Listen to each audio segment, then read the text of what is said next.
be a little bit more crowd control on Looney, then Method Black will close out this game. Battlemaster's going to fall. Battlemaster's going to fall. Bomb drops. Kidney shot on Blinto. Massive damage, and Method Black does it. Big takedown.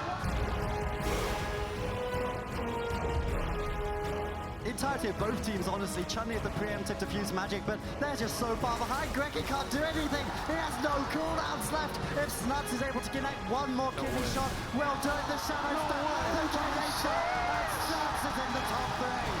Don't you ever put Snuts on the bench again.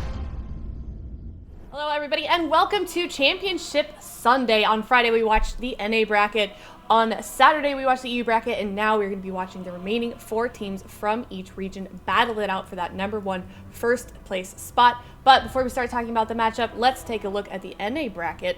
But also, I gotta introduce you guys. My name is I'm with Benruki, Zico, and Supatiz. Let's look at that NA bracket. Anything that we want to take a look at from Friday that we're looking forward to seeing today, Supatiz? What do we think about how the bracket's shaping up here? Well, I'm excited for the Golden Guardians Cloud9 rematch. Golden Guardians were able to pull off some wins on maps that were favorable to take down that Mistweaver Monk that Cubsy was running. So if they can come up with a surprise in the blind pick, I think that is a series the Golden Guardians could take.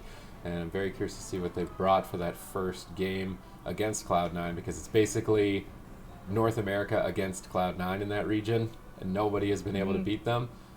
Some have come close. I mean, Space Station Gaming came pretty close on Friday, or yesterday, but nobody has actually been able to beat them. So I'm very excited to see if somebody can here today. Yeah, I think we were talking about last time we looked at this bracket. You know, Space Station Gaming, they did have that 3-2 series against Cloud9. They took a couple of games off of them. They almost had that series, maybe a comp to counter them, figured out then. But now they're in the lower bracket. They have to face off against Method Orange. What are the chances that they're going to be able to make it through the lower bracket back into that grand finals position potentially? I mean, there's a decent chance, honestly. I think all 4 teams left on the North American side of things, Cloud9, Golden Guardians, Space Station Gaming, and Method Orange, they all have a fair shot to making it into the grand final. So I don't think there's going to be any free wins. I think every single one of these series is going to be close. I don't expect a single 3-0. So yeah, for Space Station Gaming, they're going to have to slowly work through Method Orange, and then of course battle out against a loser of Golden Guardians and Cloud9. So definitely not an easy road, but it is possible. And we'll see those NA games later on today, but we're starting off the morning with the EU matches. If we look at the standings here, we have Wildcard Gaming in that top spot with 220 points. This is, again, these points were all from last weekend, but this is where they're currently standing for now, and we have Method Black in second, and then Enlight down there in third at 140. Zico, explain our top teams right now. What are you looking forward to seeing from these teams right now? Well, right now, I feel like Wildcard and Method Black are pretty much guaranteed at this point to be qualified. Enlight is in a decent spot. They fell off a little bit this week, but still in a pretty favorable position. I think the teams that we need to look at in the European region are those teams in the lower bracket. AWC and Diablos both really need these points. Obviously, making top 4 has been great for them, but if either of those teams could place ahead of Method Black and Wildcard Gaming, they will get a big point swing in that. Yeah, those are the first teams that we're seeing facing off in the EU region. We have AWC versus Diablos for our first match, and I don't think either of these teams in the last couple of cups have really made it this far in the bracket. I think the last time we saw the teams face off against each other was actually in the Method Mayhem European finals. But looking at that next series, Supatiz, what do you think we can? I don't know. Do you want to make any predictions? Who do you think has it on this one? Who has it? It's so hard to say. They're pretty much gonna be mirroring each other. It's a test of whether or not Asgarath has enough experience probably on the Mistweaver Monk, as opposed to Clyde on Diablos, because it's my anticipation that it's gonna be Desterlock, Mage, Mistweaver. I'm interested to see what spec of Mage, because Alec has opted to play Frost quite a lot, but in a mirror, is Frost gonna really work for you? No. I don't think so either. Yeah, we've kind of seen how A Song of Ice and Fire plays out, and I don't know how good it is for the Frost side of things. Yeah, we really haven't seen much of that Frost Mage. We're definitely seeing a lot of Fire Mage. But if we take a look at the EU bracket for the games we have lined up today, Ven, any takeaways from this? Any matches you want to talk about from yesterday, or anything you're looking forward to today to see? Well, I mean, it's one of those things. We see Wildcard Gaming and Method Black in the upper bracket once again. And if you go back in this bracket, you can actually see the reason why AWC and Diablos are in the lower bracket right now is because they each respectively lost to Wildcard Gaming and Method Black. So definitely not easy teams left for them in the tournament.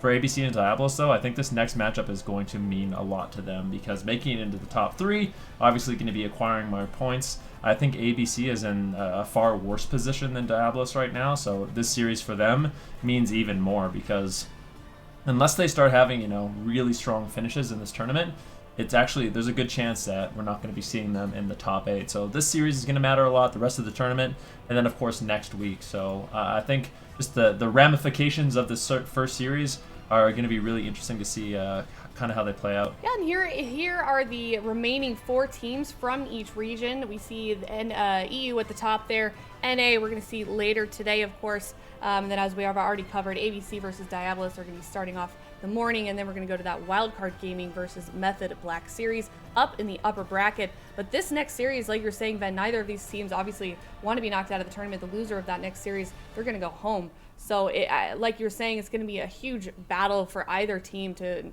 get maybe back in that grand final spot where, of course, anybody wants to be. But Wildcard Gaming versus Method Black, those teams are consistent. They're so consistent week after week, Zico. What does it take for a team like this? Is it synergy? Is it practice time? Like, what kind of work goes into a team being so successful like those two teams? Well, I think there's a lot of components, of course, but first you got to find 4 good players, and then they got to mesh, they got to get that synergy, and I think it's important that you have fun together as well when you play. If if every time you play together it feels like the mood is bad, then you're not gonna be able to perform that well. And then of course a lot of it is just you have to have a healer who's very flexible, who's able to pick up multiple healers. That's the story of every good team at this point. And then you need to have maybe 1 or 2 experts at a class, and then somebody who can flex a lot. Ooh, I'm so excited about this. I'm so excited. Yes, we get to see them. Yeah, okay, can I tell you why I'm excited? Can I tell you why I'm excited? Yes, go for it. Because we have been hypothesizing for so long that the Elemental Shaman Destro can beat Mage Lock, and here it is. Diablos, knowing the matchups, I mean, they have to know the matchups. They have Mage Lock. They're actually going to lock it in, and if they win, this is going to be.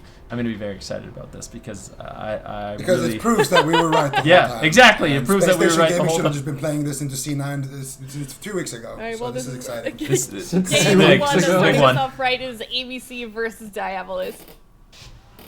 I think this is actually the first time we're going to see Jamie this weekend.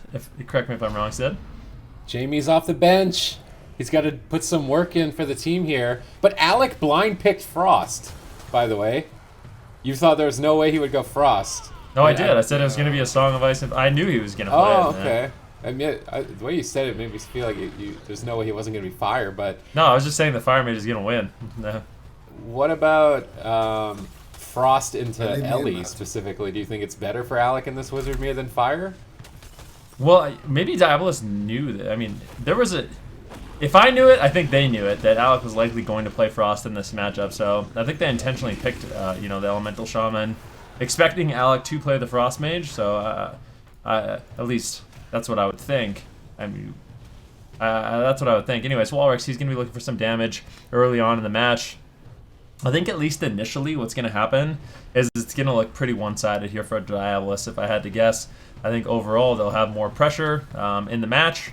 But later on, ABC, what's going to sort of develop momentum for them is if they can get Polymorphs onto Clyde. And that additional mage crowd control is what could potentially push them over the edge and get them the win. The thing is, as a mage, and you obviously know this already, Van, but for those who don't know, when you're playing against Destro and Ellie and you're pushing in to get that crowd control, you have to go through, well, right there, Lightning Lasso, Wind Shear, Grounding Totem, Spell Lock, Spammable Fear, Coil. Mortal Coil, Infernal Stun, Warlock Reflect. Thunderstorm. This is the reason why we both think that this is a great answer, because The only way that the mage lock has an advantage is if they can get crowd control, and it's extremely difficult as the mage to get crowd control because you push in, and then all of a sudden there's a big earth shock that takes half your HP, and you still have to go through a bunch of interrupts. That's going to force you to go back. So it's going to be tricky for Alec here, but if he can find some polymorphs, it could be big here for ABC.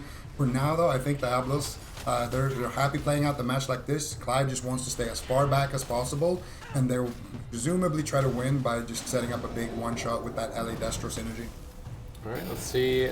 Early on, Clyde is running a full mana build, so he's playing the Memory of Lucid Dreams. I think it's really unlikely that we see mana be a problem for him for quite some time. I can't check Asgarath, what he's running on his build right now. It's not updating, unfortunately. I would imagine he's running a similar build, as Vitality Conduit is not necessarily needed here. There's no reduced healing effects like the Mortal Strike or the Mortal Wounds. Only the Fell Fissure from the Chaos Bolts, of which the players can move out of, and they will need to keep their eyes on it. Decent damage onto Walrix. I feel like he thinks he's a bit more durable than he actually is. Life Cocoon from Asgarath gonna stabilize him out in midfield. Both Warlocks going at each other. Alec at the pillar so that he can line of sight if he needs to. Jamie is pushing up. He wants to go after Alec a little bit. I don't think they want to be attacking the Warlock. They would much rather be attacking the Mage, but Alec is making it difficult with where he's standing right now. Yeah, Alec just trying to position away.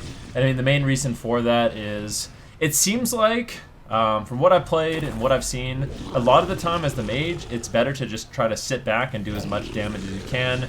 Don't try to risk it too much, because if you spend too much time going for polymorphs, you start falling behind on damage. And like Zico kind of mentioned already, there's a cornucopia of interrupts and stops for that crowd control. And unless you can force pressure, the Mistweaver Monk, it's going to be very, very easy for him. So what you need to do a lot of the time is try to just get out as much damage as you can, force your opponents to kind of misposition and maybe make some mistakes, and that's when you can go for the polymorphs and the crowd control, try to sneak it in.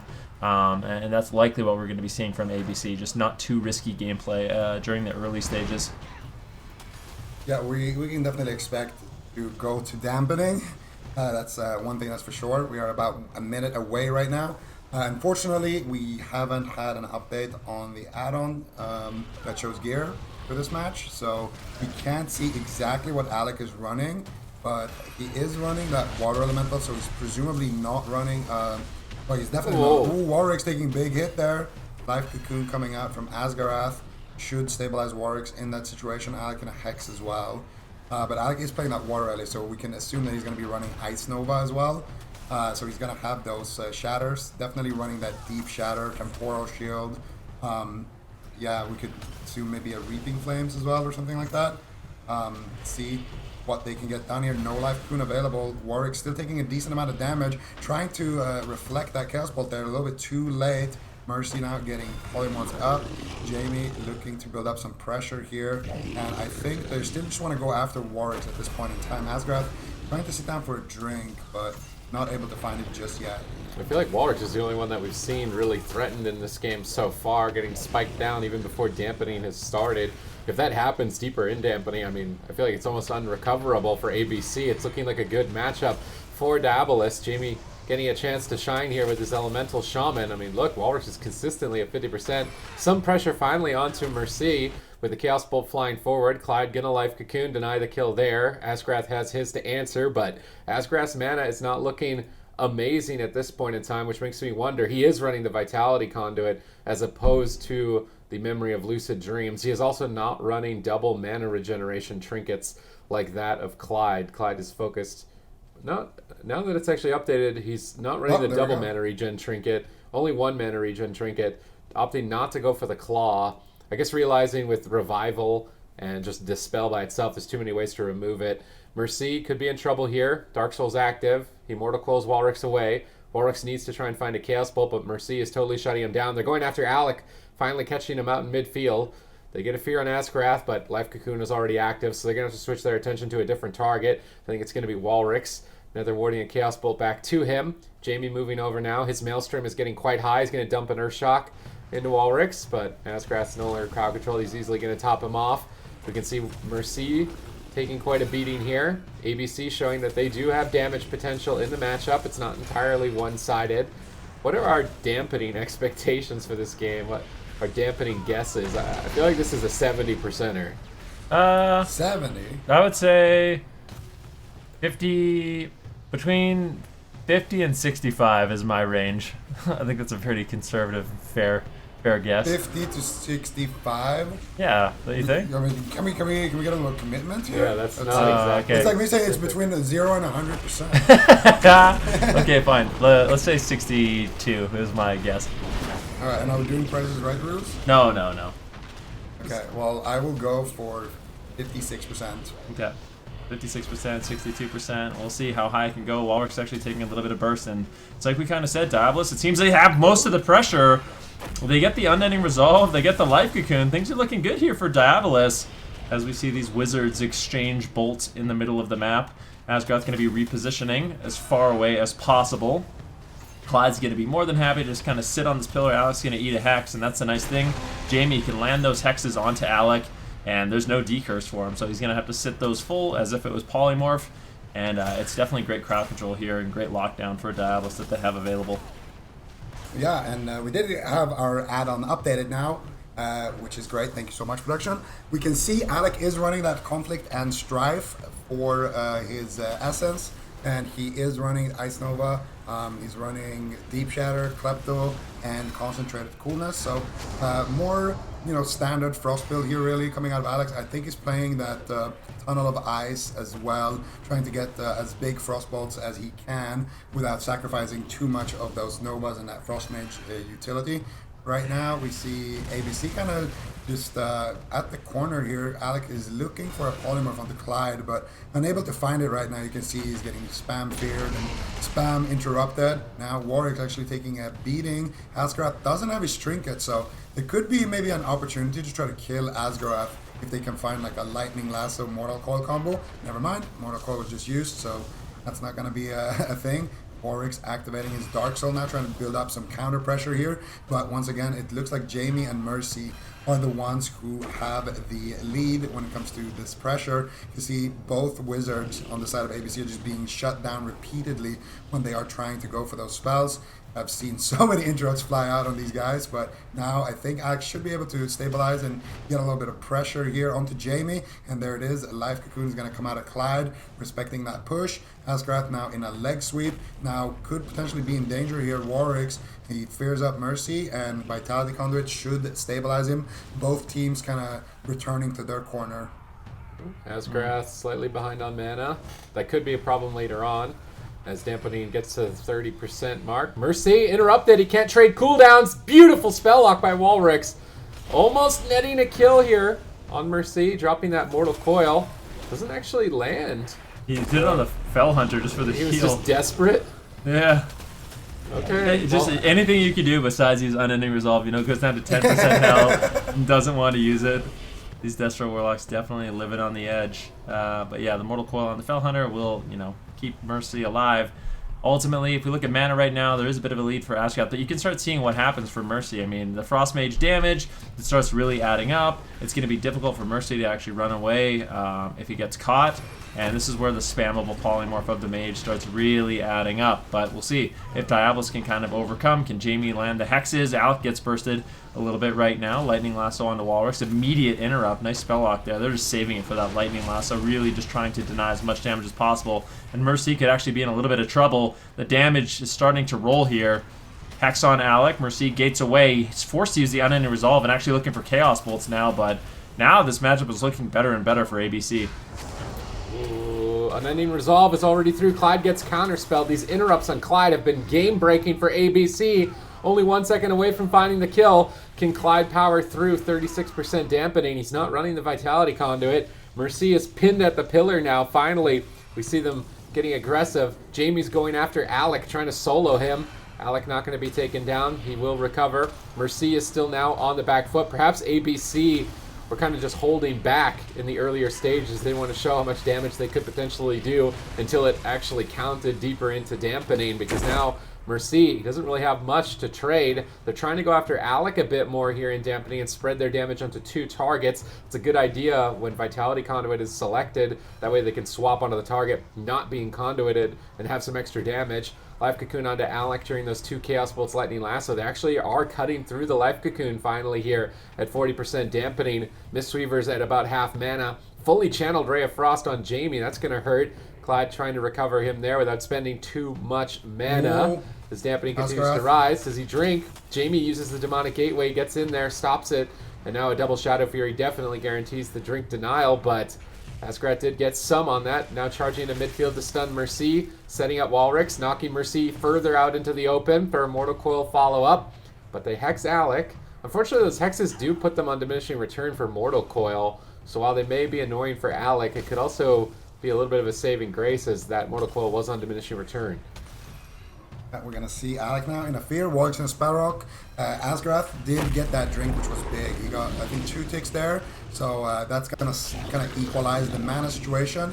Right now, though, ABC do have a lead for a little bit. Still about a minute for Mercy's Unending Resolve. That one push was pretty big. Clyde now using his Fortifying Brew to get a massive life cocoon. I don't know if that was necessary, but Warwick's as well taking huge damage right there. Asgarth giving Warwick's that life cocoon without the Fortifying Brew, so he's going to be able to hold on to that cooldown for a little bit later, but it is a relatively short cooldown, so shouldn't be too big of an issue. Mercy now taking a decent amount of damage, no life cocoon available, and this is where Clyde could get counterspelled. Needs to be extremely careful. Alec doesn't have it just yet, but Mercy could potentially land something, so Clyde needs to be extremely careful, and Clyde is losing on mana right now because Askarth has been finding these drinks. Jamie and Mercy need to find better pressure. Clyde now in a polymorph, and now big Frozen Orb push here. Big damage there with that Frozen Orb leg sweep. Chaos Bolts coming in. Another poly for Alec as well. Mercy, no unending result for about 10 more seconds, but he should be able to stabilize here from that situation. And now once again, Askarth, I don't see him on the map, so I'm assuming that he's going for a drink with that pressure that his team has. No, he is in combat and healing, but pushes like that is what really can set up a big drink, and that can just close out the game here as we reach deeper and deeper into dampening. Yeah, Mercy's getting some big heals there by Clyde. 54% dampening at this point, and this is where just one clean setup closes out the game if they can find it.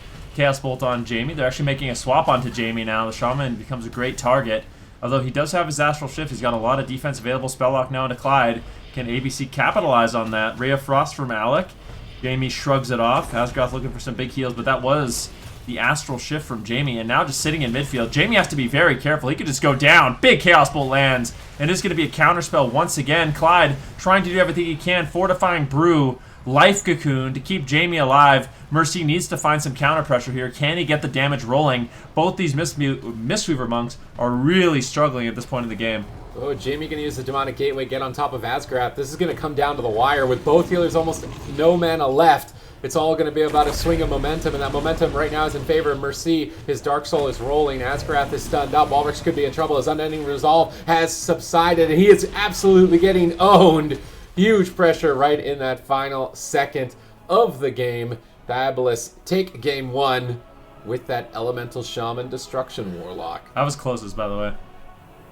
Were you? 60%. What, is that what it ended at? 60%? What Yep. were your guys' guesses? 62. 70. Oh.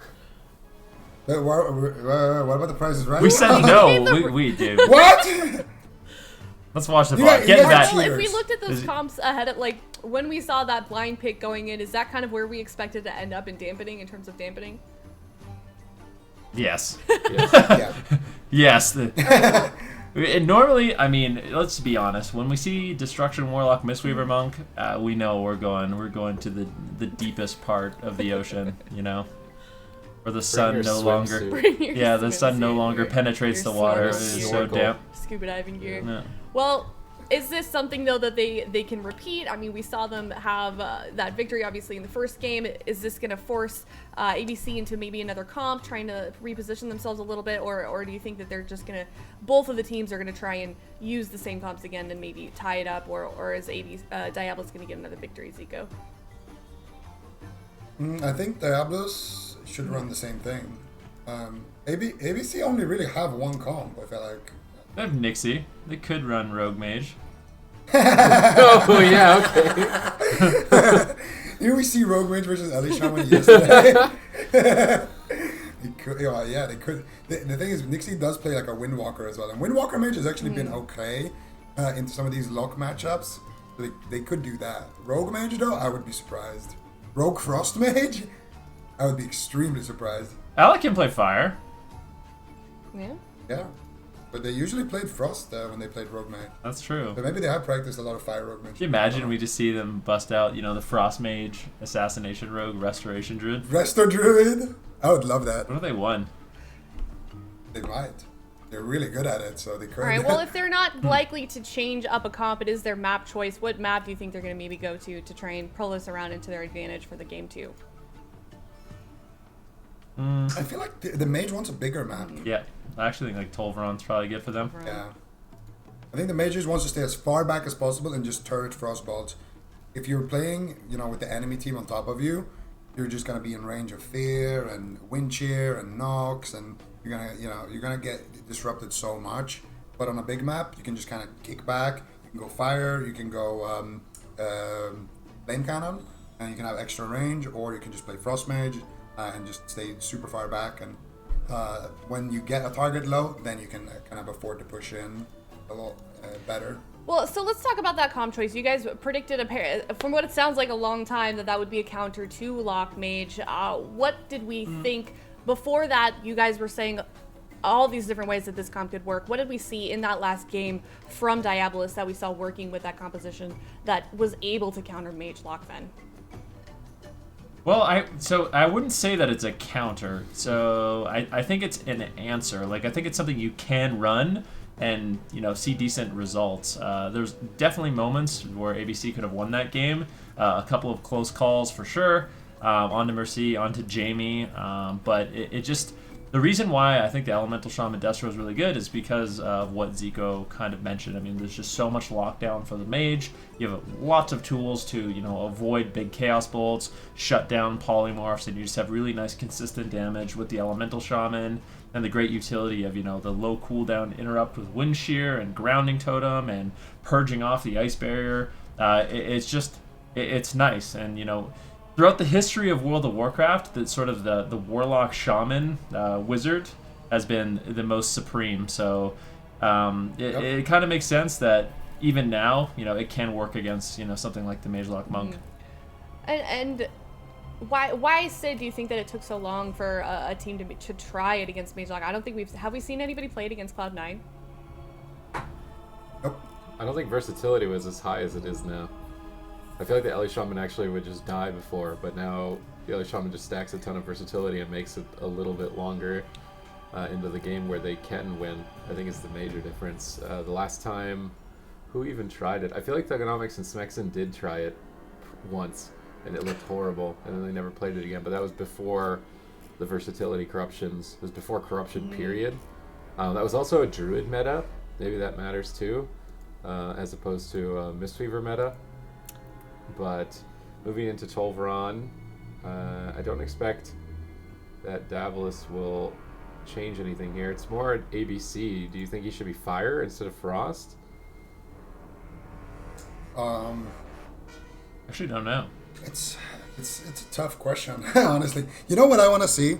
I've said it a couple of times. Arcane. I just want to see Maledict. Arcane. Okay, if there was gushing still, then, We want to see Arcane I do Maledict. want to see.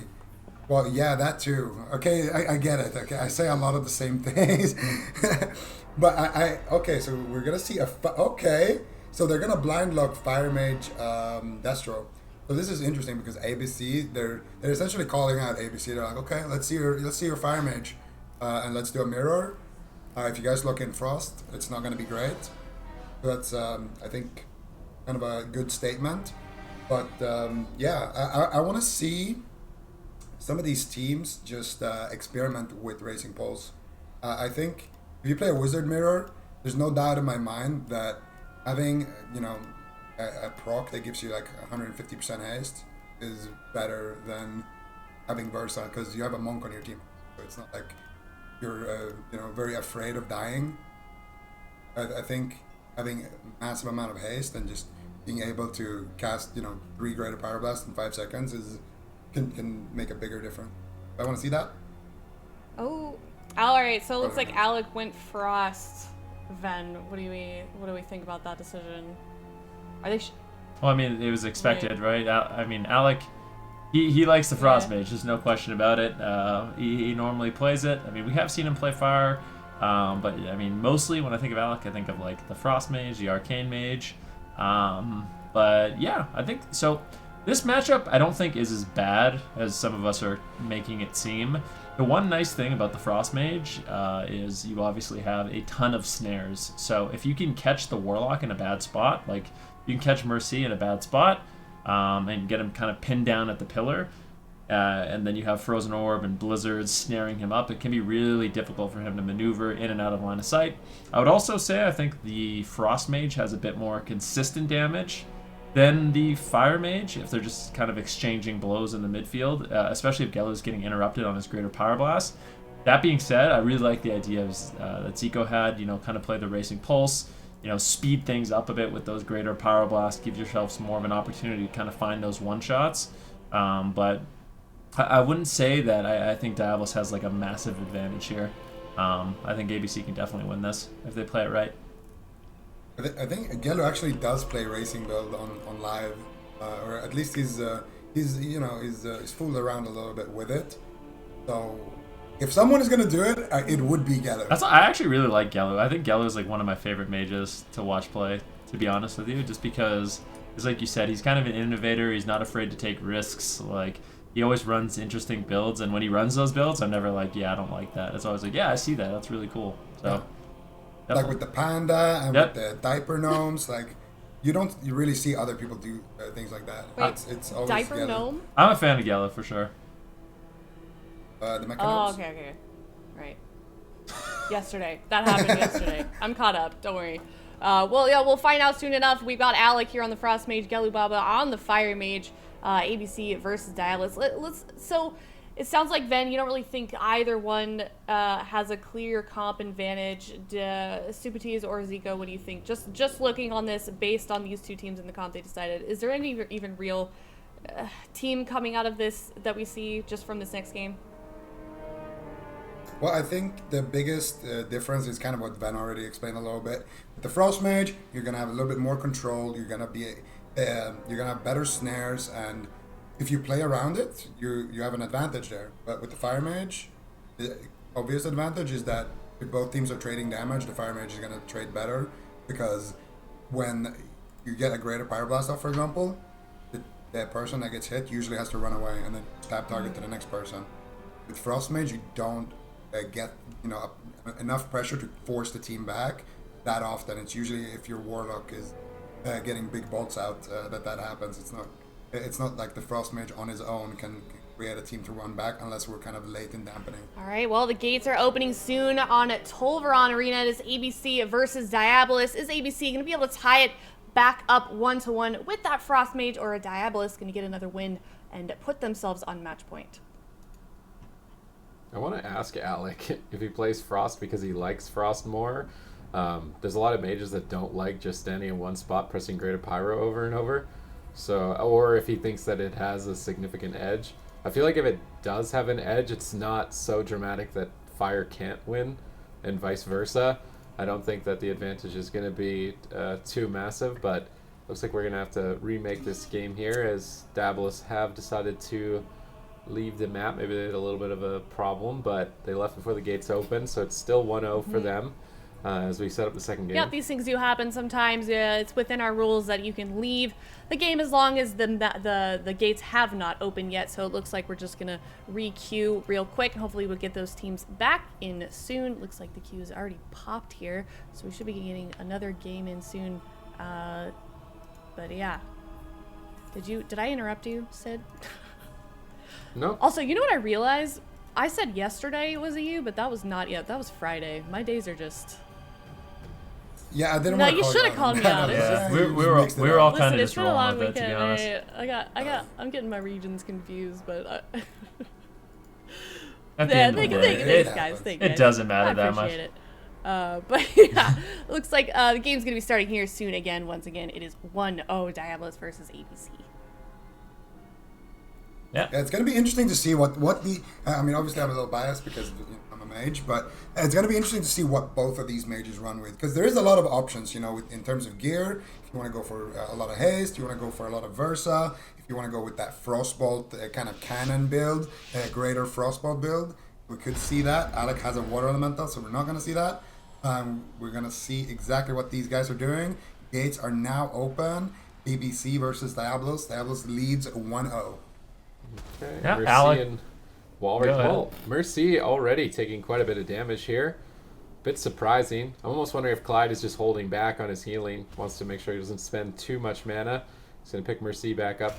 Gelu blinks back with a greater Power Blast being cast. Alec line of sights it. We've got Walrix here in the center of our screen, and Alec posted up with a pillar to the side. Walrix is going to toss him a Demonic Gateway because they're going to need a way to get to each other if Mercy and Gelu decide to push on top of them. And they are moving forward, Gelu and Mercy, that is. Asgrath looks like he's trying to catch Clyde as he moves in, but Clyde catches him with the Paralyze first. This means that Walrix could be in trouble, but he's already line of sighting. He banishes the Fell Hunter. Can't cast through that pillar, so he's going to take no damage. Now they're moving back into midfield. Mercy has been taking a surprising amount of damage here initially by ABC. Yeah, Mercy going to be taking a little bit of damage. A big hit onto Gelu as well. I'm not sure if that was a greater Power Blast that was reflected or what, but Gelu could be in a little bit of trouble.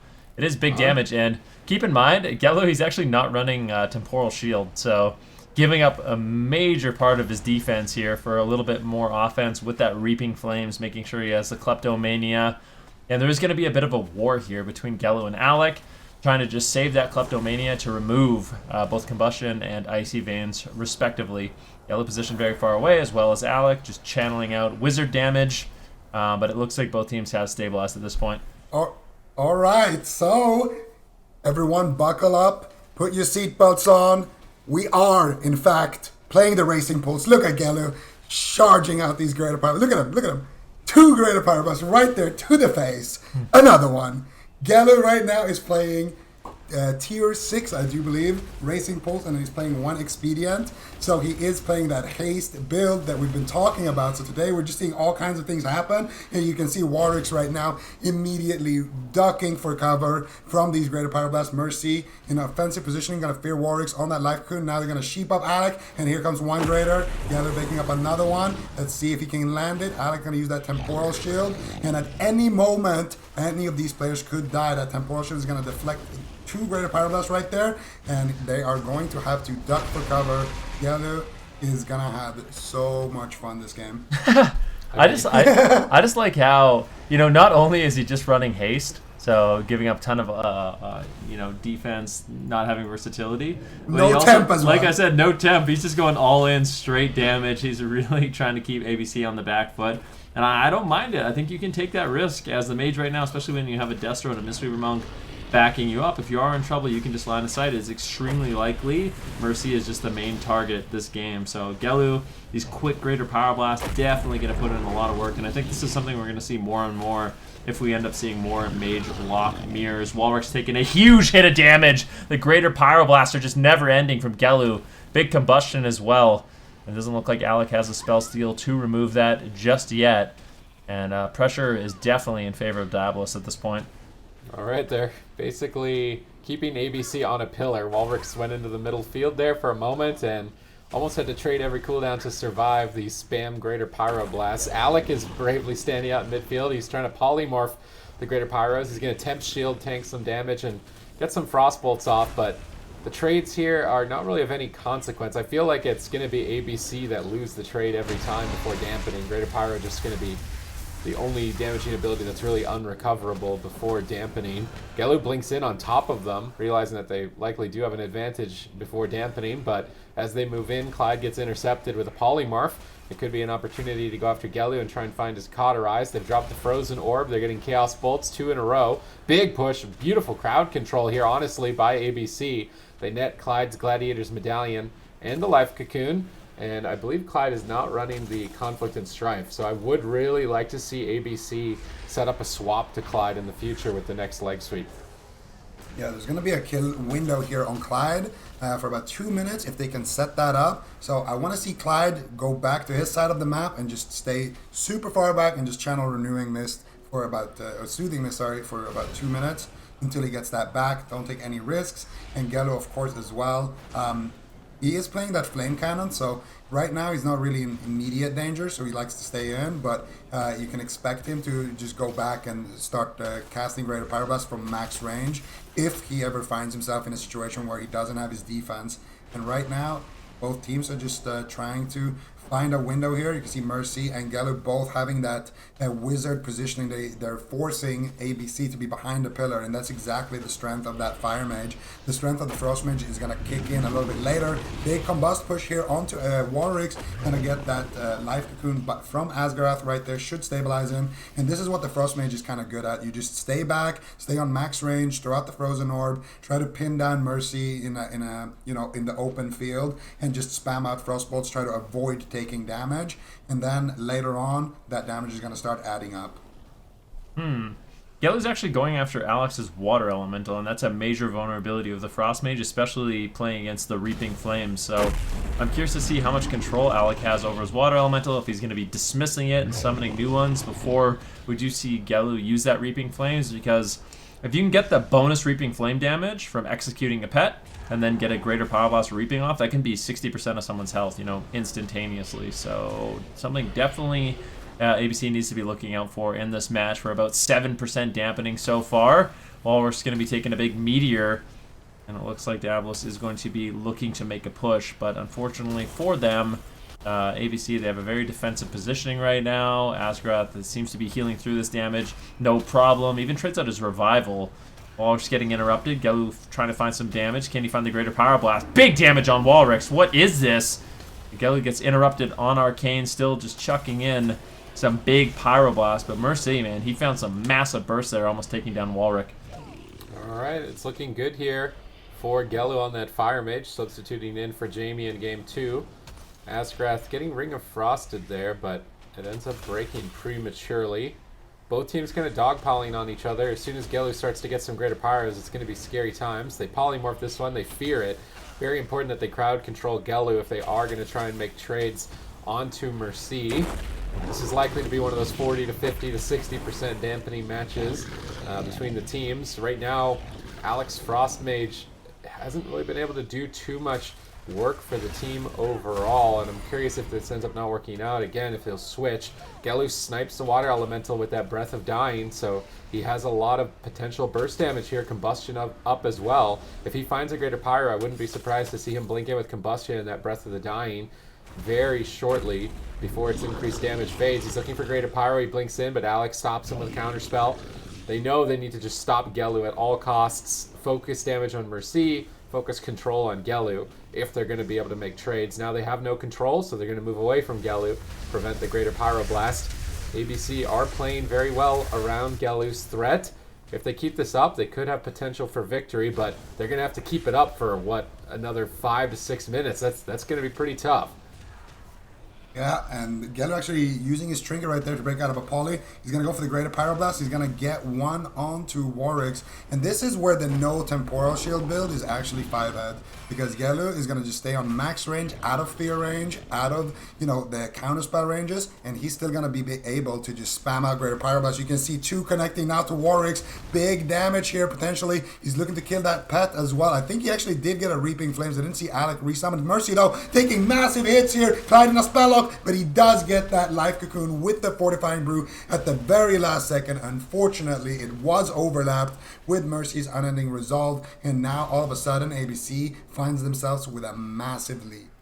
Yeah, ABC definitely looking good. Mercy, no Unending Resolve. That's going to be a massive defense missing. Walsh forced to retreat though, as Gellu is positioned in the midfield looking for those Greater Power Blasts, but this is where just a blink counterspell can really just close out the game. As we saw, Asgarath getting interrupted, the burst damage went out onto, Clyde getting interrupted, Mercy getting bursted down, and that's the really scary moment. Alec can save up a lot of damage if he can build up his Icicles, build up his Fingers of Frost, his Brain Freeze. He's basically loading up his damage, and then has a ton of burst that he can unleash anytime he wants. And I think that's the one nice thing about the Frost Mage is you really can pool that damage, and then it's all instant cast that you can kind of unleash. Gallo in the meantime, spamming out the Greater Power Blast, and like you said, with the Flame Cannon, he's going to be able to really utilize that extra range from standing still, and he's going to be able to basically trade with Alec, trade with Walrick in a position where they can't really fight back. He's going to have about an extra 10, 15 yards to work with, and if he can implement and utilize that yardage, it's definitely going to be good for Diabolus. All right, let's see if they can utilize that Flame Cannon effectively to find victory. Gelu is currently just being shut down, and I mean, if he's never able to find a Greater Pyro, how do they win? ABC understand the build that Diabolus are running, and without Gelu running versatility, I feel like he's going to be very fragile so long as they keep shutting him down. Fearing him here on the second Greater Pyro Blast. Walrick's going to use the Demonic Gateway to retreat at the moment and reposition with his team. Alec line of sights Gelu's Greater Pyro. And Gelu is in that situation I was saying yesterday where he's built his character to have fun, but fun usually doesn't win. So while his Greater Pyros are a little bit faster, if they just totally shut him out and then focus damage on him that isn't stopped, he's taking way more damage from not having stacked up so much versatility. I think this could be a way for ABC to win this map that was looking pretty favorable for Diabolus initially. Gelu once again looking to line up a Greater Pyro, counterspell. They're just saving everything for him. Alec does take some damage here from Mercy. Mercy repositioning on the left, Gelu on the right. Clyde rolling up, going for the leg sweep onto Alec. It's 3 versus 1. How much pressure can they get out here? Vision of Perfection, Infernal procking. Mercy trying to ramp up some damage. Gets polymorphed. Alec going to duck for cover. Vitality Conduit picks him up, and ABC continued to turtle. I feel like Asgrath and Alec are kind of used to this, though, on their BlizzCon win when they were running that Windwalker Arcane Mage, and they would just run laps away from Panda Global and kite them forever and just attrition them. This is a playstyle that ABC have been doing for years, so now that it is the meta, I'm a bit surprised to not see them more successful. This game is going to be their first chance to really have some redemption in the competitive scene. Mercy does have his Unending Resolve back. Might actually end up having to use it right now. He's pushing in, getting very aggressive. But see, now Mercy's taking up some of those spell locks. Gelu, if he can break out of some of the CC, he should be able to land maybe a couple of Greater Pyroblasts. Alec could be in a lot of trouble. Gelu double blinks for the poly. This should be the combustion here. Onto Alec. Alec looking to shut down the re-CC. He does have the counterspell. He does secure it. But Dragon's Breath, no Ring of Frost available for Gelu. Used it a little bit earlier. So he's not going to be able to find that. Warwick's now deflecting with a fat Chaos Bolt onto Gelu. Another one is going to connect, and Gelu's just stuck behind the pillar waiting for his blink. He's going to be able to blink out in line of sight of Clyde, and there's the life cocoon there. But Gelu pushing in, getting aggressive there with those double blinks, actually ended up backfiring there. Now Clyde is in a counterspell. If Gelu tanks more damage, he could be in huge trouble here. The Ice Lances are really starting to dig in here and do a lot of damage as we reach about 50% dampening. Another Chaos Bolt connects. Warwick's been doing a great job here, but now finally Gelu looking to reverse it, gets one Greater Pyroblast, going for another. That one is going to connect onto Alec, and he's going to be forced to blink back. And this is a great opportunity for Clyde to sit down and drink if he needs to. Right now his mana is pretty good though, so I don't think he's going to need to. And this is another great thing about having the Fire Mage is if you can kind of force ABC to cover at the pillar, eventually Asgrath is never going to be able to drink, but Clyde will be. So I like that. I think Gelu's doing a great job now as well, pushing back, waiting for that Flame Cannon to stack up a little bit, and then just trying to go for safe trades with long-range Greater Pyroblasts. Walrick's looking for a Chaos Bolt. Gelu blinks in to shut it down. Both counterspells now down. Gelu caught into a polymorph as Alex looking to create some pressure onto Mercy. Alex gets sheeped up. And we'll see. Where's the damage? It's at this point dampening 52%. Well, each little bit of damage really starts taxing the mana of the Mystery Monk. And you can see Mercy, he's getting bursted down. And it doesn't seem like Gelu is able to create the counter pressure he needs. He needs to start getting out those Greater Power Blasts to kind of deflect Walrick's and Alec. This is the Icy Veins from Alec as he's looking to get really aggressive here on Mercy. Mercy realizing it has to run away. Gelu also needs to be careful. He can't really push in. Alec's trying to punish him quite a bit on that Frost Mage. And now, look at this positioning. ABC, they realize they're in a winning spot. They're going to be pushing in, and they might be able to just overwhelm Tablets at this point. All right, let's see if they can keep up the pressure here. Clyde's struggling. He's paralyzed. Mercy could fall at any moment. They have all the momentum with this Icy Veins. They need to keep pushing. but they will be pushing into the Dark Soul of Mercy. It could be a risk, but it's a risk that they're likely going to need to take as Gelu has to block out in midfield. ABC have full command of this game. Clyde pushing back with his team, trying to get Gelu back to the pillar as well with that blink, and this is the first time we really see Diabolus on the defensive with Alec being up 2 ice blocks here. Mana slightly behind for ABC. They need to keep up their momentum that they got earlier. If they don't, Icy Veins is not going to be available for 3 more minutes. Gelu has Combustion, and that could be a big swing point for Gelu. Alec needs to be ready to remove that immediately. Yeah, but this is a fantastic position for ABC. Once you have all the members pincered down at the pillar, if you can get a couple of Blizzards out, a couple of Frozen Orbs, you can really keep them in that space. And Frost Mage, like poke damage behind the pillar is a lot stronger than a Fire Mage. All the Fire Mage can really do is Flame Strike or, try to fish for a couple of instant Pyroblast. Everything else is just going to be cast at avoidable damage. Whereas with the Frost Mage, once you reach, 60% dampening, the spells of the Frost Mage are actually going to start really doing a lot of pressure here, and they need to move out of this pillar positioning as soon as possible. Gelu needs to just land a couple of Greater Pyroblasts onto somebody and force ABC out of their face and regain that open field positioning, because right now it's looking like ABC are just going to be able to win this game at the back of this pressure that they're holding right now. Clyde on about 20% mana, and Asgarath is in that reverse position now where he can just stay back and kind of drink whenever he needs to, whereas Clyde, he's never going to be able to get that drink. There's always going to be AoE, Infernals, Blizzard, and big damage onto Gelu. Potential for a leg sweep here. Nice spear onto Asgarath. Going to slow him down in distraction. And Clyde going for the leg sweep. Warwick's now all of a sudden taking huge damage from that combustion. They're going to activate the unending result. They're going to activate that Life Cocoon, Vitality Conduit. Every button in the whole spellbook has been activated. Dark Soul as well here. Warwick's looking for counter pressure. Mercy now caught up in midfield. Going to use his unending resolve for that stun. And he's going to use that reflect there onto Warwick Chaos Bolt. Going for another Chaos Bolt of his own. And Warwick's going to reflect that one. Alec now in a fear. Greater Pyroblast coming out from Gelu. Let's see if they can force the Ice Block. It should be the Ice Block, and Alec is going to have to use it. Warwick's looking for pressure, and this is anybody's game as we reach 70% dampening, Maruki. Oh, it definitely is. Alec's going to be a little bit afraid now on Hypothermia. He does have another Ice Block available, but for a few moments he won't be able to use it. Icy Veins is coming up, 71% dampening. All damage is starting to add up. Clyde almost completely tapped on mana. He does, of course, have the Life Cocoon if he needs it. Walrus going to get knocked away. Gelu looking for a Greater Pyroblast, and it's at this point where every single Greater Pyroblast is just an absolute headache for Asgarath to deal with. Gelu gets one onto Alec. Nicely done. Snipes that in. Now Asgarath has to heal through all that pressure. However, the Vitality Conduit coming in, that should keep him alive. We're at 75% dampening on Tolvaron Arena here, Sid. Oh, wow, how much deeper is this going to go? World record 100% dampening. Only in EU, I think. Actually, maybe would Cloud9 versus ABC be longer? I kind of wonder, but this, maybe it gets to 100? There's no way, right? Everybody at 50% health right now on Diabolus. Once again, ABC have momentum. Icy Veins available. Alec could close this game out at any moment. Clyde completely tapped on mana. Diabolus are just effectively waiting to die around the pillar at the moment. Ooh, reaping. Reaping. Let's see, they could kill Walrus with Combustion here. There's no Life Cocoon. Walrus needs to be very careful in this position. They're just poking. They don't Frozen overcommit. Orb. Even the poke damage is going to do so much. Ring of Peace to bounce them out in the open. Walrus needs to get ready. They have all the momentum. Walrus is the only member of the team that could die on the team with no unending resolve. Gelu blinks in. He goes for the Breath of the Dying, I suppose, 80%? but it didn't really do anything. Everybody is just dead at this point. There's cooldowns available on both sides. This is going to get hectic really quick here. Dark Soul gets popped. Walrus skates away with the Dark Soul from Mercy. He knows he's the only one that can die. So he's going to abandon the push. Clyde gets interrupted, and just look at the team just dying to immolate. 82% dampening. Just dots ticking are going to run this game over. Clyde's trying to drink at 83% dampening. This is looking He's good. getting mana.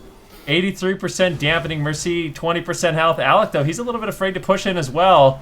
It's a little bit of a game of chicken right now. Every little point of damage is almost impossible to recover from. And this is where, the Frozen Orb, the Blizzard, they're looking real nice for Alec. He's feeling very confident. just AoEing down Clyde, Gelu, and Mercy slowly but surely. I would say at this point, I mean, ABC, they're in a winning position, and it looks like Clyde, caught into the open, could just outright die. Life Cocoon looking like, I don't even know at this point, 86% dampening. They shred through it with one tick of Blizzard. That's how small a shield it is. Gelu realizing, hey, it's go time. We got to do something. Might take out Walrick, actually. They're just going all in.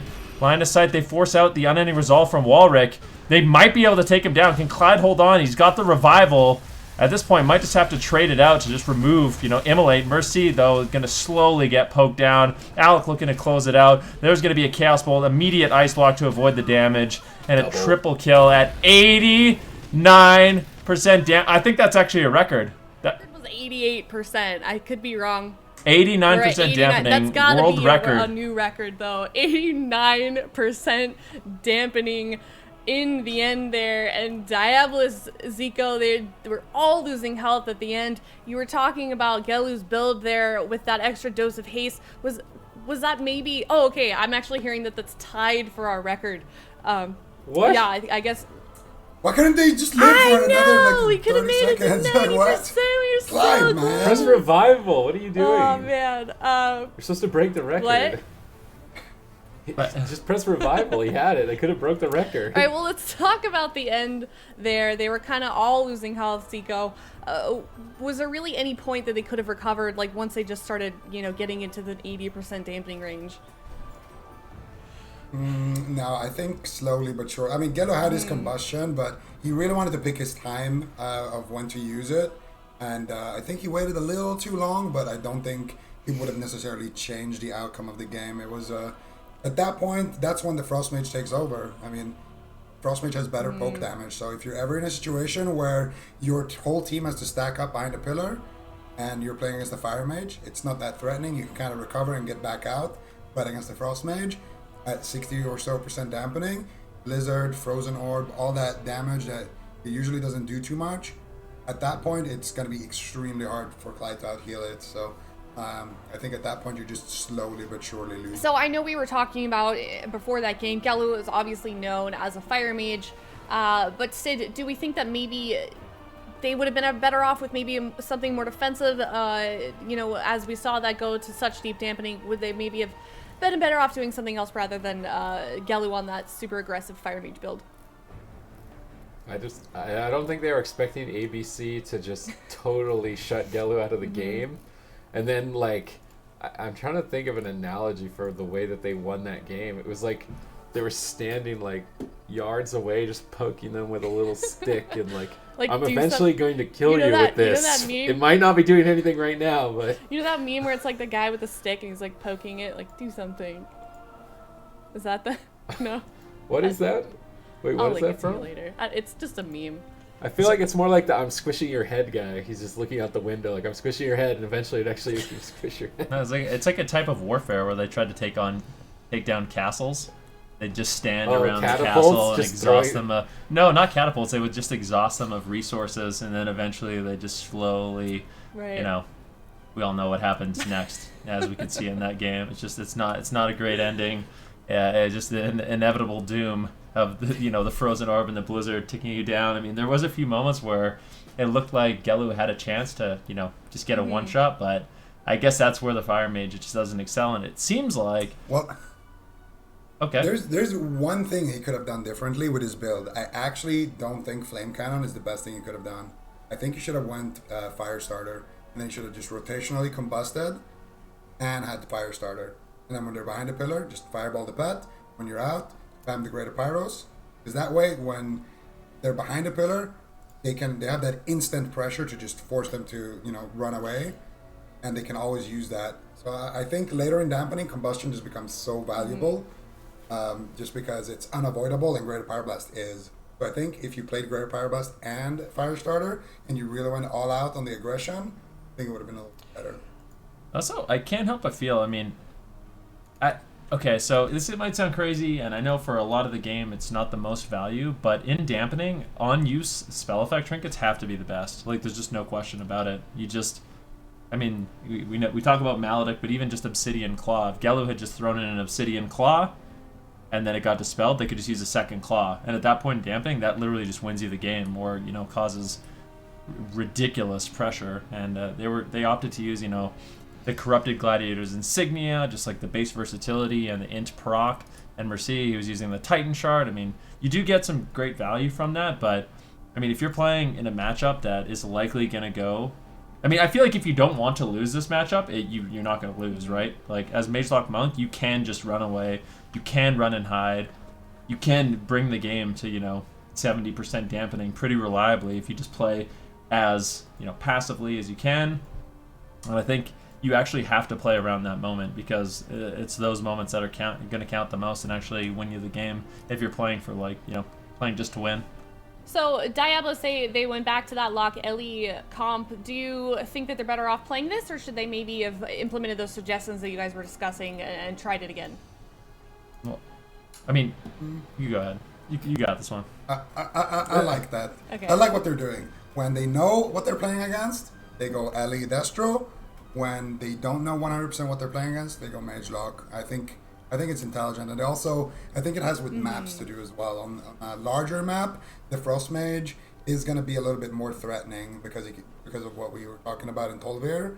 A smaller map, it's a lot harder for the Frost Mage to do anything when there's an Ellie and a Destro Warlock pretty much on top of you for most of the game. So I think map and the fact like the pick order is the reason. All right, well, Diabolus responding with that Lock Ellie comp that we saw them win on in Game 1. It is ABC tied up against Diabolus. All right, Jamie going to be tagged in here. Let's see what he can get done. Good map for them. They'll be able to go in and out around the pillar with that instant cast damage from the Elemental Shaman. It's going to be a lot more threatening than that 2-second Greater Pyro that gets line kicked, poly feared, line kicked until they get killed by Blizzard around the corner. So Jamie should be a lot more effective in the matchup here on this small territory. Mercy pushing up the midfield. Jamie right on top of Walrix and Alec. He's ready to get going. Ooh, all right, let's see how this one goes. And I think for Diablos, this composition on the small map is what I really like to see. I think just the fact that it's going to be difficult for Alec to create space. Jamie and Mercy, they're always going to have a pillar that they can kind of move to if they really need to. I think this is where we talked about the poke damage of the Frost Mage being superior to the Fire Mage. Well, I think the Elemental Shaman has even better poke and better disruption than even the Frost Mage. So Diablos, great pick coming in from them. I think this map is going to play to their composition's strength quite a bit, which makes sense because they picked it. But yeah, for Diablos, I think they should be able to walk away with this one. We did see on game number 1, there was moments where ABC could win the game if they can get the extended crowd control chains on Clyde and really look for a big all-in. There are moments, but it just seems like Diablos, for the most part, have significantly more pressure. Yeah, we're going to see a Lightning Lasso now come out on Warrix, but he does have that Life Cocoon, so we should be fine for now.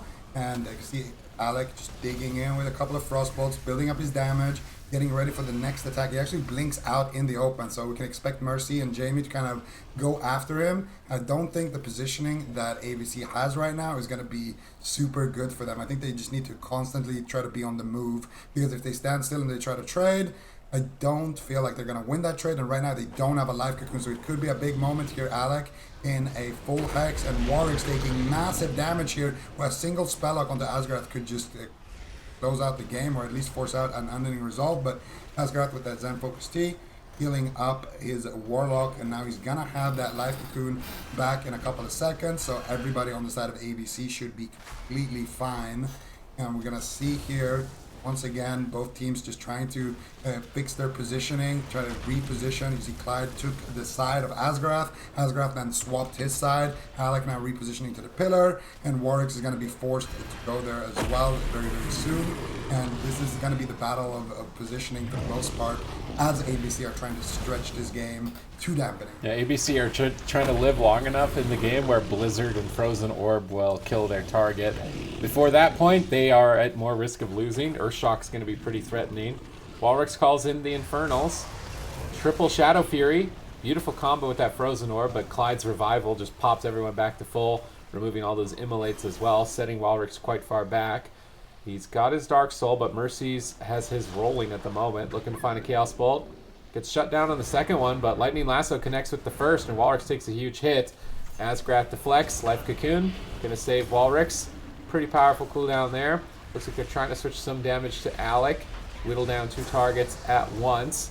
Clyde falling behind on mana. I'm curious if Clyde has changed his build at all. He's still running the Memory of Lucid Dreams. Asgarath still opting for the Vitality Conduit. Alec feared off into the distance. Walrix being targeted down once again. No life cocoon for 30. Asgarath trying to power through. Nice polymorph snuck in here by Alec, but Jamie's on the pillar. He gets Ring of Peace off the pillar. They could switch to Clyde. But he's running that Relentless. The leg sweep not going to last long enough. That Fort Prude totally shutting down any opportunity. They hex Alec. They fear him. They go for a Lightning Lasso, but Spell Lock going to totally shut down that push there over onto him as both teams equalize. I'm curious to see if we manage to break records here, even on Dalaran Sewers, for dampening. This could go down as the longest series. I feel like it actually can. If we think about it way back in the day when the games used to last, what, 45 minutes? Was it 45 then? You would know better. You would know better, yeah. I definitely would. I think I had like a 5-hour series. Yeah, there's no way this could break the longest series record, I don't think. No. There was a time where there wasn't even a cap on games. There's no way. Yeah. Well, he's just talking about it in a tournament, I believe. In the tournament, the longest... What's the longest series in the tournament? Yeah. It had to. I mean, I think it had to have been yours. I'm pretty sure they added the Crowd Chose You because of the series I had in 2010. They already added that, so yeah. Wasn't the Crowd Choose You Mop? That was years after that, wasn't it? I don't think so. Kata, I don't remember having that long game definitely in Mop. Kata. Mop was I Choose You, I'm pretty sure. The Crowd Choose You. No, okay. I don't think they added that. Oh, Anyway, back to the game, guys. We got a triple Shadow Fury here. Actually, we're just at 2% now. Yeah, back to the game. He said back to the game. all right, both teams exchanging blows. Both Mistweavers are going to be looking to preserve their mana for as long as possible. And we'll see who comes out ahead in this one. Like we said, the main win condition for ABC is going to be Alec finding polymorphs. And for Jamie, it's going to be about stopping those polymorphs and just looking for the good, consistent damage. And we'll see who can manage that sort of balance of offense and defense and disruption a little bit more. This series tied up, and I mean, we can just talk about the ramifications of this series and how important it is for both of these teams. They're both going to be battling it out, trying to get into that top 8. I mean, there's not that many cups left for them here, Sid. Yeah, I mean, this one is second to last. There's only one more cup. There's a lot more on the line for ABC as Diabolists have had some placings that were good enough to earn them points. Damage onto Jamie. He doesn't have Astral Shift. He is the vulnerability at the moment for the team of Diabolists, pushing for the kill on him, but they're at the box. It's very unlikely that he goes down here at 8% dampening. They shut down the Icy Veins with a stun into Hex and a Fear, really just negating Alec's cooldown pressure. Triple Shadow Fury by Walrix, trying to get something going here. He's setting up Asgarath for a drink. Running that Vitality Conduit means that Asgarath does need to drink in the matchup to maintain with Clyde. There has been good pressure on Jamie. A lot better than in Game 1 when we saw this matchup. A counterspell onto Clyde. Jamie knocks Walrix off the side. He's actually going after him. Clyde going to paralyze Asgarath. Lightning Lasso. Bit of damage here on the Walrix. Chaos Bolt as well with a full fear on the healer. This could be a dangerous moment, but he Mortal Coils Jamie away. He ducks for cover downstairs to the bottom side of the staircase, and with that Life Cocoon, he will go back to full health momentarily. Both teams stabilize. Blows traded back and forth. But yeah, this is likely to be another one of those 40-50% plus dampening matches. That wasn't actually too bad of a push, though. Warwick's still in a lot of trouble, getting knocked down again here by Jamie. These MVP Thunderstorms really doing a lot of work, and he's caught up in a Lightning Lasso. No Life Cocoon available. He's going to use that on any resolve. Big heals coming out from the Vitality Conduit. He gets feared on it. If they have anything for Asgarath, if they can land a Spell Lock, that could be enough to seal the game. And Warwick's went for a Spell Reflect into a Chaos Bolt, and then he just got punted off the side into a Lightning Lasso. And that's kind of what was the catalyst for all of these cooldowns that got forced. That Thunderstorm doing a lot of work here for Diablo so far in this game. Warwick's having his Dark Soul now activated, looking for some pressure. Let's see if he can find it. He's going for a Chaos Bolt. He gets knocked on it. Jamie, though, gonna get that Life Cocoon and be completely fine. Mercy now looking to get some pressure as well here behind the pillar. Warwick's now in a Lightning Lasso. Alec not able to find a counterspell just yet.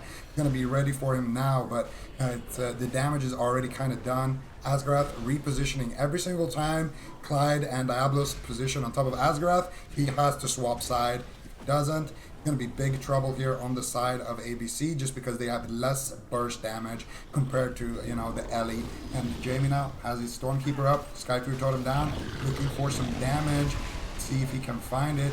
No crowd control on Asgaroth yet. There it is, paralyzed. Didn't actually get a Vitality Conduit or anything. Leg Sweep comes out, and he's in a full fear as well. Asgaroth not choosing to Trinket here. Nice Hex Lightning Lasso combo to stop that stop from Alec.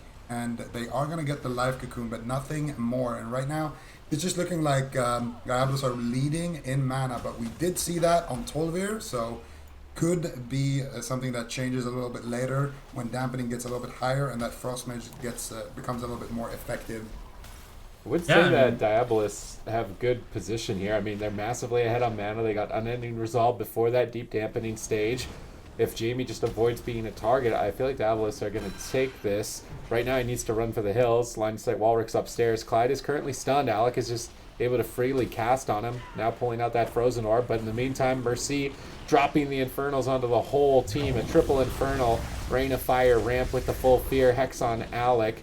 Jamie not able to find a Lightning Lasso. Nether Ward active from Walrick's. Just trying to avoid any sort of pressure here while Asgrath is crowd controlled. But he does get leg swept. They're pushing. Trying to get the Life Cocoon from Asgrath. Are they even going to get the Life Cocoon here?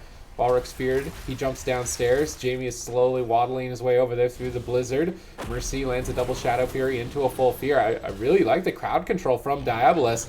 You know, despite running that Elemental Warlock, it's known for just doing damage, but they are executing well on crowd control. Now a Spell Lock onto Asgrath. He is having a hard time dealing with the control thrown his way. Walrix could fall. No, Life Cocoon comes in the nick of time. And with that, he should recover. It's now Alec's turn to try and battle back. Frozen Orb is down. They've whittled Mercy away a little bit here, but no crowd control on the Clyde. He's in a position that's making it difficult. Actually, no, he's staying right next to him. Alec gets a full polymorph. Jamie's out in midfield. He has to Demonic Gateway right back to the boxes as soon as possible. Heal himself back up with a Healing Surge. Nice fear on Alec by Mercy. Nether warding the Chaos Bolt as well. Diabolus stabilized, and they're just going to be chasing ABC around here, trying to prevent Asgrath from drinking and maintaining their advantage. Yep, and things are looking good here for Diablos to this point of the game. 35% dampening. Asgrath now caught into a fear. Walrick's still going to be getting slowly but surely poked down in the match. Jamie just chasing Walrick's as much as he can. Alec right now very far away, trying to find the crowd control onto Clyde, but that crowd control will fade, and it looks like they're going to be focusing more and more onto Jamie in this match. He gets interrupted, but the Life Cocoon from Clyde will keep him nice and healthy. Now Walrix is kind of caught in the midfield, taking burst damage once again. Double Mortal Coil coming in, as well as the Life Cocoon. So now there's a moment where both Mistweaver Monks don't have Life Cocoon available, and there are opportunities for both these teams to land a kill. 2 Chaos Bolts land on Walrix. He's forced to potentially retreat, but Vitality Conduit keeping him nice and healthy. He gets knocked away. Beautiful Thunderstorm there by Jamie. Looking for the damage on Walrix. Is he going to be able to find it? Stormkeeper channeled out. Burst continuing to fly in, but with a nice Nether Ward and heals from Asgrath, it looks like ABC will stabilize. Alec actually snuck in a nice poly there. They extended the chain and forced out Clyde's every man for himself. Mercy. Look at the counter pressure here. But he does get spell locked now. Asgrath in a full leg sweep. This could be a big opportunity here. Alec looking to poly Jamie, trying to stop that lightning lasso before it goes off. But now Jamie should be able to do it. Warwick's going to have to use that Unending Resolve. Not out of the woods yet. Clyde now in a full polymorph on his Memory of Lucid Dreams. Potential counter pressure onto Jamie. He's going to hex Alec. Alec actually ice blocking out of that one. Could be a trouble for him later if they decide to swap to him. He's going to have that hypothermia for a couple of seconds, but they don't go for him, he will be able to just use another ice block. So pretty good for the team of ABC there, having Alec just kind of ice block out of crowd control and try to remedy the situation by polymorphing the DPS on the side of Diablos. Clyde in a full counterspell. Nice sheep here onto Mercy. They're looking to get pressure onto Jamie. Jamie though, line of sighting Alec and channeling out that beautiful lightning lasso. Gets paralyzed on it though by Asgaroth. Not going to have that available, so if Clyde decides to push in, there's no risk of having to worry about being paralyzed by Asgaroth before he gets his off. He can just push in and get it cleanly. Asgaroth does have his trinket back now though, so he should be able to stabilize from a situation like that. Mercy once again in a polymorph. You can see ABC are starting slowly to get a little bit of pressure. They're just trying to polymorph the Warlock, spam out the slows, and then get a full sheep onto Clyde and then take down Jamie. But Jamie is making it extremely difficult with how he is positioning, and he's being very, very effective with how much damage he's able to do to Warwicks right now. Oh, fear on Asgarath. Alec and a Temporal Shield. They're actually going after Asgarath, spreading the pressure onto 3 targets, taxing his mana even further. 52% dampening and counting, swapping back over to Alec with a Chaos Bolt. Those Felt Fissures are devastating. That green fire on the ground next to Alec. Every time a Chaos Bolt is cast, that will be placed on the ground, and they're going to need to move out of it as it reduces healing significantly. Inferno's called in for Mercy. He's going to begin to ramp. They're going toe-to-toe. Warlock a Warlock. Who's going to fall to whose Dark Soul? Warlock's being feared on his at the moment. Stormkeeper channel. Jamie's ready to go. Firing on all cylinders, waiting to see those lightning bolts. Where is he going to put them? Bigger shock onto Walrix. Lightning bolts onto Walrix, but Vitality Conduit stabilizes him. Alec will rot, though, as it is his health redistributed. They switch over to Alec. He has to Ice Block immediately with those 2 Chaos Bolts being cast. Clyde rolling up into the enemy team as well, but he actually just walks into a Polymorph. Fortunately for him, it does end up breaking, but a triple leg sweep by Asgarath. Potentially they could kill Jamie. They're just so far behind. Are they going to be able to pull it off? Temporal Shield ticking away. Alec recovers with Life Cocoon. Jamie trades out with the Astral Shift, but Asgarath has absolutely 0 mana left. His cooldowns are limited. There's no options left to try and get a drink. They're just simply being rotted away here by Diabolus in game number 3, and they should be closing it out. Asgarath holds on. Lightning Lasso onto Alec. Mercy ramping up, looking to switch to him. Vitality Conduit again going to save Alec. The entire team of ABC on the run, ducking for cover downstairs off to the side, trying to make it to the boxes, and this looks like the polar opposite of last game. Diabolus have full control, outright crushing ABC in game 3. They were able to get Alec down at the end there, making Diabolus up 2-1 against ABC. Zico, that clearly what the game didn't go as long as that last one. Walk us through those final moments there where they were able to get Alec down at the end. Well, it's just, the story of the game. Clyde, because his team has the pressure all the time, he can heal very, mana efficiently. He can even sit down and drink if he needs to. Whereas Asgarath, he has to constantly reposition, constantly he's trying to pick somebody up who just got bursted. So he has to heal in a very inefficient manner. And it's just going to allow Asgarath, or it's just going to make Asgarath go out of mana. And as soon as Asgarath is out of mana, that's when, nothing is really going to save the team of ABC. And I think it's just the Ellie versus Frost Mage dynamic, really, that makes it play out that way, on the small map especially. Well, we saw Diabolus play that comp in the first game, and they had a victory off of that, and then they decided to put Gelu onto the Fire Mage for game 2, and they ended up losing Stupides. Do you think this is something they're going to repeat again, or are they going to go with that lock Ellie comp again? I mean, they could try it. The Fire Mage with the Racing Pulse didn't look good. I really don't think it looked good. And they're 100% going to go to Ashamains and be setting up to play that Frost Mage, Lock Mistweaver again, ABC that is. So it doesn't hurt Diabolus. I mean, they try Warlock Ellie on a big map. It works, they win the series. It doesn't work, they get to go to a small map and do the same thing that they just did on Talorant. So I feel like it would be better for them to just keep Jamie in at this point. Well, then if they do decide to bring Gelu back on the Fire Mage, do you think that would be... I mean, there were a couple suggestions you guys were talking about with Gelu's build specifically on how to maybe make him last a little bit longer, a little bit more powerful in that late dampening. Do you think that's a better idea, or do you think you should go with what Sid is saying and just keep them on that lock Ellie comp? I mean, they could just play with the lock Ellie once again. But I think if they do decide to lock in the Fire Mage, they need to really play around with the fact that, I mean, the game's going to go long. There's no way around it. Every single one of these games has gone 60% dampening. Even that game went to 62% dampening on the small map. So it is extremely likely what ends up happening if a team is on the back foot. They're just going to run, hide at the pillar, and there's just not enough ways for them to push in to end the game. So what I want to see is their trinket choices, their essence choices, their gearing choices, just actually completely tailored to the fact that the game will get to 70% dampening, and they try to make an all-in push, whether that's triple on use trinkets, the talents that they pick, is what I would like to see if they're going to play the Mage Lock Monk Mirror once again.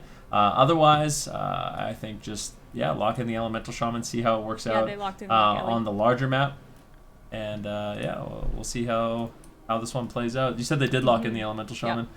So they're going to be locking in the Elemental Shaman blind. We'll see. Maybe they were afraid to lock this in blind because ABC has a decent answer, but I'm not convinced of that at this point. I mean, ABC, maybe they could lock in Nixie on the Rogue, but even then, I think Diablo definitely has a fair shot with their comp. Yeah, and Sid, you had the right prediction. They are going to be locking in Ashmane's Fall. That was ABC's choice, and then Diabolus, they countered with, or they responded with that lock Ellie comp. How are we going to see them play a little bit different compared to the last map that we saw in terms of positioning here on Ashmane's? Well, ABC will be able to drink way easier. That was the main problem. Asgrath was just out of mana, and Diablos were able to stay on top of them. On this map, if they try and cross, they're going to be snared a lot more by the Frost Mage. But I'm still not sold that ABC will win. It does set them up to be able to drink, but I think the Ellie Warlock still stands a good chance.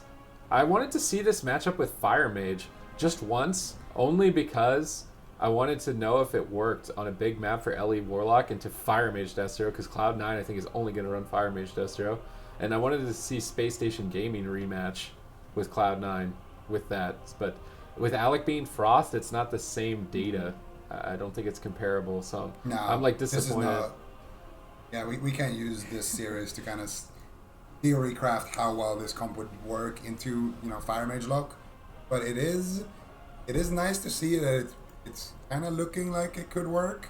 I feel like in Space Station Gaming's case as well, though, that Windwalker Ella that we saw yesterday was extremely hype, and I think that's a good answer on the smaller maps. Did see that could be on in the first like blind pick. Take it from.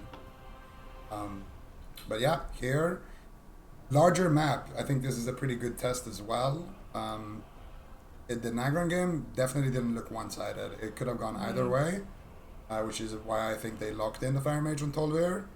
But now we're gonna get another kind of sample size, or another sample in the sample size, sample pool. I think those both work. In the The sample sample laboratory, I don't know. laboratory, we'll go with that. Where do we think this is going to go, though, in terms of dampening? I mean, you said that Subati is that... Let's get the predictions out. Subati said their issue It's- was, drinking, and maybe it'll be a little bit easier on this map here on Ashmane's. What do you guys think? I think we're definitely getting to dampening, would be my prediction. Okay. Unless someone makes a huge error, a massive mistake. I feel like dampening is almost required when these two teams play each other with these compositions. But yeah, I mean, what we're basically seeing is Diablos, their composition is just better during the early stage of the game. They can push in, and they can force ABC to basically retreat, run, and hide. And if they can continue that push, and they're not punished for it, then Asgrath really never gets an opportunity to drink, whereas Clyde, his team is creating lots of space and lots of opportunities for him to sit down and recover that mana. So that might be one of the major factors of this game. If we see Jamie and Mercy able to just consistently push in on this map on top of ABC, Asgrath never gets a moment to drink, then I think Diablos definitely has, big opportunities in this game to win just on mana alone. Well, Diablo's only one game Good away one. from moving forward to the lower finals. Can ABC tie it up, or is Diablo's going to win this series? Jamie is kind of pushed up here all by himself, thunderstorming Walrix and Alec around. I wonder if he's going to regret standing right on top of them. It looks like his team's going to back him up. And Diabolus, I feel like they shouldn't be afraid to play aggressive before dampening. And what's the worst thing that happens? They lose, and then they go to a small map. I mean, we've seen them crush them on Dalaran. That was an outright crush. So I would like to see all-out aggression from Diabolus here on Ashmane's. All right, we're gonna see if they can do that. Big damage here onto Warwick, but he should be fine. Paralyzed onto Asgrath. No follow-up CC. Beautiful stops here coming out of ABC. Nice fear, nice counterspell, breaking up the chain. Asgrath gonna reposition, and I like what Benruki was saying at the start. I think that's exactly what what Diablos is doing right now. They're just basically playing melee cleave. Just keep running at them, keep repositioning on top of them. Clyde is running that Relentless. You're going to have two pretty durable casters. So I don't think that ABC, they even have enough damage right now to score a kill. So just completely disrespect them and play on top of them and try to get some momentum that way. Because at least by the time you get to dampening, you're going to have that mana lead on your side if you are Diablos. Yeah, definitely. I think it's a reasonable strategy for them, and it definitely worked out in the last game. see if it can work out again. I think for ABC, in order to stop that, they need to find big counter pressure. I mean, there's no way around it. They need to try to find opportunities. Icy Veins going to be ripped out by Alec as he's looking to create big damage, and it looks like Mercy will be taking most of that damage.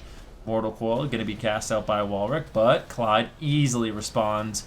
Vitality Conduit keeps Mercy alive, no problem whatsoever.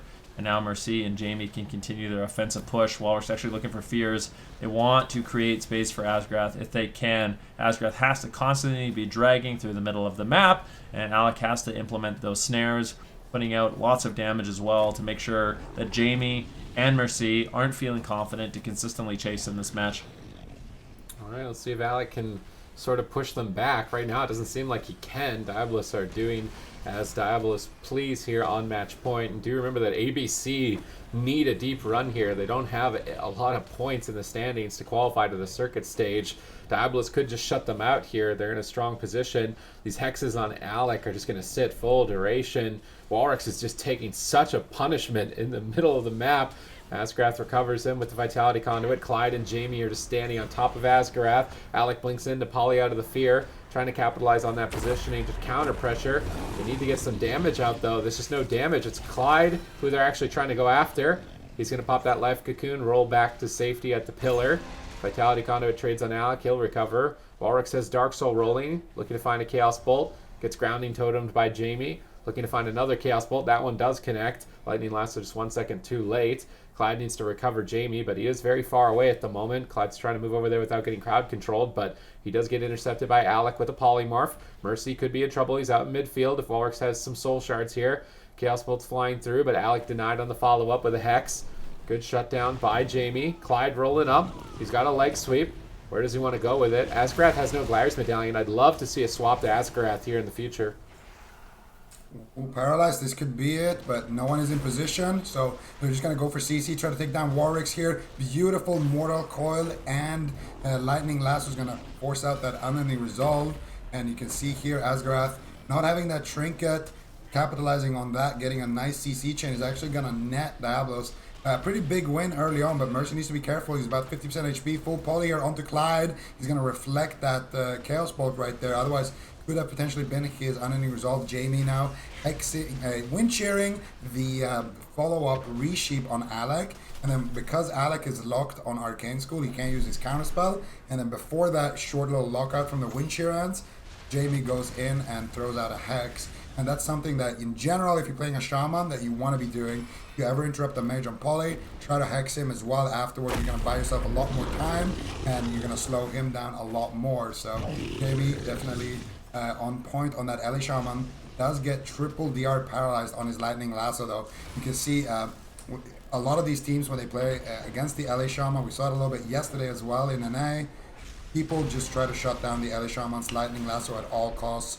Use your interrupts, your fears. If you have any instant crowd control, just anything you can, you throw it on the Ellie Shaman, because that is the most scary moment. They always pull up their Maelstrom and they Lightning Lasso, and then they follow it up with a big juicy Earth Shock, and it can just swing your HP from full HP to very low in a matter of seconds.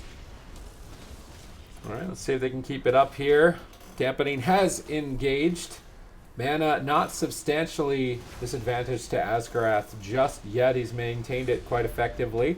Warwick is chilling in a Fell Fissure. He's going to jump out of that quickly. I'm wondering if they don't want to do an Obsidian Claw all-in, Vinruki, because they're running Dark Iron Dwarf. So they'll have Revival, they'll have Dispel, they'll have Fireblood. They can just do one after the other and remove that trinket from play. Yeah, that's a good observation, and definitely a fair point.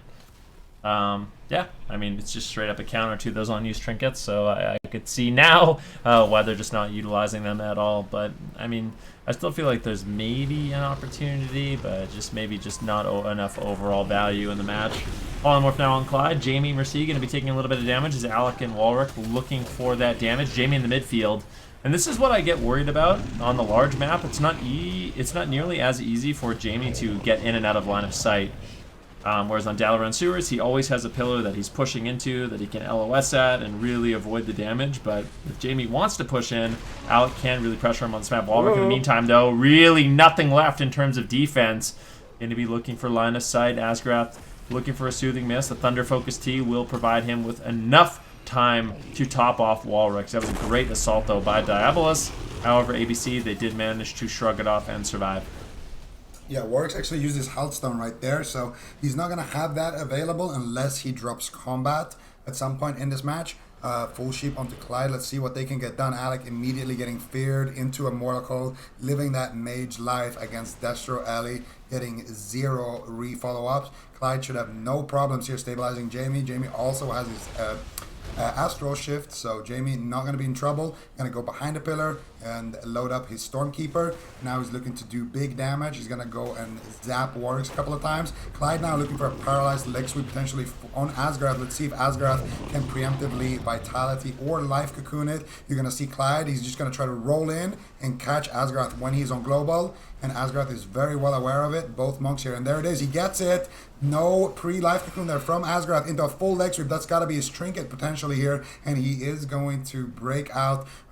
Was that a human racial he used right there? I'm pretty sure, to break out of that stun and use his Life Cocoon. So Asgarath's UI right now says he has his trinket, but he actually doesn't have it for about another minute and 20 seconds or so. So there could be an opening where they could potentially take down Asgarath with the next leg sweep. Or they could look to crowd control him once again and go after Warwick like they have been doing on the side of Diablos. Mana starting to become an issue for ABC here, hitting that 20% dampening mark, almost 50% mana for Asgarath. And if Diablos continue to be able to play on top of him, I doubt that he is going to be able to find a drink. This is dangerous for ABC as they are on match point and they face elimination. They won't be able to accumulate a lot of points, and they'll need a deep run in the 4th cup if they want to qualify to the circuit play of the AWC 2020 Europe edition. Both Mercy and Alec just trading at the pillar. Walrus line of sighting. Jamie getting right on top of them. Polymorphed. Clyde rolls over, dispels it instantly. Jamie is still just standing, kind of BM right in their face, like, almost as if he's an enhancement shaman, but it's exactly what he needs to do in the matchup. The Frost Mage is just kind of tickling, so you can disrespect them until dampening, and then those tickles will start to hurt, and that's the main goal for ABC. Survive until their tickle attack finds a kill. The tickle attack. Yep, that's Frost Mage, tickle attack. You know, as a mage, I resent comments like that, okay? There's plenty of people trying to live the Frost Mage dream. It's not their fault right now. Alec going to be channeling out the Frost Bolts. Decent damage here on the Mercy. It's going to be Life Cocoon traded out by both sides, but Walrix actually has to overlap with the Unending Resolve, and now there is a moment for them to push. Mercy is going to be in a little trouble here. Clyde caught into Polymorphs. Alec, can he find another? It's going to be very important. He does get that Polymorph, manages to find it, but Mercy is full health, and now it's a fear on Asgarath with Walrix, who's low. Walrix could easily die right here. They might be able to just close it out. The Lightning Lasso, the burst damage from Mercy. Can they connect the heals? Walrix is hitting at 10% health and does get taken down. ABC will be eliminated from the tournament, and Diablos, with this composition, will be able to keep their tournament dreams alive. Yeah, they will be moving forward to the lower finals. Congratulations to Diabolus. Where were they falling short at the end there, Zico, on the side of ABC? How come they could just not quite make that kill? Well, ABC at the end there ended up using Asgarath's Trinket Life Cocoon at the same time as Warwick's used his Unending Resolve. And that big defensive overlap was immediately punished later. I'm actually not sure how Mercy was able to land that fear at the end on Asgarath, but he was able to land a fear onto Asgarath. Oh, I think he Infernal stunned him on his roll and then landed the fear. So extremely beautiful play right there. Shutting down Asgarath, not allowing him to get that damage off, and get that Life Cocoon off, and they just had enough damage to close it out at the back end of that because Life Cocoon wasn't available. So nice punish by Diablos on the pick of ABC. Yeah, and like I said, they're going to move on to the lower finals, and they're going to face off against the loser of the series of that upper bracket series that we'll be moving to, Wildcard Gaming versus Method Black. Either of these teams could be dropping down in the lower bracket. How do we think this approach, Supatees, will face off against, will work against either of these teams, depending on who ends up in that lower spot? I think they're going to rely on Mage Warlock, not so much Ellie Warlock, and I think Method Black or Wildcard, if they face Diablos on the lower side, will probably use Warrior Mage Monk, unless they've come up with something new, because this is what, I guess game one, this could be interesting in terms of the blind pick for Wildcard, because I feel like they should just play Warrior Mage Monk into Method Black, And then Method Black, what are they going to play? Are they going to play the Warlock Mage? I suppose it worked for them in that last game of Cup 2? I think we're seeing it. It's Cup 1, I think. I think we're seeing it, man. I think that's what it is. Yeah, Mage lock into Warrior Mage. All right, well, we'll soon find out. We are going to go to that Wildcard Gaming versus Method Black series, though, next, Fenriky. What can we expect from these two teams? These are top 2 seeded teams, so it's definitely going to be a super big fight for both of them. And we'll hear your opinions after this break. Actually, we're going to go to a break, come to that series after it, so stick around and we'll come to that Wildcard Gaming versus Method Black game coming up next.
AMD's ice block. Can they push for it? Ironbark, when he gets caught on a polymorph, the Ironbark may not matter. 10 seconds away, 8 seconds away for it. Can they gun down for the kill? Cauterize about to trigger. 4 seconds away, 3 seconds away, 2 seconds, 1 second. Oh my goodness! Oh my god! My heart is still racing from that ice block.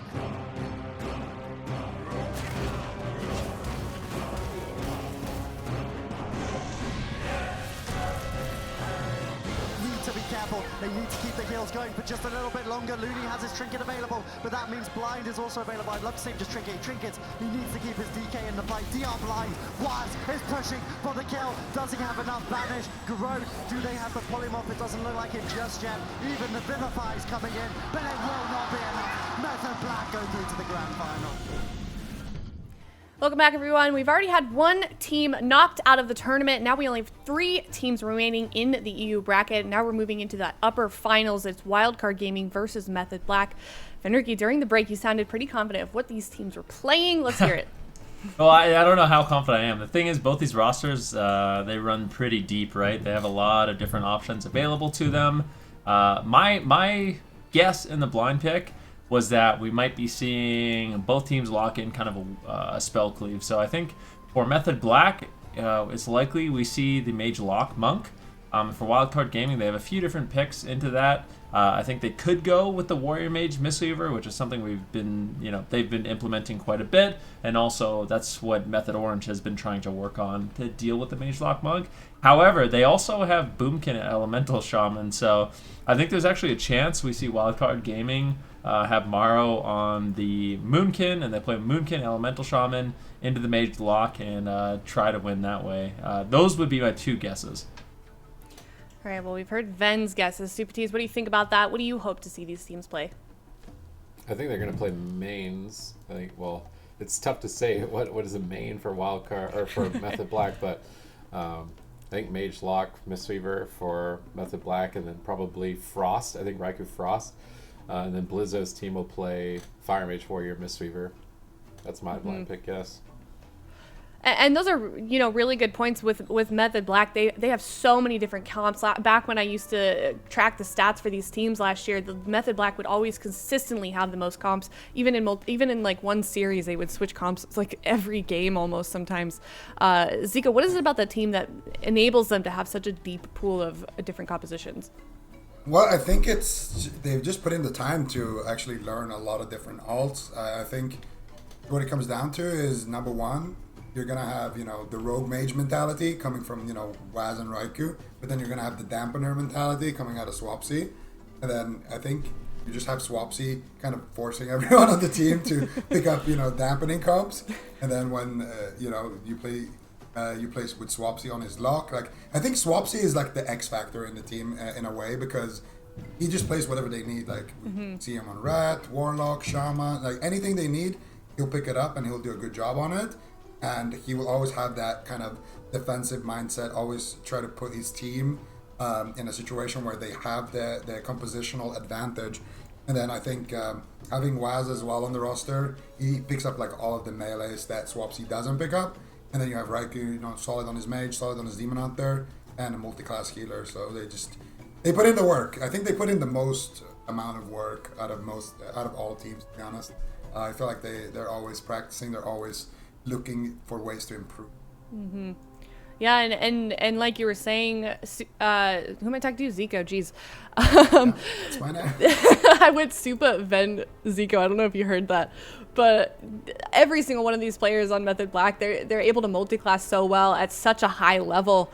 But Wildcard too, they're a super strong team as well. They're one of those teams we've seen playing together for quite some time and have a super good success as well. Then. Wildcard Gaming, yeah, I mean, definitely. These guys have quite a deep roster as well, playing lots of different compositions. And a lot of the time, they're playing compositions that we don't see other people run. Them playing the Warrior Mage Monk, that's something that is really meta now, but they were playing that when no one else really was last year. So, I mean, they're not afraid to take risks. They're one of the first teams to lock in Moonkin in the AWC this season. And, they definitely experiment a lot. They come prepared and going in blind.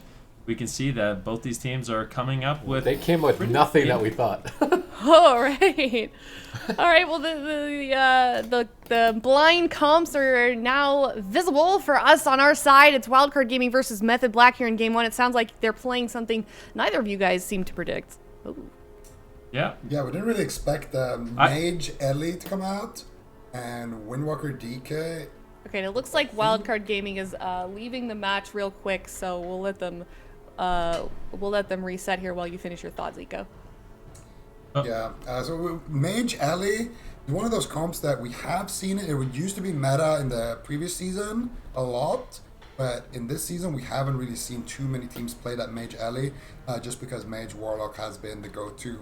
The thing with Wildcard is that the one thing they don't have is a Warlock right now, because they used to have Warwicks, they swapped out Warwick for Mage, Morrow, and now they don't have anybody who plays that Warlock, so they don't have that Mage lock. So if they want to go for Wizard comps, it has to be, you know, Ellie X. It has to be like Morrow on his Moonkin or Morrow on his Mage, and then they combine that with an Ellie. So it puts them in a kind of a unique position in that way, but it could work.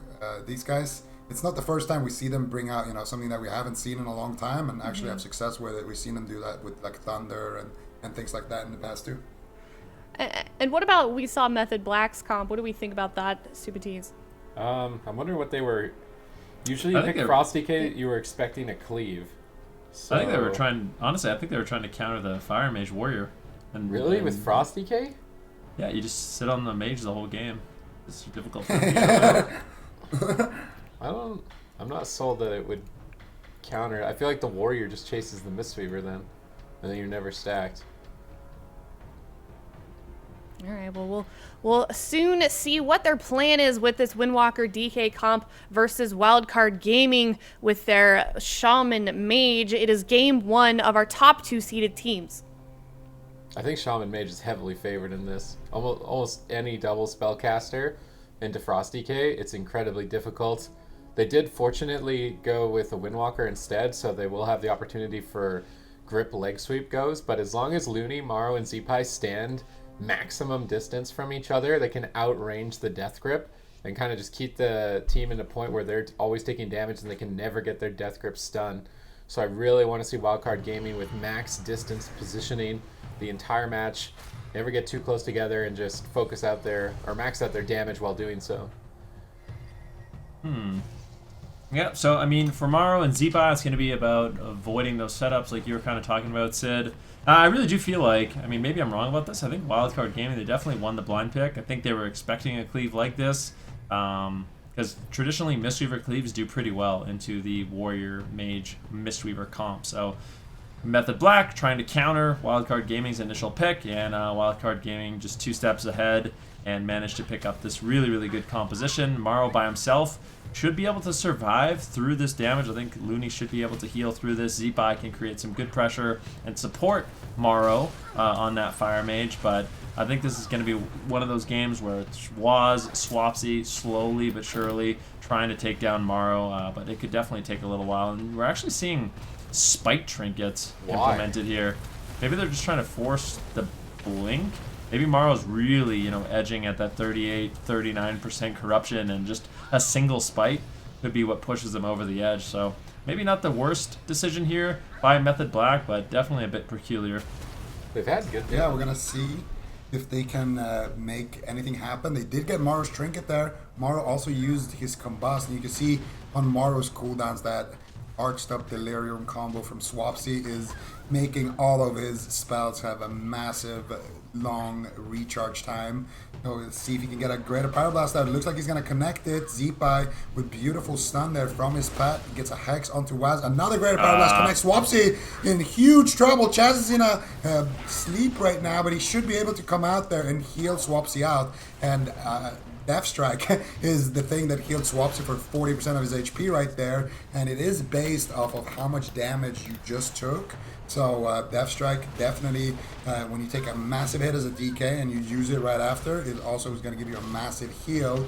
They had a disarm in that situation. It could have just been the game there onto Swapsy, but nonetheless, Method Black don't have a lot of cooldowns left on that DK now.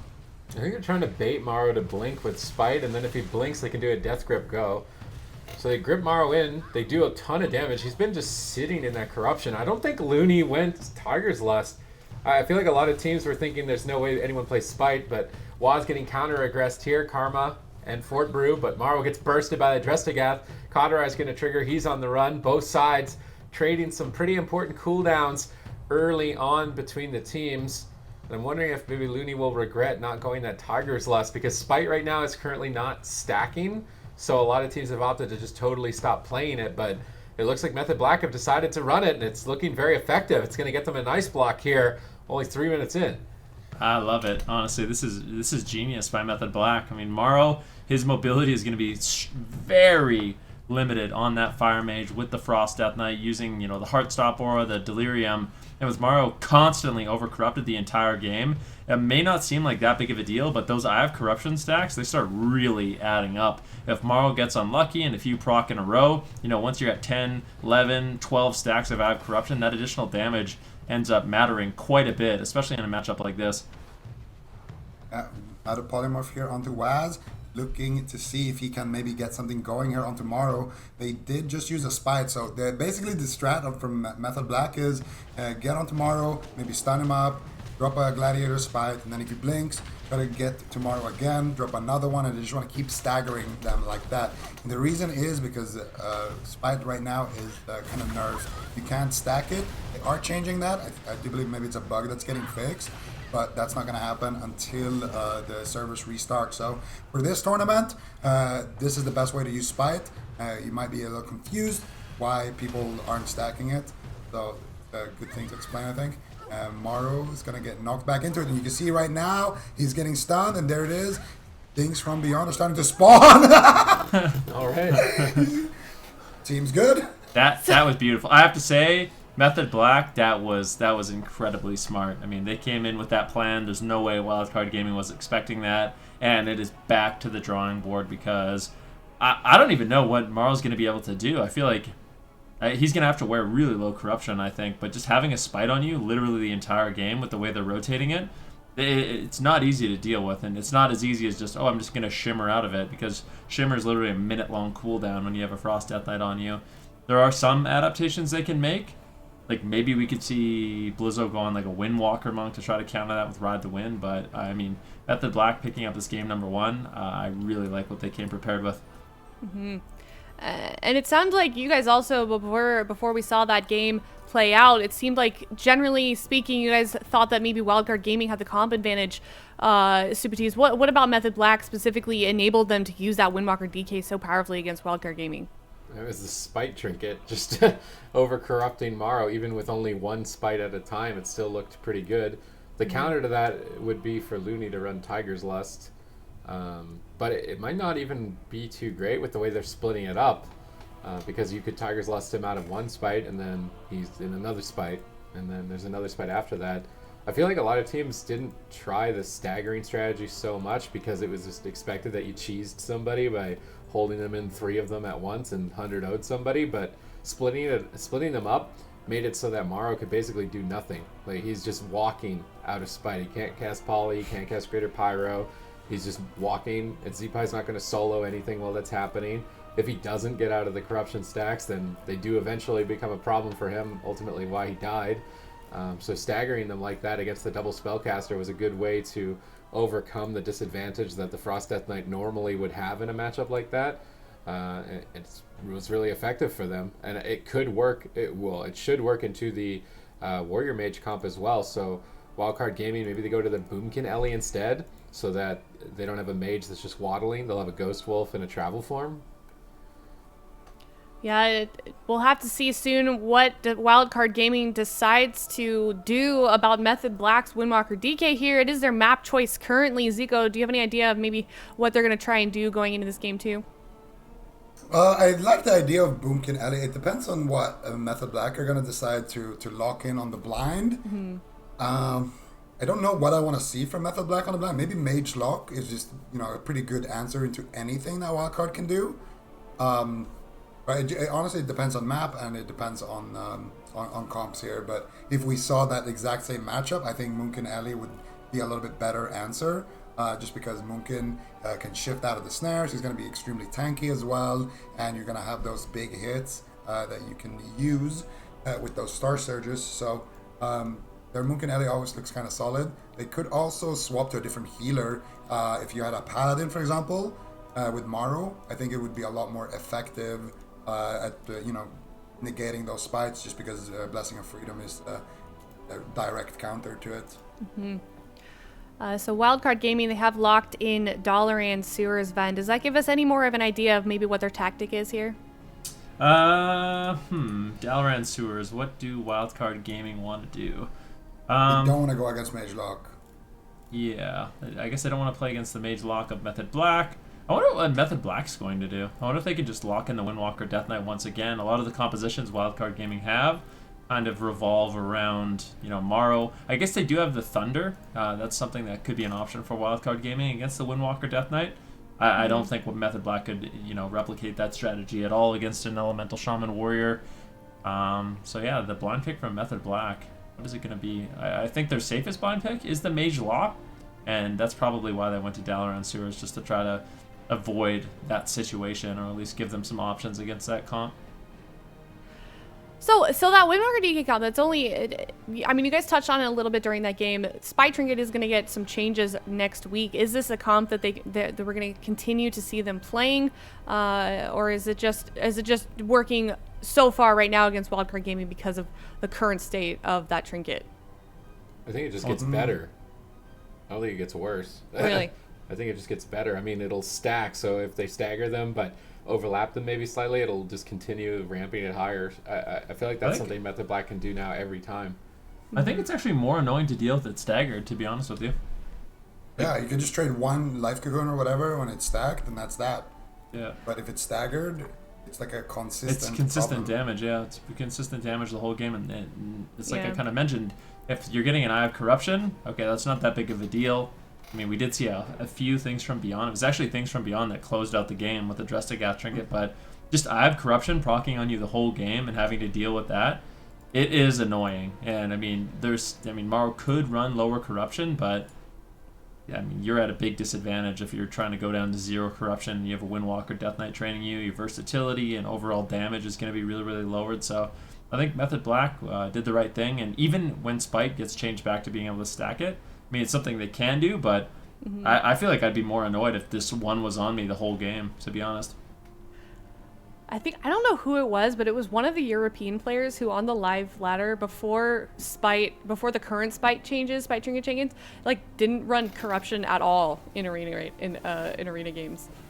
I think a lot of people probably did that against Spite. It's really annoying. I mean, if you get over corrupted, you can just outright lose the game. So sometimes it's better if people are going to spite you, just literally go to 0 Corruption, remove that win condition from them. Yeah, it is a funny dynamic there, and there's certainly a bit of a mind game. Yeah. I feel like it's never worth to unequip your Corruption. Like, if let's look at it from this perspective. If you could choose to fight against someone who has no Corruption, and all you have to do is just not have a trinket, take the trade. Yes. Right? Like, the trinket is gonna have a little bit of impact on the game, but not that much. Whereas the Corruption, I feel like, has a massive impact on the game. So I don't know. I've never been a fan of unequipping Corruption against Spite. Yeah. I think the best thing you can do is just play around it and maybe play with it yourself if it ends up being strong in the meta. Because there are ways to counter it, like, Ride the Wind and things like that. So Wildcard Gaming, they have locked in Looney is going to be playing Holy Paladin, Maro on Balance Druid, and then of course Zibai on Ellie Shaman. Guys, what do we think about this? I think it was Ven, you said you wanted to see Looney maybe on that Holy Paladin. Well, I want Wildcard Gaming. This is something I expected them to maybe lock in on the blind pick, and it's good against the melee cleaves. And you can tell they really didn't like the Corruption because now they have Freedom, they have Ghost Wolf, they have Travel Form. And I think it's extremely unlikely we see Method Black even mess around with Spite Trinkets at all. But I think this is a good answer for Wildcard Gaming, especially on this map. They're going to be able to utilize, the upper and lower floor by knocking them off with Thunderstorm. So Zipai's utility might come in clutch here. And for Method Black, I mean, who do we expect them to go after in this match? My question.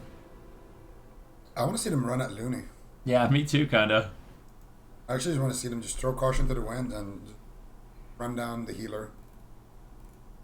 Well, now that Wildcard Gaming has sort of figured out a way to minimize that spite trinket, or to just force them off of maybe playing the spite trinket, what do you think Method Black's going to do here in terms of gear? We'll probably, I mean, you know what I'm going to say. I kind of want to see a Maledict if they don't decide to run down the healer. Just because you have 2 hybrids, so, you know, it's pretty high value there.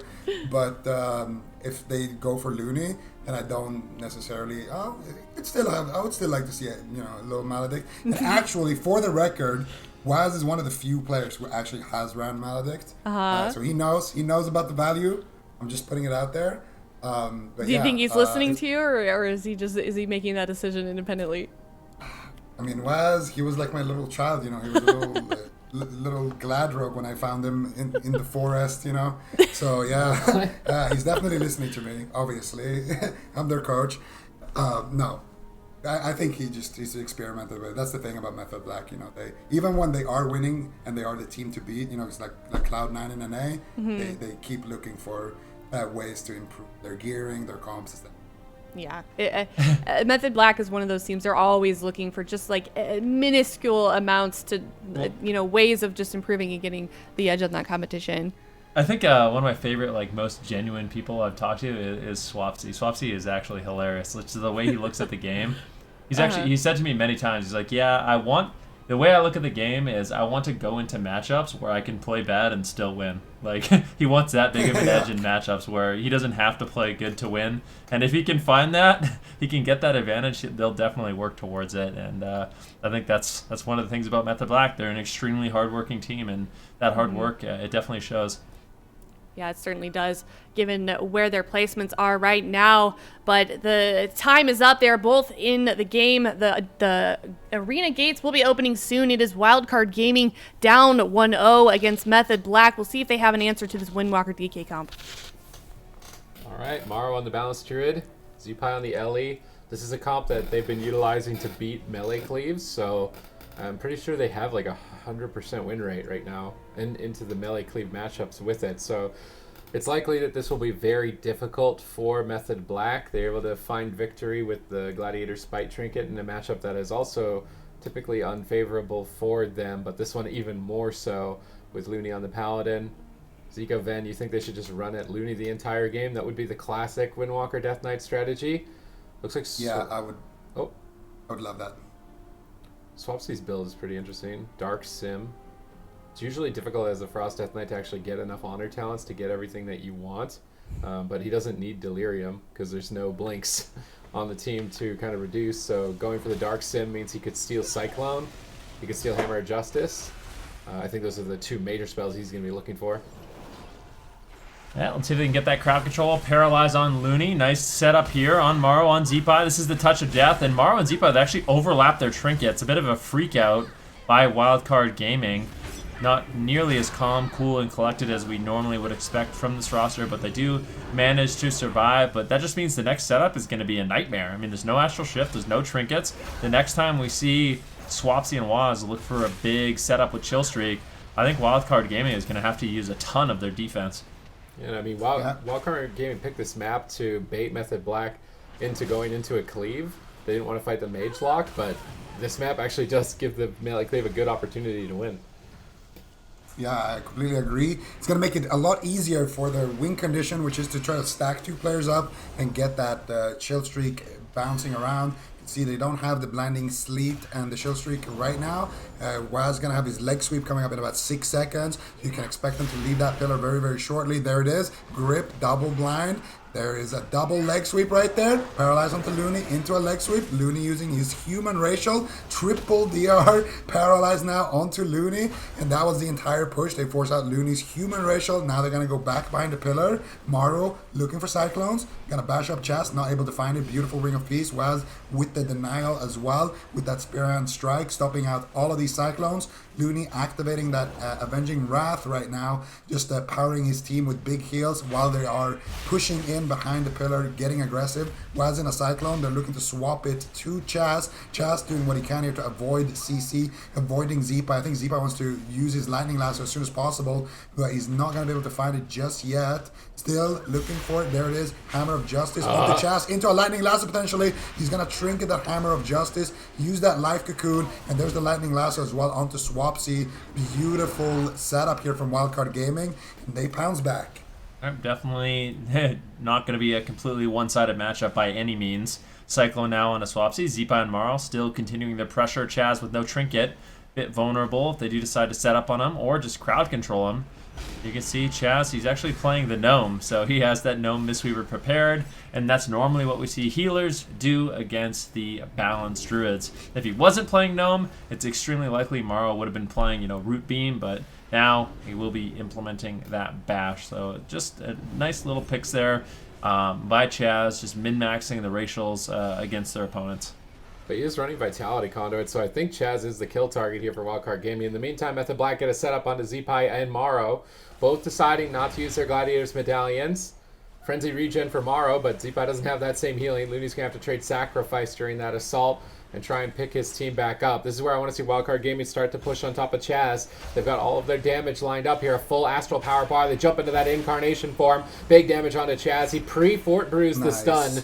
Really the only reason he's alive, and he might even still die, but that Fort Brew bought him the time to get to the Life Cocoon. He knew he was the target.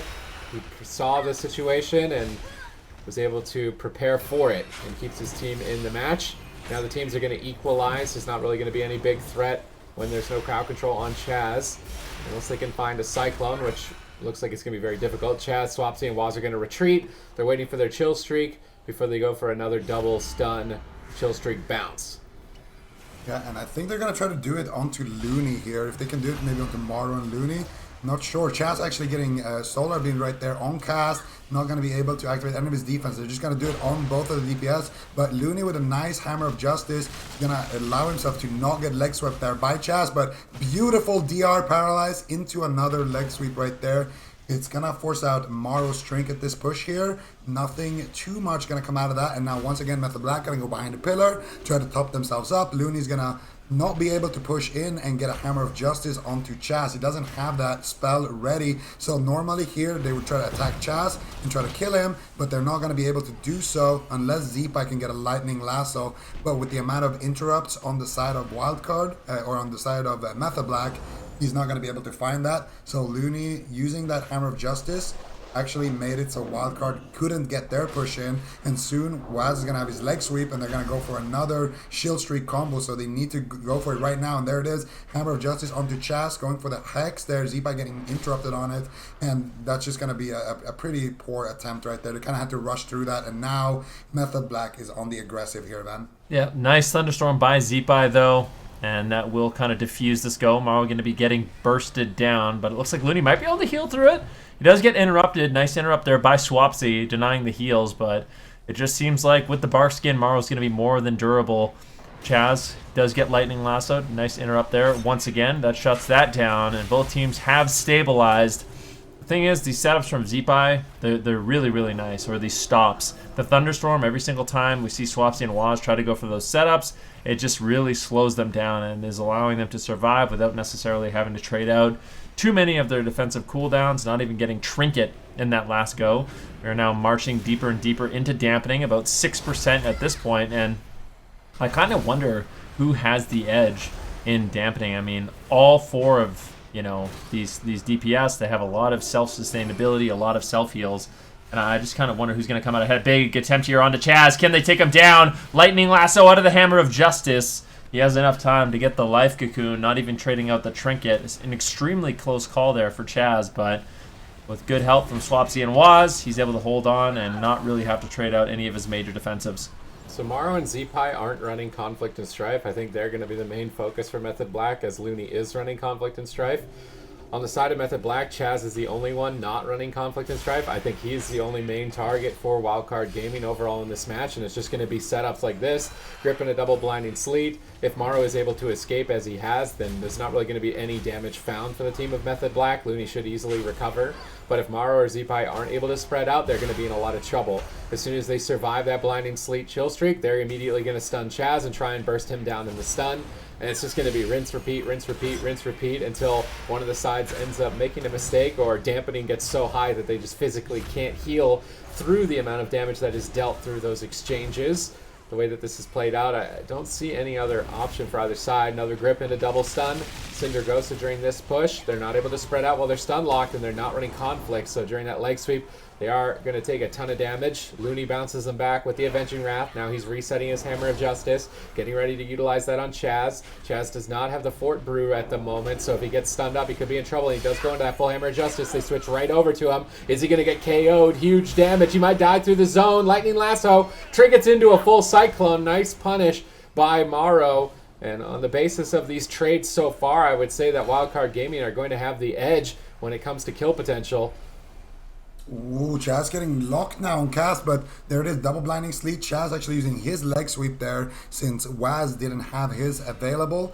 Nice little push there, gonna force Morrow's Trinket, but that's the thing, Morrow's gonna Trinket now, Zeepai is gonna Trinket the next time, and as long as someone has a Trinket, they're going to rotate through those and not stack up for that chill streak too much. Chaz now, no Trinket, no pre-Fort Brew. This is huge here for Wildcard Gaming. If they can get that Lightning Lasso, it could just be the game, and Zeepai gets immediately interrupted right there. Zeepai, knowing he was going to get interrupted, actually using his pet stun instead of that Lightning Lasso, just to make sure that the stun lock does get extended. Heads up play by Zeepai, but equally so, a heads up play by Waz, keeping his healer alive with that kick onto that Lightning Lasso. Would have been enough, I think, because it also stops that Earth Shock because they're on the same school, so it stops that big Earth Shock from going off as well here for Zeepai. But the next time that happens, Chaz could just go down. He needs to try to preemptively Life Cocoon or Vitality or Fort Brew or something. So for Chaz, it's very important to cross the map and try to not make it, to try to get it telegraphed to him when they're going to push the trigger. So Looney needs to try to stay on top of Chaz, because then it's very hard for Chaz to preemptively use anything, because Looney has just been on top of him the whole time, whereas if Chaz is on the opposite side and Looney runs to him, it's very easy for Chaz to poke out and use a defensive at the same time as he gets hammered. So that's why he's constantly repositioning like this. Yeah, and it looks like they are going to be making that swap onto Chaz. Can he survive? Hammer of Justice. Where's the follow-ups done? Unfortunately not found. Blind coming in from Swapsy. Paralyzed coming in from Waz, and that completely shuts them down, giving Chaz the one moment he needs. And basically, Wildcard Gaming, if they want to land a kill, it has to be 100-0. They need to absolutely kill Chaz before he can control his character whatsoever. If he gets the Life Cocoon off, that's basically the same as Divine Shield. He will not go down. But now Chaz actually struggling to keep Swapsy alive. He rolls away. And Swapsy will use that anti-magic shell. Tiger's Lust from Waz backing him up as Method Black is on a full retreat. Yeah, when dampening gets high, the Death Knight and the Windwalker do become possible targets. They'll be whittled down, and Chaz will have a much more difficult time anticipating attacks on himself if his teammates can also die. Now he's fully stunned into a Cyclone. Swapsy has to trade the anti-magic zone. Fair trade with the Incarnation from Morrow, but its defense will subside. A full Hex slips through, unfortunately breaking to some collateral damage. Vitality Conduit onto Swapsy, but mana is seriously taxed here for Chaz. His entire team getting rotted down as dampening gets higher and higher, and it doesn't seem like dampening is paying the same favor for Method Black onto Wildcard Gaming. Full stun lock over onto Chaz. Triple Blinding Sleep by Swapsy, likely a triple leg sweep as well. Morrow trinkets to space away from the team. They thunderstorm as well to try and disrupt the potential chill streak, but I believe that Swapsy held on to it. Chaz is almost completely out of mana. His entire team is being devastated at the 11-minute mark here. Dark Sim attempt by Swapsy to steal Cyclone. He's locked down in a Lightning Lasso. Breaks out with the Icebound Fortitude. They stun up Chaz. They're trying to make another swap onto him, and they're just going after everybody on Method Black. Can Method Black hold strong and push them back? They are finally showing signs of life with Looney stunned up, Morrow at half, and Zeepai as well. Perhaps they can pull it off. Zeepai's in trouble on 10%, refusing to trade the Astral Shift, finally making the trade, and Method Black have shown they have potential. They are not going to be pushed around. Zeepai still on extremely low HP here. Looney greeting that Hand of Sacrifice. He has the Avenging Wrath. Maru throwing out the Cyclones. That Avenging Wrath healing should be enough to stabilize Zeepai here. But if they can get another setup going, that could be big. Chaz does have his leg sweep in a couple of seconds. Looking for the paralyzed leg sweep onto Looney potentially. Chaz gonna roll in and do a leg sweep here, I assume. Nice Thunderstorm there by Zeepai, the king of LA Shamans. Gonna completely stop that setup before it even happens. And once again, Wildcard Gaming now have that chokehold position that they love to have. Nice Solar Beam into a Hammer of Justice onto Chaz potentially here. Looney's looking for it. Chaz line of sighting beautifully though, waiting for it, and he's not going to be able to get it off that Vitality Conduit, just forcing Looney to hold on to it for a little bit longer. But Zeepai still here in a lot of trouble, getting cycloned on his Blessing of Protection by Swapsy, and now they're pushing Maru away from that pillar so Chaz can recover the team here then. Yeah, definitely. Chaz, basically no mana left. In Wildcard Gaming, they are in a bit of a dominant position, but Method Black, they've shown that they can get one nice setup, and they can absolutely decimate the team of Wildcard Gaming. Waz in some trouble. Swapsy as well. Full Hammer of Justice on Chaz. Is he going to trink it out? It looks like they're just going to be going after DPS at this point of the game. Lingering Psychic Shell trades. Waz has nothing left. Unfortunately, gets caught into the Lightning Lasso. Anti-Magic Zone trades, and things are spiraling out of control here for Method Black. Waz desperately doing everything he can to try to stay alive. Chaz connects some heals. Swapsy looking for the counter pressure for his team. They can't just hide behind the pillar. They need to try to find some semblance of damage, and they're looking for the push. Grip on Tomorrow, he trinkets out. Interrupt now onto Chaz, and Waz, once again, he is in so much trouble. Transcendence away to Chaz behind the pillar, but Chaz, I mean, he's just got no mana. Life Cocoon, but that's basically the last line of defense. Waz has to hold on for another 15 seconds on that Touch of Karma. Oh, Life Cocoon's giving him that time. They're trying to chase Chaz. Looney's after him. He gets the full stun. Swapsy could be in trouble. Lightning Lasso, they need to interrupt this. Lightning Lasso actually breaks from being max ranged, I think. Maybe a mistake by Zeepai. Either way, he gets the full Hex, and with the full Hex, it should be enough to take out Swapsy in game number 2. Wildcard Gaming tying it up. Oh, man. And he just got AMS back up, too. That's definitely unfortunate from Method Black. And now Wildcard Gaming has tied it up 1-1. And, you know, it looked like they switched their target a couple of times. Chaz almost dying several times. And then Method Black almost turning it around onto Wildcard Gaming. But at the end, it wasn't enough then. I mean, it definitely wasn't enough. Method Black, they had good counter pressure in the game. Like we said, there was moments where it seemed like they could win, but it's just one of those situations where you're the team that gets to push in, play on top. You kind of dictate the pacing of the match, and I mean, it was just a great counter pick here from Wildcard Gaming. That being said, I mean, this is one of those series. These two teams, they always bring it to, you know, a Game 5, a Game 7 in the grand finals. So I think it's just going to be trading counter comps essentially on good map picks, and that's really where you can see the strength of these teams. They always have answers for what the enemy team is going to be running, and it could be one of those games where it did come down to the blind pick, and eventually Method Black will be able to just get that secure win on game number 5. So I think for Wildcard Gaming, what's going to be imperative for them is they're going to have to take kind of a risky matchup. When they go into a blind pick, it needs to be a comp that's extremely well balanced, maybe even just a Warrior, Mage, Mistweaver Monk to try to pick up a win, or Thunder, something like that, because they have to get back in the series by winning a swing match. And if they can't, then I think just it's inevitable that Method Black will end up winning this one.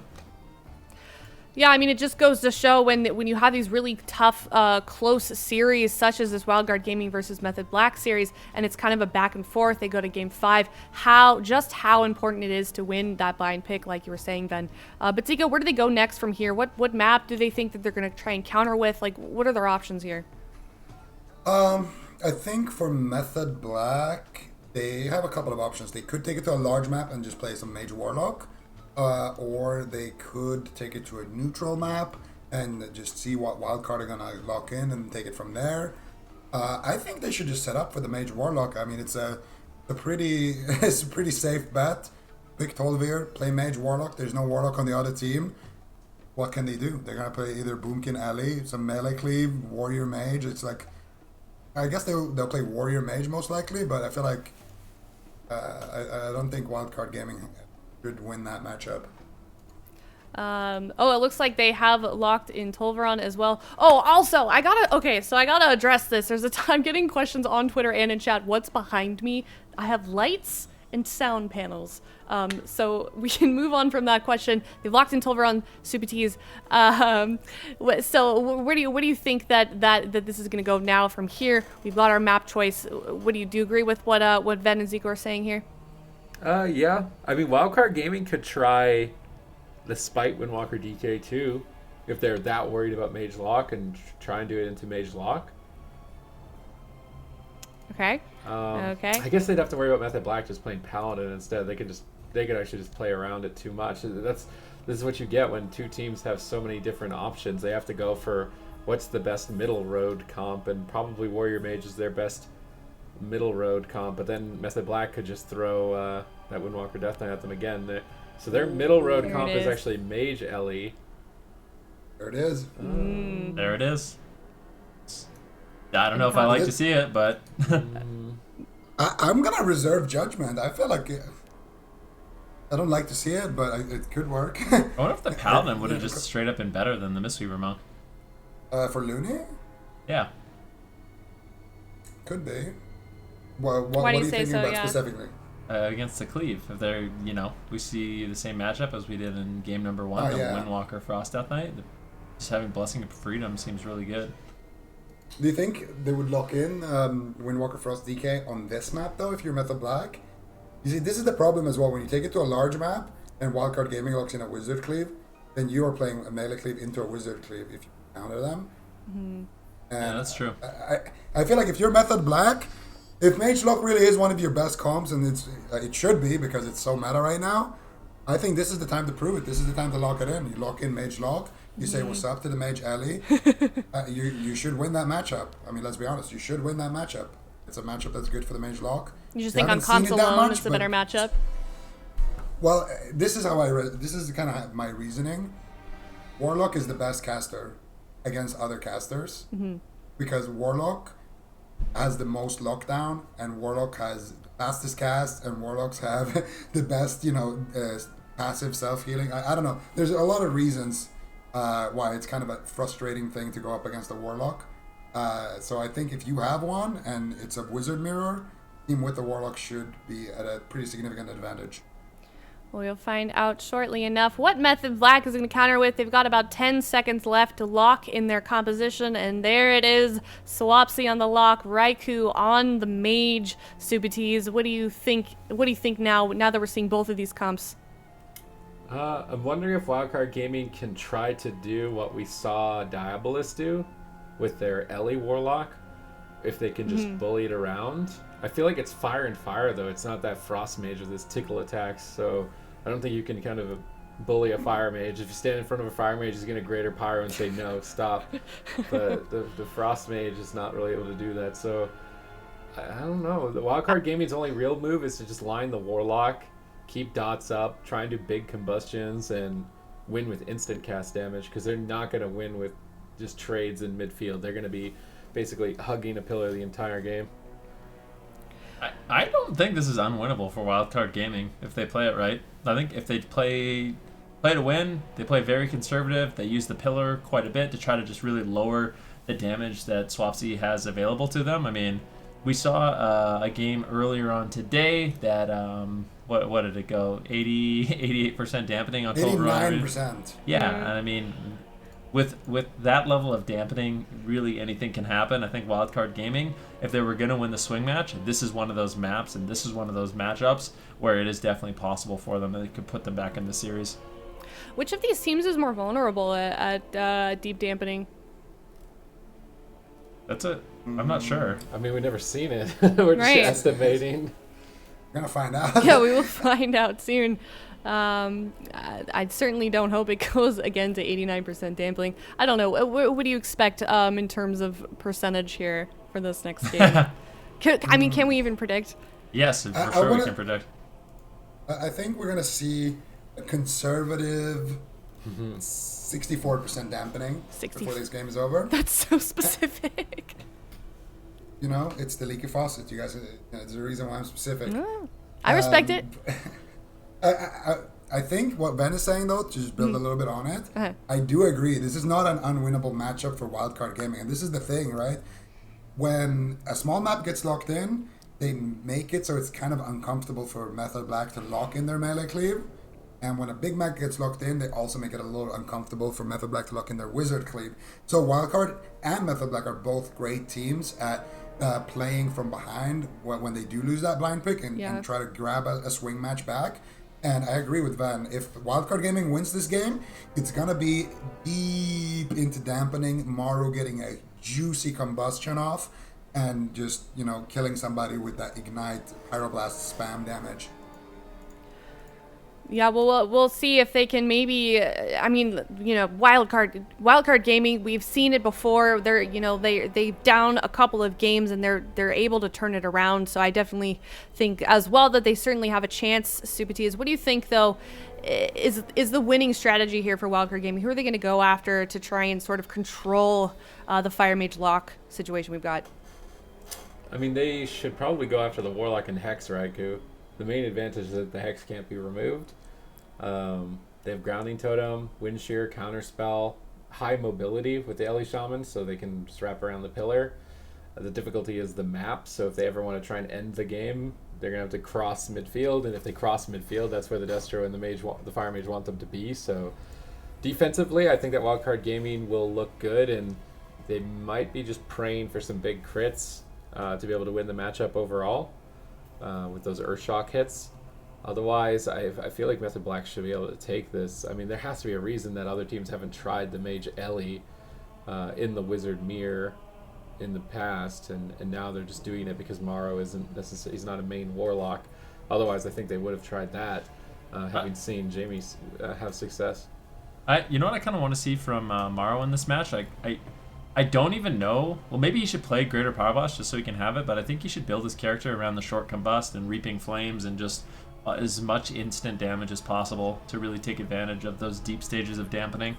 I think that's like the best utilization he can find, especially when he's with an Elemental Shaman, because with the Elemental Shaman, it's not going to be about sitting in the open and exchanging blows with the Warlock. It's going to be about picking your moment to all in, look for as much burst damage as possible, then just line of sight outside of those moments.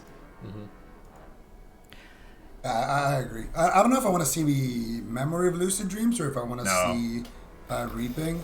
I don't know. Memory of Lucid Dreams is kind of nice, but because of the combustion spell steal with Klepto dynamic, it probably will be a lot difficult for both of these mages to get out, big value.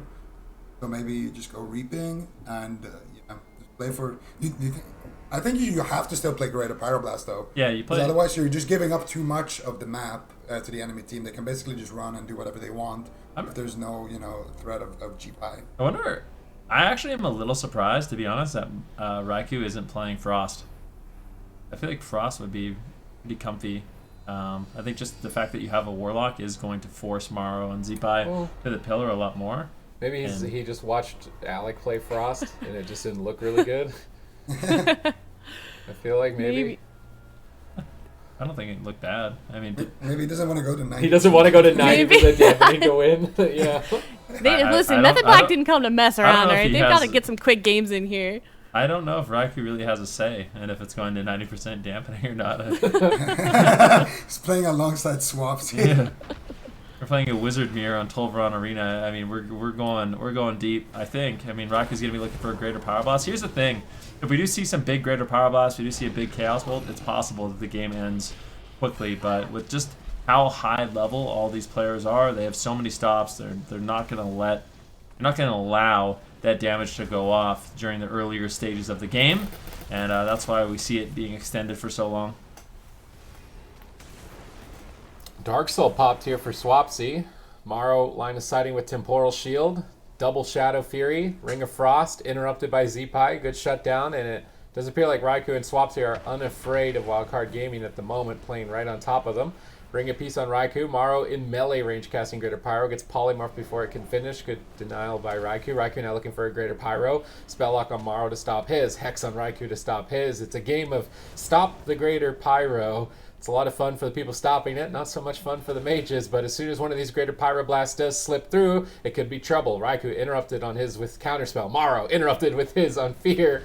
Both of these mages are going to have an incredibly hard time at this high level of skill in actually completing one of those Greater Pyroblast casts. Chaz is playing Healing Spears, so anytime Chaz gets crowd controlled, you can expect to see his teammates walk into those little white orbs on the map. You can see one behind Zeepai right now, and a big push here onto Looney. He's going to use that Life Cocoon though. Should be fine for now. Raikou looking for a Greater Pyroblast, gets a nice counter spell onto Morrow. Morrow landing a nice sheep here onto Chaz. Beautiful stuff coming out here, but big damage onto Raikou. No more CC onto Chaz. He has his Life Cocoon. He's not even going to use it. He's just going to go ahead and channel out a couple of Soothing Mists, and that should be enough to stabilize Raikou in that situation. Now Swapsy trying to get that pressure going, trying to build it up. And once again, we got to keep our eyes open for those orbs. I think they want to use them to try to dispel Flame Shock as much as possible. And also, just whenever Chaz is in crowd control, they can use that to just get a little bit of extra healing while he is sitting through that CC. You're also going to have that statue healing somebody. So a lot of passive healing with the setup that Chaz is building. I think he's also running Vitality Conduit, so he has a lot of things to use before he gets CC. Nice setup here by Raikou, but he does get stopped on it, unfortunately. Double leg sweep coming in. As Looney sits some crowd control. Morrow looking like he's going to be okay, using his shimmers to get out of line of sight. Looks like he won't be taking too much damage right now. Chaz actually crossing the map. He's going to be looking to go for a drink, and I mean, that's the one luxury Method Black has with their positioning. Chaz, when he needs to, can sit down for a drink. And the other good thing about Morrow playing, you know, Greater Pyroblast and trying to go those as often as possible is he's going to be soaking up the interrupts from Raikou. You can see one spell lock, counter spell likely going to be exchanged from Raikou as well. And that allows Zeepai an opportunity to get the lightning lassos, which are going to be really, really nice. I also really like, to be honest, if this game does go deep in dampening and we see Swapsy and Raikou push in, Zeepai is going to be able to really utilize that lightning lasso. If he can get a lightning lasso, you know, at 60-70% dampening, get behind the pillar, and they don't have an interrupt for it, that can just be game winning outright. So we're definitely going to be looking to see that from Zeepai as this game marches deeper and deeper into dampening. We're seeing the Mage Warlock Overlords challenged for Wizardry Supremacy. Who's going to take it? Will the Ellie Mage have a chance? Raikou out in midfield looking for more Greater Pyros, doesn't find it. Morrow trying to look for it as well. Raikou blinks back, and then Morrow line of sights to the left. Both teams playing at such a high level, it's going to be very difficult for either side to get any Greater Pyros before dampening, and then dampening will reduce the healing overall. That any damage they do will start to stick, and that's when things are going to start falling apart for each side. Looney rolls out to Chaz. Catching him midfield, potentially swap to him. Looks like Swapsy's the target at the moment. He nether wards while Chaz is in a stun, reflecting a lot of damage back and denying it. Buying time for Chaz. Now Chaz moves in to crowd control Looney. They're trying to go after Morrow, but Raikou is falling behind. Zeepai is devastating Raikou at the moment. Huge damage. I mean, a situation like that, another 6 minutes from now, could be unrecoverable. I'm starting to be sold that the Ellie Mage has potential in the matchup. Ellie Mage. The counter to Mage Lock. I don't know about the counter. Ellie Shaman in general seems like a pretty good pick into Mage Lock from what we've seen so far today. But yeah, I think having a Warlock on your side is probably going to be a little bit better. Either way though, Wildcard Gaming showing signs of life in a pretty decent position right now. They have all of their defense on their side. So does Method Black right now, except I guess that revival on the side of Looney, had to use that at some point, but it's not a huge deal. It's just kind of an emergency dispel usually, the way you use it. You're going to see a Greater Pyroblast here connecting to Morrow. No, he's going to blink behind the pillar. He's going to be able to avoid that one. Now he's going for one himself, gets polymorphed, gets dispelled. Both of these mages trying to find a Greater Pyroblast. Not going to be able to find it just yet though.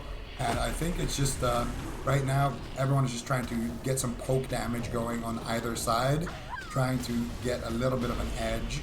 But I think the real damage is going to start happening a little bit later in dampening, when all of this poke results in, you know, meaningful damage that actually forces one of the teams to leave the pillar. Ooh, Morrow looking for a Greater Pyroblast. It's going to be line of sighted. But I just get the feeling, with just how these exchanges are going, that it seems like Wildcard Gaming might actually have the edge as the game goes on. The only thing that concerns me a little bit is that Looney's mana is really going to get taxed, and I don't think he's ever going to be able to drink. It's not really going to be possible. If he can't find a drink, it'll be a miracle. Big setup on Swapsy. Can they just take him down? There's no way. What? Massive burst damage. beautifully done there by Wildcard Gaming, and that is the execution. I mean, you cannot survive a setup like that in dampening. It is so beautiful to see, really nicely done there by Wildcard Gaming, but Method Black, they hold on. Raikou looking to strike back, but there's pressure on him. Now Morrow, he's getting low. Is it going to be his Ice Block? Is it going to be his Cauterize, or can Looney connect the Life Cocoon? He does manage to get the Life Cocoon out. Nice setup there by both teams. It's what you like to see.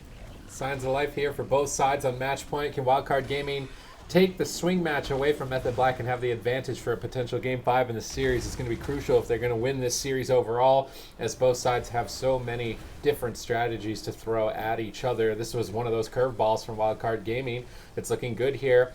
13% dampening and no unending resolve on Swapsy to trade for a big push. Chaz is very far from the fight at the moment, and it seems like Method Black would rather just play patiently, wait for their defense to be available again, but Chaz gets counterspell. That's devastating. Zipai is tearing in to Swapsy right now. Huge pressure on him with the Lightning Lasso. Barely able to interrupt it in time. Raikou with that blink counterspell, but it might not even matter. Chaz is still locked down in crowd control for one more second. Gets the Life Cocoon off just in the nick of time to stabilize. Now Looney in a fear, but Tremor Totem to remove it. Temporal Shield to soak the hit. Morrow bounces right back into the fight. I think that Method Black, we're not anticipating this to be as much of a threat, and it's a threat that they've really probably never seen. Yeah, that was very, very surprising. That was an excellent setup right there. They got the counterspell, they got the Lightning Lasso onto Swapsy, and they followed it up with a paralyzed leg sweep, Dragon's Breath, almost resulting in a kill right there. For the next time that happens, though, Swapsy, I don't think he's going to have his unending resolve, so they could do it one more time. And it looks like they're going for it right now. Looney to Polymorph, Maru in a paralyzed, though. They're going to shut that down and send Maru back to his side of the pillar. Chaz going to be able to just weather that storm for now. He's going to have his Life Cocoon, so if he can preemptively Life Cocoon, it would be good. But you don't expect the Destrolock team to be the one hugging the pillar. Swapsy trying to res his pet right there. Raikou in a Hex, triple leg sweep. This could be devastating. Swapsy in huge trouble. There it is. Big Lightning Lasso. But I think, I'm not sure what broke that CC there a little bit early onto Chaz. I think he might have used his Human Racial. I think right he there. did. Didn't quite see it. So Human Racial not going to be available for Chaz. But the next time that setup happens, Swapsy will have his unending resolve. But I'm seeing a clear win condition here for Wildcard Gaming, and I'm not seeing it at all for Method Black. Yeah, Method Black, I mean, they're kind of flailing at this point. There's been massive setups onto Swapsy. He's almost died like 5 times in a row. And for Wildcard Gaming, there's a few moments where Morrow's been low health, but never really a super nice setup. It's just kind of random damage coming in from Raikou and Swapsy, and that's why I just think this is one of those matchups. I mean, Wildcard Gaming, they basically set it up perfect where they could potentially turn around on the swing match. Polymorph now into Chaz. Swapsy is going to be interrupted. He's in the midfield right now, and it's a scary situation for Swapsy. He uses the Nether Ward. Vitality Conduit lands from Chaz. Method Black will be able to recover, but they're looking to reposition. Swapsy gates away. Chaz trying to chase him to make sure he's nice and topped off. Raikou looking for some counter pressure with the Greater Power Blast. Gets hexed up on it. Really good control there by Wildcard Gaming. Morrow and Raikou both in midfield, but Raikou is taking the hits. He's trying to get back to the pillar. Swaps the Chaos Bolts Morrow. Raikou blinks out of line of sight. Zipai's moving in. He's right on top of Method Black. He is unafraid. Getting polymorphed, dispelled by Looney. Morrow now getting blasted, but he temporal shields. He's going to heal right back to full. Greater Pyro, is there a shutdown for it? They polymorph it. They go in on top of Chaz with the paralyzed. Lightning Lasso around the corner. Beautiful positioning. Excellent execution. Swapsy down at half health. Dragon's Breath to follow it up. He could fall over if he's not careful. Life Cocoon, though, connects just in the nick of time. They hold on to the unending resolve that just became available for them. Swapsy Nether warding a Greater Pyro back at Morrow. Swapsy moving in. Raikou double blinking over, looking for that Pyro. He finds it on Morrow, but Swapsy's not in a position where he can really help him too much to capitalize on that Greater Pyro. Raikou now polymorph. Morrow looks for one. He gets interrupted. He's taking a beating. He's going to line of sight with Looney, but Looney's in a paralyze. They're stacked up for a double leg sweep. Nice punish by Chaz, but equally so, a Lightning Lasso on Raikou is denying a lot of pressure, but he's out. He's popping the combustion. He's going for the Cauterize. Gets denied by the Life Cocoon of Looney. Now Morrow trying to get aggressive. Interrupted. We see a counterspell on Swapsy. That means Raikou can free cast. He goes for a Greater Pyro. Zipai shuts it down with the Grounding Totem. Now Chaz and a Poly. Raikou and a Hex. 3-on-1. Chasing Swapsy around the corner. Is he going to falter here? 5 seconds away from the Life Cocoon. Unending Resolve. Mortal Coil. Desperation for Swapsy to hang in there for one more second. Will he hold out? Triple Dragon's Breath. And he does. The Life Cocoon connects, but all momentum in favor of Wildcard Gaming. They just won't stop. Counterspell on Chaz. They're desperately trying to push them over the edge. They use the Demonic Gateway. They try to kite to safety, but are they really going to be safe over there? Looney, Morrow, and Zeepy are moving in. Oh, they got them in the chokehold position here. Method Black, not a lot of defense. Looney looking for the leg sweep here. Can he find it? He does find a double there. DR onto Swapsy. Raikou in an unfavorable position. Might have to use his Ice Block or at least trigger Cauterize. He gets counterspelled on his Polymorph right there. Going for the Greater Pyroblast. And there it is. Big damage now. Lightning Lasso coming out. Nice Shadow Fury by Swapsy. He's going to snipe Zeepy there and cancel out his Lightning Lasso. That would have surely been Raikou's Cauterize or potentially even Ice Block. Greater Pyroblast, Lightning Lasso was being channeled out there. Now Chaz looking to reverse the pressure here. Nice double leg sweep. Mario in a bit trouble here. But Looney, I think, used also his Human Racial there to break out. And he used his Life Cocoon there to save Mario's cooldowns. Now Mario once again on the aggressive here. Swapsy has no cooldowns left. Any CC onto Chaz could just close out the game. Swapsy gates away, but he's isolated. If they can find something onto Chaz, it'd just be the game. Looney with a beautiful Ring of Peace trying to slow down Chaz before he can transcend in the line of sight. But beautiful disruption there again on tomorrow. Gonna shut down the polymorph attempt. And Chaz actually didn't even have his port on that side. So that was a really difficult situation. But Method Black hangs on. Is there a new King Wizard in town? Is the Elemental Shaman just stepping up and taking over? I mean, this is absolutely insane. Wildcard Gaming, pretty much dominance at this point in the match. Raikou's getting controlled up. And Swapsy, he's just been on the run. He doesn't have that unending resolve for another minute. We're at 50% dampening. Wildcard Gaming, full mana. Chaz falling behind. And it just seems like it is Wildcard Gaming that is the ones that are going to be the aggressors in the match. They're the ones that are able to push in, which is a bit unexpected. Normally, you'd think the Destruction Warlock would keep you at the pillow the entire game, but Wildcard Gaming, they're saying no way. They're going to keep pushing the pace. Lightning Lasso onto Swapsy. Dragon's Breath. Raikou actually getting crowd control. This could be big if they can get the Ice Block from Morrow or the Cauterize, and they do. So Method Black definitely showing signs of life here. Swapsy gets bursted down. Chaz trades out the Life Cocoon. But the fact that they got that Ice Block, that is a massive victory there for Method Black. They're behind on mana. They need to do something quick here. Double Shadow Fury. Trying to set up for crowd control. Denied. Raikou now looks for Greater Pyroblast. Is he going to get shut down on this? He finds one on Morrow. That's devastating. Lightning Lasso on Swapsy, though. He's got no unending resolve. If they get any crowd control on Chaz, it's game over. They might not even need it. He holds on by a thread with that Mortal Coil. Chaz gets Polymorph half duration. Dampening's at 55%. Swapsy Nether Ward's on low health. Chaz is still Dragon's Breath. Can they close it out here? There's no cooldowns left. No, the Vitality Conduit is up on Swapsy, bringing him back into the fight. Morrow now needs to retreat. They hex Raikou. Morrow tempts the damage. Morrow looking to retreat along with Looney, but it's a dog pile on the pillar. Nobody's safe here in these close quarters around the corner. Chaz rolling out of line of sight. We see the Infernals dropping from that Vision of Perfection. Swapsy's going to need that extra damage, but Zeepy is just absolutely shredding him time and time again. Another Life Cocoon forced out single-handedly by Zeepy. They could win with the next Lightning Lasso. Swapsy needs to get ready. He's got Unending Resolve to trade. Is he going to make the trade in time? Morrow standing right on top of him boldly with no Ice Block. They need to win with their mana lead, but Looney's in a fear. There's no Tremor Totem. Morrow is stunned up. They have Dark Soul available. Swapsy gets Wind Sheared. Looney's in a Polymorph. Morrow's in trouble. He blinks for the Poly anyway. He goes for the game-winning play rather than running away. Swapsy could fall over if he's not careful. Unending Resolve on very low health at 60% dampening. He may not get away with making those types of trades, but Vitality Conduit brings him back into the fight. Now Life Cocoon trades for Looney on Morrow. They actually cut through the Life Cocoon. Combustion available basically for both sides. This is going to be an explosive finish. Yeah, both teams right now could go down at any point here. Morrow has his Cauterize, but no Ice Block. He could die through it, and so could Swapsy. No unending resolve for a long time. Chaz, no mana in a full Paralyze right here. 63% dampening, and Swapsy is getting destroyed right now. Full Polymorph onto Chaz. Can he get more CC? Morrow gets disrupted once again there by the Infernal. Swapsy now activating some of his damage cooldowns here with that Infernal, trying to look for some counter pressure. Morrow running for his life now. Beautiful heals though coming out from Looney. He still has a lot of mana left to work with, whereas Chaz can't really do too much. This game is anybody's game, but it's looking like Wildcard Gaming might be the ones who come out ahead. Beautiful Polymorph landed by Morrow. There's the Lightning Lasso. He goes for the Reef. He gets it. There's no way Swapsy survives this, and Wildcard Gaming are gonna take the swing match at 67% dampening.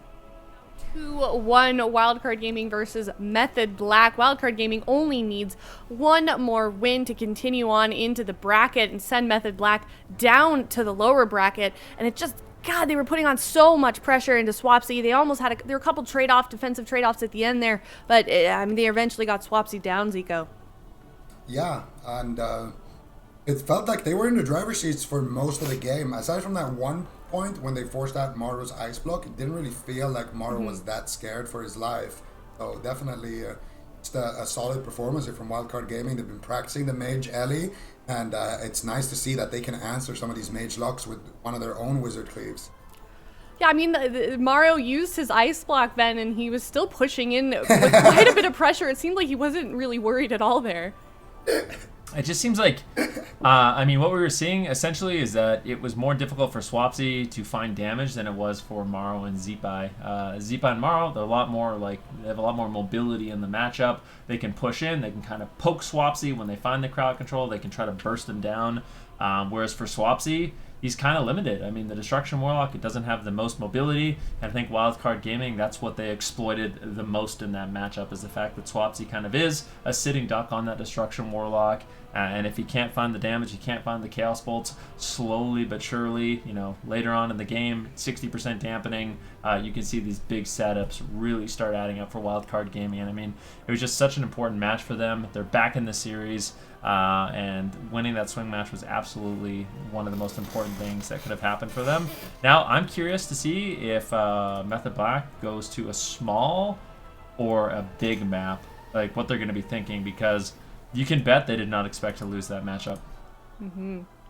What do you think, Subatees? They've got 40 seconds to lock in a map. What do you think they're going to go with?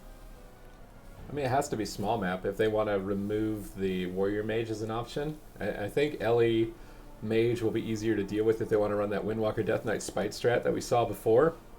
So I think small map makes sense for Method Black if this Destro Mage is not going to work for them, which that last game really didn't. They're going for big again. They want to set up the same matchup. Maybe they have a different comp. What would it even be? A mirror?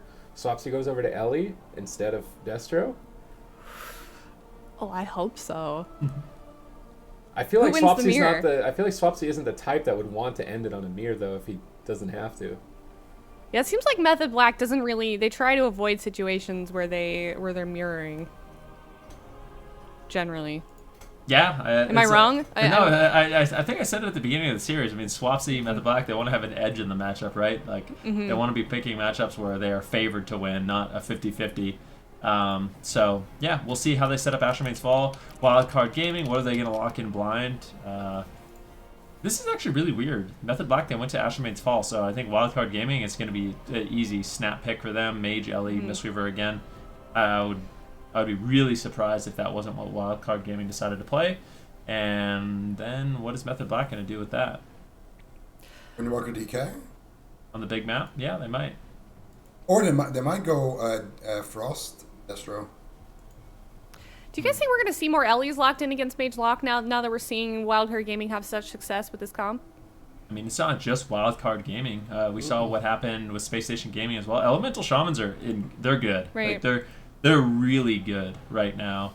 I think more and more teams are starting to see, kind of the power that they have. It's because Rogue Mage is just gone. It got deleted by Versatility, Amps, and Conflict and Strife, right? Like, that was the thing that if you locked Ellie, you were getting Rogue Mage, you were gone. Now Rogue Mage can't beat Ellie, so Ellie's like, oh, okay, I'm no longer getting kept in check in the food chain of Arena, so I'm going to start devouring everything now. Well, while Method Black locks in their composition, we do see now Wildcard Gaming, they've once again locked in that Fire Mage Ellie again. I don't know, it seems like you guys don't generally think Method Black's going to respond with a mirror. Mage Lock maybe is you guys consider that's what they're going to do generally here? I feel like it's either Mage Lock or Windwalker DK. What's better? Just purely on a comp basis. Well, the thing is, we haven't seen this matchup that much, like Mage Lock versus Fire Mage Ellie, but I feel like, in theory, Mage Lock should have the edge, but I feel like Wildcard Gaming played that game insane. Yeah. So I don't know if I was Method Black, I don't know if I would want to because I don't think they've played that matchup much either. So even if they have the edge, if Wildcard Gaming did get practice against Mage Lock, and Method Black doesn't have any practice, if I was Method Black, I wouldn't want to lock that in. I would rather lock in, something else, and they are going to go. Okay, so We've got Waz on the Warrior. okay, interesting. So they take Wildcard Gaming's main comp, and that's what they're going to play against them. I like that. All right, then. Okay. All right. So this isn't something that we've predicted for Method Black. We've got Waz on the Warrior, Regu again on the Fire Mage, Chaz on the Mistweaver. What do we think about this? I'll open up the floor for anyone that wants to comment on this comp. I don't know. Method Black. They are going to be locking in Wildcard Gaming's main composition, but I don't know if this is a counter. Like, I don't know. I think Method Black is, they don't know what to do, basically. How's this going to work? I feel like Wildcard Gaming are going to win. I think Wildcard Gaming are going to win this one, too. I really How do. is this comp going to do on this on Ashmanes? Well, it's so easy to control them. You can just paralyze Chaz, Hex Raikou, Lightning Lasso Waz, kill Waz, and just keep doing it over and over until Waz dies. Okay, so we think that Waz is going to be the main focus target for Wildcard Gaming. I think they're they'll going go to just after drag. Yeah, I think they're going to drag Waz behind the pillars, try to Dragon's Breath sheep him, Nova him, just annoy him, and then just go for Raikou. Okay, all right. So if we're Method Black, I mean, this is a team, though. They've picked out some comps that are unexpected quite often in series when they end up like this, and they kind of come up with strategies that maybe people didn't predict. So maybe there's something here we don't know. What do we think the Wildcard Method Black's focus target is for Wildcard Gaming? They're gonna sit on Maro the whole game, I think. Just try to lock down the mage, try to avoid polymorphs. I think the problem is if they go after Zebai, then it's just going to be really difficult because Maro's going to have his way with Chaz. He's going to go in, get Dragon's Breath, get Sheeps basically on cooldown, and there's not that much Method Black can do about it. So Waz is going to have to dedicate a lot of his uptime onto Maro to kind of force him into a position where he cannot find the polymorphs. That being said, what ends up happening is you leave Zebai alone, and believe it or not, Zebai can actually set up his team quite nicely. He can get a Hex onto Chaz, and then he can Lightning Lasso Raikou. So he can kind of set up that way. The Lightning Lasso denies the decurse, and they might be able to find some damage that way. Do you guys agree with this decision with Method Black? I mean, should they have just stayed on Mage Lock and maybe tried that again? I mean, we are on Ashmanes here. It seems like they would have just done better on this map with that comp. The way I look at it is, if you know that their wizard comp is better than, or beats your wizard comp, why would you pick Ashmanes in the first place? Yeah. So if you want them to lock in the wizard comp because you're very confident in that you have an answer, that's the only reason why you would go for this line of play. So obviously Method Black, not only do they think they're going to win, but they feel extremely confident because they put themselves in this situation. They could have just locked in Tiger's Peak and Wildcard Gaming would have to be left guessing. But instead, they were like, we're going to pick the biggest available map and make you lock in your Wizard Cleave again. So if Method Black doesn't win here, it's going to look a little bit silly. Okay, well, they only have one more game to hopefully tie this up against Wildcard Gaming. It is Wildcard Gaming versus Method Black 2-1. Waz is already at half health. He literally charged to the mage, and this is what I thought they would do. Hex, Paralyze, Lightning Lasso, and just KO the warrior, drag him around in circles. Lingering Psychic Shell gets cut through. He's just going to die on match point. How is he dead? I swear I thought it was a bulletproof strategy. You've got guaranteed crowd control on 3 targets, and a warrior that has to run out into the middle of nowhere to try and attack somebody. Oh. It's Maro's Memory of Lucid Dreams. I mean, if they don't shut down the Memory of Lucid Dreams, and they actually can't, if they hex Raikou, if they hex Raikou, Maro can just absolutely obliterate Waz. Unbelievable. I mean, Waz is getting absolutely destroyed in this matchup, and I just feel like Wildcard Gaming, they just get in Method Black's head, honestly. Method Black, I mean, it seems like they're never really sure what to do against this team. Their blind pick looked really, really good. For some reason, they're not confident in locking it in again, even though it was the most convincing matchup I've ever seen. I mean, I don't know why they're not just playing the Windwalker Death Knight again. Maybe they feel like that strategy won't work or something, but yeah, Method Black right now with this Warrior Mage Monk, they're struggling, but it's definitely not over yet. Waz can survive. Chess has a lot of defense for him. Fear going to be coming out onto Looney as Waz and Raikou looking to make an offensive push here onto Morrow. But in 50 seconds, when we see Morrow's combustion get off cooldown, that's going to be when Wildcard Gaming has that overwhelming momentum and push. And I don't know if Waz is going to really have a solid response for it. Ooh, Raikou activating his combustion right there, gets clapped dead. Morrow cancels it, and that was that.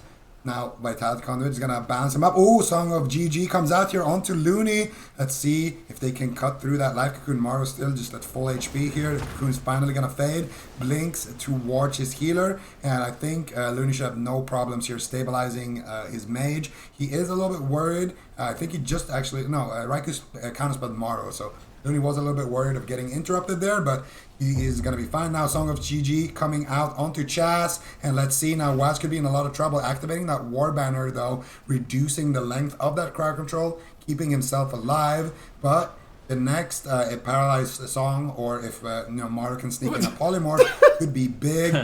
What? They didn't even That's not even the go, dude. Now. That's not even the go. If they get a full Polymorph, I mean, how is he going to live? They're kind of panicking. They're doing their go a little bit too early. I feel like they've got this in the bag. Just Grounding Totem, Hex, Raikou. Go for Paralyze. Leg Sweep, Chaz. Lightning Lasso. Combustion with Lucid Dreams. Waz is dead. Just literally just pause for a second. Chill out. And get that. And then you win the game. It's 50 more seconds. There's Poly. There's Lightning Lasso. There's Hex. This should be the game. Unless Raikou blocks it and he's not blocking it. Waz is going to die. Wildcard Gaming closes it out with clinical crowd control and precise cooldown usage. 3-1. I mean, that was really dominant by Wildcard Gaming, honestly. Sometimes my strats are good, okay? It was definitely the right strategy, but Wildcard Gaming just straight up outplayed Method Black in this series, I think. Yeah, they're gonna send them down to the lower bracket, 3-1. They shut them down at 3 minutes. We even saw Waz almost die in the opening there, Supatees. Do we have maybe any more insight after that game that we just saw as to why they chose to lock in Ashmane's Fall and then play a Warrior? I'm trying to think what their logic was. Just sit on Morrow, stop him from casting Greater Pyro, and they're thinking like, oh, the game's kind of slow right now. We won't take any damage. We'll just attack the mage, and we can win in dampening with Mortal Strike maybe, is their thoughts. But the thing is, Ellie, Mistweaver, that combo specifically, because Paralyze is instant cast, you can just line it up with Lightning Lasso, and you can crowd control 3 players, kind of the same way that Rogue Mage did. And because I believe Conflict and Strife doesn't work on stuns that do damage at the moment, so Lightning Lasso is a stun that does damage. So even if Waz is playing Conflict, he won't reduce any damage in that stun, and he will explode. Like, no one on the team can stop it because they're all crowd controlled, and then you just delete the Warrior. It's a good strategy, I think, with the Ellie Mistweaver, and we're going to see it more. Yeah, we certainly will. Well, congratulations to Wildcard Gaming. They're moving on to the grand final, and now we're going to look at the lower bracket here as Method Black is going to jump down to face off against Diabolus, a team we saw send AWC out of the tournament earlier on today. Ven, how do you think that series is going to go? Anything you're looking forward to seeing? Diabolus versus Method Black?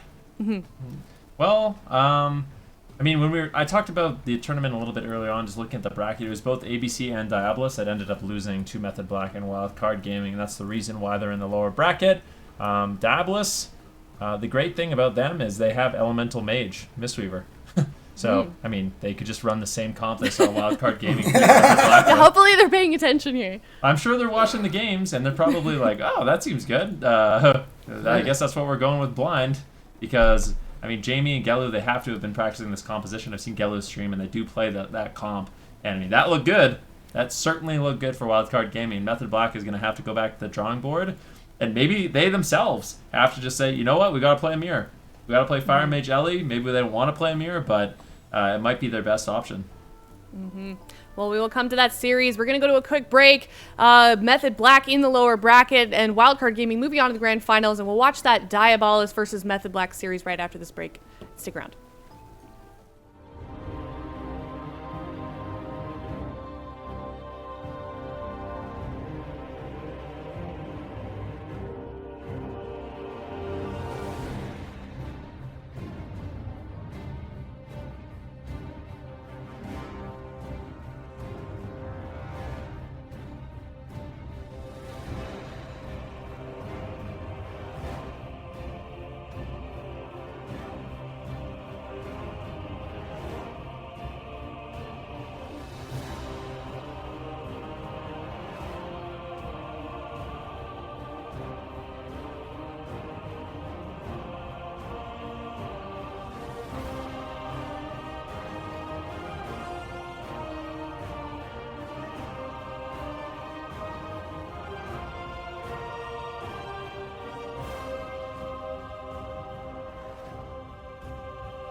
thrown by Chaz. There needs to be a little bit more crowd control on Looney, and Method Black will close out this game. Adamaster's going to fall. Adamaster's going to fall. Bomb drops.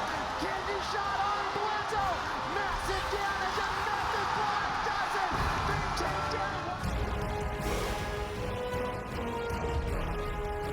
Entirety of both teams, honestly. Chun-Li at the preemptive defuse magic, but they're just so far behind. Greggy can't do anything. He has no cooldowns left. If Snuts is able to connect one more kidney shot, well done. The Shadows the K-Nation, and Snuts is in the top 3. Don't you ever put Snuts on the bench again.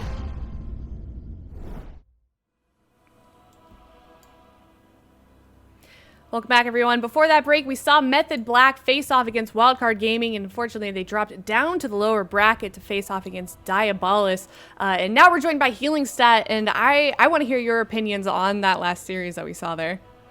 Well, I mean, I was happy to see in the end. It definitely took a swing toward the end where the games started to go a bit faster. At the start, it's really interesting to see how these elemental shamans are starting to get stronger, though. Like when they had the long game against the Mage Lock, I really thought that the Mage Lock would probably win that one.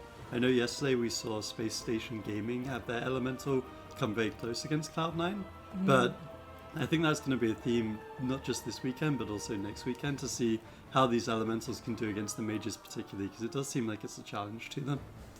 Yeah, it's great to see that class sort of becoming a good answer potentially for that Mage Lock comp. Adrian, also want to ask your opinion here on the bracket. We've got Wildcard Gaming, of course, like we just saw, Wildcard Gaming won against Method Black. Now they're down again in the lower bracket. What do you think about any of the matches that we saw either on Friday or today? Well, I think one thing that's very interesting is that Method Black, and I was cheating a little bit here because I was looking at the players have like a Discord where they talk about kind of meta and stuff like this, and a lot of the teams have been saying jungle isn't really a big problem, but Method Black's been having a huge problem with jungle, and you can see they narrowly beat Enlight on Friday. It was super close series. Meanwhile, the other teams down and lower, AWC and Diabolus just thrashed the jungle cleaves, smashing them on the Mage Warlock. So I think Method Black actually has a big favour done for them, that the jungles are out of the competition by the hands of everyone else. I'm very curious to see if Diabolus, though, with the new pickup of Mercy, who's been playing super well, I've been really impressed with him the whole year, whether there'll be a challenge to Method Black, because in the past you'd just say Method Black wins this. Right. Yeah, and really at this point, I don't know about you guys, but I'm not sure how this next series is going to go. Do we think that we're going to see Diabolus play another comp that we're seeing Method Black kind of struggle with? Like, are they going to bring out an Ellie Shaman, do you think, Ben? Or Zico. Ben's not here. Zico. One of you mages. I feel so bad now. Like, Ben's gone. It's just that was awesome. Yes, I would expect so, honestly. I mean, you have the comp. You're probably going to lose if you don't play it. What else are you going to do? I feel like this is... I feel like Wildcard just did a massive service to Diablos, because now Diablos is like, what are we going to do about Method Black? Oh, wait, hold up. I have an idea. Let's copy what they did. What do you think, Super Tees? Do you think that's the obvious answer here, or do you think there's maybe something else they're going to pull out?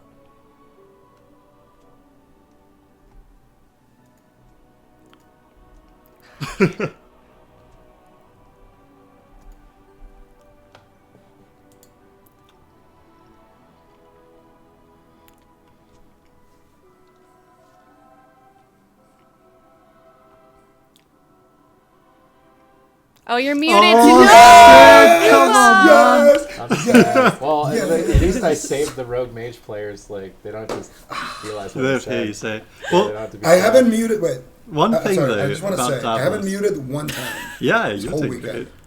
Sid, you're muted more than me this weekend. Who would have Oh, thought? man. There's still time. It's a long I want to day. give a shout out to the person on True. Twitter who said my favorite matchup of the AWC is Zico versus his microphone. But so far, you've been doing pretty well. No, it's Sid who's on, who's down 1-0 against his microphone. But Healing Stat, you were starting to say something. Let's hear your thoughts. I was just going to say, like, one thing that's kind of amusing about Diabolus, their roster, they started out like almost exclusively reliant on Rogue Mage Paladin, but then actually think about it, like they've swapped Acro Laws out in favor of Mercy. So now you can't even consider them really a rogue mage meta team. Like, they have Jamie, sure, who can flex rogue and has in the past, but he's going to be much better on elemental.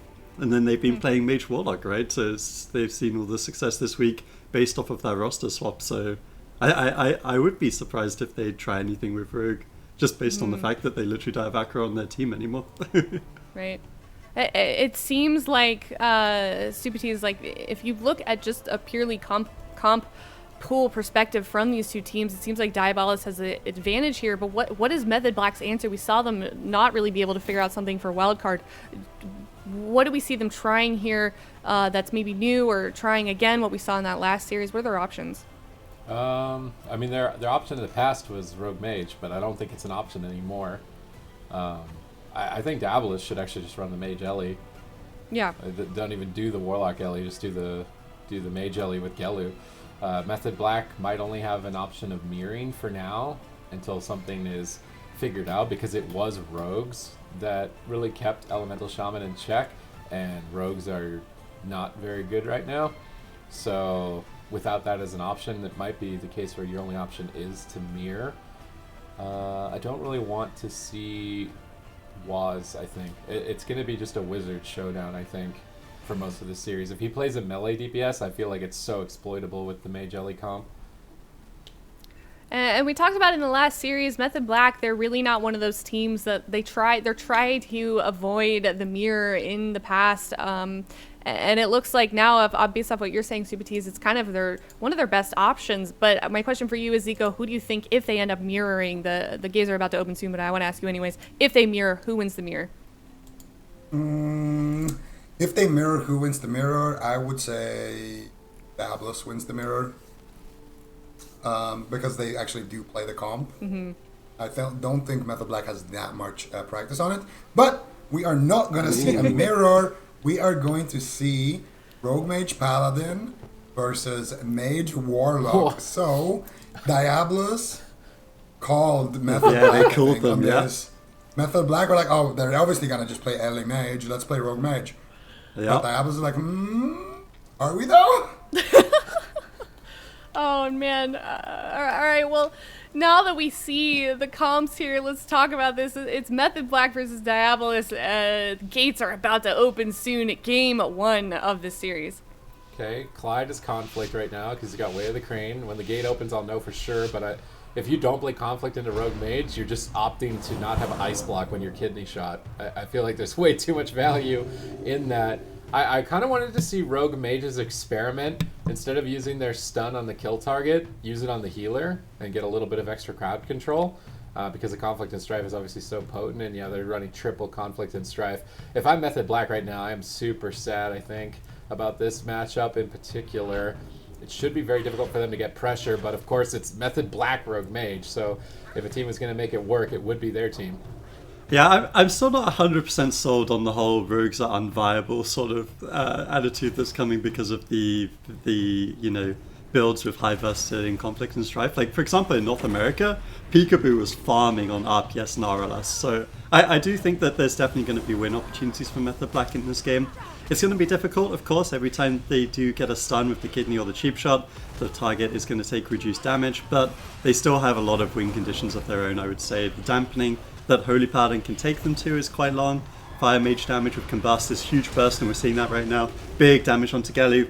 Despite that Conflict and Strife, he trinkets out of the stun, gets caught up in the Groot, uses his Battle Master, but that's a lot of pressure. Can they force that Cauterize? That's the question right now. Blinding Light onto Clyde, holding him in place for quite a long time here, trying to bait the Glider's Medallion before the blind. They don't manage to push through and find it though. Chaz is now in a Polymorph. Raikou is interrupted. Diabolus are trying to go after Raikou, but it doesn't seem like they're able to hold him down in place long enough. Method Black ducking for cover at the pillar here, looking to buy time for Chaz to recover before pushing out for another assault on Gelu. Waz being feared away, and it looks like Method Black are a bit hesitant before moving out to midfield, getting rooted up and spam feared by Mercedes. The only danger here is that Mercedes has put Waz on full fear DR, so when he does go for the stun lock on Gelu, he won't really be able to support him and remove Waz from the fight, but I guess if you just make it impossible for Waz to get to the target, he never actually attacks Gelu, and that's also working well for Diabolus. Yeah, I mean, it seems to be so far they've just got this kind of mage lock pincer that we've seen time and time again, especially this weekend. I've noticed a lot of the European squads. We saw AWC earlier today, Diabolus. Obviously, Method Black also has access to this composition. These mage warlocks playing it very, very safely. One thing that Gelu did run, I'm not sure if he's running it, it doesn't look like it, was the patch, the flame patches for the flame strike. It doesn't look like he's running it this game. Flames? It was, yeah, World in Flames, that's the one, thank you. But it doesn't seem like that's what he's going for. If Method Black do turtle behind the pillar, it can be so annoying, especially in dampening, because then you start second guessing, okay, should I run out of these little flame patches, or should I keep focusing on line of sighting? Gives you something to think about. So Method Black right now not being punished for sitting behind the pillar. They are going to peek out, get a kidney shot over onto Gelu, and you can see the damage they're doing. Despite conflict and strife, still getting him to 50%. With more dampening, that could definitely lead to a good amount of pressure. Chaz is polymorphed. Waz is... He activates the Lingering Psychic Shell. I guess he wanted to move out with it.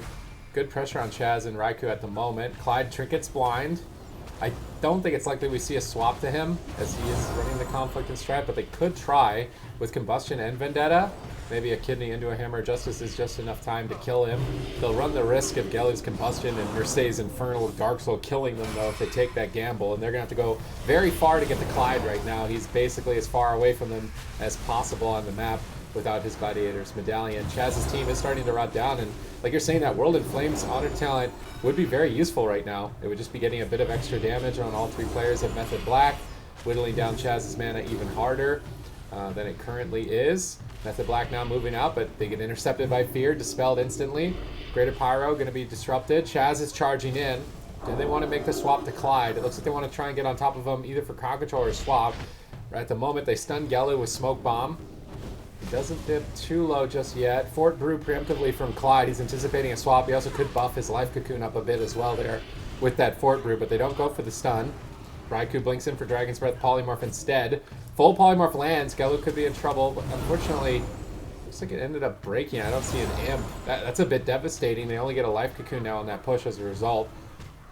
Yeah, I mean, they're certainly looking for a little bit more. I think Clyde's been doing a really good job of just kind of trading through cooldowns. That's one thing you'll also see Mistweavers do. They often use their Fort Brew for some of their percentage-based healing. I believe Revival is also percentage-based, so he's probably Fort Brewing for the Revival, just to make sure they're 100% safe through that Smoke Bomb. So smart trades coming in from the Diabolus healer. We're approaching dampening right now. That healing reduction going to start stacking up for both of these sides, and as we've noticed over the course of this weekend, that is going to be probably a necessary factor in some of these slower games. We've got the Mage Warlock definitely having high pressure right now. Waz forced to use his trinket, uses the feint, holds onto the Cloak of Shadows using that N'Zoth tank trinket. It is quite a low cooldown, so he's going to be more happy to trade that one out, keep himself aggressive onto Gelu. They do have a little bit of pressure here, Method Black. If they can find crowd control soon, Sid, I could see them forcing some of those bigger cooldowns such as the Cauterize or the Ice Block. See Method Black repositioning defensively again. They got to weave between offense and defense. If they spend too much time in midfield, they risk dying, so they have to pick the exact amount of time to try and get pressure or a kill and then immediately retreat for cover. Gelu and Mercy are having a difficult time even just getting poke damage on them, with Raikou posted up by himself over there. I wonder if Diabolus should actually dogpile on top of him while he's by himself. Waz is being prevented on his re-stealth. Good denial of that. Clyde can drink whenever he needs to in this position as well. Both teams basically resetting as dampening's about a minute in. Freedom on Waz, really trying to get him onto target, but Gelu polys him and blinks away. Waz still with Breathing and Freedom is able to connect. As we see the Breath of Dying activate onto Gelu, trying to just burst through with pressure. Really unlikely that you're going to out-pressure a Mistweaver's healing, and Clyde is way too far away from Chaz to get crowd controlled. With the positioning right now, it would have to be Raikou blinking on top of him. It looks like he wants to. He's moving towards Clyde. He blinks. He double blinks. He gets the poly, but pre-Life Cocoon should stop all damage on Gelu during that poly, and it's Waz who's in trouble. Ooh. Full Mortal Coil Infernal. Waz gets absolutely removed from the game. And this is where I'm thinking you can't run a melee in this series. I think it's going to be a battle of the Wizards. Ah, my gosh, that was a quick kill there at the end. Zico, walk us through those final moments. How were they able to secure that victory so quickly?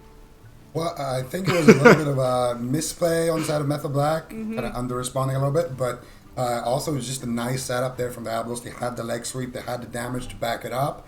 And if you just go bigger picture for a second, I feel like Rogue Mage just didn't look good at all in this matchup. It didn't really feel like they ever had like, okay, well, now there's a kill opportunity for the next minute or so on this person. This person has no defense.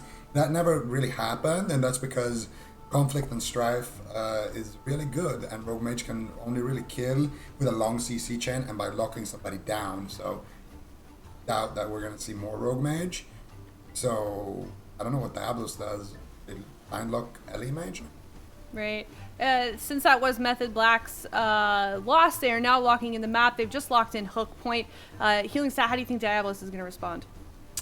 I mean, they could go Zico's route, they could bring in the Elemental. I think they also should be perfectly happy to just lock in this again. Either or, right? Like, both of them are strong caster comps that we know they play.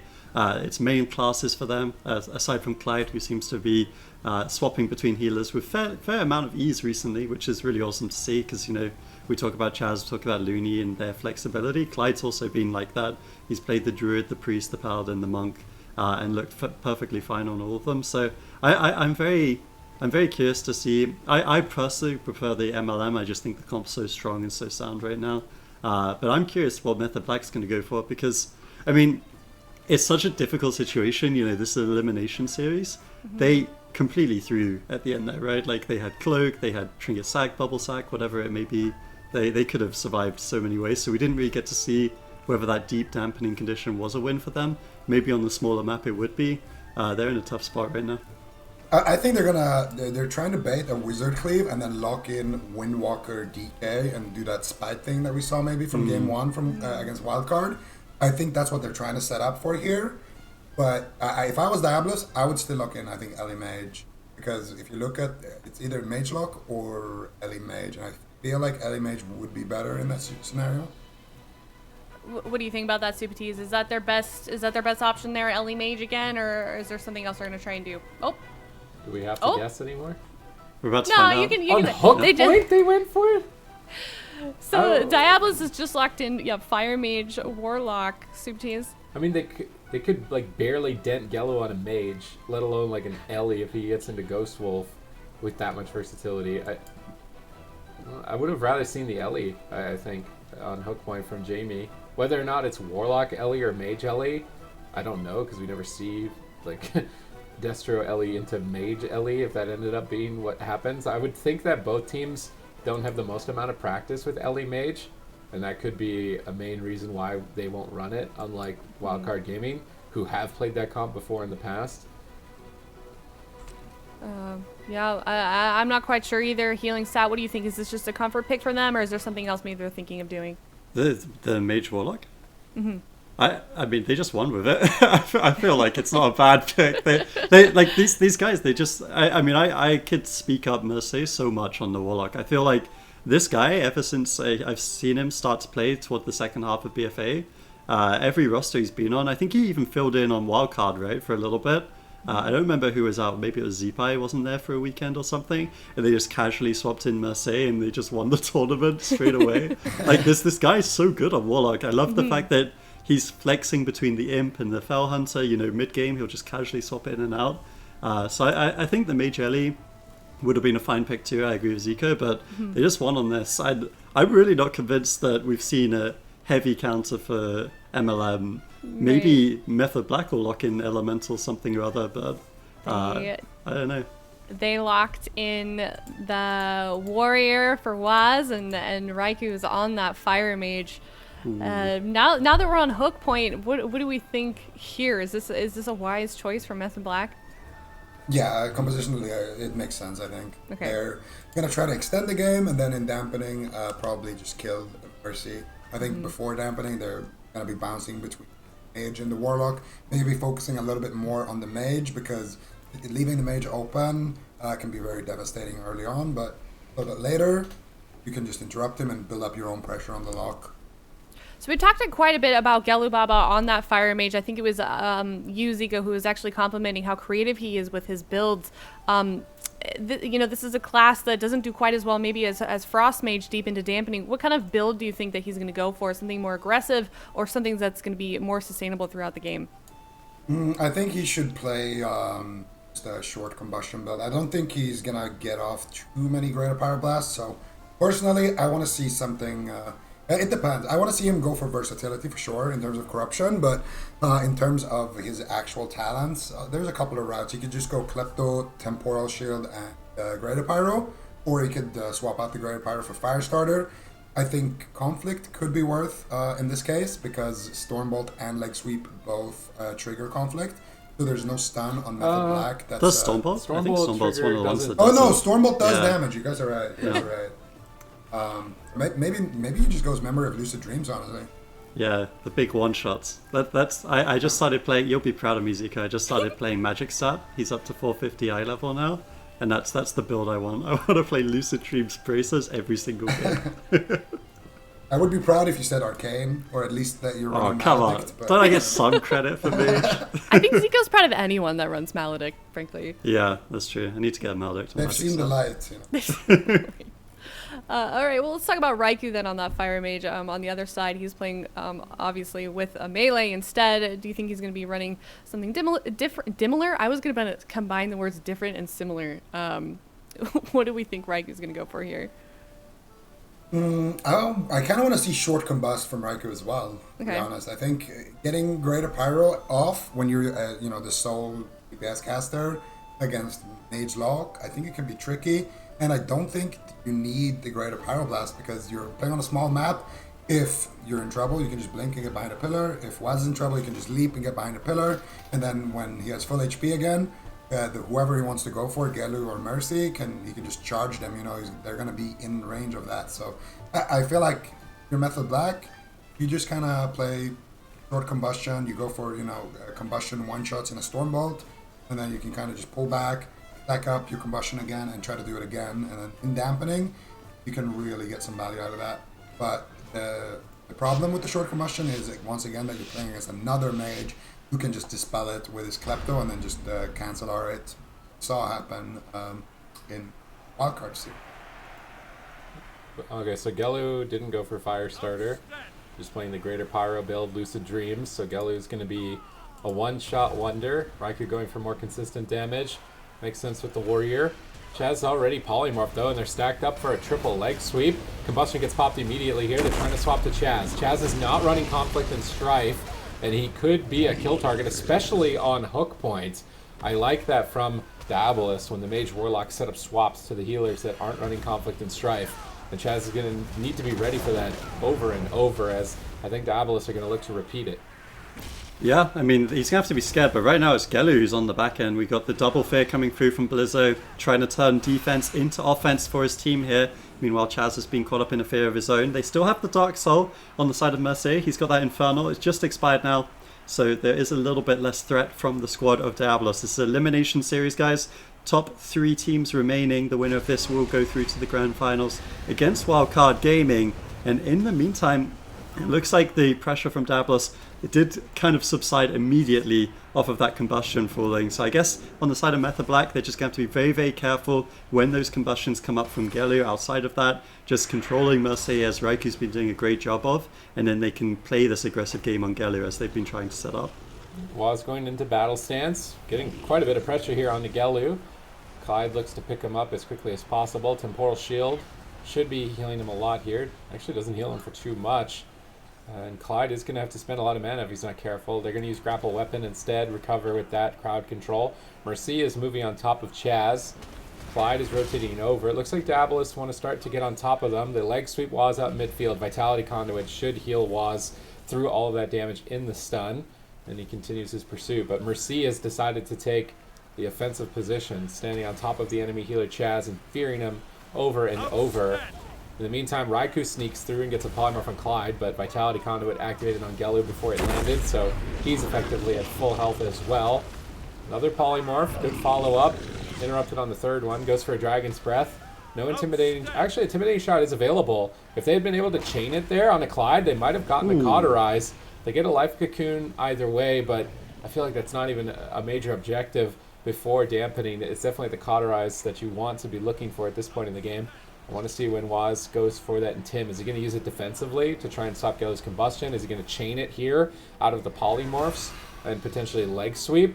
It would be a good chain. Gallo activating that Dark Iron Dwarf Racial, removing likely an Obsidian Claw. Inferno's called in from Mercy. He's looking to counter-engage. There's the Intimidating Shout. This is what they want to push for the Cauterize with. They Stormbolt out of it, but Vitality Conduit is healing Gallo at the moment. Chaz is poly. Good counter-aggression onto Raikou. I would say that Diablos are looking evenly matched here against Method Black, despite the small map. Yeah, I mean, this game's been going kind of either way. In terms of life cocoons forced out, I guess Diablos has had to use a couple.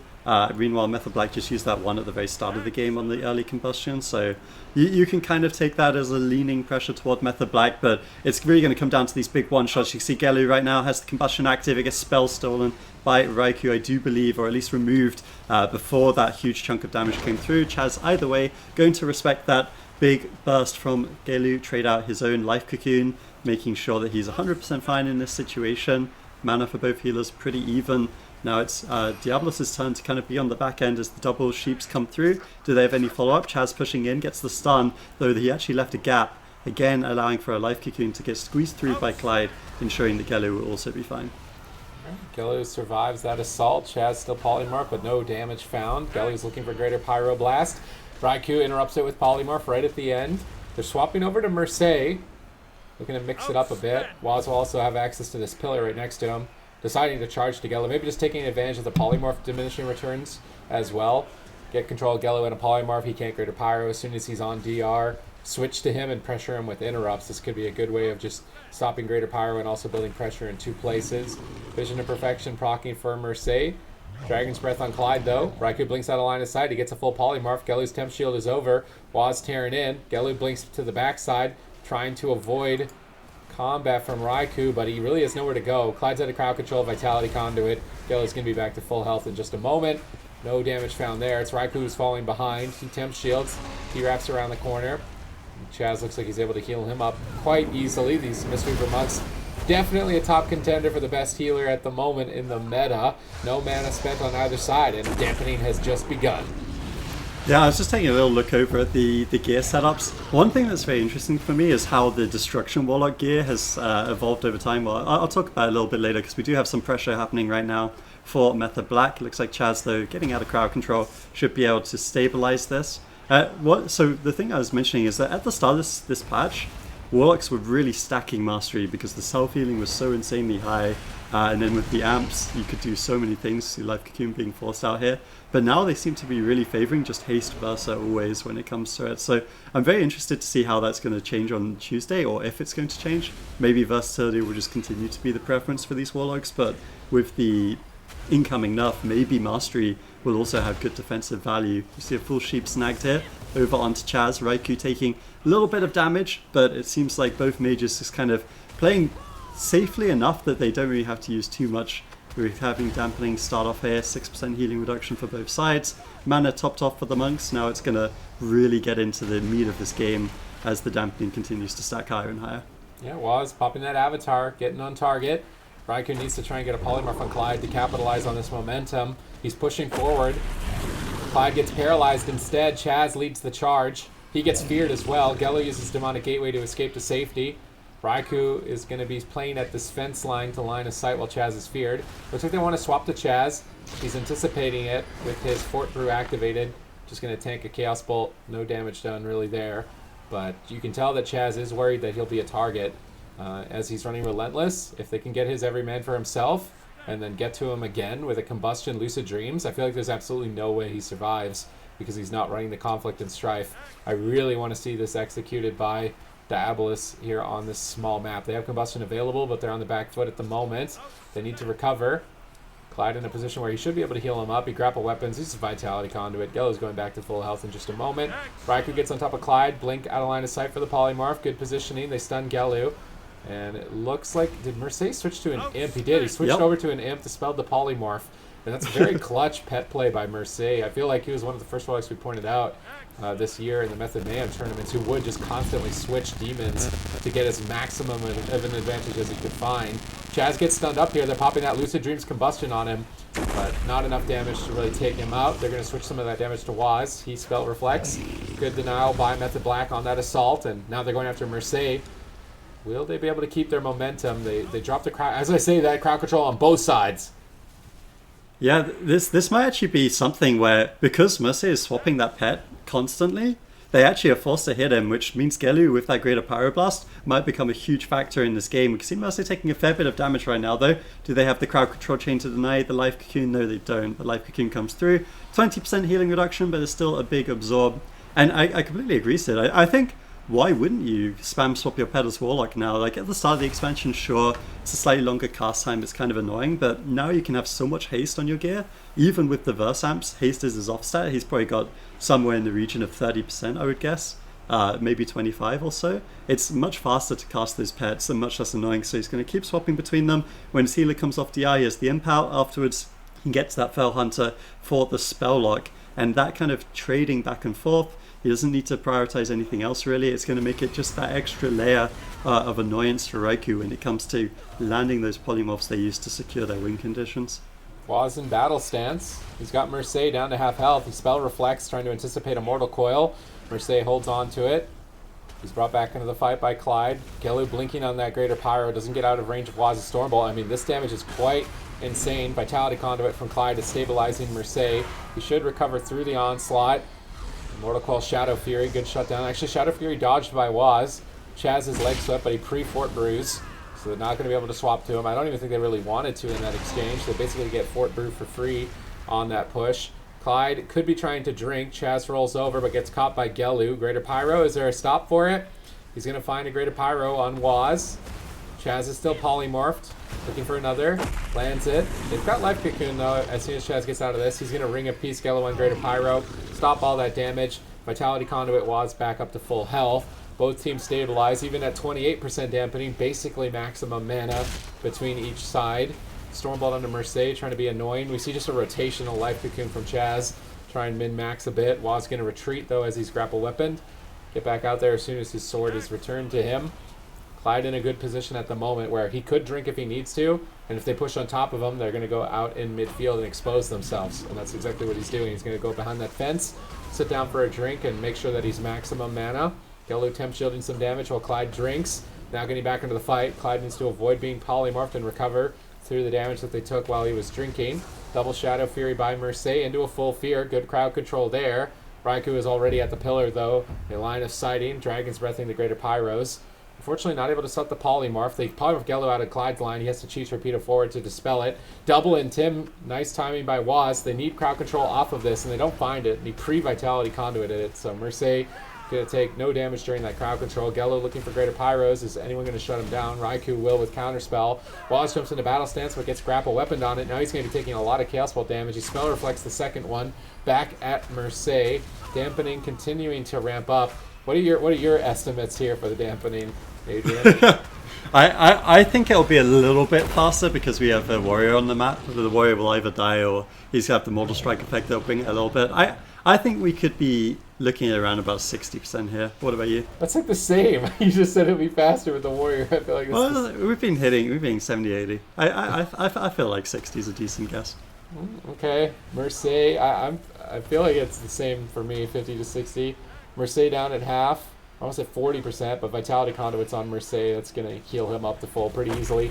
45-second cooldown, costs no mana, basically lay on hands. Pretty good essence to have if you're a healer at home and haven't unlocked Vitality Conduit. I suggest you get an LFG and jump into the Eternal Palace because that's been a pretty mandatory essence. I think we have a disconnect here or Oh, something. who is it though? Gelu wasn't moving for a while, so I'm assuming that this is actually really good on Method Black to wait in the situation, so commendation to them. It looks like Gelu is out of the game. Hopefully he'll hop back in. Good news is I was actually starting to get a little bit worried about my 60% dampening because there was good damage coming through, so this is going to stall us out a little bit longer on that one. But you got to give a tip top of the hat to Method Black for waiting in this situation. I would never show Mage Lock Mercy. Maybe I would, yeah, but I would never show Mage Lock 100%. I would be giving them.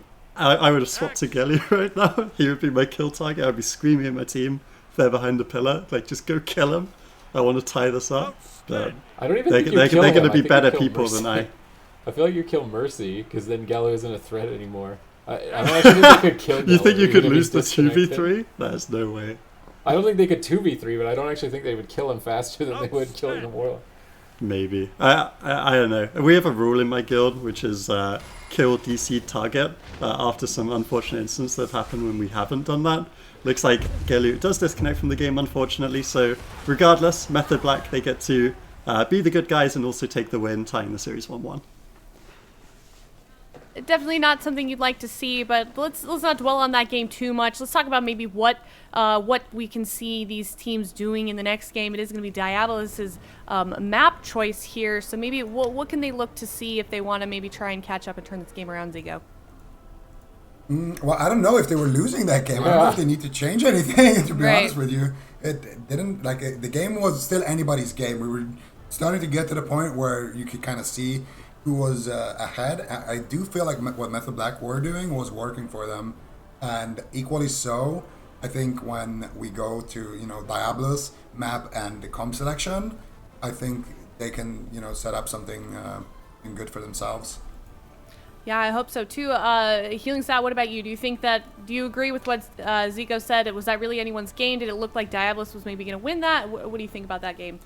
I think Method Black, I would give them the edge in that one. But you've got to consider also this was a small map, so if Diabolus plays this out on Tolvir or Ashermains or something like that, suddenly reaching Gelu is going to be a lot harder, firstly. But Merce, he can even run port, he can go Ultra Omega Damp Warlock build and make it even harder for Waz on the Warrior. So I definitely don't think it's completely cut and dry, but I would have given that game to Method Black, even without the disconnect. And given that it is Diabolus' map choice, Supatees, any predictions you want to make there? Tolveron. Okay. Yeah, I agree. Okay. All right, and so given that, then do we think we're going to see the same comps from both sides? No, I think we're gonna see.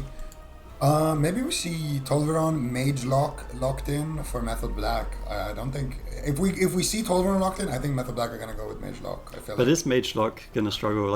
Because they already won with Mage Ellie against the other team, right? Against AWC. So maybe that could be. Oh no, sorry, not Mage Ellie, Warlock Ellie. So I feel like locking Mage Lock's actually kind of scary into Diabolus right now. Yeah, that's true. I mean, they cannot. The thing is, Method Black's Mage Lock lost to Wildcard's Mage Ellie, and we also saw Diablos beat Mage Lock with Ellie Lock. So I don't know. I feel like the scariest team to go up against if you are Mage Lock is Diablos. But at the same time, if they pick Tolvir, what do you do? Are you gonna play with Fire Mage Warrior? That Warrior is not gonna move. I mean, what are the chances if so it is Diabolus' map choice, then Method Black is going to respond with their composition if they decide to lock in that Mage Lock, I mean, is that a risky move for them considering how Diabolus could respond with Mage Ellie or Lock Ellie? Absolutely. But I think it's their best option because they're playing on a massive map, and if the other option is go Rogue Mage or go Melee Cleave, I don't think either of those are very good options. So let's see, we do see those two comps then, Supatees, and we see Method Black struggle against Lock Ellie in the past before. What could they maybe do against Diabolus for this series to maybe close out a win against Diabolus here? I feel like Diabolus aren't going to change. I mean, they could, but I feel like they're not. They're gonna probably test Method Black to see if they want to mirror them or want to play or try Ellie Mage. And maybe Diabolus, I actually think they'll win into Ellie Mage. Unlike Method Black not being able to beat Wildcard. But they're taking their time. Well, I mean, they have to pick big map when it's their pick, right? They might be buying some time for Gelu too, I think. Oh, so. Yeah, okay, I see. Yeah. DC, so They might play Warlock Ellie because Gelu's not able to play. That's right. Yeah, it could be a thing. I feel like that's a good thing to fall back on if you have to. I found it amusing. I was looking through tweets of the players whilst I wasn't casting before this, and I saw Gelu. He tweeted, "Don't make weak or a boy come off the bench." So he's kind of memeing the impact of Snuts coming off the bench at some of the tournaments last year. And then it's Jamie, who's just been kind of making the scripts in the background for his team for months and months, and then he comes off and just destroys everyone. So I'm looking forward to seeing him back in if that's what ends up happening. All right, well, Diablos has, they've locked in Ashamane's Fall, not Tolvaron. Are we surprised here? What does this change, Healing Sat? I mean, I think either way, if they do end up choosing these big maps, they're going to choose Tolver and Ashamane's at some point in the series, so the order isn't super impactful. Maybe Ashamane's, they're trying to bait Method Black to go for Warrior Mage again. They feel confident in that matchup. It could well be. Yeah, and you were right in that. Method Black has chosen Warrior Mage. Let's see what Diabolus is going to counter with. I mean, they have a couple of options, as we've seen. Is this kind of the route that we expected them to go on the Warrior Mage here, Zico? I feel like, well, I don't think it's good. Yeah. I think there's a lot of answers on the side of Diablos. They can play Mage Ellie, they can play Warlock Ellie, they can play Warlock Mage. And I think both of them should have a pretty decent time, like Black. Yeah. So you think this is bad? You think this is a bad comp for Method Black? I don't think it's a bad comp, but I think it's easily exploitable. Like, as long as Mercy doesn't stay within range of charge, Waz can't really leave the pillar. And at 80% dampening, or 89% dampening, sorry, they will all just get triple killed. Good update of this week. Here's a question though, Zika. If it was Wildcard locking in this Mage Warrior right now, would you say the same thing? Well, of course not. Exactly. There you go. What? When Blizzo comes in, it's like it changes it up a little bit. Yeah. It's like if I see people lock in Rogue Mage, I'm like, eh. But if Method Black locks it in, I'm like, that's fair. Could work. Ooh, Galu on a Frost Mage. Ooh. Ooh, that's what I was gonna say as well. They can even go. Did they go Mage Lock or yeah? Mage okay, Lock. so they went Mage Lock with a Frost Mage, and it's gonna be even more annoying for Waz. Waz is literally not gonna be able to play his character, but the Frost Mage, it's not gonna have too much threat start. So Mercy actually, Waz and Raikou should have a decent amount of uptime on Mercy in the earlier stages of the game. So potentially they could land CC and take him down before we get to super late in dampening. However, if we do get super late in dampening, the Diablos are going to walk all over Method Black. So if Method Black, they're going to have to close this out. If they hope for victory early on in the game, they definitely don't want to get Diabolus into that deep dampening. Otherwise, they're going to leave themselves pretty vulnerable then, Supatees. What are things are they going to look to do early on in the game to maybe set up a kill early? It's tough with Frost because if you chase the Mage, you're not really going to move too much. You can go Warlock and he's not going to move, I guess. But we even saw, I mean, Method Black beat Wildcard Gaming, I think in Cup 1 on the match point, Game 7. They beat Wildcard Gaming's Mistweaver Warrior Fire Mage with Frost Mage Destro Mistweaver. So this is like a matchup that even Wildcard Gaming's Warrior Mage has already lost. So I don't like it from Method Black overall. I was hoping they would do a Wizard comp of some kind, but they seem pretty dead set on utilizing Waz here. Maybe they want to really field this out and use it in a rematch potentially with Wildcard Gaming. They think it's their best odds, but they have this matchup has already played out multiple times, and it's proven to be very difficult for the Warrior to actually get anything going. I mean, they are Method Black. They're pretty solidly up in points here at this point. Do you think maybe they're down in the lower bracket? They're facing a comp that they don't really have like the best reliable answer to. Do you think maybe Healing Sat that they're just kind of testing out, feeling out some of these comps that they don't often play?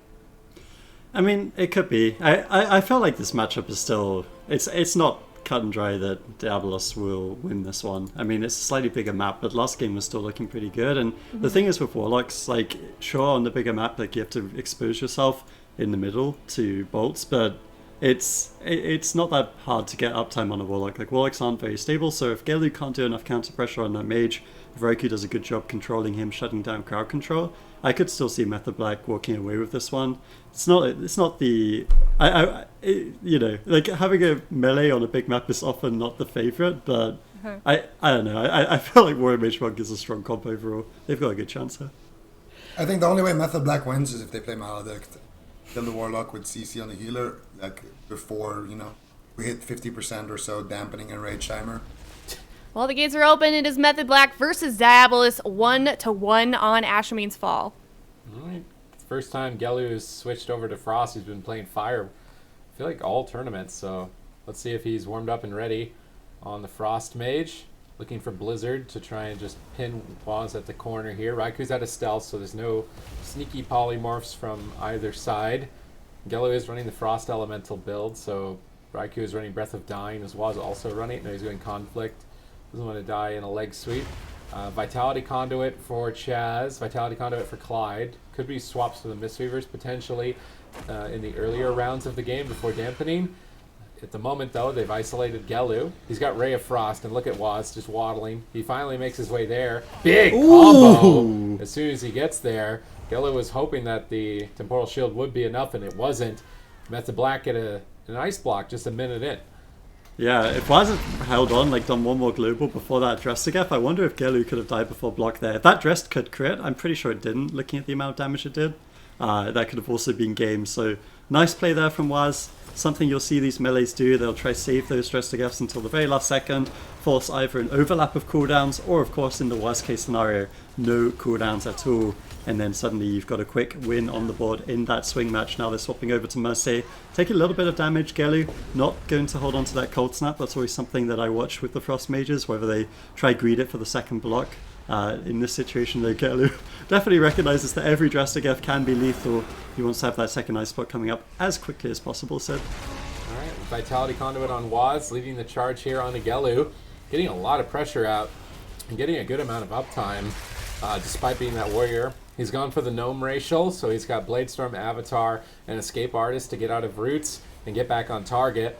Definitely going to be doing him a lot of favors. Neither mage has really pulled the trigger yet, though. Icy Veins on Gelu, Combustion for Raikou. They're playing that mind game of Spell Steal. They want to wait till the other mage is crowd controlled before they pop off. Mercedes just getting polymorphed mercilessly by Raikou. Clyde repositioning with Gelu, trying to pull Waz out into the open. Chaz following him to the closest pillar, making sure you can always support Waz without exposing himself. In the meantime, Raikou sneaks in, he gets a poly, he goes for the Combustion pop onto Gelu. Can they get a second ice block here? Only 2.5 minutes in. The crowd control drops, but they follow it with another intimidating shout. Frost Nova on Waz. Doesn't look like he has any way to get out of it. He goes for Stormbolt on Clyde to buy more time, but there's no damage if Waz can't connect. Life Cocoon will save Gelu. Raikou could be in trouble. Chaz is polymorphed.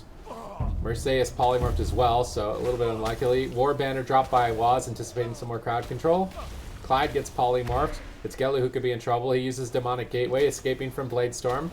Getting those snares going on Waz. Fearing Waz too, just maximum annoyance for Waz. It's a game of keep away and tag between Waz and Gelu. Every time Waz is close to Gelu, Gelu's going to be in trouble. And every time he isn't, Waz is going to be in trouble. Who will be able to kite the other is the question. Chaz is polymorphed 3 times at the moment. Raikou took some damage actually from Mercedes in that exchange. Wasn't even the Dark Soul. Perhaps he's going to regret not popping it. I feel like he could have actually had enough damage there to force a Cauterize. Still sitting on that cooldown for now, 3.5 minutes in. Yeah, I mean, Mercy's definitely going to be a bit of a threat. That's something that Meta Black will have to respect. I think Raiku's been doing a really good job of controlling him, but with Mercy, as you know, he's going to be, whenever he's free, swapping over to that AM piece, dispelling polymorphs, and he's going back to the Fell Hunter, just being a general nuisance in the middle of the map on that Destruction Warlock for the opposition team. One other thing I do want to call out for these warriors is that you talked a little bit about the fact that Waz is running Gnome. What the Mistweavers have started doing is they also run Tiger's Lust when they play with warriors to give them even more mobility. So basically they have Tiger's Lust, they have Dispel, they have the Gnome Racial, they have Bladestorm, they have Charges. They have so many ways of enabling Waz to have uptime. And his uptime in this game has been really, really good. That's why you see Gelu kind of struggling at some points in the game. They just need to get more crowd control and throw onto Clyde. I think Mercy has been a real MVP because he's swapping over to the Imp right now, trying to juke the CS. He does actually juke the CS from Raikou, so he's going to be able to swap over to that Imp whenever he chooses to, or he could just spam Fear the team, whatever works for him. Looks like they are going to be fine once again in this situation. Oh, a lot of damage on Waz. Chad's in position though with the Life Cocoon ready to go. The other danger with the Frost Mage is that you're slowed inside of Fell Fissure and you're taking reduced healing. That's going to be a lot more threatening later in the game. Clyde repositioning with Gelu, Vitality Conduit healing, Frozen Orb. Waz going to charge through it. Good usage of mobility there. Ice Nova from Gelu. Waz Bladestorms that. Looking to get back on target as soon as possible, but Chaz is feared away. Raikou is spell locked. No damage from Mercedes, unfortunately, and it's just Gelu continuing to kite Waz. Gelu getting Ring of Peace bounced back into Waz. Chaz playing as a teammate for Waz is very important, as you said, between Tiger's Lust and Ring of Peace. He can help Waz get back on target, and that teamwork could be what allows Method Black victory in Game 3. Clyde is currently polymorphed. Gelu temp shields, but he did that last time around. It wasn't enough. They almost cut through it. Waz leaps right back on target. Gelu blinks away. Crowd control is disrupted. Life Cocoon saves the day. Waz switches targets, going after Mercedes, just trying to get some maximum damage output. Although, I mean, maxing out your damage doesn't appear to be too big of a deal. The mana still basically full on both sides between these Mistweavers. Close to 6 minutes in. Yeah, I think Zico mentioned this in the pre-game, though. The longer this game goes, the more I would favor it towards the Mage Warlock. There's going to be a sweet spot at about 30-40% dampening where Method Black have to be forcing out those ice blocks and pushing for a kill, because at some point after that, as we've seen a couple of times already in this game, Waz will be a vulnerability on that warrior. He doesn't have that much self-healing, and he just has to sit in the middle. He has to use all his mobility to reach Gelu if that's the kill target, so he's going to have none of it to retreat, and even if he did have to retreat, he'd never get back to his kill target. So that's kind of the game we're playing here. We're at 10% healing reduction right now. Infernal's coming in, big damage over onto Waz, though they do have the cooldowns to answer it. Chaz with that life cocoon, he actually gets caught in a counter spell right now. Do they have any damage to follow up? It doesn't look like it. He should be able to get away with that one. Thanks to CS for his teammates as they're able to continue. The Dark Soul being shut down nicely by Raikou at this moment in time. Good shutdown by Raikou, as you say. Gelu using Demonic Gateway, just accessing all mobility at all times. But Tiger's Lust on Waz allowed him to reconnect pretty easily there. Gonna Life Cocoon Waz just to get him into the fight. He's grapple weapon though, so even though he's in the fight, he doesn't have a sword to hit anybody with. Just jumping up and down, having a good old warrior time. Clyde's in a polymorph. Raikou's been doing a great job finding these. Gelu gets Storm Bolted. Mercedes Mortal Coils Raikou away. And it buys time for Clyde to get Life Cocoon in between the polymorph chain, and now Waz is gonna have to switch back. Oh, actually still just charging at Gelu. I like Gelu repositioning his Water Elemental. That way it doesn't take Sweeping Strikes damage. And that way Raikou doesn't get a Reaping Flames buff off of it. So he's hiding his Water Elemental there off to the right side, very far from the fight. Waz has to retreat away, and we're getting to that dampening point where if you run, you're never going to get back on your target. So despite getting that Ice Block a minute in, it's basically of no consequence because the cooldown has reset at this point due to the length of the match. It's a bit unfortunate for Method Black despite their early momentum. It's not going to do them any help later in the game now. Yeah, I haven't actually seen Waz have too many opportunities to get his Dressed soft since. I wonder if it's because the Fell Hunter's sitting on him. Maybe he can't get it without the split. You see Warlocks often just putting the Fell Hunter on the enemy healer to kind of disrupt drinks, just have that threat of CS the whole time, but Mercy's been keeping on the warrior for the additional damage, and maybe that's also partial reason, you know, whatever you can do to deny those one-shots from the melee is going to help out a little bit. So Gelu is able to purge both the shields there, so he was very tanky for a second, but he is in a little bit of trouble right now. Life Cocoon comes through before the crowd control, so Clyde going to keep him up. 20% healing reduction right now, both healers still sitting at full mana, though you do get the feeling that Method Black are the ones with the onus to force cooldowns right now. They're swapping over onto Mercedes. They've given up on Gelu, it looks like. As you said, Sid, once Waz retreats, it's so hard to get back over onto that Frost Mage, so instead going after the Warlock, and this is probably a promising move for them. They need to get a lot of cooldowns out here in the next couple of minutes, or they're probably going to end up losing this match. It's not looking good for them right now. I mean, Diablo fell behind early, but now their mid to late game is looking strong. Life Cocoon again on Waz. They've switched over to the Warlock, so maybe they can take the Warlock down. The Dressed not going to be nearly as powerful, though, on a high armor target. I was checking the builds. He got 2 Obsidian Claws, but I believe Gelu is Dark Iron Dwarf as well as Mercedes, so they can remove those Obsidian Claws pretty easily. That trinket is likely to be denied. Polymorph onto Clyde. Mercedes gets Ring of Peace on his swap over to an Imp. He's really trying to get that. Immortal Codes the re-polymorph instead, disrupting the chain, and these pet swaps from the Warlock have really allowed this match to elongate as well. Clyde is almost never crowd controlled. Mercedes' defense as Warlock is, I would say, it's about as good as it could ever be in terms of managing his pets as well as his crowd control to stop polymorphs from Raikou. Mercedes going to use the Demonic Gateway and try and escape. Waz goes into battle stance, immediately going after him, but now they've left Gelu open. Gelu could find polymorphs on Chaz. That could be devastating. It is currently Clyde who is polymorphed, but he was able to get Vitality Conduit up before it, so Mercedes is full health. Chaz gets paralyzed, but he Life Cocoons Waz, so he's full health. Neither side able to find a dent here, 30% dampening. Waz jumping into battle stance, looking to ramp up with the Avatar. He pops that Warbreaker, looking for big burst, but Mercedes is happy to exchange with him out in midfield. Mortal Coiling him, charging back, but Gelu's damage is also getting significant here. Vitality Conduit onto Waz, looking to stabilize him as soon as possible. The disadvantage of the Vitality Conduit here is that it doesn't have a Warlock healing it or a Polymorph target, so it didn't get that secondary value. Clyde is now polymorphed. Mercedes is the target. It will be more difficult for him to switch to the Imp. I think that's the major component of going after the Warlock. Clyde now feared out of the Polymorph. With a Polymorph into Fear, you really want to get Unending Resolve, and they don't get it, and they're in that sweet spot, you said, the 30 to 40% mark, and they're still not denting Diabolus.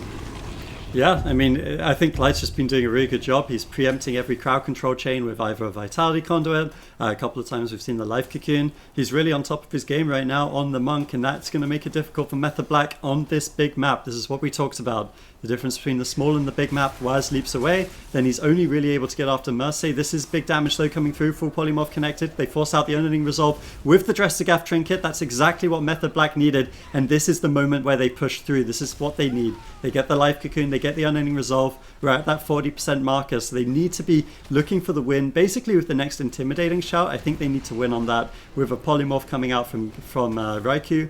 If they don't win there, they're going to be in real trouble going forward. We're at 40% dampening. You can see Chaz's mana starting to dip a little bit lower for the first time in this game. Gelu taking a bit of damage, but the story here really is going to be Waz and Mercedes as we see a full Polymorph snagged over onto Chaz. Yeah, Waz going to leap behind the pillar, but they're moving up on top of Chaz. They could swap to him in a leg sweep. They land the leg sweep. They don't want to switch. They're still chasing Waz. Mortal Coiling him back into the Frozen Orb. Very unfortunate. Ooh. Now the Demonic Gateway. Waz is out in midfield, blade storming to try and get back on target, but he's risking his life. Vitality Conduit stabilizes him for now. Clyde gets Dragon's Breath, but shut down on the Polymorph. Chaz gets spell locked. If they switch the spell locks over to Chaz, Waz is going to be in a lot of trouble. A full Polymorph off the back of it. Great crowd control chain by Diabolus. They've got the damage to back it up. Rallying cry from Waz stalls for now. He's going to use Intimidating Shout defensively to buy time for Chaz to get out, get that Life Cocoon up, and stabilize, but they do lose the Intimidating Shout aggressively. Waz goes for the Dressagath, making sure he's in battle stance, and the Fell Hunter wasn't nearby to max out its damage, but its damage doesn't matter if Clyde is in crowd controlled. He easily healed through that Dressagath hit.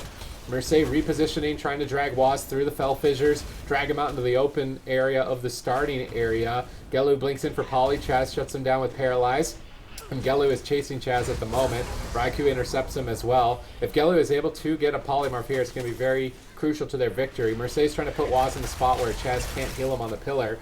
Clyde rolls into Paralyze, gets intercepted by a Polymorph of Raikou. Chaz now crossing midfield. Can Gelu punish? He gets counterspelled. Raikou gets counterspelled. Both teams playing at such a high level in terms of their shutdowns. Dragon's Breath Poly onto Gelu. Really trying to slow down any potential here as the Mistweavers basically trade places. We see a double blink in by Gelu. Aggressive play, but you may have to make these. Grapple him on Waz. He can't really counter-aggress. He spell reflects at half health. Drops the War Banner on the second Polymorph. Mercedes switches his attention to Raikou, blasting him away. He temporal shields the hit. Life Cocoon onto Waz to stabilize. Good cooldown management by Method Black. Waz leaping over to Clyde, potentially to stop a drink there, as mana could be a win condition for either side. They still want to keep that as an option, but because he used Heroic Leap to stop the drink, look at him. He's just waddling. It's taking him a century to get back to the Warlock.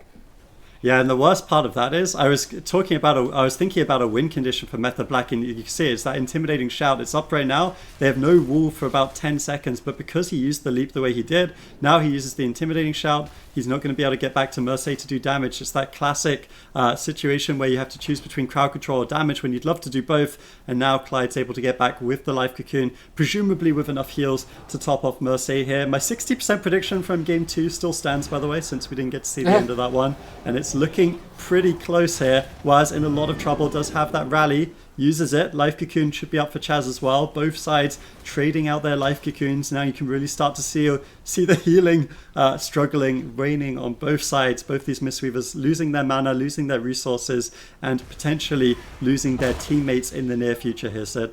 Mortal Coil Waz away, Shadow Fury out, Fear spam on Raikou. Mercedes taking a stance here to hold strong as they go deeper into dampening, needing to get to that 60-70% range before the Mage Warlock tickle attacks from the Frost Mage start to leave wounds on Waz. Chaz spell locked again. These spell locks could be game breaking. They roll up for a leg sweep. They're pushing for the win. They get denied for now. That Avatar shield soaking some of the damage. Vitality Conduit healing Waz back up. Timed with a Polymorph, so free healing from Chaz redirected.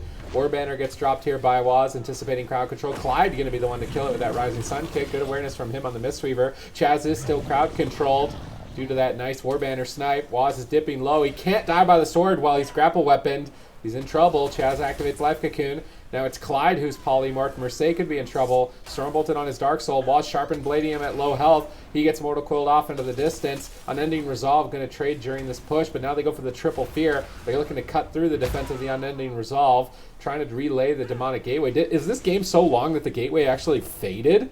He doesn't have a Gateway right now. This could be dangerous. Yeah, I don't actually know how long that is. If it's 10 minutes, then I could see it. And I think it's 15, actually. So, yeah, I could see that being the case. See Drestageth come through, but it's not going to really achieve too much. That Unending Resolve from Mercy, incidentally, I think it was not only defensive, it was also offensive. But because they used the Rock to deny the Chaos Bolt, that would have been a huge Chaos Bolt. Now we see cross crowd control with the counterspell. Waz trades out Die by the Sword, but is it going to be enough? Chaz low on mana. He does have the Life Cocoon. Look at it. It's coming up in 2 seconds. It should be enough time. And he uses the Fort Brew to empower it. There's another Life Cocoon on the other side. Both these healers running on fumes at this point. 68% healing reduction for both sides. Leg Sweep comes through. Who's going to have enough crowd control to actually push over? Chaz isn't on DR right now. He can actually play aggressive. Keep Waz in the fight, hopefully, for the side of Method Black as they look to win this swing match.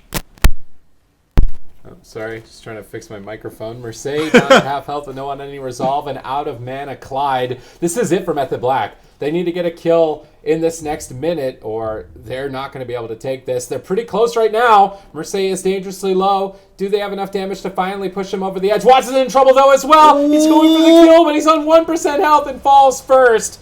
Winning the race right now. Well, maybe not winning it entirely. Raikou looks to push Mercy over the edge. He gets polymorphed by Gelu. Mortal Coil on Chaz, stalling any points of damage for the Jade Statue to heal Mercy back up. And it looks like he's going to be able to hold on. And Diabolus move to match point. Method Black need a different answer for the Mage Lock. You guys, this is a lower bracket series. Method Black is only one loss away from being knocked out of this tournament and erasing any hope of going back up to the grand finals, Zico. And it just, we were questioning the decision a little bit on the before this game on the side of Method Black with that Mage Warrior composition, and it just seems like at 80% dampening almost, this is not really a comp that is easily winnable at that high of dampening. Yeah, that's the thing. If the Mage Lock makes it to, like 60% or so dampening, they're going to be pretty comfortable. If they had to use major defensive cooldowns, though, then, yeah, it's not going to be great when they're in that situation. Fortunately for them, they played a clean defensive game, and they're able to drag it on for an extended period of time. That game was extremely close, but Diablo's too strong. They had a better comp. They knew exactly how they needed to play it, and they were able to do it.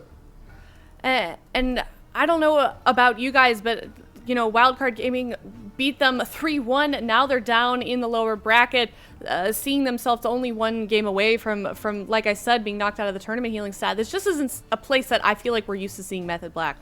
Yeah, it's been a couple of rough, I say rough weeks for them. Obviously, top three still perfectly great, but as you say, we're used to seeing them as grand finals, contesting Wildcard Gaming for that top spot. The last couple of weeks, they got knocked down by Zuniaki last week. Now Diabolus look like a completely new team this time around with Mercy on the squad. He's been playing fantastic, and I mean, there's just some comps in the meta right now that seem really difficult to beat, right? Like, they struggle with the jungle, they just about beat it this week, but Mage Lock is brutal to play against, and they seem afraid to play that mirror. I really would love to see them go for it if Diabolus locks it in this time. Maybe they'll try, they won game 2 with the disconnect. Maybe they were winning that game, maybe they weren't. You can argue either way. I'd love to just see them go for it though. Go for the mirror, bring out Swapsy on the alley if you're more scared of that, and play it that way. Yeah, I would love to see them lock it in as well. And it looks like they did lock in Dalaran Sewers. Before we start discussing that, though, Zico, what clip from that last game did you want to highlight for us? It was just during the start. I thought it was a pretty nice opener there for Method Black. They kind of found a lot of pressure early on onto the Mage, so kind of just highlights how much damage their comp actually can do when they connect to a target. But yeah, they go in. Waz navigates his way around, charges Galu, Galu blinks, he heroic leaps, Galu blinks again, and he blade storms, and Galu actually gates away from Clyde, and that essentially results in Method Black just forcing out an ice poke right away, and that's the problem for them. They can't get that uptime that they need, but if they do, it is scary, but it just highlights as well, like Diablos, how good their defense is, because Yellow was never in trouble at all after that moment. Diablos also have just locked in their comp. Gelu is going to be on that Frost Mage again. Mercy on the lock. Supatees. It just seems like these guys are unstoppable at this point. Method Black has their backs really up against the wall here. The pressure is certainly on for these guys. Where do they go from here? How do you think they're even feeling right now, considering they're only one game away from getting knocked out of the tournament? What are their options here? With the map they picked, it makes me think they want to try a melee cleave. It could work on the map, but then game 5, it's Tolvaron, so they're going to need something else. What else are they thinking? I just feel like Method Black in these situations would have always just gone back to their Rogue Mage, but it's just not working. So you think like Windwalker DK? That's what I was thinking. Windwalker DK, and then maybe even a Spite strat. Same way we saw them win the Mage Ellie in game 1 against Wildcard Gaming. They could mirror. I mean, it comes back to that as well. They have the option to mirror. They're choosing not to. They really think that Warrior Mage. It just seems like that game. They played the game for 15 plus minutes for the last 20 seconds. That's what they needed to be able to win. It was the last 20 seconds of the game, and they just fell short. Like, I feel like I would just personally be devastated if that happened. Playing it out, and then that last 20 seconds when you're just like, you're so close, you're about to win, and then just falls over. They're gonna go for it again. It's a better map, sure. I mean, it probably does work for them on this map. But for game 5, I'm not sure if they can rely on it. Yeah, Method Black did lock in Dollar and Sewers, and now they've also locked in Warrior. For Waz, once again, Raikou on that Fire Mage. Healing stat, given that we're on a different map here in Dollar and Sewers, what is that going to change for them, and how is it going to work a little bit better with this comp? Well, game 2 looked better for them than game 3 did. So I think, obviously, that when you have the smaller map, the melee's going to have an easier time swapping from offense to defense. Waz has been doing a really good job with his defensive leaps. Whenever he's in trouble, he's just porting behind a pillar, and then he's rotating that with, the Life Cocoon from Chaz, the defensive trinket he has from N'Zoth as well. So those 3 are the kind of the big defensive Swaz, and he's going to be able to use those and then get back on his target much easier. So that's the big advantage they have. Game should be a little bit shorter, which plays into their win condition as well. I still think it's going to be a tough game for them. I think they're probably banking on this one being a favorable matchup, which I could see on this map. But then the real question will be, should they win this and take it to game 5? Where's their lock going to come? Maybe Swapsy comes in on early. We'll have to see. They've obviously got to actually win this one first, because we didn't get to see game 2 play out through fruition. We will have to see as these teams sort of get together. They're forming their groups right now. While they do that, Zico, I want to ask you, what do you think about that based off of what Healing Stat said? Do you think that Method Black have a good chance here? And then what's their move next after that if they do win this next game? Well, I think they have a chance here, but Method Black beat Wildcard in this matchup on this map when they had Mage Lock, so I don't know if Diablos plays it out well. I think that they can just close it out here and now 3-1. I think Method Black are kind of out of ideas here, and they're just they're hoping that the map will make the difference. It could. Last game was super close, even though it was on Ashamance. But at the same time, I think Diablos right now, they're heating up. They're ready to #give them hell. These guys are certainly giving them hell. Diabolus only one game away from moving up to the grand finals for that Wildcard Gaming series. Method Black really needs to get another win here if they want to tie it up versus Diabolus. Yeah, I mean, they're on a tear right now with this Mage Warlock. Method Black seem reluctant to change. They're running this Warrior Mage again, of course on a better map, but will it be enough? Clyde taking the center field at the moment. They want to reposition so they're not stacked up for Intimidating Shout. Clyde gets his Transcendence on the box, so Raikou is sneaking up. Not going to go for a Polymorph. It's actually Chaz who gets caught. It's going to be dangerous, but Waz doesn't seem to care. Just going for the play on Gellu, stunning him up, war bannering, blade storming over, but Fear is still landed, and Diablos are actually playing very aggressive off the opening stages of this fight. They landed great crowd control on Chaz. They popped Dark Soul, a powerful cooldown, but they don't even dent Waz, surprisingly. Clyde now polymorphed. It's going to be Gelu who is on the run. He does spell steal the combustion. Nice move by Gelu, removing a lot of that damage. And he's going to be running laps on the bottom side. Yeah, he's going to be running around the bottom. I agree with you. I was super surprised that Diablos didn't deal more damage. Now they are starting to. Spell that comes through. Waz uses the lingering Psychic Shell to mitigate some of that incoming damage. Now Conduit comes through from Chaz as well. Should keep his warrior tip-top in this situation. That was the Dark Soul and the Infernals coming through from Mercedes, and they didn't really get too much done. But now the damage is really coming through, just about able to squeak in that Life Cocoon before the incap though, and that will keep Method Black in the tournament here, Sid. Yep, nice play there. That's the Black on match point. Not very often that you see that.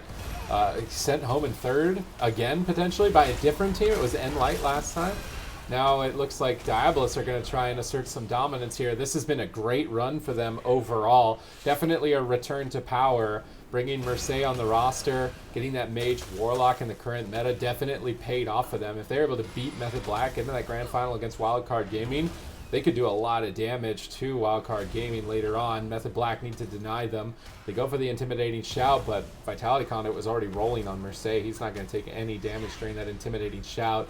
And that is a big pivot point for Method Black, as that crowd control is instant cast. It's guaranteed to sit, and it's much easier to get than that of a polymorph. So when they don't get anything but a Vitality Conduit for it, it's desperation. Waz looks like he's trying to jump off the side, but he's just Frost Nova chilling there on the corner. Now he's feared. Doesn't look like... Oh, he's getting feared out of line of sight. Chaz wanted to roll up with him just in case. Looking to reposition. And it is the Warrior Mage team that needs to play aggressive before that deep dampening stage. It's up to Method Black to end the game before we get to that crazy dampening point. Yeah, they're going to start struggling more and more. I think on the small map with Waz being able to play more defensively, they should be able to... they should be able to finish the game a bit faster, but also if they do need to run away, they don't need to be as scared of it. It's still going to be a tough one here, though. We can see Waz getting good uptime on Mercy right now. In the previous game, they went Gelu at the start, but now they just seem to have fully committed to this Warlock. It's going fine for them. Clyde, though, trades out the Vitality Conduit. That's a lot of healing. Waz taking a ton of damage in the backline. Infernal's coming down. We see the Life Cocoon come through with the War Banner as well, so they're able to break up the crowd control chain. But you're already starting to see Diablos look like a completely different squad in this game. They have by far had the best pressure in this game so far, and Waz has been on the receiving end of it. If he makes any mistake in this one, his team will be knocked down out of the tournament, and it'll be Diablos looking for that grand finals, potentially win in the third cup here for Europe. I'm so surprised that they decided to go for the Warrior into the Frost Mage. I feel like we've seen the Frost Mage win this matchup. This time around, they're targeting the Warlock a little bit earlier, only pulling a Life Cocoon for that Dress to Gaff, though. Chaos Spell's flying through. Waz spell reflects it. He's swapping back over to Gelu. Chaz gets leg swept. Don't think it's going to matter too much. Waz takes a Chaos Bolt, but Chaz is out of crowd control. Vitality Conduit going to top Waz. It's Clyde, who's now polymorph, but he pre-Vitality Conduited Gelu, so it's going to heal him in time to get the Temp Shield, which heals him a little bit more. Chaz is rolling up, lands a double stun. Good double stun. Beautiful play here by Method Black. With that Intimidating Shout into leg sweep, they get an Ice Block. If they can repeat that over multiple times, it's going to be how they can win this game. So that's 1 out of 3. They need to land that again. They should be able to get a second Ice Block. Land it a third time. They should be able to win the game. Let's see if Method Black can pull it off. Yeah, it could be. It's either that, or it's going to be a case of fool me once, shame on you, fool me twice, shame on me. Let's see how Gelu plays this. Maybe he just gets a bit more defensive and really clings on to that second Ice Block. He's once again used the Cold Snap, so 5 minutes for that full reset. We're going to be into some hefty dampening by that time. Gelu, we talked about how people like to play on this map. They're going to be kiting probably all the way around the map. I'm not sure exactly why he's going back. Maybe he wants to use the gateway here.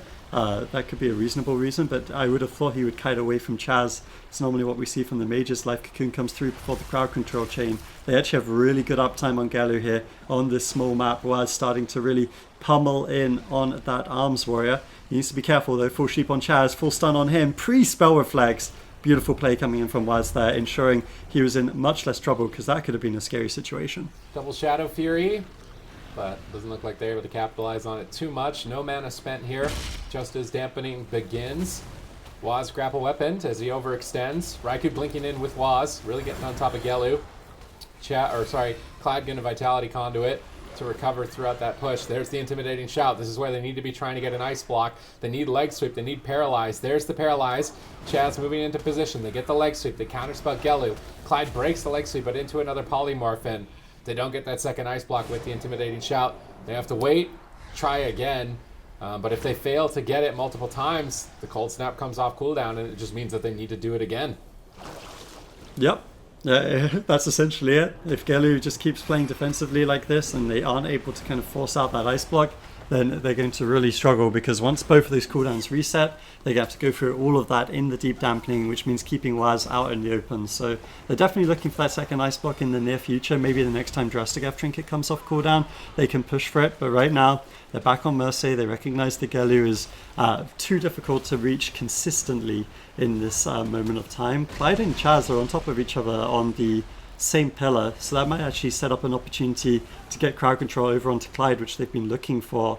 I feel like that's one thing that's also slowing down this map a lot, is that when the pillars are so accessible for the healers, since mages don't have a stun of their own, they kind of have to wait for their healer to come in, help with the crowd control.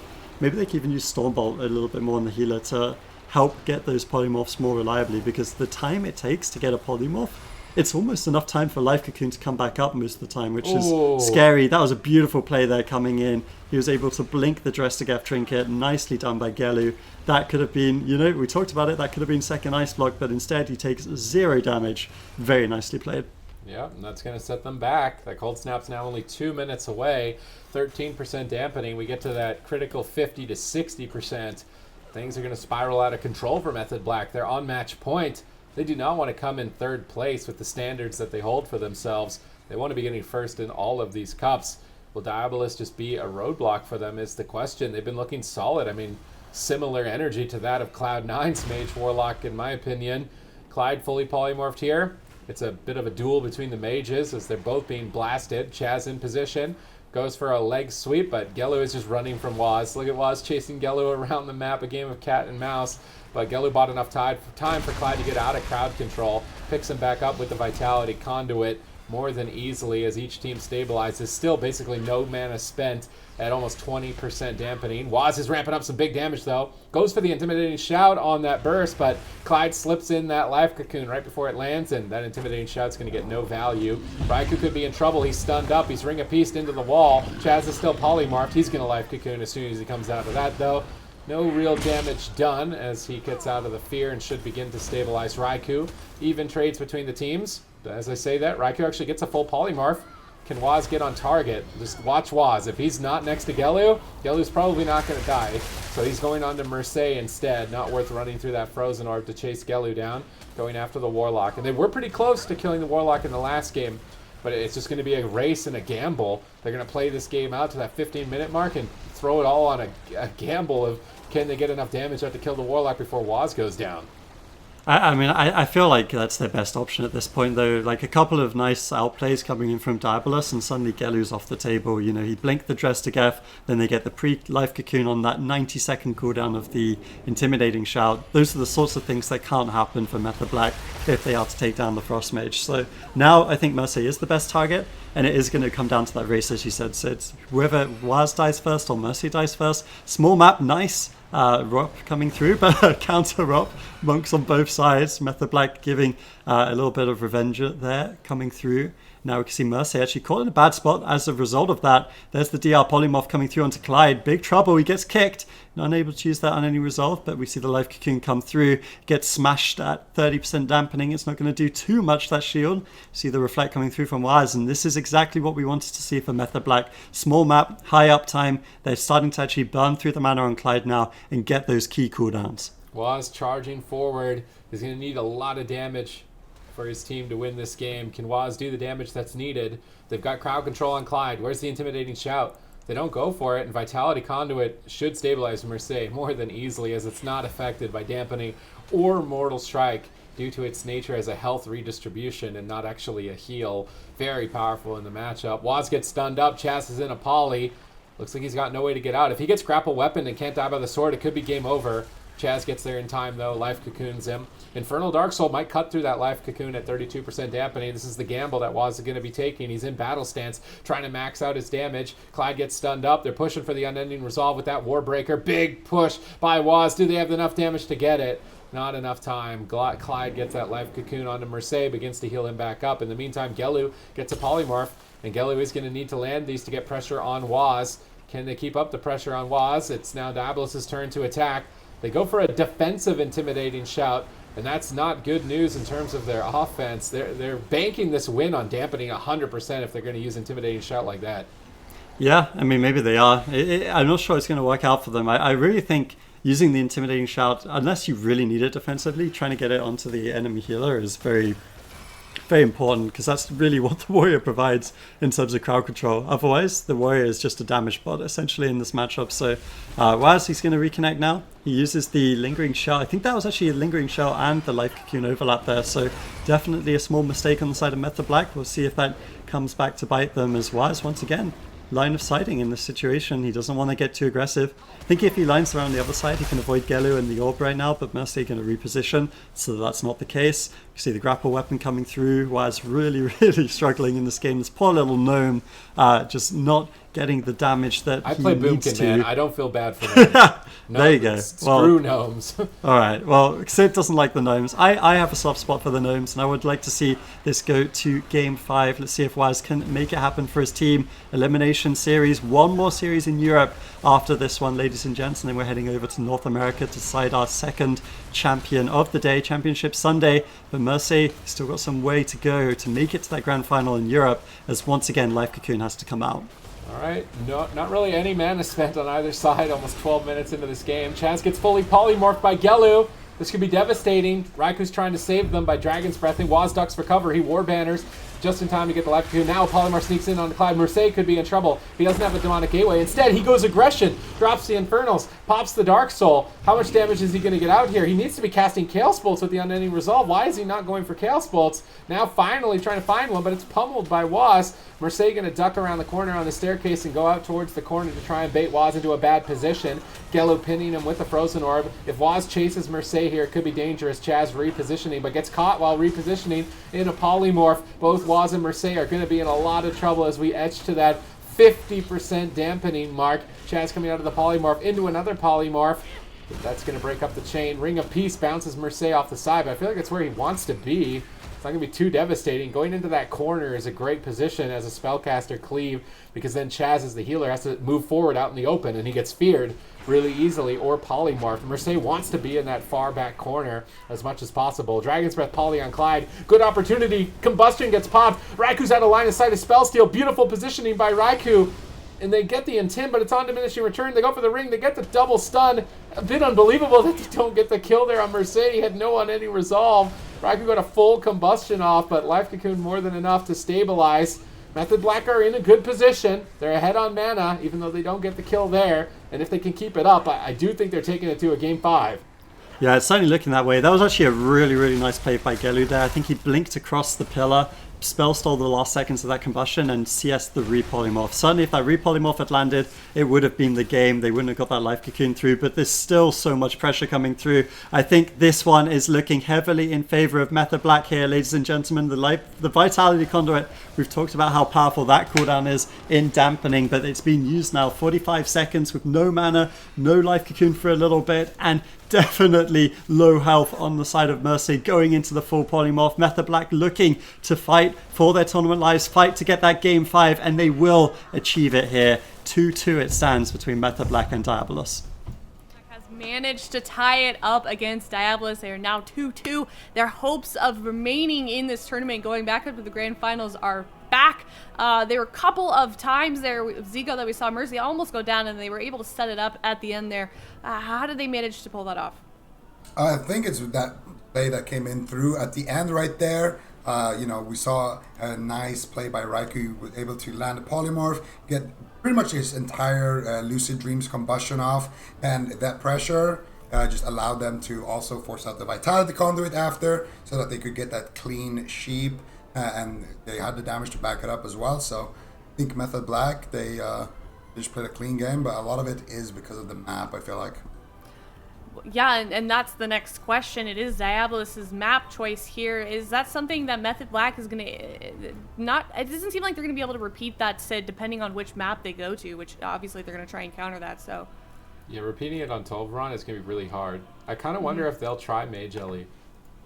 But if they blind lock Mage Ellie... Yeah, if they blind lock Mage Ellie, does that mean Ellie Warlock from Jamie? Ellie Warlock, I feel like, would stomp Ellie Mage, wouldn't it? I feel like that's like not even a contest. I definitely would favor it, yeah. I don't know if it would stomp it, but I feel like we're redefining that wizard hierarchy this tournament, right, Zika? It's like Elemental's like slowly etching ahead of Warlock, but surely Warlock still trumps Mage just a little bit. I feel like they both trump Mage. But I don't know. The one thing that's insanely good about Mage is that you play Lucid Dreams Combust and you press it in dampening and it's unhealable, instant, unavoidable damage.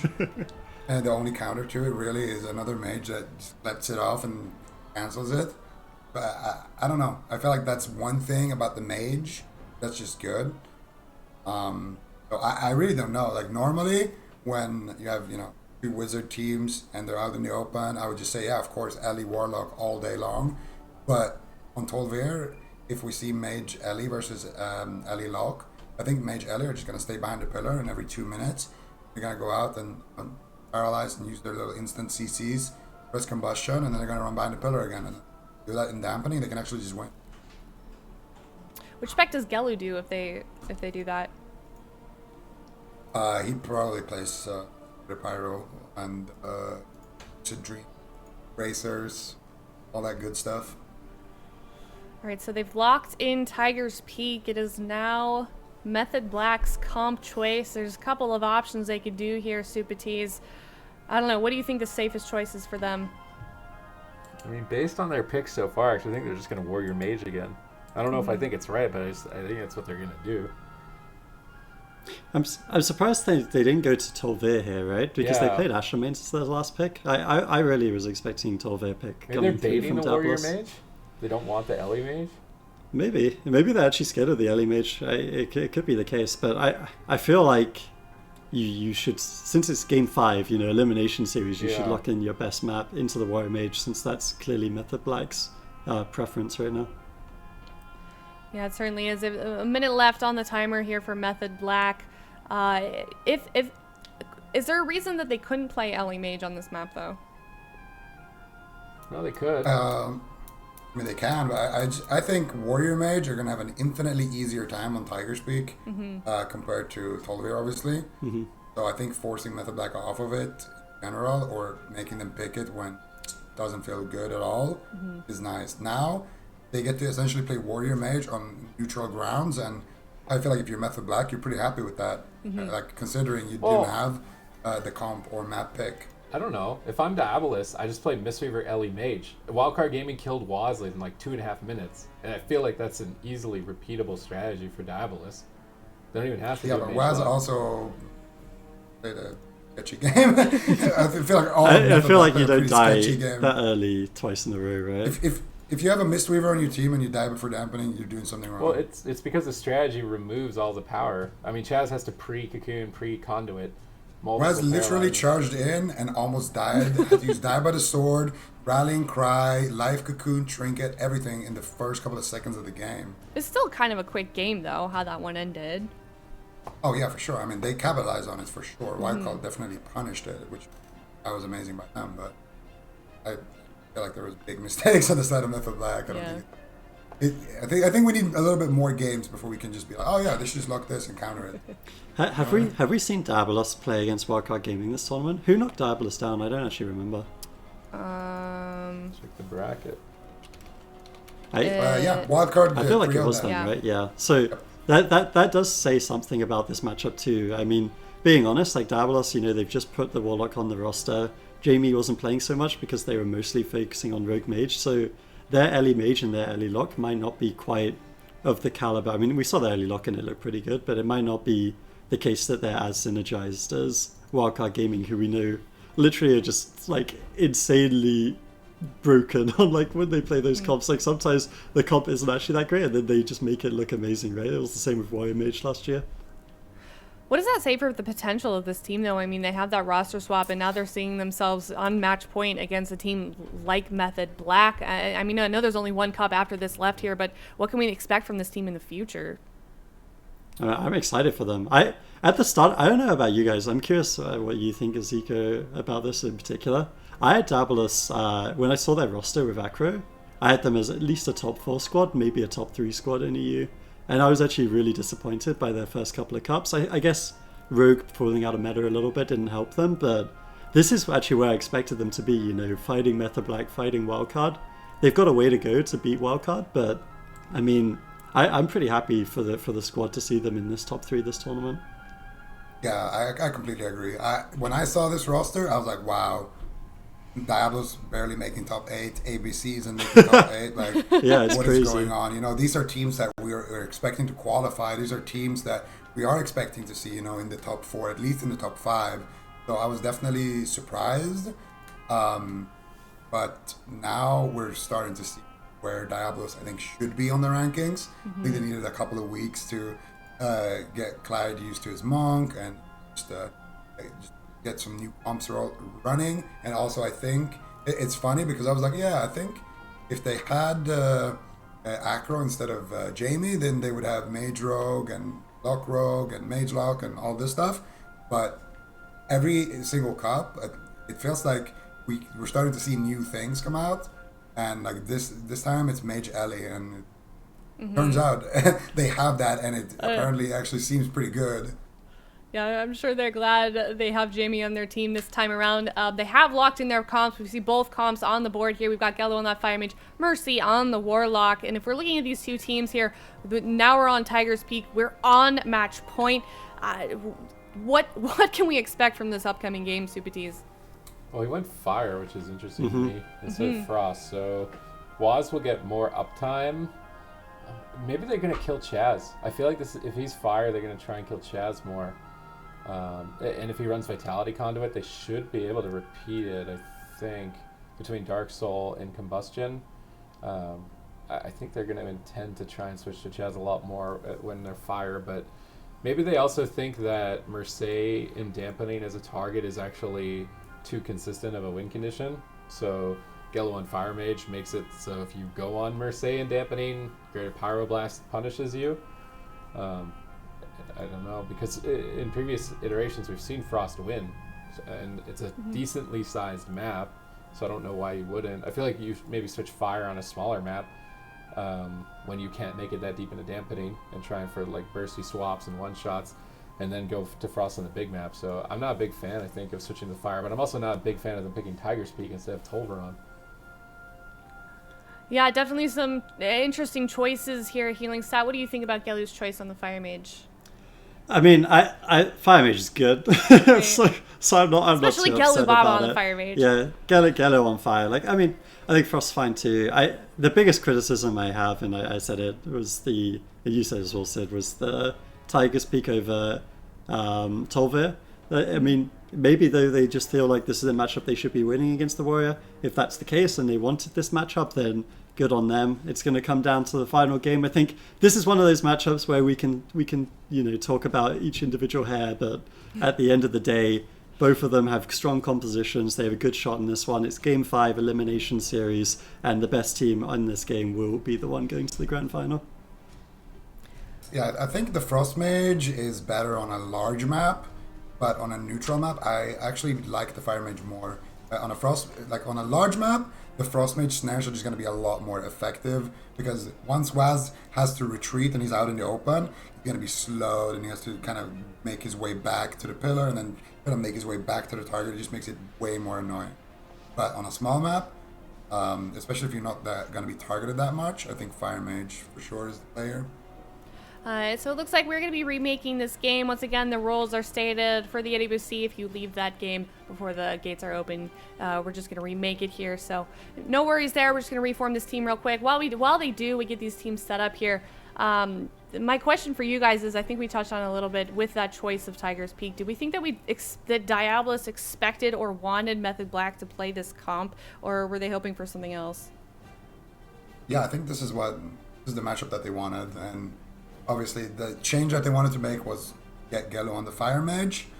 I don't know, because I don't know if that's the right call, but we'll see. I feel like you want to set yourself up for a situation that you're comfortable with, but you also want to make your enemy a little uncomfortable. And I think allowing Method to play the same comp again is just going to make them more. Also playing it on a small map, like this is the best situation they could be in when they don't have that double advantage. Do you think they're looking? Do you think Diablo is looking to, given that they've switched off of the Frost Mage, are they looking to shut this down before dampening or into early dampening? Obviously, that's what anybody hopes for, but is that what they're trying to do here, or are they going to try and hold off until maybe deeper dampening? I mean, they can, but I don't think they mind if it goes dampening either. They're mage locked. They're happy either Yeah, way. they're fine. Maybe this is just wishful thinking from me that this doesn't go again into 80% dampening, but we'll soon find out. Method Black versus Diablo 2-2, both on match point. Here we go. Tiger's Peak going to be game 5. Will they regret not locking in the Tolvaron map? That's been the map that pretty much every mage lock has gone for. This is the first time we see them not pick it. They wanted to get that Warrior Mage matchup, which they've got. Let's see if they regret it here. Waz is chasing down Gelu, storm bolting him, going into battle stance, not popping any War Breakers just yet, holding on to that cooldown, pummeling the Greater Pyro. Now Gelu going to punish and just spam out Polymorphs while he's not interrupted. The damage into the Fire Mage, pretty substantial throughout the initial stages here. Clyde in a good spot. Raikou blinks in. He grapple weapons Raikou. I think he meant to do that on Waz, but he panicked a little bit when Raikou blinked in front of him. I think, as the great ab search would say, it happens, man. You know, it's just one of those things. Fortunately, to very little consequence in this situation. We're going to see the polymorph break on Clyde, and he's just going to be able to top off his team in this early stages of the game. Ice block coming in from Gelu Baba. Interesting choice. I think that also may have been a mispress from Diabolos. Not a great start to game 5 of this series with 2 major buttons down, and they might get punished for that immediately. Method Black are not joking around here, Sid. Gelu could still die. Clyde finally gets out of crowd control and gets life cocoon. Human ratio. They get a polymorph on Chaz. They're still going after Waz, but yeah, being down caught in ice block. You know how you were saying, does Diabolos want to try and end this game before dampening? I don't know. Not like I think this. Method Black are more in control of that fate at the moment. Mercedes going to pop Dark Soul, but Chaz and Raikou are at the pillar. He's going to have to go after Waz, so Waz has Spell Reflect, and now Mercedes getting denied with Polymorphs. Grapple weapon landing on Waz. Gelu gets a Greater Pyro. Line deciding at the balcony, trying to bait Waz out of line, but it's Clyde who gets polymorphed, and could be trouble. He's storm bolted. Mercedes gets counterspelled. Not enough damage to kill him. Vitality Conduit heals Gelu back to full. A reset on health, but cooldowns wise, Method Black are definitely in the lead. Yeah, definitely a little bit in the lead. I think Gelu needs to sit down, have a break, have some of that chocolate milk, chalky milk that he's known for. Maybe that Vitality Conduit was chocolate flavored or something, because it really seems to have brought him back up to full health here. But without those major cooldowns, 3 minutes on the ice block, 4 minutes on the Cauterize, that is a big opening for Method Black, and we've said it, that they want to finish this game soon. Raikou has the combustion right now. Do they have the crowd control? They could just win the game right here, right now, and they're able to do it. Huge mistakes coming in, unfortunately, from Gelu. Method Black are lethal in that situation. Man, it's definitely not the way you'd want a series like that to end. But honestly, well played by both of those guys. Method Black will be moving on to the grand finals. But yeah, did it really just come down there to Gelu's early ice block, Zico? Yeah, 100%. It just came down to the block, and then they got the Cauterize, and then they got the Life Cocoon as well, and then they did one more push after that, and that was it. It is nice though, because it does go to show that it's a reminder that, when I play on ladder, my games don't always go to 80% dampening. Sometimes they do, but often they don't. And it really is because these teams just make so few, especially big mistakes like that. That's why the game gets dragged out so long. So if you do blunder your biggest defensive cooldown, it is going to get punished. So it's a reminder for those of you at home that even the top level players can make mistakes like this. So of course, not how they would want to end that series. Unfortunate for them. They're going to be dropping out of the tournament as this is our last elimination round of the day. Now we're going to be moving to that Wildcard Gaming versus Method Black Grand Final. Super excited for this, and it's really cool also, I think, to see Diabolus here in the finals up against Wildcard Gaming, Sid. Well, Diabolus, they just threw. We're not going to see them in the finals. So Method Black, Sorry, Method Black get their rematch. Method Black getting their rematch, of course, yeah. Diabolus forgot to unmute in the last game a little bit. They've been tagging me. Yeah, all they tagged week, me man. too. That's why I had to throw that. Bro, finally someone else is getting the heat.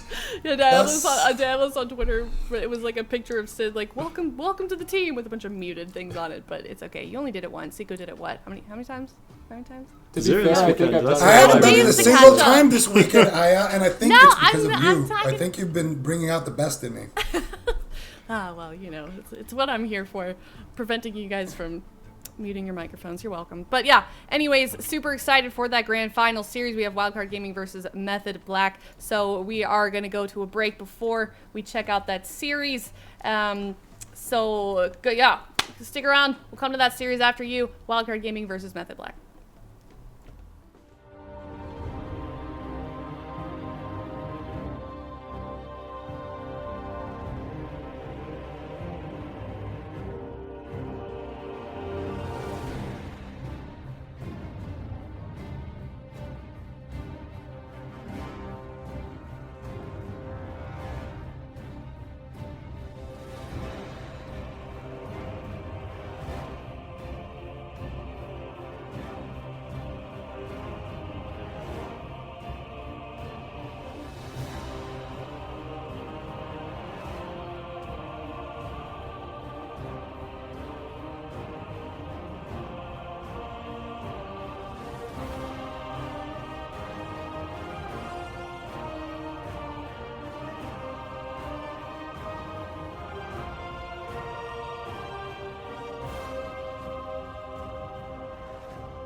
Welcome back, everyone. After that tough series of Method Black versus Diabolus, we are now into the grand finals. It is Wildcard Gaming versus Method Black. These teams, excuse you. I muted that to the stream. I muted that to the stream. They didn't get to hear the sneeze. Oh no! No. Finally, a mute button used how a mute button should be used. You're using your mute button at the wrong time, apparently. Now it's the right time. Good job. Good character development there. But yeah, we're on to the grand finals. Wildcard Gaming versus Method Black. These teams have fought long and hard in the EU bracket. We saw them fight it out on Friday, and now all the teams have been eliminated, and we're only 2 remaining. Super Ts, what are your thoughts on this series? What can we expect here? I mean, it's a series that probably comes down to the blind pick. Right.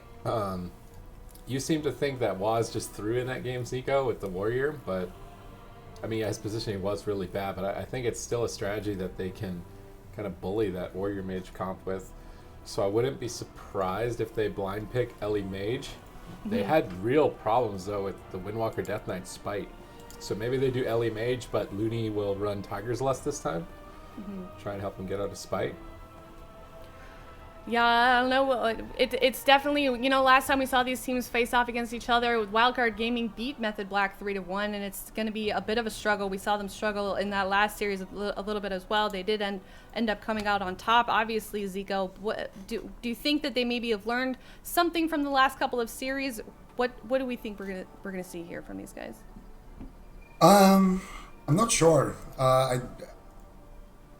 The options on the side of Method that we kind of know that they're kind of thinking about running is either Windwalker DK with Spite, or Mage Lock, or Warrior Mage.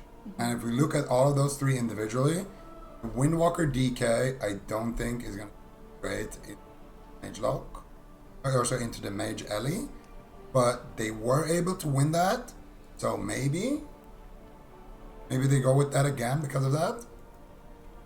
At the same time, if they play Mage Lock and they go into Mage Ellie, we saw how that played out and it looked pretty convincing in favor of Wildcard.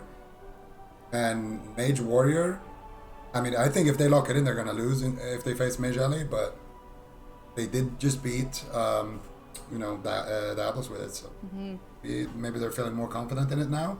They needed a couple of games to warm up, I'm not sure. What do you think about that healing side? Are they feeling more confident in this type of matchup in particular? Well, I feel like this is something that happens with Method Black quite often. Like they'll start a little bit slower and then they really heat up towards the end. So I think they're going to put on a show for us.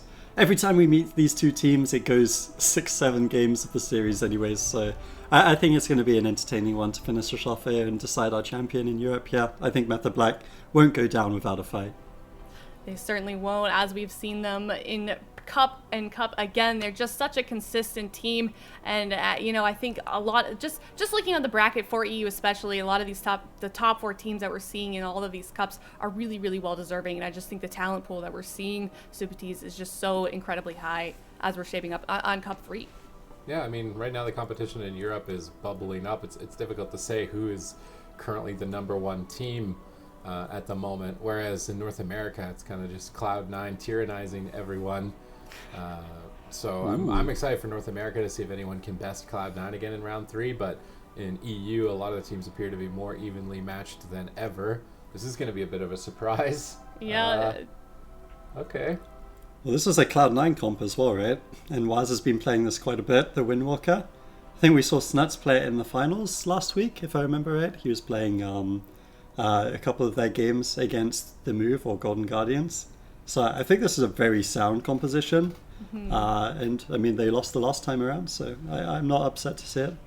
Definitely not. This is the grand finals, Wildcard Gaming versus Method Black here on Game 1.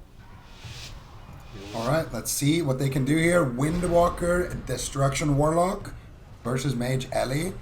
I think Method Black, this is the matchup that they were kind of hoping to get, and they got it. So let's see if it's going to work out as well as they hoped. This is is the infamous trampoline cleave? No, that's with an Ellie Shaman, right? Not quite the trampoline cleave, but they're going to decide to go for Morrow here. Okay, let's see if they can get some pressure off of that. The Windwalker definitely going to have a much easier time than a Warrior staying on target. And the Destruction of Warlock is also great into an Ellie and a Mage. Looney stunned up, but Morrow temp shields all of the damage initially here in game number 1 of the best of 7 grand finals. Morrow popping that combustion. Song of Chi-Ji by Looney over onto Chaz. A leg sweep to follow it up. Swapsy getting absolutely destroyed. Vitality Conduit comes in just the nick of time for him to restabilize as he begins to try and Chaos Bolt Morrow, counterspelled by Morrow and shut down. Hex on Waz, that will be annoying for him. Unfortunately for Sepai, it breaks early. They go for Dragon's Breath, Polymorph dispelled instantly by Chaz. Looney and Chaz are just standing right on top of each other. Looney wants to bully Chaz with that Song of Chi-Ji, and right now it seems difficult for Chaz to get away from him. Yeah, I mean, that's the thing. We talked about it before, that the mages sometimes struggle to get crowd control on the Mistweavers because they're so mobile, but you've got Looney as well, sitting there with all 3 DRs. He's got the Paralyze, he's got the Stun, and he's got the Song of Chi-Ji, as you called out, Sid. So definitely a lot of crowd control available to them here. And Swapsy has just been under pressure this entire game so far, really struggling under the onslaught of this Mage Elemental coming from Wildcard Gaming. I think when I think of teams that can run the Mage Elemental, definitely Wildcard Gaming is the one I would put as very, very scary to play against. They're looking very, very good here in the first game of the Grand Final. Ooh, leg sweep onto Chaz, into the Song of Chi-Ji. Let's see what they can do here. Big damage onto Swapsy. They cancel out the Lightning Lasso with that leg sweep. Waz doing nice disruption right there, making sure that everybody on his team is safe. That was a close call, though. They did get the life cocoon here. And honestly, it just looks more and more like Wildcard Gaming. Every time they play this, they just dominate. I think the Lightning Lasso is a very important component. They've enabled Zepai access to that spell by shutting down multiple members with crowd control. This could be a comp that allows them to run through this grand finals. It has the potential for a 4-0 if Method Black don't find an answer. The first comp that they're bringing in contention of it is going to be the Windwalker Warlock. I'm curious to see if it ends up working out for them. So far, they're not in a bad spot, but I could see Waz being dragged out into the open and set up on, similarly to the way that his Warrior was. But right now, Swapsy is refusing to leave the pillar, just going after whoever gets on top of him. Morrow blinks in. Zepai is trying to reposition. Polymorph on Waz. Looney paralyzed. Is Chaz going to be the target, maybe? No, he gets polymorphed. Lightning Lasso gets legs up by Waz. Good denial of that important spell. Basically, the pivot point for Wildcard Gaming is the Lightning Lasso. If they can disrupt it and prevent it, then Wildcard Gaming will have a hard time. And big swap to Looney, locked down for quite some time. If they had a Mortal Coil available on that setup, I'm not sure Looney would have survived. Yeah, I think the Mortal Coil was used in the setup to it, because looking at the cooldown, it was used just before that. I didn't quite see when it was used, but certainly that was a big push from Method Black, and I think that's what we need to see from them. Waz on this Windwalker, we know how fast he can be at finding those win conditions. I think that's one of the things that makes Waz such a good DPS player for the squad. He needs to be really taking that proactive stance of finding the swaps either onto Morrow or onto Looney and setting it up like that. It was a very, very good opportunity. They almost won the game off of it. A good sign of promise from Method Black, who otherwise have definitely looked on the back foot in this game. So they're going to have to keep looking for that. They do have the Touch of Death, so certainly opportunities around, though the Infernal Stun is a big contributor to that, and it will be down for a little while, Zico. Yeah, Morrow looking for some crowd control, but Chaz so far doing a great job avoiding it. Waz actually running into the Ring of Frost to DR himself as that Collie goes off. And Chaz getting kind of a double value dispel right there. And now here we go. Big setup onto Looney. Touch of Death comes out. There's the leg sweep. Let's see what they can get done here. Lightning Lasso coming out. Fist of Fury. They have a restun here. That Touch of Death is going to go off. But Looney does use his Fortifying Brew right there. And he is going to stabilize from that without using his Life Cocoon, which is very important, because if he has the Life Cocoon himself, then all of a sudden his Mage could be a target, his Ally Shaman could be a target. Right now, Method Black doing a pretty good job just swapping around. Not sure how I feel about the Wizards playing on the same pillar as Method Black. Looney going for a Song of Chi-Ji here. He might be able to land it. Mar going for a Polymorph. Looney canceling the song. And they're both just spamming out crowd control here. They both get it. Swapsy could be in trouble. No Lightning Lasso found just yet. And there it is. Nice Life Cocoon is going to come out of Chaz. Greater Pyroblast is coming out of Morrow. And he should be fine for now. He's actually casting 3 Greater Pyroblast. forcing Waz to leap over to him and interrupt him. Now it's Method Black's turn to go aggressive. See, there's two threats. You got Greater Pyroblast and you got Lightning Lasso. And they're Zeepai and Maro are never really going to be standing next to each other, so it's difficult to stop both of them at the same time. Combustion, Lightning Lasso, big combo on Swapsy. Vitality Conduit. This is the first time I've seen Vitality Conduit just not instantly top the target, but they stacked up on that push and they're being punished. Beautiful punish there with that Drestigath, but only finding a Life Cocoon, ultimately that huge amount of damage doesn't net too much of an advantage. Chaz is in a full polymorph. Swapsy's running for his life. He fears Maro away, dispelled instantly by Looney. Chaz is finally out of crowd control. They're trying to snipe a Ring of Frost. He does manage to get out of that route just in time to avoid the Ring of Frost. Was anticipating himself being the target pre-Fort Bruise, but doesn't look like they're going to commit to him just yet. They need to stay on Maro and stop these Greater Pyros. Looney in a good spot where he could drink if he wants to. I would imagine that's what he's thinking about doing. He gets Ring of Peace, he's not going to be able to. And Chaz Gates right on top of him to go for crowd control. They're making a push on Maro. He temp shields during that crowd control, but that temp shield has now subsided. They really need to get cauterized with that push, but not enough crowd control. And now it is actually Swapsy who could be in trouble. He Mortal Coils as soon as Chaz gets paralyzed. Catches a little bit of a heal, but Lightning Lasso could be sitting in the wings here. Is Zeepai going to be able to nail the kill? Chi-G on Chaz out. Stormkeeper casted. They leg sweep Zeepai.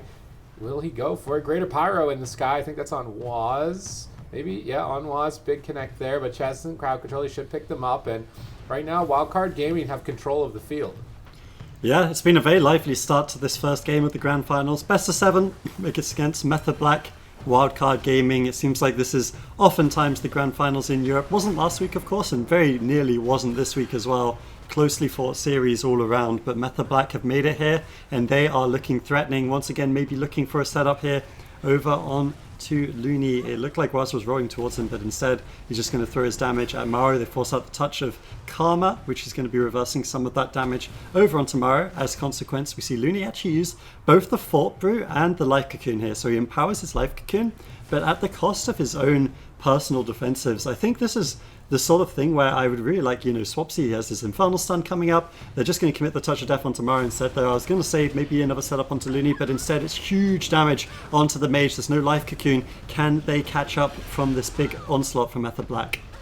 Oh, Looney used his Everyman for himself, Zen Focus T, channeling out a couple of hits. He could be susceptible to interrupts now if they can't force Waz and Swapsy away from the team, and they are able to do so. Zeepai with the Lightning Lasso, able to channel it out fully. Chaz now in a Ring of Frost. Do they have anything more? No more CC for Chaz. Should be able to recover his team. Life Cocoon comes out onto Waz. Looney now getting counterspell. This is big trouble on tomorrow. If Swapsy can get any damage out, but he's so low himself, has to duck for cover, and Chaz is gonna able to recover him, but Maru at the same time is also going to recover there. If Swapsy could have stayed out in the open, that would have been Maru's cauterized or at least ice block, but now Waz, Greater Pyro. Greater Pyro comes out. Let's see if Maru can land the polymorph. He's going for it, not gonna be able to find it. Swapsy with beautiful denial, but he does get a Greater Pyro onto Swapsy. A lot of damage here still on the side of Wildcard Gaming so far in this match. Both teams though are going to have most of their defense available. Waz leads in the midfield. They want to keep up pressure and prevent Looney from drinking as dampening continues to rise. Big casts here by Maro. Do they have a way to stop it? Chaz paralyzes him. Swapsy fears him.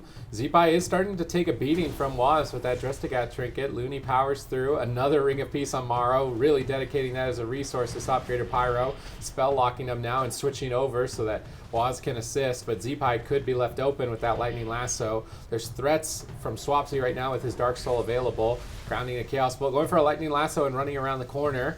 And I'm wondering if they brought the Fell Hunter out of range of Zeepai there, so it couldn't spell lock the potential Lightning Lasso. Although it wasn't available, I think getting the Fell Hunter out of range of Lightning Lasso or even paralyzing it is a viable option to guarantee that they connect the full lasso.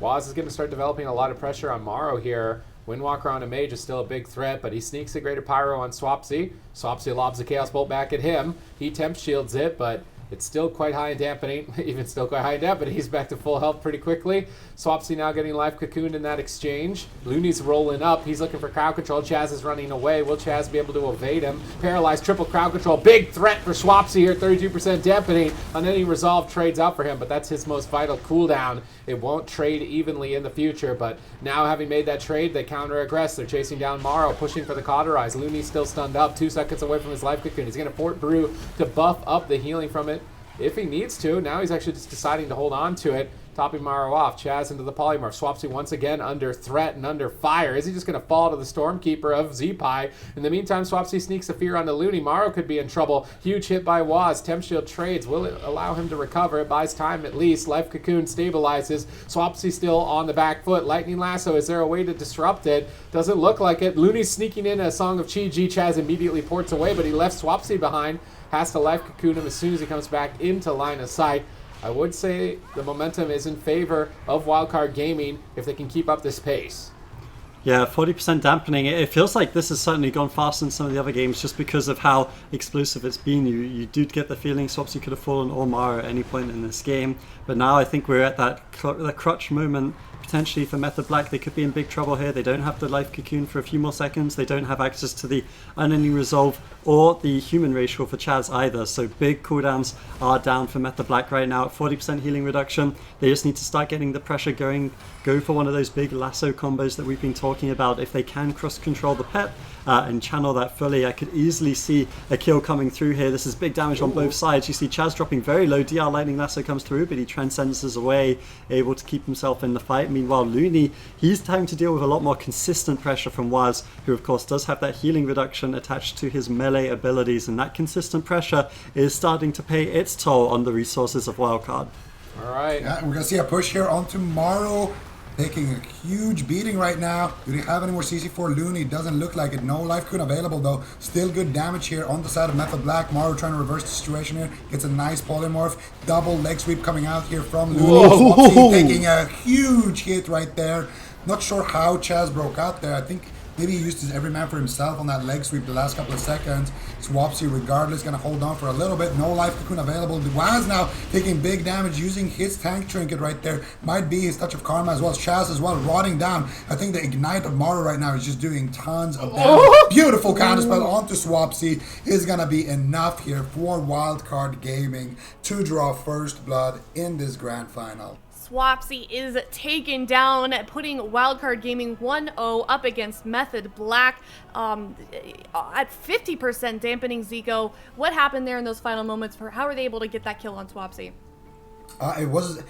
Morrow was under a lot of pressure there, but the fact that he just went and tried to reverse the pressure, landing that poly on Chaz, kind of reversed that situation where he was the one dying. Now instead it's Swapsy on the back foot, and a lot of it just comes down to the fact that during these setups, Zeepai is doing so much damage with those lassos and earth shocks. It's great to see Wildcard Gaming play so aggressively. But my question for you is, Healing Stat, is this something that they can continue on for the rest of this series? Wildcard? I think so. Yeah, I mean, Wildcard looks pretty good on this. I trust. Look, it's the question I asked Zico earlier. You know, it's like, oh, Warrior Mage. I'm not sure about that pick. If Wildcard picked it though, yeah, definitely. These guys are just insane, right? Like when they're playing their bread and butter, when they play some of their ulti comps, sometimes they don't look as good. Although that said, you know, they brought out Turbo and looks insane on it. I even know. I don't know how to criticize these guys. Sometimes they just. Method Black are the only ones that seem to hold a candle to them, and they've got to find something into this Mage Ellie because it's looking pretty gruesome right now. Yeah, I think they should go Trampoline Cleave. Bring in the Swapsy Ellie. is a phenomenal I would Ellie. like it, yeah. Windwalker Ellie versus Mage Ellie. Windwalker Ellie used to be a classic back in the day. There was a point where that Space comp was Station played insane. it yesterday. They did as well. beat That's C9 true. with it. Yeah. Do you think they'll lock in Blade's Edge? Imagine if they do. Imagine if they lock in Blade's Edge Trampoline. That would be insane. There's only ways down. Swapsy rather.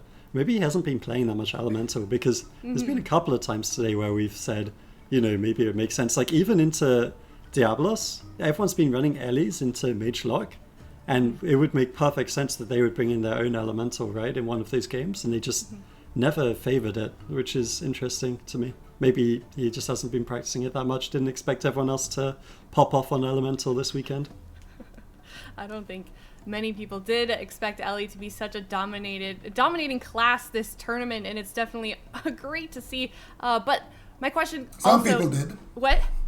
Some people did. Okay, people so... were asking for it. All right. Okay, you're right, Zico and Ben predicting the Ellie class. Do you feel better now? Thank you. You're welcome. Too bad Elliot's not here for your moment there, Zico. But so let's say that Windwalker Lock is played again by Method Black Supatees. What's something that they could maybe, if Wildcard Gaming plays the same comp again, what's something they could maybe do differently that time if they want to secure a victory, if they decide to lock in that same comp? I mean, I don't really think that they messed up, really. Mm-hmm. It's just they got out-dampened. So it's just a problem with the comp, you think? I'm trying to think of maybe on a small map. It seemed like they just could never leave the pillar, so even on a small map, I'm not sure it's going to work for them. They're really running the clock here. They still haven't played the same comp that they did win. They beat Mage Ellie as Windwalker DK with Spite. Like, that's just a fact. They did beat it. Yeah, and it looked pretty good. So, I feel like the reason they won that is because the team was running very close to 40 corruption, because we saw Thing from Beyond. Like, if they lock the same in again, the team's just going to drop one Verse Amp or one Haste Amp and play 17 or something corruption, right? And it's going to be much less effective.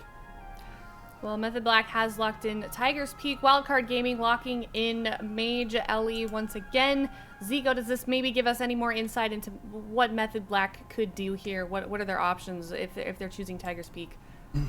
They're going either Windwalker DK or they're going Warrior Mage. That's what I think. What I would have liked to see, of course, it's going to be Windwalker Ellie, I think. Because Method Black used to play it. They did. And This might be a little unpopular opinion, but I haven't been the biggest fan of Swapsy on the Warlock. I'm going to be honest. However, Swapsy on the Shaman, I think it's only him and Zipa there. Like, him, Zipa, and Jamie they're like the top three, you know? And on any given day, either of them could be better than the other. So I feel like Swapsy is going to be the most comfortable. I'm almost certain. Actually, I am certain. I've even played with Swapsy on his Ellie. So he has been playing it. I think you should play it. I would love to see that matchup. I mean, I feel really like small maps would be good for it too. Yeah. Do you think that if they decide to go Windwalker Ellie, how is that going to work on Tiger's Peak? I don't think they should lock it in here. I think that if they lock it in here, I don't think it's going to look that good. But I think if they lock in, Mage Warrior or Windwalker DK here, and that doesn't work, then I think, what else are you going to do? At this point, you've tried most of your matchups. So I feel like lock in small and go Windwalker Ellie. Yeah, I'm not even sure Method Black knows what they want to do. And it's really, it seems like they haven't landed on anything just yet that is really a reliable comp choice for them. They only have 10 seconds left to choose their comp, so we'll find out shortly enough what they think maybe they can counter this Mage Ellie comp again. Why is this comp working so well in favor of Wildcard Gaming Supatees? What is it about the Ellie that we're seeing so powerful? I mean, Lightning Lasso going through Conflict and Strife. I think Ellie actually falls off pretty hard next week when Lightning Lasso is going to be affected by Conflict. Sorry, didn't mean to interrupt. I'm excited. Swapsy is playing Enhance. Yeah, I'll take it. It's close enough. To Mage Ellie, though? Yeah, I think that's fine. Is How do it we feel about the healer? Wait, Chaz? what, Paladin? Oh, I see. Mm-hmm. Yeah, like the class. What do you think about Chaz? Let's deep dive right now. Chaz on the Mistweaver, not Chaz as a healer. No, okay, that's a good question. Yeah, let's hear your thoughts, guys. Chaz just locked in Mistweaver. I feel like Chaz on the Mistweaver could get untapped. Chub. Okay, why do you say that? Well, we saw when Method Black, what were they playing against? They were playing against Boom Shakalaka, and they were going after Chaz pretty much the entire game. Wait, what? Boom Shakalaka? Yeah. No. Spoon came up with that. Anyway, they were going after Chaz, like they were trying to hodge him into Lightning Lasso, so they could do something similar because I don't feel like there's that many ranged interrupts. It's only the stuff that Swapsy has, really. Do you think that with this map choice of Tiger's Peak, Method Black chose Tiger's Peak, that they were intending to play this comp from the beginning, or is this a response to Wildcard Gaming's locked comp? They're fishing. I thought.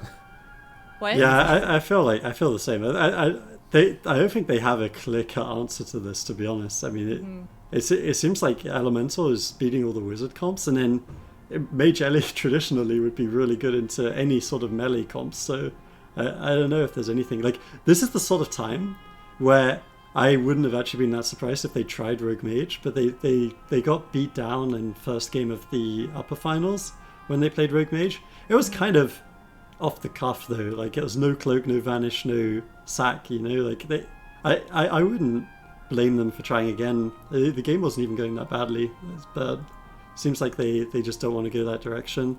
Maybe Turbo, I mean Turbo does a ton of damage, right, so you can never count it out. Well, we will soon find out how Method Black will be doing on this enhanced Shaman Warrior comp. Wildcard Gaming already up a game. We'll see if Method Black is able to tie it up here on Tiger's Peak. I'm excited to see the enhancement Shaman Warrior.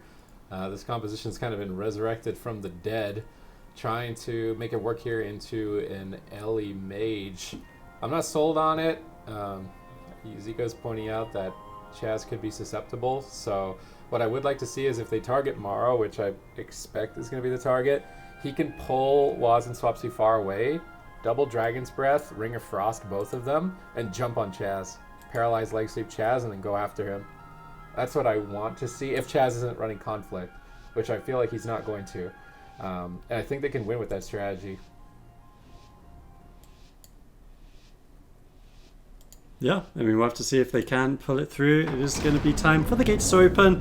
Game 2 of the grand final, Method Black versus Wildcard Gaming. And I mean, when you look at it, Method Black, they've had a tough road to get here. They've played incredibly well to take down the newly formed Diabolus, who looked so good this week. But now they're up against the final boss, Wildcard Gaming. Beat them in upper, have had a cruise through to the grand finals this time around. They're defending champions from Cup 2, and they have brought out yet another composition with this Mage Elemental this week. They have been devastating the competition, running high versatility and also doing high levels of burst when they do manage to set it up. Method Black do have something up their sleeve though. They've got a bunch of compositions coming through here. Swapsy in the early stages taking a lot of damage. Not really able to get too much pressure out onto Maro, but I think Maro's going to have a tough game here. Turbo Cleave, notorious for what it can do to Shamans, but at the same time just a ton of damage! Doesn't use the human ratio. Maybe he'd already traded it out, but that was explosive. They didn't even do it. They literally, I swear that was like the most sloppy setup ever, and it still just KO'd him. Like Boom shakalaka, yo, here comes the cheeseburger. Okay, well, Chaz goes down in almost under a minute there. Zico, walk us through what happened. That was so quick. How did they secure that kill so quickly? Well. This is what happened. Zipai and Morrow, they got a decent amount of pressure. Chaz was debating, maybe I should fortify Brew Cocoon. So he fortified Brews. Then Zipai just walks up to him, loads up the good old Stormclepter, starts zapping, and then Morrow blinks in, gets a little combustion, little meteor, lightning lasso, leg sweep, and Chaz didn't use his human racial, thought that, he's going to be able to greet it on those last couple of seconds, but boom shakalaka. What? I'm trying to rewatch it right now. I want to see what CC Swapsy's in, because one of the things I was thinking that's really nice about Shaman is the way grounding works now, right? Like it doesn't just get taken by one spell. So if you get a grounding off on that swap behind the pillar, the swap is over. So I'm actually rewatching it right now. Oh, he got caught up in a polymorph, so just no one used trinkets, I guess. They did what I said. It wasn't a ring, it was a poly. They did what I said. I'm just pointing that out again. That's another point to me. Okay. Wait, how did you get a point? I didn't hear you. Before the game started. You didn't hear me at the beginning of the game? I said they're gonna double DB, double ring, and go after Chaz. And they did try to do that. Why I said that setup was sloppy was because when Morrow tried to ring, Zipai just lava burst and broke Dragon's Breath. That's why I said it was sloppy. Like Morrow was setting up the double ring and then Zipai just broke it. And I was like, why did he break that? And then 2 seconds later, Morrow's like, fine, I'll still get the polymorph the Shaman, and then killed Chaz. It's the same strat. It wasn't a ring, but it's a Paul. Okay, fine. We both get it. We both Yeah, get a point. you guys can both get points. Are we happy? Are we good with I, that? I want the record to show as well that I did hear you said. I was just trolling you for your muting record this weekend. My what Okay, record? I feel like Healingstad deserves a point for that. What Okay, is I'll my give you get what points. record? My what record? Muting. Oh. Oh, I heard meeting record. Yeah, I heard meeting too. I was like, wait, what? All right, well, Method Black's finding themselves on blocking in a map once again. Do you think, guys, that this is something they're going to try and repeat? Obviously, that last game wasn't quite the way they were planning it. Are they going to try that comp again, do you think, Healing Stat? Well, they're running out of games. Like, best of seven's normally like, oh yeah, there's plenty of time, especially with these two. Like, they'll go at it for like 15 minutes a match right now. But Method Black are just throwing the towel in a little bit here. They gotta shape up. I feel like you can't base the entire game on that. It was so many cooldowns coming in from Wildcard Gaming, and you have human ratio, you have swapsy trinket ground. There's so many things you can do there. Just greeded it a little bit, so I think they have to try again.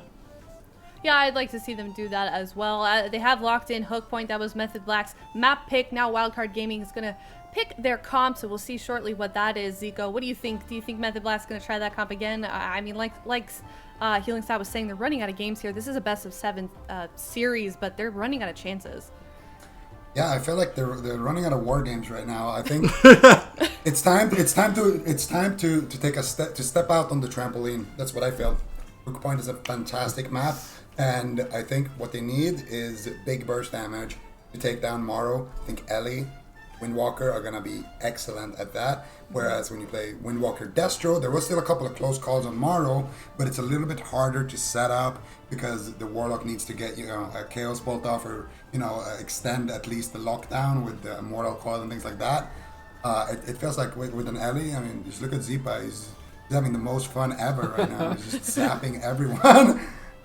I think I would be having that much fun too if I was 2-0 against a team like Method Black, but I would certainly like to see them try that Ellie as well. It'd be great to see Swapsy on that Ellie. Why do you think that they decided? I don't think we talked about it too much. Why do we think they decided to pick that actual comp? Like, we haven't seen Enhanced this cup at least. What is it about that class specifically, that spec, that has utility for them that they thought would be useful? They're desperate. Okay. I'm trying to think, like, on paper why. It's like, I mean, Enhanced is good. Grounding Totem is very powerful against these one shots. That's Enhanced is good. I think you would see it more than just like it's like a jungle counter. I don't know. I don't think it's just a jungle counter. Like Turbo Cleave, when you meet it on ladder, does really good damage. If they can have good uptime on Mara or Zipai, they can definitely they'll win mana, right? There's no doubt about that. If they survive these setups, they will probably do more damage, and like if they can just keep surviving, they will burn Looney out of mana faster. I think that's the win condition for Method Black. So on the... Okay. Oh, they did Ooh, trampoline, we got but it. not on the trampoline. Oh! Another point. The points are just raining in today. What is going on, Sid? Why didn't they pick Do you lose Blaze the point if Edge, they though? lose there? What? Trampoline Cleave. It's the first time they play it. I'm Yeah, why excited. didn't for they this. pick Well, Blaze Ben Edge? would have given me a point, but it's fine. So We'll give you the half a reason why. point. Half a point? Is Okay, that you know okay? what? Is I'll that take doable? it. I feel like this is I'll an take easy it. full point, I gotta say. Like, trampoline, It's- that was called a while ago. Okay, That's okay. fine. So the reason why I'm super excited about this, and the reason why I wanted to see this comp, is just because I feel like right now Wildcard Gaming has so much burst, and they're so good at setting it up and coordinating it and actually closing out games early on. I think what Method Black has been lacking is finishing power during their setups, and now if Wildcard Gaming plays super aggressive and their setup doesn't result in a kill, Method Black has a comp that can just immediately punish that and force out big cooldowns like Cauterize and Ice Block from Morrow early on. And also, if Looney uses his human racial to save Morrow, this is a comp that can just 1D Looney as well. What's their opener going to look like then on Method Black here? For Method Black against Wildcard Gaming. Probably start on Mage and stop Greater Pyros if Looney compromises his positioning. Paralyze him, bring a piece Zipai away, bring a piece Morrow away, and then go after Looney. That's what we saw. Trampolining? Yeah, the trampolines down and then go after Looney. All right, well, we'll find out shortly what exactly their plan is here with Method Black. Wildcard Gaming up 2-0 versus Method Black really needs to get a win here if they want to try and catch up with Wildcard.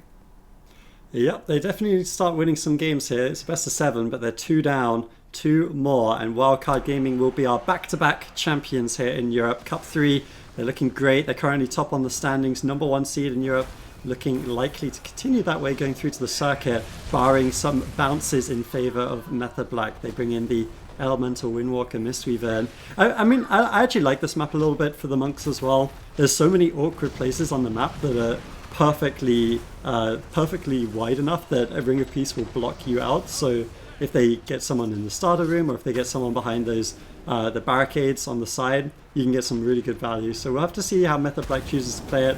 I think ultimately the big win here with an Elemental Shaman is look at how Swapsy plays. He's going to be on the pillar the entire game, looking for those opportune moments to land the lightning lassos and just avoiding the setups that have been so deadly from Wildcard Gaming.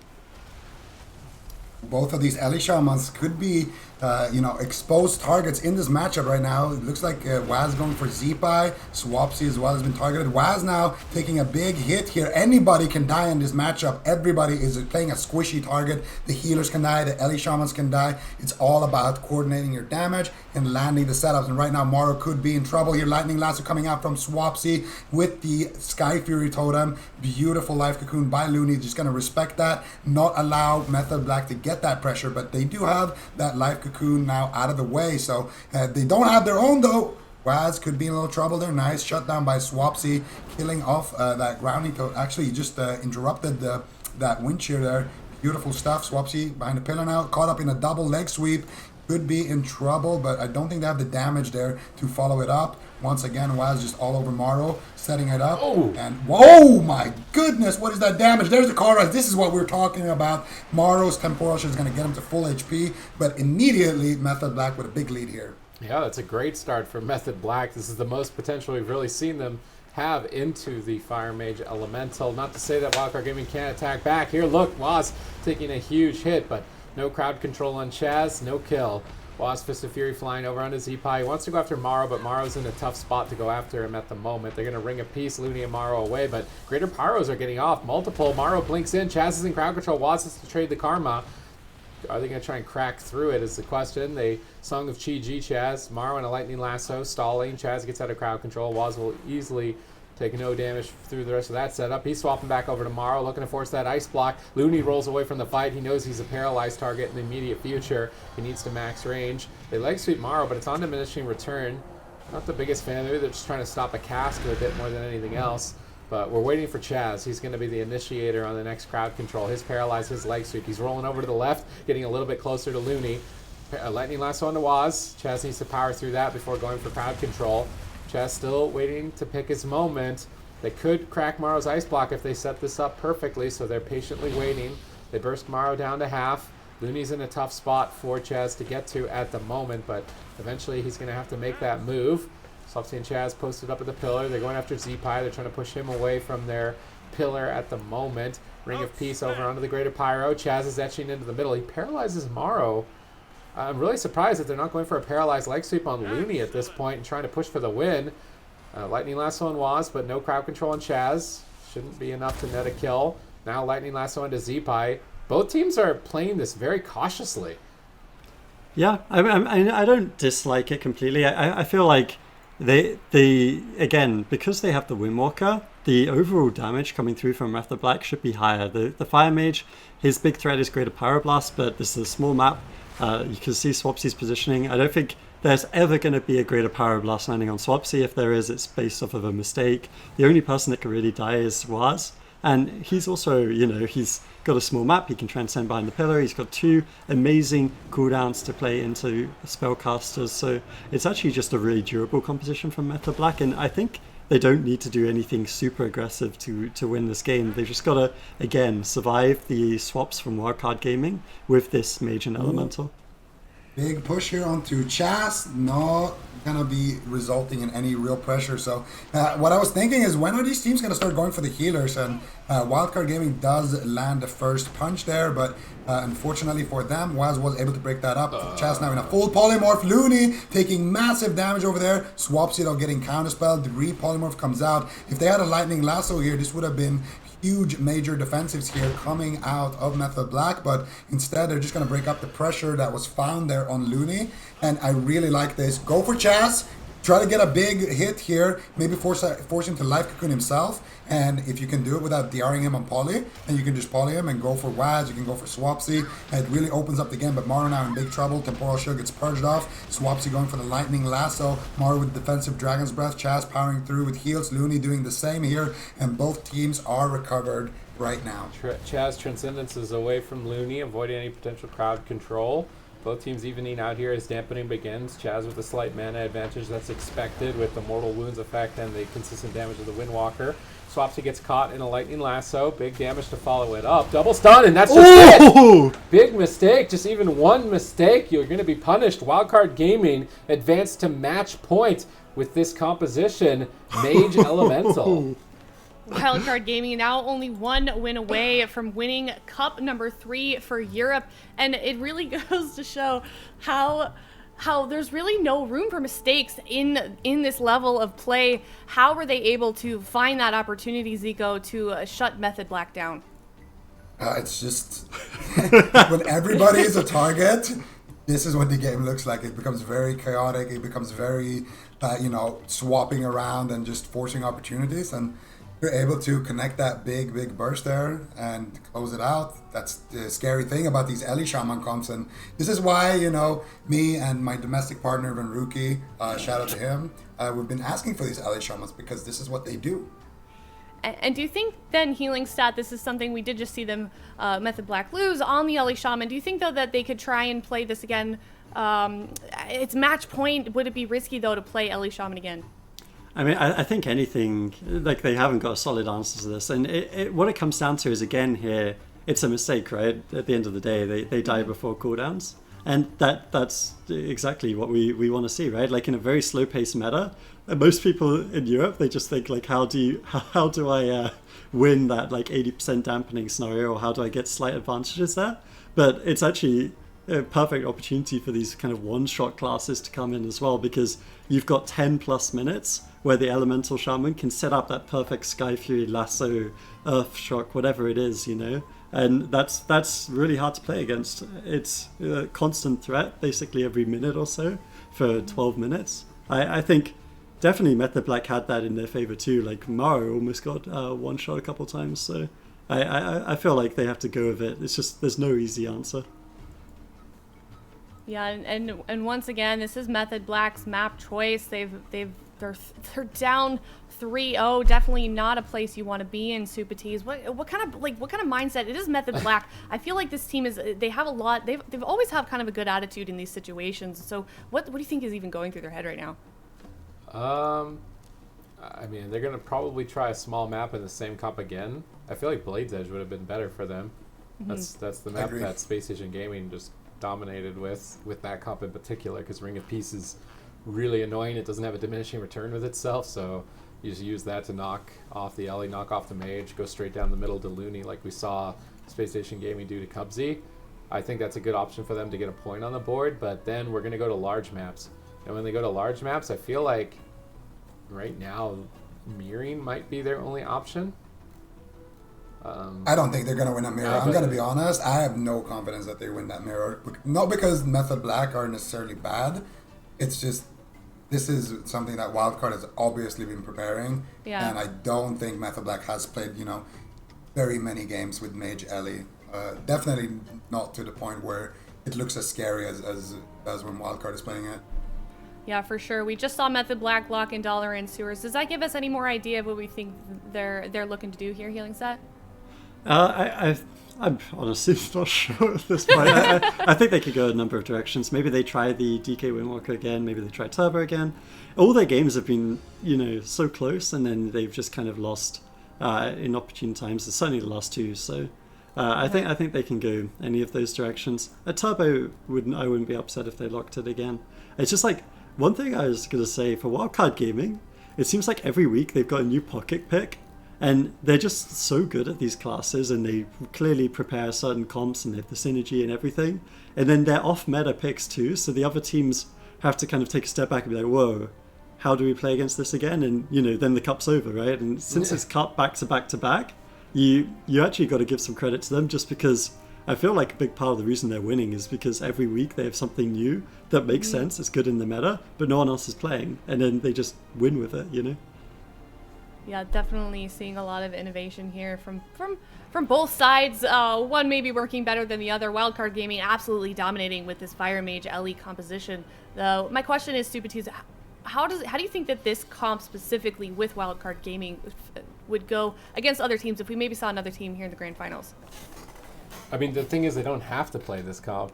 Like, right. If they don't want to. I mean, their Warrior Mage looks good most of the time, but this one's now even looking better.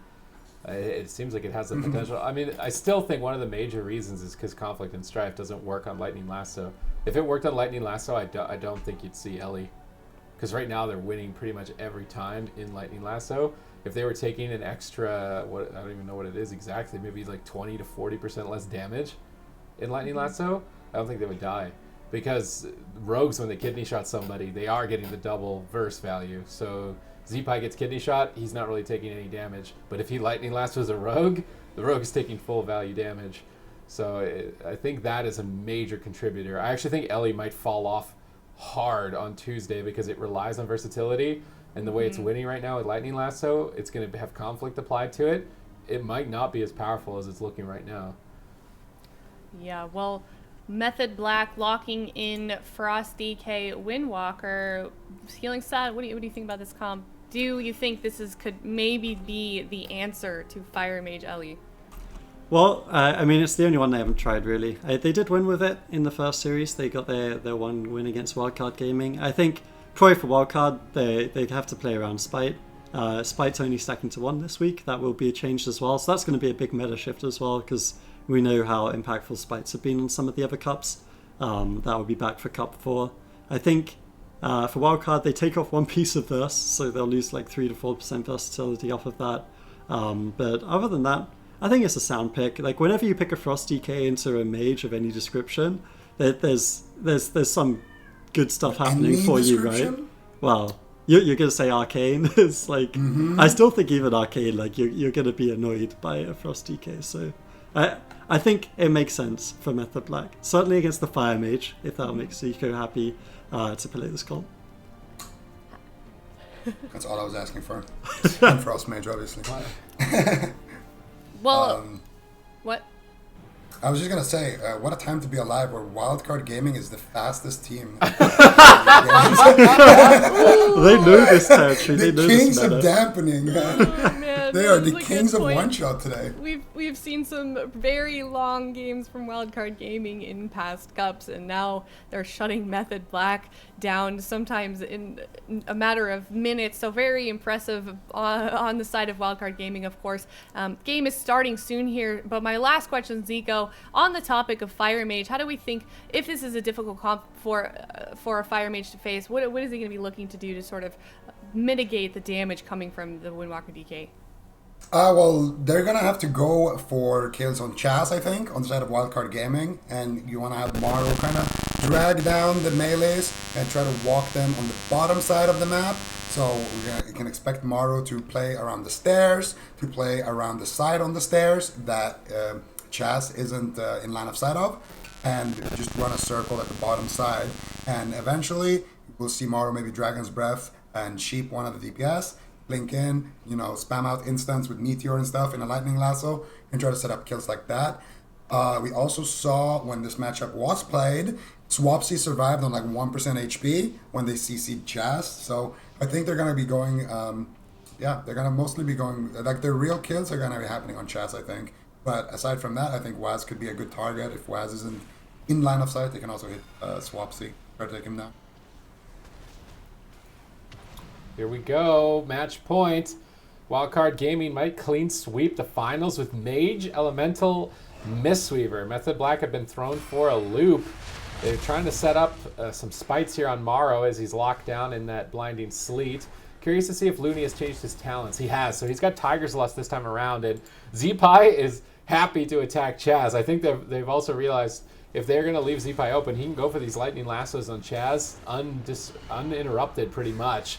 And now that they've got Tiger's Lust 2 from Looney, I'm not sure the spites are going to work as effectively as they did for the one game that Method Black was able to win in this entire tournament. But that damage could be, I mean, they just got cauterized on the back of a double dress on Morrow. Looney life cocoons, but a little bit too late. I don't even think he was anticipating that much damage from that double dressed. I just did a little bit of math, and people in chat will certainly correct me if I'm wrong, and they can use the inspect tool to do so. I believe he's running 95 corruption, and then with the 60 resistance, that would be 35 net corruption. So that means any spite on him is going to put him over the 40 threshold for those Thing from Beyonds. Could be scary, certainly for Wildcard Gaming, and we do see in that first swap, as you said, the Corduroy's forced out, big cooldown already, and this is the sort of thing for Method Black, right? They are these setups. They've got the Ring of Pieces, they've got the Blinding Sleet coming in from Swapsy, they've even got the Death Grip. The Death Grip, I think it's the eye there as well, so super clean coming through from Swapsy, getting maximum value. Let's see how much damage comes through. Another Spite as well, big damage. Feelings that you're having some audio issues, bro. I'm gonna have to cut you off, man. Right. We're gonna go in here, and Maru activating his Combust right now. Big push here for Wildcard Gaming. They force out the anti-magic zone right there. Chaz should be able to recover everybody, but you can see Looney and Zeepai just stacking on top of Chaz, making it very difficult here for Chaz. So here you can see Zeepai is looking for a wind shear right now. As soon as Chaz is going to cast, you can see Zeepai is going to try to wind shear it, but Chaz positions out of his line of sight, so not going to be able to find that. And there it is, full wind shear into potential lightning lasso here. Zeepai is so good at landing these kicks. He's going to go for a Hex here to keep Chaz on low HP, to give Morrow time to potentially crowd control and to get into range to assist Zeepai with that damage onto Chaz. But instead, it is Method Black that pulls the trigger first here, and they're gonna go with that Blinding Sleet, leg sweep. Morrow, is Morrow playing normal Blink? Oh, Morrow, he's playing Blazing Barrier. Wait, it's a big push here potentially. Looney in a leg sweep. Morrow could be in a little bit of trouble here. Should be fine for now, though. I think Life Cocoon is going to come through. So Morrow is playing the old school classic WoW Blink, where you can blink stuns. And he has Blazing Barrier, so when he blinks, he gets a shield as well. This is something that a lot of the mages in NA actually do, and Van was telling me about it. So I haven't seen it played too much here, so we'll see how it works out for them. Right now, it's not looking good, though. I mean, the down Cauterize and Ice Block only 3.5 minutes in. I think this, I'm almost kind of thinking Method Black are disappointed that they didn't try the Frosty Cave Windwalker again, considering it was the comp that won them a game in the first place against the Fire Mage Elemental. Now they're on match point. They're going to have to win 3 in a row after this on Wildcard Gaming's map pick and comp pick. This is going to be a very difficult feat to achieve indeed. They still have to win here. It's not guaranteed just yet. They gripped Zeepai into the Spite. I don't think does he really care? Ring of Peace in it. He's in. Well, he trinkets to get out of the Spite. He may be overly corrupted, but they're leaving Greater Pyro open. Swapsy could just Death Strike that back, though. He should be all right. Well, Chaz is wind sheared, and I think they're going to get back to Morrow. Morrow blinks on top of Zeepai. A little bit surprising there. Spite lobbed out. Morrow doesn't have a good way to get out of this. This is going to be really annoying for him. And it looks like Zeepai's playing the Traveling Storms to try and get the knockback on Morrow, so he can use Thunderstorm, cast it on Morrow, and knock people off of him.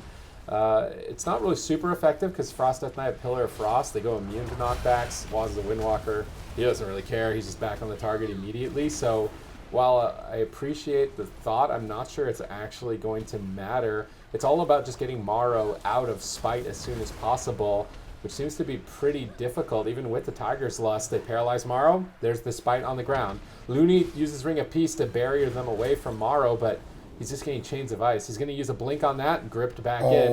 And with Heartstop Delirium, he doesn't have another blink. He has to just waddle, and then he gets Ring of Peace back into it. His corruption gets overloaded. As Adrian pointed out, he's wearing 35 corruption. Even with only one Spite, that doesn't take very long to put him over the 40 threshold, and Things from Beyond are going to start chomping him.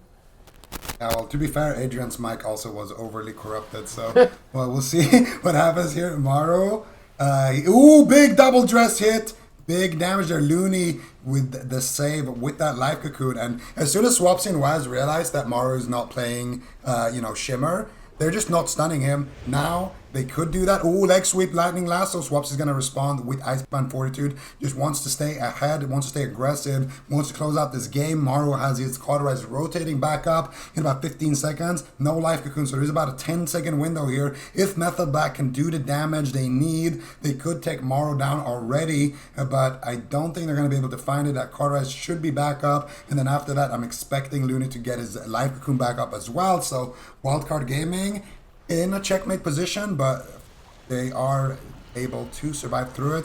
Now Zeepai is getting gripped in. I think they want to set up a blinding sleet, double leg sweep. There it is. Blinding sleet coming out. Let's see what Maru is going to do here. If they don't stun him, he has to blink. Swapsy could grip him back in. No, instead they're just going to walk over to him. Now he can't blink out of a stun. So there it is. Maru in a full stun. No way out here with that normal blink. And instead they're going to trade out the life cocoon there before Looney and Zeepai gets leg sweeped. Beautiful timing here from Looney both times on those life cocoons, keeping his mage alive. And Maru now is looking like he's going to be on track to actually getting his ice block back as well. Oh, it's so unfortunate for Method Black here. They're trying to get some overly corrupted on tomorrow with the spite. They're keeping it on for a long time. They need another spite here as soon as possible if they want to keep going for the chain, but they're just punching through it. I mean, if they got that double dress, they could drop him. One dress, two dressed. They get the caught. They pop him. Looney's powering through without life cocoon. This is definitely a winnable strategy. They put themselves back in the game, getting that cauterize as soon as it became available. I bet they're almost a little bit upset because they got that cooldown earlier, but the game has gone on for so long. And it seems like Zeepai is not going to be able to solo Chaz. He needs Lucid Dream's Combustion helping him during the Lightning Lasso. And other than that, where's their pressure? Maybe the Death Knight and Dampening? They haven't really cracked any of Waz's cooldowns, and it just seems like Maru is spending his whole game walking. He's playing a walking simulator to get out of spite. He really can't do anything. Yeah, and honestly, mana is a big win condition right now for Wildcard as well. I think Zeepai is doing a little bit more DPS here. I'm not sure. I think every 1 minute, Method Black has that one big hit, but in between they do have to run a little bit from these wizards. Double leg sweep comes out. Maru blinks, but his character was facing a wall, so he does leave the stun, does refresh his barrier with that Blazing Soul talent, but he doesn't travel very far. Looney now in a DR leg sweep uses his human ratio to get that life cocoon. I think that was a little bit of a misplay there from Looney. I think he could have greeted it a little bit, but playing it safe. Chaz now taking a little bit of a beating here from Zeepai. Chaz somehow has regen a decent amount of mana. I think maybe he sat down for a drink there or used one of his mana regen triggers. I'm not sure. I think Chaz is just threatening to drink all the time when they have this pressure on tomorrow. So knowing that that's the win condition right now in Wildcard Gaming and trying to take it away before it becomes a problem. Chaz with a heads-up play, but still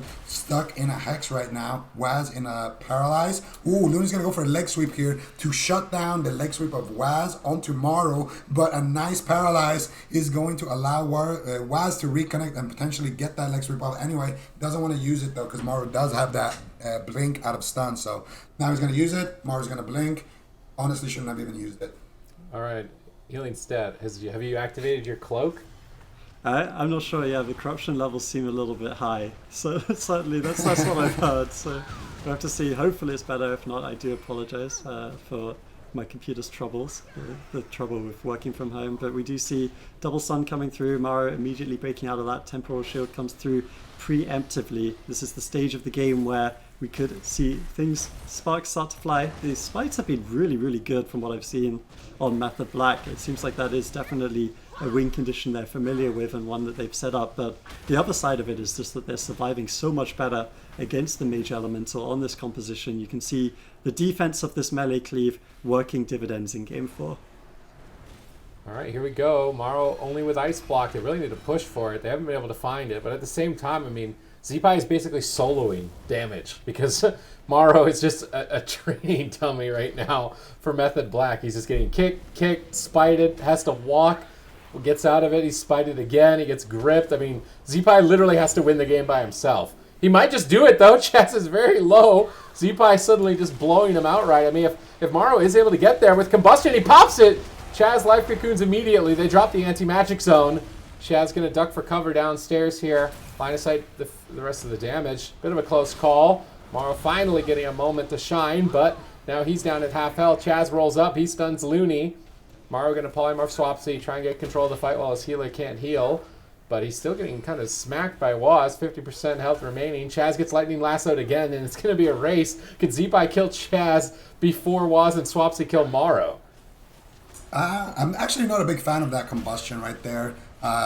You have to try to get it off in the stun lock. But Chaz is going out of mana, so maybe it was just to try to run him out of mana a little bit quicker. Right now, Mario in a blinding sleet. Looney is in a paralyzed, very DR. Chaz taking so much damage here from Zeepai. He's going to get hexed on low HP. Mario now is going to try to reconnect with that. They're setting up for a lightning lasso, and there it is. Chaz is going to have to use his trinket right there. Looney does have his leg sweep in a couple of seconds. Might go for a DR leg sweep here onto Chaz, but Mario getting destroyed right there, taking so much damage from that double Drestigath combo. No cauterize to be found. Had his ice block there. Benruki, what do you think about The call out. that? Wow. He's not Okay, even well- here to defend himself, man. I thought you were asking him a legit, like he was here for some reason. And you were asking him a question. I was like, oh, okay, we're gonna listen to Venrique. No, he's but- just BM. Zico's flaming Okay. everybody. Not, Stats no, not no, even Zico's interrupt unleashed the mic. not even in our call to defend himself. Jeez, Zico, what a BM. But I'm sorry. say that to him, man, not me. I would say it to his face as well, though, if it makes it better. Call him And you right have now. several times. You know, And it's not hard yes, to I believe. did yesterday, actually. All right, well, congratulations, Method Black, taking a game off of Wildcard Gaming. Does it seem like with this comp, maybe they found the answer for Wildcard, or is this not something that they're going to be able to sustain? Can they not sustain that then throughout the rest of the series? If they blind lock that, Boomkin Ellie is gonna just slap them in the face. They're out of the tournament. They can't blind lock that. And if they can't blind lock it, then I mean, what, blind lock Warrior Mage? I guess that's their best. Oh, blind Warrior lock, Mage right? Mirrors? It has. Well, no, I think they're gonna lose to Ellie Mage, but Aw. I feel like they don't have a good choice here. No, Wildcard's locked in Tolvaron. Yeah. Yep. I wonder why. What are you gonna Yep. play? You do Windwalker Method Black. DK? Go ahead. Try it. I guess we're going to see Mage Lock or Mage Yeah, Warrior. Mage Lock. Yeah, I could see that. All right, Mage well, Lock has the highest percentage. what advantages do you think that comp has, Zico, if they decide to go with that? It's just that Warlocks are, like, you're going to have less damage in dampening, like less burst that can just win you the game outright when dampening gets really high. But you are going to have more disruption. You're going to be stopping. You're going to be... Ben just poked me. He said I heard that. It just caught up, I think. Yeah, so I don't know. I feel like the Warlock is better at establishing that chokehold positioning and then AoEing the team down behind the pillar. But the Mage is kind of like, you get too close, he can just bite you and just make his team win the game with a big combustions. It's a trade-off, but I think it's the best bad matchup. What do you think about that? Matchup. The The best lesser bad. of all evils. Yeah, like if you compare it to Windwalker DK on Tolvaron, I don't think you should do that. Mage Warrior, I don't think you should go for that. Windwalker Ellie, I don't think you should go for it either, you know, so it's the best of the bad things. Maybe Windwalker Lock, but it looked kind of bad. Well, Wildcard taking their whole timer to lock in their comp, so we'll see what they're playing soon. Not sure. Or, sorry, Method Black. Let's see. They've got Raikou on the Frost Mage, Swapsy on the Warlock. So, Healing Stat, do you think this is their... given what Zico and Sid were saying, it sounded like that was their best option. Would you agree with that? Yeah, it's sound. I mean, MLM on Tolver is always good. It's always at least okay. So I think Elementals have been the answer into this, so we're probably going to see an Elemental Mage come in here from Wildcard Gaming. But since the pillars are so big, the Elemental might not have a huge advantage here. I mean, they haven't switched off their comp this whole series. Is there really any sense of them doing it now, Super Tees? I don't think so. I think just keep playing it. If it really doesn't work, but I feel like it's going to do fine. Frost Mage for Raikou, though, not Fire. Maybe he was worried about a Warrior Mage, too. So he wanted to cover his bases there and be Frost instead. I think Frost is a higher % win into Warrior Mage. So respecting that and then still having some potential. The main difficulty with Frost, though, is that the Ellie Shaman can just run on top of Method Black because he doesn't care about the Frost Mage until probably 70% dampening. So Wildcard Gaming should They should just play Mage Ellie again. So is it safe to assume then that Method Black is probably going to try and push Wildcard Gaming into dampening and finish it off that way? Mage Lock on Tolvaron, that's always the strat.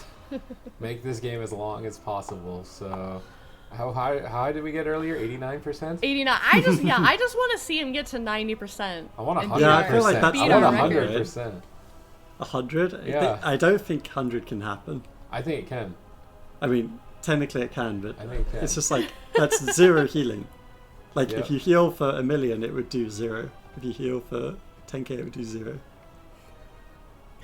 I don't see it. We'll never hit Ye have 100% little down for faith. AWC. Yeah, you have little faith here in the last season of BFA. I have faith. I think we can get to 100. I think we could if we had lands. We had ABC against C9. We could. That would be But it. unless it's those two specific teams, I don't see it happening. C and C9. Has to be ABC and C9. ABC 9. Ha. Oh, you're clever. Thanks. Do you want a point for that one, or are you just gonna?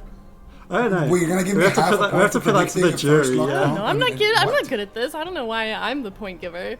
You're the host. Who else is gonna give them out? I am the host. Okay, I'll give you another half point, so that's a full point. How many points am I at now? And then I don't know, 2 maybe. Do these points have like echo value translation? You want to Can we buy exchange them corruptions? for I don't know.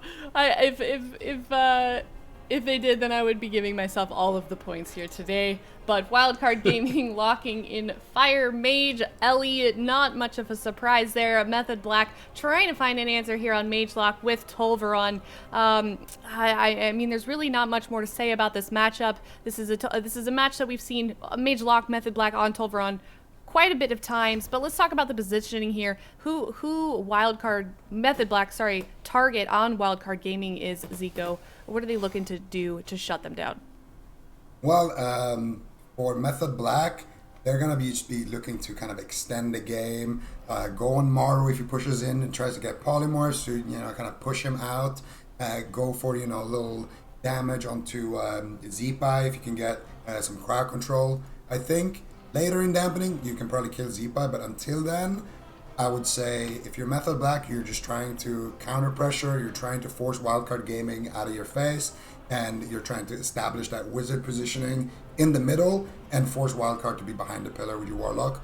And for Wildcard, I think what they want to do is wait for dampening essentially, and then maybe get a Lightning Lasso one shot onto a Swapsy with a paralyzed leg sweep potentially, or a paralyzed Song of GG on chest. All right, well, we'll find out shortly if Method Black could maybe get another win here on Wildcard Gaming. This is the last chance Method Black has to turn it around. Wildcard Gaming only needs one more win to win the Grand Finals, the EU Grand Finals here of Cup number 3. Wildcard Gaming versus Method Black on Tolvaron, 3-1. Does anyone else have the feeling this is going to go 7 games? I feel like that's the prophecy when it comes to these two teams every single time. I don't think so. I feel like Wildcard Gaming should take this. I was just gonna ask them, the mages here, if they would be so nice as to like refill my water because I ran out. I feel like they'll have time. I think that costs 1 gold, right? Is it 1 Zico, gold? was it 2 gold now? I forget. Last time I asked Zico for a table, it was 5 gold, but I think that was a special friends raid. What is that? That's like Maz. 5 gold? Was that in Classic? A classic for sure. Yeah, if you want food in Classic, it depends. It's the rates. It depends on how much food and water you want, especially if you want the level 55 water, the good stuff, filtrated, carbonated, lemon flavored stuff. You're gonna have to pay a little bit extra. That's just how it goes. But speaking of pay, we are in potential last game here, match point for Wildcard Gaming, looking to claim all of those points, all of that gold here in the AWC. They're looking to do it right now into Chaz. Big damage coming out. Where's the Lightning Lasso, ZP? He's not going to be able to find it, unfortunately. So Chaz is going to escape, but he did have to use his Fortifying Brew. I feel like the only way Method Black win this game is if Maro opens a portal to Stormwind and clicks it. I feel like They're trying to play aggressive, though. I guess if they get on top of Looney, there's potential. I like the swaps to Looney. The Mistweavers are going to be vulnerable as they're not running that conflict and strife. Looney gets polymorphed on his Cocoon. They're going to switch targets. Zeepai and Maro are both softened up. Which one is going to be the target? I would imagine it's going to be Maro. And yeah, Method Black are actually the ones playing aggressively. I thought that was going to be Wildcard Gaming being the ones pushing on top, but it's Method Black. Yeah, I'm definitely surprised. Like, normally Dark Soul Chaos Sports get shut down religiously at this level of play, but Swaps actually got like 3 or 4 off, and that's how come they almost won the game instantly. So Wildcard Gaming definitely need to sprinkle some water on their faces, wake up a little bit. They still got the work to do here. It would be a shame to throw away 3 solid victories with an easy defeat like that. So Wildcard Gaming, they're one away from winning the European finals. We've got North America coming up after this, ladies and gentlemen. But first we must crown our champions. Wildcard Gaming so close, but Swapsy is getting so many Chaos Bolts off in this game. It's definitely not looking too bad to be a Destruction Warlock in the Wizards of Waverly Place. I like that. No CC to be found right now in Chaz. I think Maro is positioning a little bit aggressively right now, looking for some polys, trying to set up, I think, a greater Pyroblast here onto Swapsy, but he gets leg sweep. Big damage here. The Frozen Orb comes out, and Maro is going to just stay in that Frozen Orb and cast a greater Pyroblast. Really respecting that damage coming out of the Frost Mage right now. Raiku's going to reposition as well. He's actually isolated on that pillar right now. Raikou could be in trouble here if Maro can secure a polymorph. It could be Raiku's Ice Block. Maru's looking for it. He's going to try to blink in. He gets it, but the Vitality Conduit says no thank you. Chaz going to break out of that crowd control as well. Not sure if it was DR'd or if Maru just broke it so that the Vitality Conduit actually does damage to Chaz. Because if he pre-vitalities and he sits in the poly is just going to basically give him free healing. So maybe Mario just broke that one. Swapsy now. No Pat here for the spell locks. It could be a potential setup here, but Zeepai gets feared, so he can win share, but it's nice Dragon's Breath. Now Swapsy's going to look to fear again, try to summon that Pat. Expecting him to do it right now after that fear cast. No. Not going to be able to get it. Could be in trouble here, Sid. Lightning Lasso, triple crowd control, polymorph to follow it up. Earthshock connects. I'm not a fan of this imp from Swapsy. Maybe flip-flopping between the pets, fine, but he's sitting with this imp out for quite some time and he can't interrupt anything. Polymorphs are sneaking in. Greater Pyros are slipping through. They get a poly on Looney. They're chasing down Maro. They stack up. Nice punish by Chaz. Swapsy moves in around the corner looking for a Shadow Fury. The entirety of Wildcard Gaming dodged that one. Maro counterspelled for a moment, spamming out Polymorph. Swapsy finally switching back to that Fell Hunter. He'll have access to the Spell Lock to interrupt important casts. About a minute and a half away from dampening here. Looney gonna Life Cocoon Maro. Icy Veins available for Raikou. Dark Soul available for Swapsy. I'd love to see a switch over to Looney with their next leg sweep in 30 seconds with those cooldowns paired together. I think that might be their only chance is to do an all-in on Looney with all of their cooldowns. Maybe even just Ice Block crowd control, go for it. I mean, the game's probably going to go to the distance where you get that Ice Block back again anyway. Take the risk and try and find the kill here on Tolvaron. They're targeting down Zeepai for now, but Vitality Conduit is on him. He should be stable. Looking for Hex, Poly. They isolate Raikou.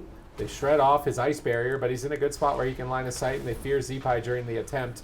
Looney is now polymorph. Zeepai's going to respect the Dark Soul and Icy Veins and activate Astral Shift. He still may take a lot of damage through it, so Zeepai's going to Lightning Lasso and interrupt Chaos Bolt.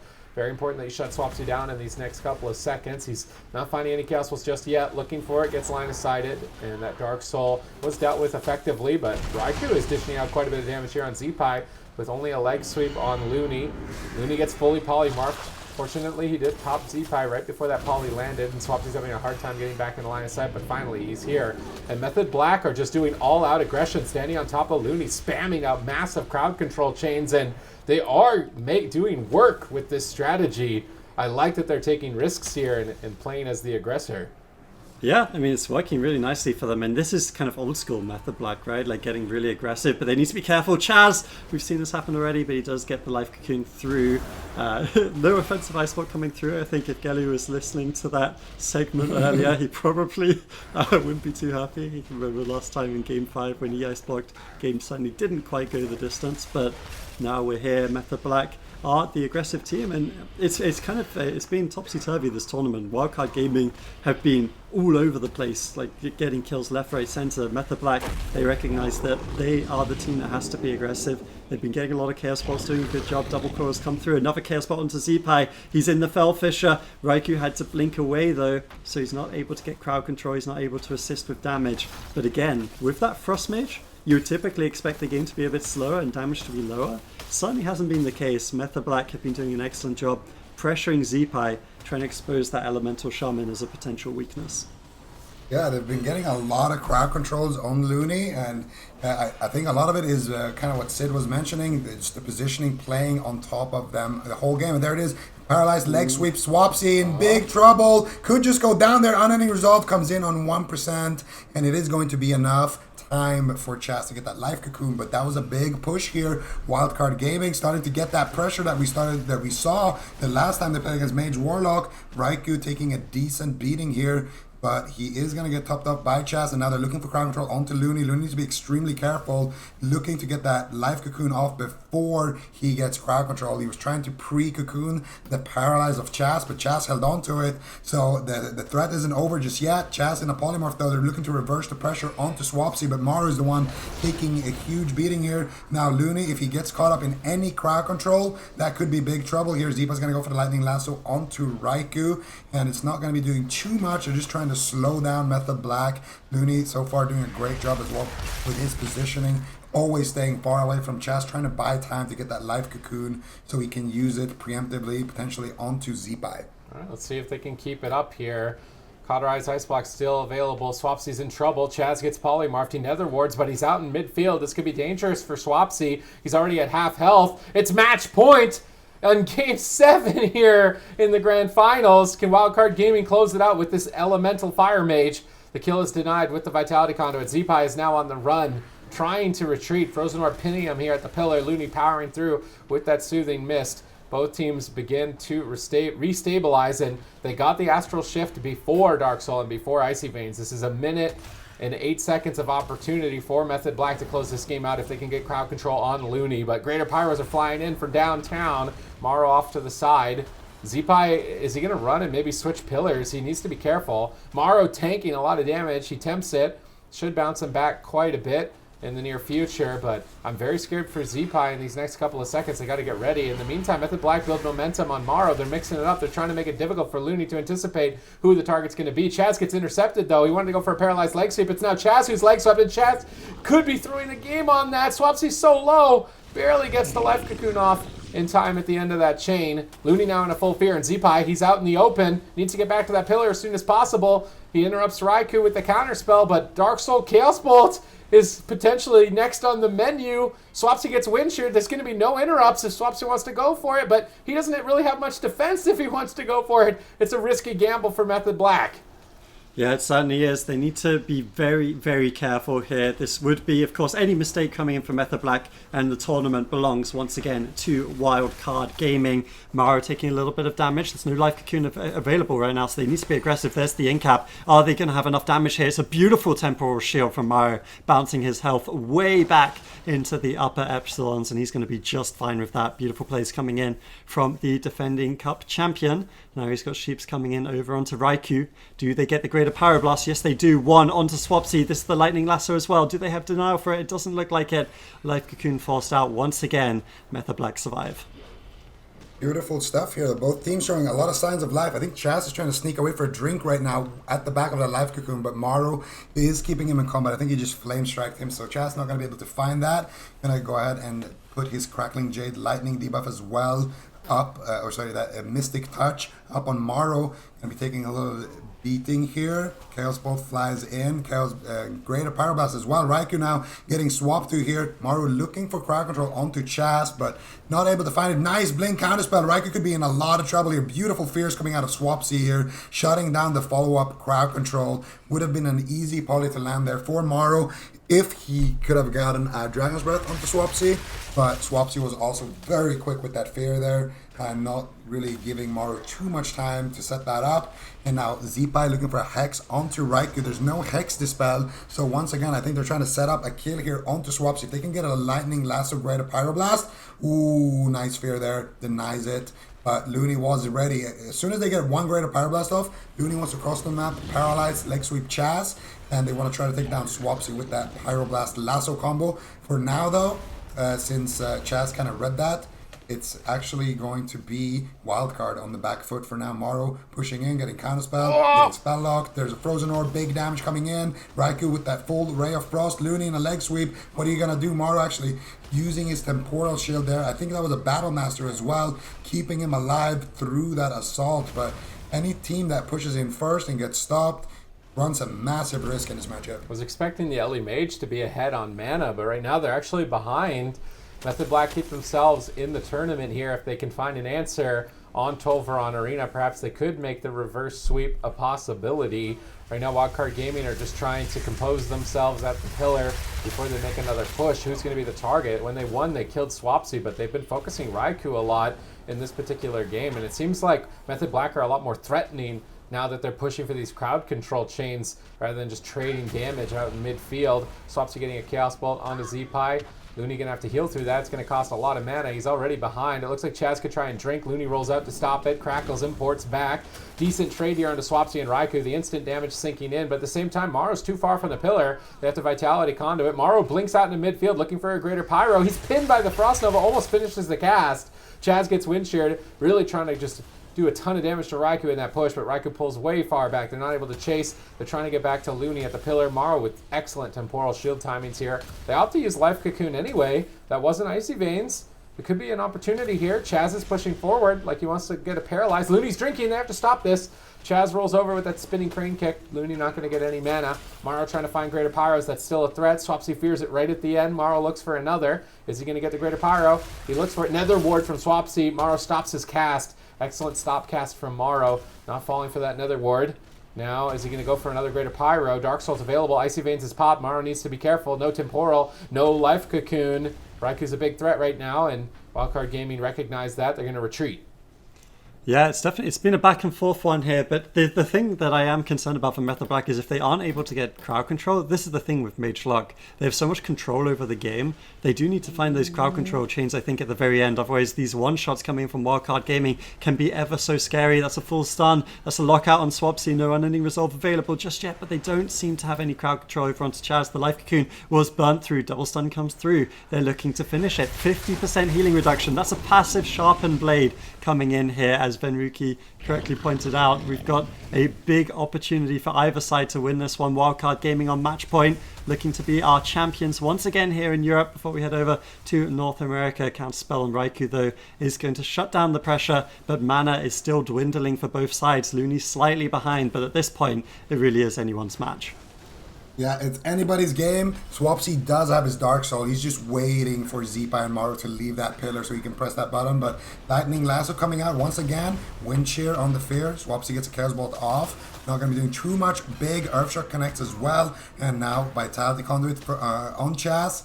Nicely done. Before the polymorph, shouldn't be too much of a problem here to heal through this damage. And there's actually Maru on the back foot taking a lot of damage there. Vitality Conduit comes out now from Looney, but Maru I think is too far away. Could be his Cauterize. He's not careful. He did use his Temporal Shield, but at 56% dampening, that Temporal Shield is not doing much. That Life Cocoon as well is about 4 Ice Lances worth of damage before it breaks through. Raikou almost breaking that one. Instead, he's going to go over to Zipa and Looney, and now they have that Frost Mage, Destro Warlock, Chokehold, spamming out the Orb, spamming out the Blizzard, pincering Wildcard behind the pillar. Maru not going to be able to recover too easily right now. Looney doing what he can, powering through the heals here, trying to stabilize his team. Maru's going to have Combustion with Lucid Dreams in about 15 seconds. He needs to make something big happen with that. Otherwise, this is looking like a Method Black win. Yeah, Method Black actually have full control. This looks totally different than the last time these teams went toe-to-toe. It's looking like they're going to keep themselves alive here if they don't throw towards the final seconds. And Chaz is stunned up. Big Lightning Lasso. He could just fall. Seconds away from winning. Wildcard Gaming steal it away. 4-1. Yep. Wow, incredibly well done job by Wildcard Gaming. They absolutely shut down Method Black, and now they are our Cup number 3 EU champions 2 weeks in a row, and they are really showing why they deserve to be in this top spot, Zico. Absolutely, like we mentioned earlier, these guys, they do the homework, they come in with new comps, and not only did they bring in a new comp here, but they looked phenomenal in this comp. This comp looked much stronger than a lot of us would have thought, especially me. I didn't think, I was like, yeah, Mage Ellie, I wouldn't rate it that highly. Destro Warlock's probably going to be the kings, but Maru really showing deep in dampening.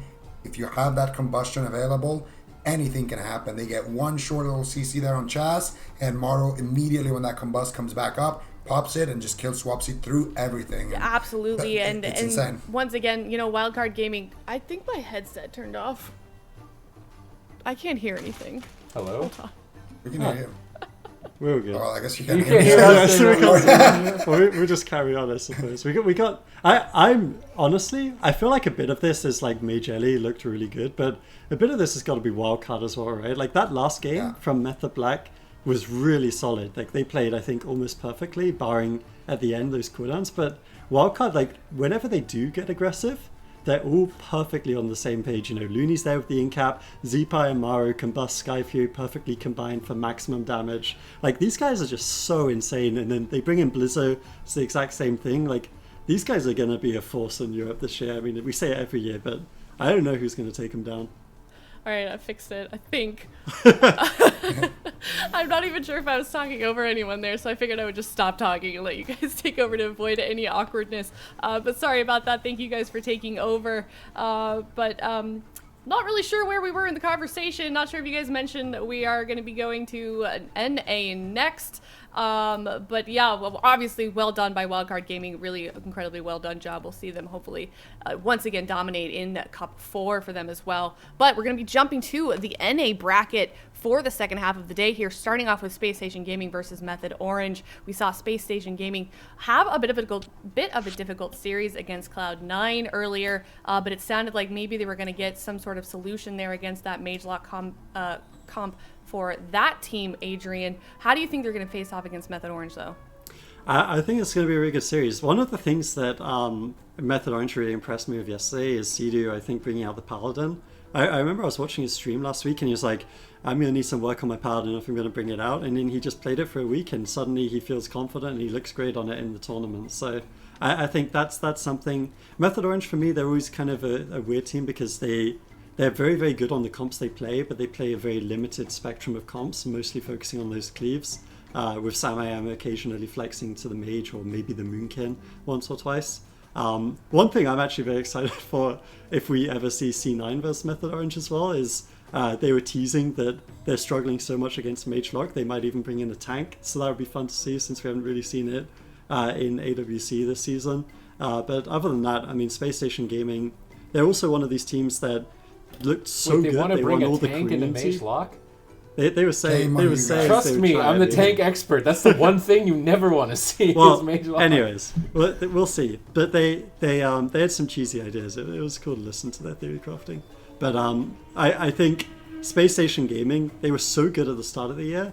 They've fallen off a little bit. They've been getting thirds and fourths in these competitions. But this is always a matchup that the teams play similar comps. I think this is going to be a fun one to watch. Yeah, I think so as well. Before we talk any more about NA, we're going to take a look at the EU bracket, the games that we saw over the last couple of days, and any takeaways. Let's hear your opinion, Healing Stat, since you just joined us today. I know you just gave a pretty long answer there, but I'm going to make you talk some more about the EU bracket. What do you think about this? Well, Wildcard is insane, but I feel like I say it all the time. Like every time you go to Twitter after Wildcard wins a series, it's just like every single NA player being like, "Holy Wildcard are like crazy at this game."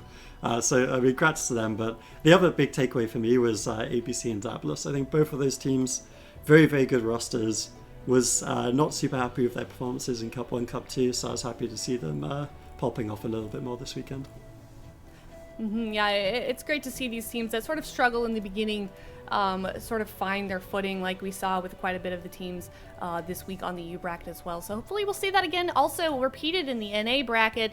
Once again, we already mentioned Space Station Gaming going to be versus Method Orange starting us off for that side of the bracket. And then we're going to move to Cloud9 versus Golden Guardians. And we're going to take a look at the EU standings here. Wildcard Gaming up at the top, 340 points. Method Black at 300, followed closely by N-Light at 180. And then we can see Diabolus catching up with 112 points. AWC bumping up to 84 points as well. So these teams are really, really shaping up nicely.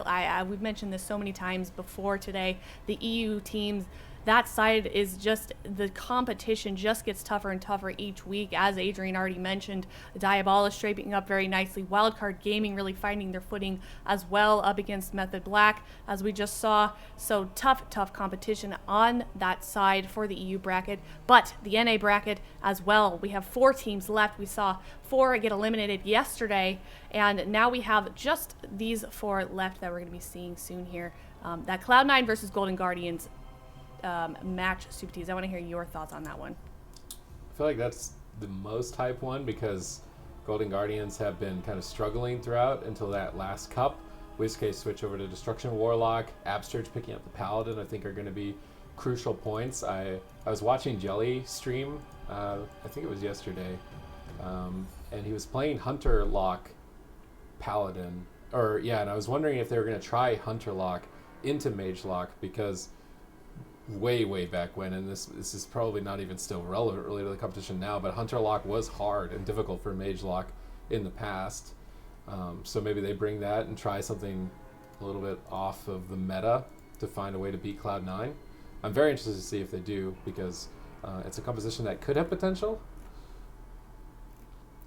Yeah, well, and we'll see that potential hopefully come out in their series. We're going to go to first, though, Space Station Gaming versus Method Orange. We'll go to a quick break. Congratulations once again to Wildcard Gaming. And now we'll find out soon enough who our NA champions are going to be for Cup number 3. And we'll come to those series right after this break.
Chaz, there needs to be a little bit more crowd control on Looney, and Method Black will close out this game. Adamaster's going to fall. Adamaster's going to fall. Bomb drops. Kidney shot on Blinzo. Massive damage, and Method Black does it. Big takedown. Entirety of both teams, honestly. Chun-Li had the preemptive defuse magic, but they're just so far behind. Greggy can't do anything. He has no cooldowns left. If Snuts is able to connect one more kidney shot, well done. The Shadow Stone, the K-Nature, and Snuts is in the top 3. Don't you ever put Snuts on the bench again.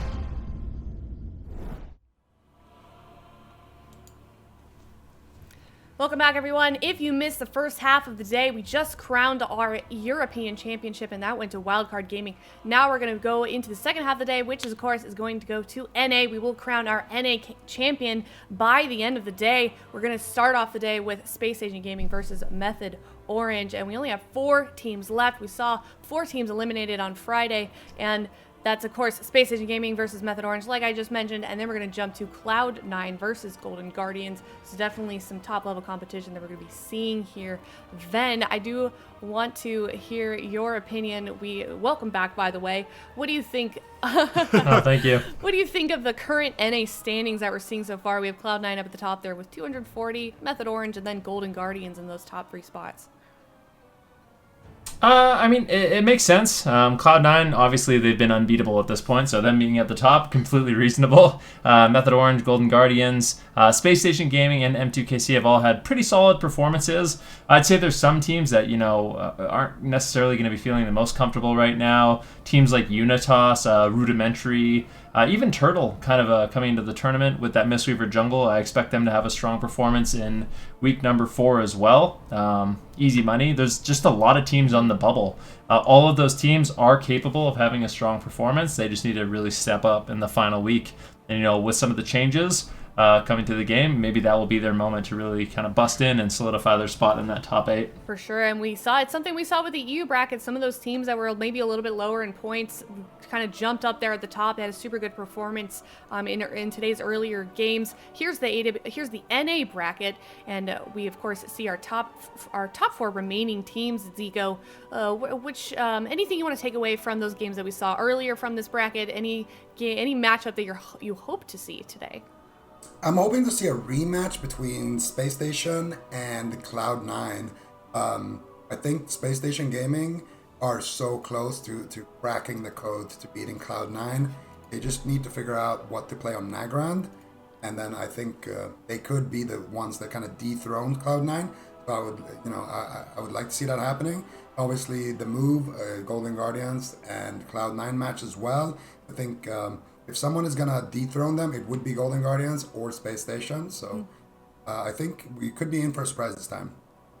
And Healing Stat, we didn't have you for the day that we were playing the NA bracket. Any match in particular that you found kind of surprising or interesting?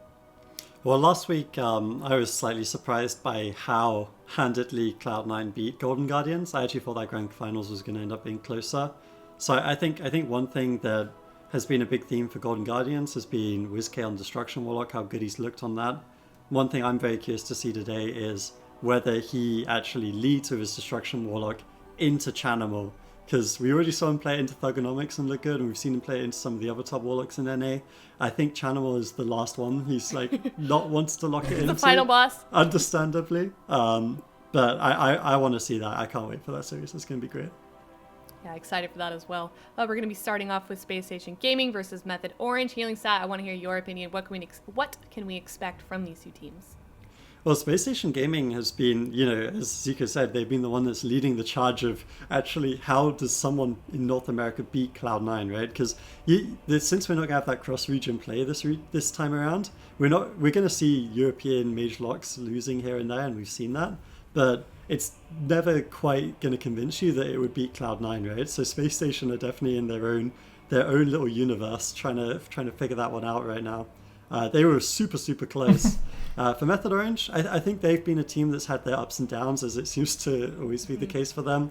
They had a kind of weak start at the very start of the season, but Cup 2, very strong. You know, they came out with that top 3 placing, I believe. And this Cup also, like, I think Space Station Gaming, out of the 3 teams they could play against in this top 4, probably are the one that I'd favor them to beat. So I think it's going to be a very competitive series. We can see a lot of cleaves, maybe some elementals, but it should be a close one either way.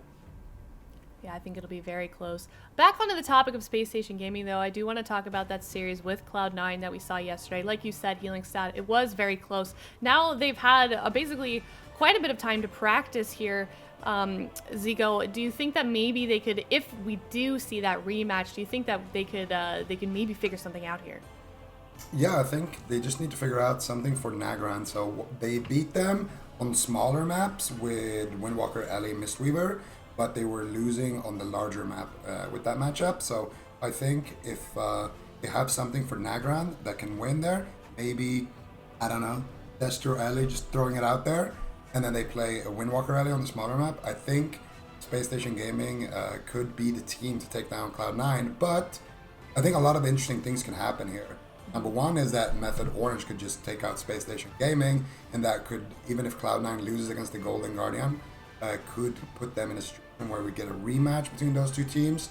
We could have Golden Guardians beat Cloud9, then Space Station Gaming beat Method Orange, and then Cloud9 gets knocked out in 3rd. So I feel like this is a wide open bracket, and it all starts with this first match here.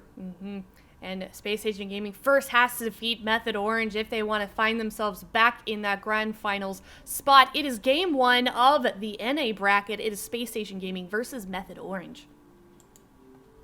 Ooh, and I feel like for so long it's been a tale of the mage and a tale of the warlock in Battle for Azeroth. But now, I mean, both Space Station Gaming and Method Orange, they're going to be leading with something a little bit different here. We have Mistweaver, Windwalker for both sides, but the key difference is going to be Method Orange has Sam I Am back on that Moonkin. And Sam on the Moonkin was one of the reasons why Method Orange was able to win BlizzCon.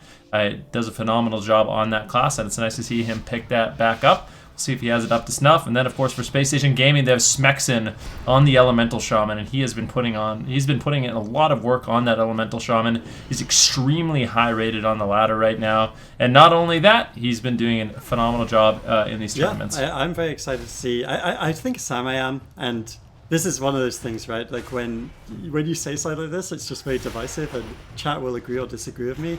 I think he has been one of, if not the best, multi-classing caster in North America. Like this guy, when he's on Mage, he looks so good. When he's on Moonkin, he looks so good. And I've even seen him play his Shadow Priest and stuff like that, and he's definitely serviceable on those. I really feel like he could play more, like if they had another caster on their team, Trill's playing Destro or something like that, these guys could play some serious caster cleaves as well with Sam flexing. So he's been a bit of an MVP for me on Method Orange this season, but we can see a beautiful low cyclone coming in. As I'm praising him, he comes out with a beautiful play. Already good pressure over onto Smexin, forcing out an early Life Cocoon.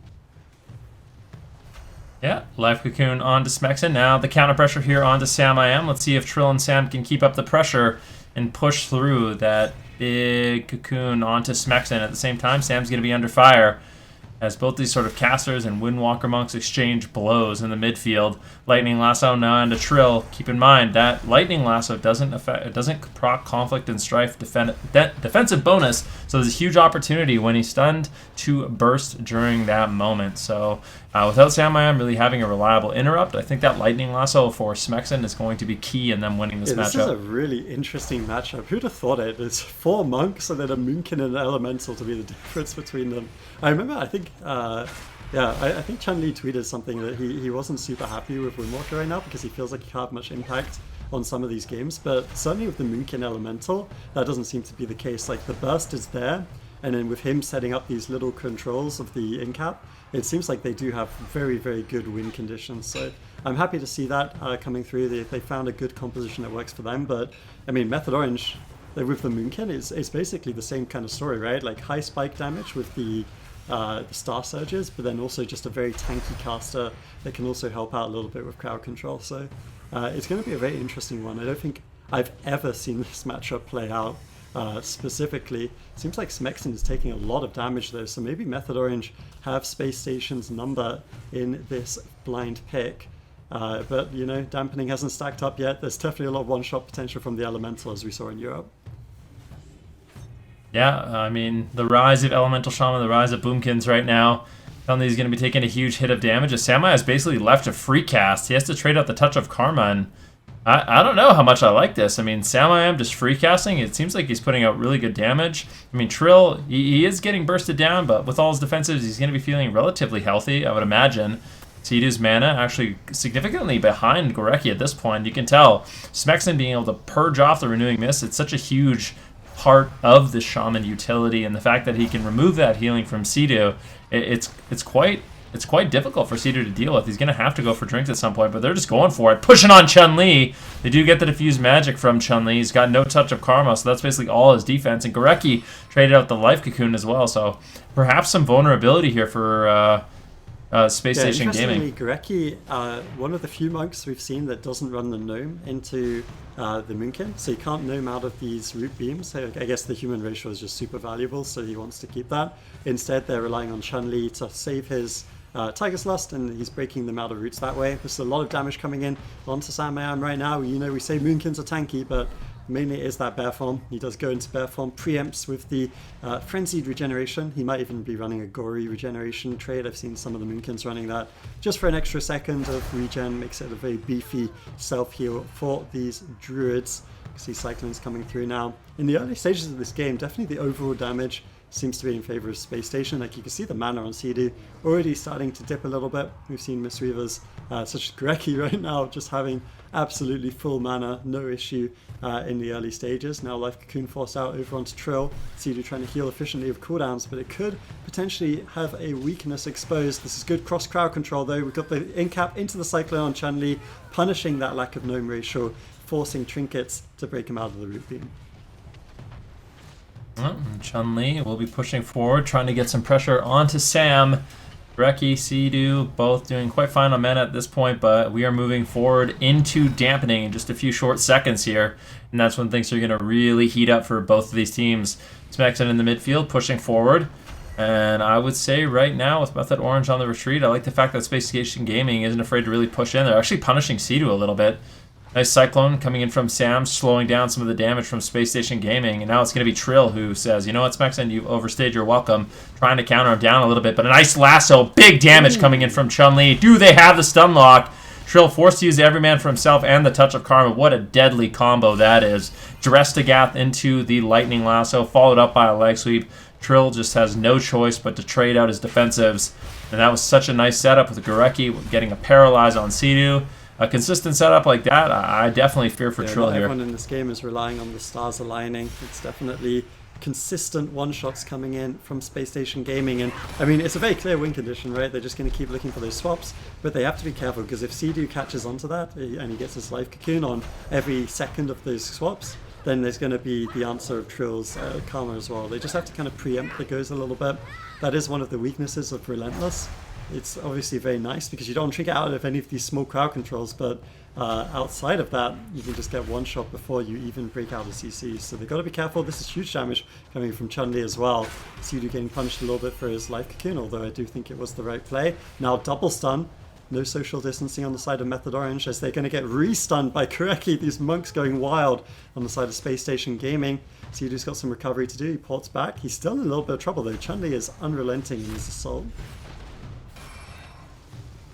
Ooh, he definitely is. He likes to pressure down Sidu when he can. Nice spear hand strike onto Sidu. As Trill's getting soloed down in the meantime. Good split strategy here coming in from Space Station Gaming. 10% dampening. Sidu does recover, and he's actually gone up in mana. I'm not sure if he sat down for a drink or is just playing a little bit more conservative, but that's looking like he has recovered. Very stable at this point. Trill and Chun-Li just exchanging blows in the midfield. And as this game kind of plays out, Adrian, who do you think has, you know, developed kind of a lead? It's difficult to say, because I would favor Space Station based on the fact they do seem to be kind of forcing out more cooldowns, and they're also burning more mana on Sidu. But the thing is, like, that's what Moonkin's meant to be really good at, right? Like, playing that super, super long game and then just having high damage. So I think it's going to be really interesting. Like I said, we haven't really ever seen this specific matchup before, and all 6 of these players are basically playing classes you can consider mains, right? They play them so much, so I'm very interested to see how it plays out. I'd give an edge to Space Station Gaming. The way the game's been going so far, their swaps seem more deadly with the Elemental Shaman, and they also have more overall damage. But Sidu, you know, he's playing those double mana regen trinkets, as you called out. His mana regen has been fantastic this game, and they do have good damage with the Moonkin. This is the Incarnation right now. Storm Earth and Fire from Trill. They're able to get good damage onto Smexin, but again, to very little avail. It's not as potent as the swaps to Trill, and this is a big swap to Trill once again, forcing out that Touch of Karma.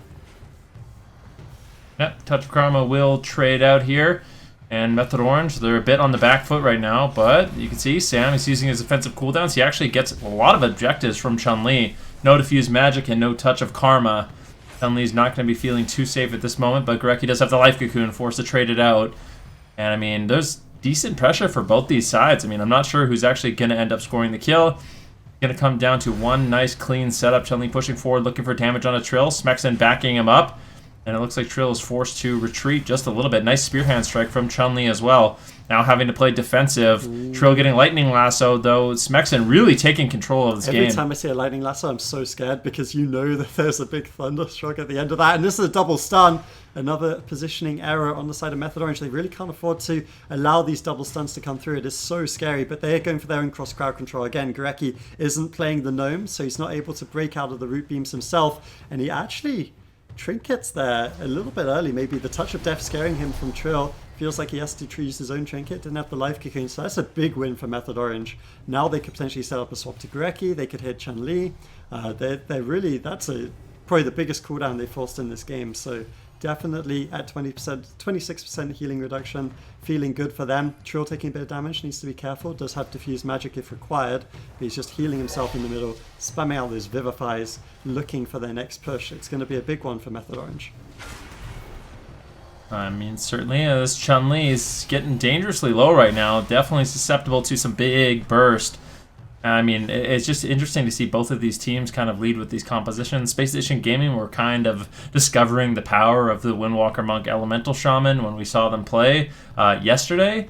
But Method Orange, bringing in the Moonkin, that's something new for them, at least in this season. So really switching it up now. A big swap over on Sidu with a Lightning Lasso. Is there any follow-up? Unfortunately not. That was a big burst. I mean, Smexin is just setting his team up with these lassos, just wrangling up Method Orange and bursting them down. Now Trill looking for an all-in. Drestigath. Can they take down Gorecki? Both of these Mistweaver monks are running the Conflict and Strife, and that might be enough for them to survive.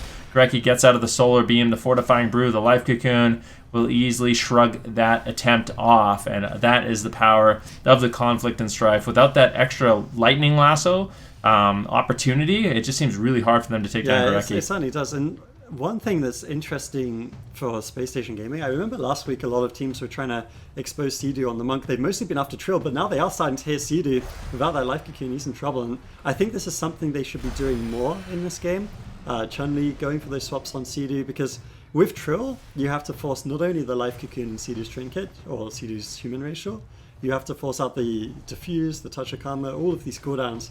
Now in Dampening, just hitting Sidu seems so effective whenever they can get there. Of course, Trill's going to do everything in his power to stop that, but Chun-Li, he's a devious monk. He's able to get these double stuns. He can set up for himself. This is huge damage coming in from Smexin, soloing Sidu on the side of the map, and mana, as we talked about, is definitely a win condition here for Space Station Gaming. Double stuns come through though. Chun-Li in trouble, doesn't have access to that karma for a little bit longer. Once again, Gorecki unable to break out of the root beam, but does hold on to his trinket, trades out Life Cocoon. Now, once again, Space Station Gaming, they have recovered 40% healing reduction, mana in their favor. I'd love to see that swap to Sidu, try get the kill that way. They have the Touch of Death, they have a lot of damage at their disposal then.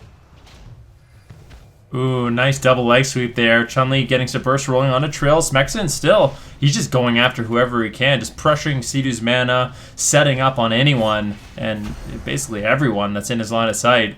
Smexin still hitting Sidu. He's caught in the midfield as Chun-Li rolls over. And Sidu has just burned through so many of his resources. He's already down to 10% mana, 42% dampening in the game. And I just feel like Space Station Gaming, they're developing more and more of a lead. Method Orange is going to have to find a big one-shot opportunity here, and they have to find it quick. This is damage now over on Smexon. I feel like for Smexon in this game, he's just doing damage to whoever's in his line of sight. You know, if they get a double stun, he's only interested in lassoing Sea-Doo, making sure that he's getting maximum value out of that. No diminishing returns on his damaging stun.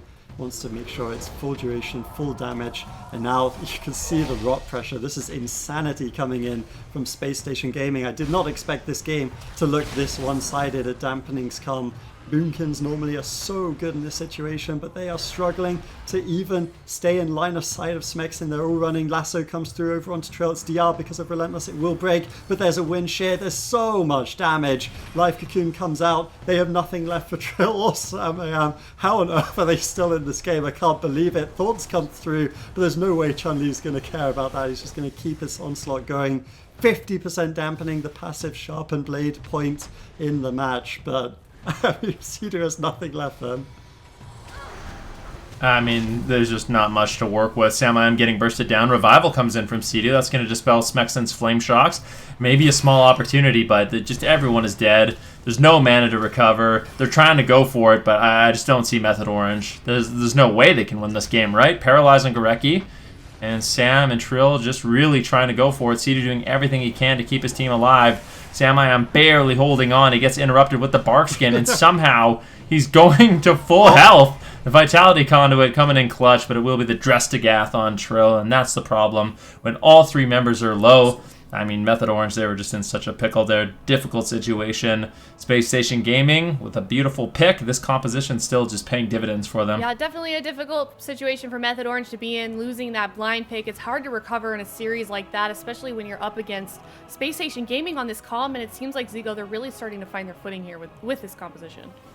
I feel like they're just looking better and better on this composition. And I think I don't know what Smexon played, but I saw him tweet out a screenshot that he played up his rating extremely high on the ladder. And I have a feeling this is what they played because it was on his Ellie Shaman. And yeah, I think Space Station Gaming have a pretty solid answer here to most things that Method Orange are running. And I feel like one of the things about the Ellie Shaman is kind of what we were talking about with the jungle. It's just one of those classes that can really punish Mistweaver. You can do a big swap to a Mistweaver and try to take him down. We saw Method Orange try to do that to Gorecki a couple of times. And all these swaps to Sea-Doo as well. We saw it happen to Chaz earlier. I think is a really big strength for that Ellie Shaman. And it sounded like, Healing Stat, you were saying during that game, you were kind of surprised at how this composition from Method Orange, that Windwalker Balance Druid, was performing in that game.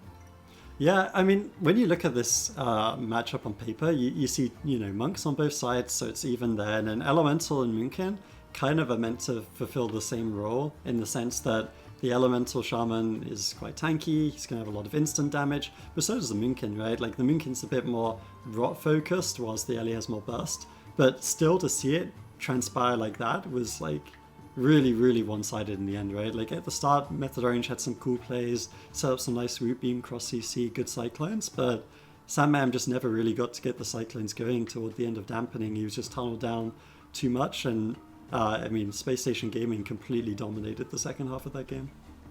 They absolutely have, and if we're going to expect them to play that composition again, Venruki, what do you think Method Orange is looking to do here? It's their turn to lock in the map. What are their options here? Well, they just locked in Ashmane's Fall. What do you think they're looking to do? Ashmane's Fall. So, doesn't really reveal too much for me. Kind of I wouldn't say it's neutral. It's slightly bigger than neutral, but I think Space Station Gaming, they are certainly just going to lock in the same composition, I would expect. I mean, why not? I mean, at this point, Method Orange, they need to try to figure out something that beats it. But I don't know. What does Method Orange have that beats Windwalker Elemental Shaman? I wonder if Warrior Mage Mistweaver does okay. But you have to wonder, like, the way I think about it is Method Orange probably knew this is what Space Station Gaming was going to run, right? They have a lot of momentum with it. They're doing well on the ladder, like you said. So, yeah, for them, it seems like kind of an obvious pick. Method Orange obviously trying something out with Samayam on the Boomkin. Didn't work out, and I honestly, after watching that game, I would be surprised if they picked it again. Would you want to play Warrior Mage on Ashmane's here? Me? I don't know. I think it's hard, right? Because as the warrior, what are your targets? You have to chase around a Windwalker monk, which you can do, but definitely not the easiest. And you don't really do that much damage to an elemental shaman just because of how much armor they have with a shield. Yeah, I don't know if the warrior mage Mistweaver is actually a good pick into this. It probably isn't. Otherwise, Method Orange would have ran it in game number 1. Yeah, I think Method Orange may be struggling just as much as we are to figure out what the answer to Space Station Gaming is here. Zico, what are your thoughts on this? I gotta agree with Van here. I feel like this is the matchup that they were expecting. They got it. Their best answer. I think at this point, we go back to Windwalker DK, but this is not a great map to do that on. So. Well, they locked it in. Right. Well. I don't know if I like this. Yeah, what do you like? Why would they go to this map with it? That's the main thing I don't like. Maybe CD wants to drink. One comp that's really fallen out of popularity, but I feel like could be pretty decent here, is actually Mage Windwalker 2.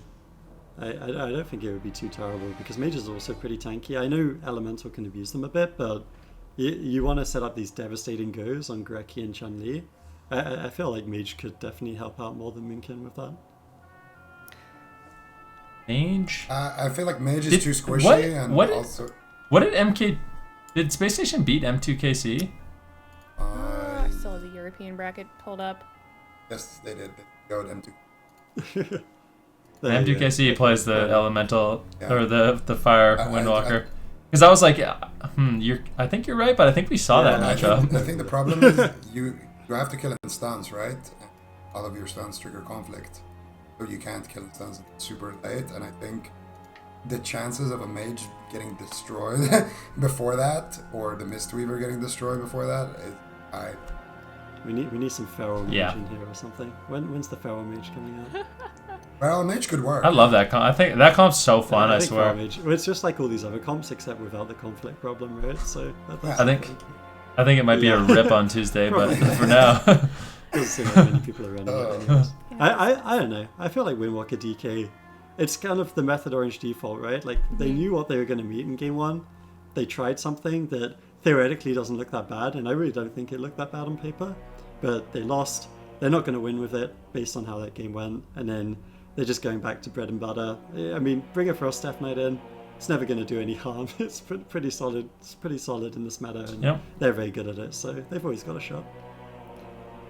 You know what I think is one thing we need to really think about as well is for Method Orange. I mean, one of the main strengths of their team is Mez on the Death Knight, right? And at this point, he's basically been forced to play the Frost Death Knight because teams have basically realized, hey, there's a lot of ghouls that we can just one-shot with Reaping Flames. Then we have this massive burst. So Unholy is actually kind of nullified if you play against a team that plays Reaping Flames. It's basically, suicide to run that. So Mez has been forced to play the Frost Death Knight. And I think once that gets fixed on Tuesday, that might open up a lot of possibilities for Method Orange with the Unholy Death Knight. Well, we'll have to see. Hopping into this game, I would actually love to see Unholy Boonkin. I think that could be fun. We'll have to see. As you say, there's so many options that once Unholy gets reintroduced could be good. Maybe we'll see some Gushings come back into play as well. But this is the Frost DK setup. That was beautiful play there by Chun-Li. He preemptively transcendenced on the grip on Smexin, meaning that the Chill Streak was not able to be used, would have had no value. So great start here for Space Station Gaming. Which one of these monks is playing Ride the Wind? Let me double check. I think it's Chun-Li. Yeah, he's playing Ride the Wind to really help out Smexin, and that is going to make it annoying to chase this Elemental Shaman. He's going to have a lot of mobility with his Ghost Wolf, and Chun-Li be able to free snares from him, with Tiger's Lust, as well as helping out with Ring of Peace and Ride the Wind. I don't know if Melee Cleave is the answer into Elemental Shaman Windwalker. I'm not super convinced of it, but we'll have to see what Method Orange can get done.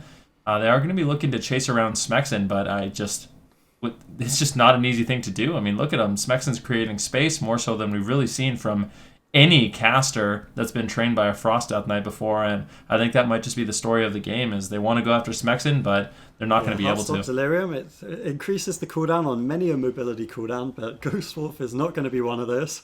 Smexin just easing away also basically nullifies, well, not nullifies red, like it just reduces the Chains of Ice to 100%, but you can see Mez is not having fun compared to what a DK would normally have for uptime in this situation. We see a good double stun though. They do manage to execute this one perfectly, but there's another tool of the Elemental. The Thunderstorm comes through, knocking them away, still huge damage. They're going to force out the Life Cocoon with that, but that is the big push from Method Orange. And I mean, I don't think this is a favoured matchup, but with Method Orange playing this composition, they've looked the best on it. They've relied on this the most out of any team, cross-region. And I still get the feeling in Deep Dampening that Chun-Li can even be a target here. We've seen Windwalkers get exploded in Deep Dampening just due to a big chill streak, so a couple of crits on that. If they can survive to enough dampening, they definitely do have a way of winning this game, but for now, I think the story definitely, as you said, is Smexon's kiting is looking so good in this matchup. Definitely, and we'll see if he can continue that. But like you said, as the game goes on, maybe Chun-Li becomes a target. Maybe even they go after Gorecki, to be honest with you. As dampening gets higher and higher, it can be difficult for Gorecki to actually escape the Frost Death Knight. That being said, with the backup of Chun-Li and Smexon, I think it's extremely unlikely, which is why I feel like this pick from Method Orange is a little strange. We'll see if they can prove me wrong, but I think Space Station Gaming might have this one with this composition. It seems to be... It seems to be the new comp to beat in North America. Definitely powerful. It's got a lot of burst, a lot of defensive capabilities, a lot of disruption, and definitely Space Station Gaming playing it extremely well. About 3 minutes into the game, both monks doing quite fine on mana. Here's a nice setup coming in from Method Orange. Let's see what they can get done. Big burst damage onto Chun-Li, but the Conflict and Strife, it's just so powerful. Even these one-shot setups, I mean, Chun-Li with Conflict and Strife, Smexon with Conflict and Strife, I don't know if they can really push through that defense, and there goes. I remember back, I don't remember if it was the spring or the summer finals last year, but there was a series between Cloud9 and Wildcard Gaming that went 3-2 in favor of Cloud9, and actually both Wildcard's wins were with this Elemental Windwalker comp. And I remember we were like, whoa, this is insane on small maps, and then it just kind of fell out of meta. So it's actually really interesting to see that 1 year later, Space Station Gaming's like, hey, let's give it a go, and then suddenly it's insane again. So maybe this is one of those things that actually just crushes casters, especially on small maps. But they still have to win on the bigger maps as well. And the Windwalker definitely looked a little bit exposed yesterday when we saw it, but might be a little bit different here. They've got to get through Method Orange first and kind of earn their way back up to Cloud9. I think there's a good chance there's going to be some Guardians between them and Cloud9 as well, but we'll have to see how those series outcome later on. Mez has been doing a better job of connecting over to Smexon. I feel like Trill is hitting Chun-Li a little bit more, which is making it so that he can't peel Mez. So these little adaptations during the game are always fun to see how these top teams do play it out. This is probably a matchup they haven't had the opportunity to play too much since Space Station Gaming have been only playing the Elemental Windwalker for a week or so at this point. But Mez, the poor guy on the Death Knight, it almost looks like a warrior. He's cosplaying a warrior. Just can't reconnect to many things in this game right now. He's getting a fair bit of help from Trill now, though. Maybe both of them will have to ride the wind in the next game. I think they actually are. Both of them are playing Ride the Wind in this matchup. Oh, maybe no, Trill isn't. Sorry. Yeah, Trill is definitely not in this matchup, but I don't know. Here's a nice setup on Gorecki, onto Chun-Li. Chun-Li's going to Trinket out and just spam Vivifies on Gorecki to keep him alive. That hybrid healing, definitely going to be beneficial. And that's one thing we don't talk about, I guess, enough with versatility is all these hybrids stacking versatility, it actually increases their healing as well. So Chun-Li and Smexon are going to have some very powerful off heals to help Gorecki. And so far, Space Station Gaming has handled these all-ins quite well. They're trinketing at the appropriate times. They're not overlapping their defensives.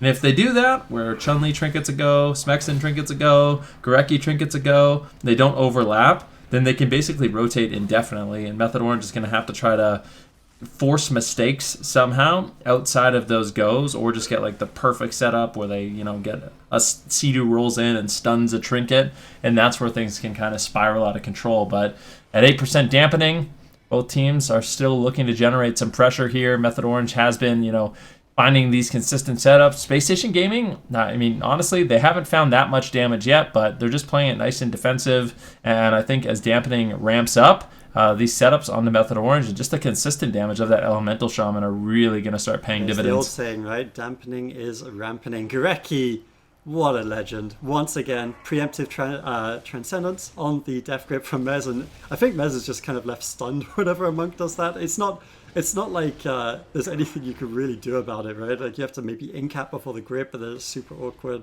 And it's happened 2 or 3 times in this game. It's just super fast reactions from Space Station Gaming. They read when Method Orange wants to go, they hold that global, and then they get the preemptive transcendence. And as soon as that happens, you know that the go is over. There's no one for the chill streak. There's no pets in this composition, so there's no one for the chill streak to bounce to. There's going to be 0 damage, 0 threat. And Space Station Gaming, as soon as they make that outplay, they can be aggressive. So again, beautiful plays. Both monks have done it in this game. I think Chun-Li's done it twice, Gorecki once now.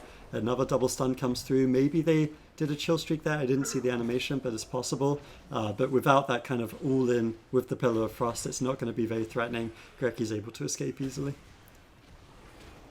Gorecki gets away. Trill actually hitting him just a little bit here, just poking, seeing what he can find. And maybe that's something Method Orange look to do. They look to go after Gorecki in the late game, or even just at this point. Lightning Lasso coming in from Smexen once again. Mez breaks free from that. Smexen gets unfortunately shut down on that Lightning Lasso.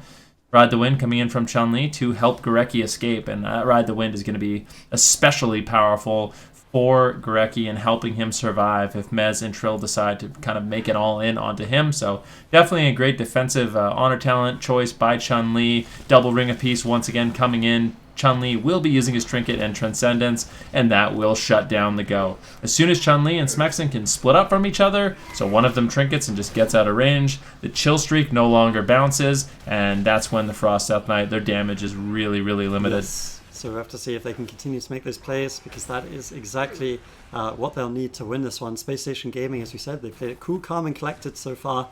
Nice defense game.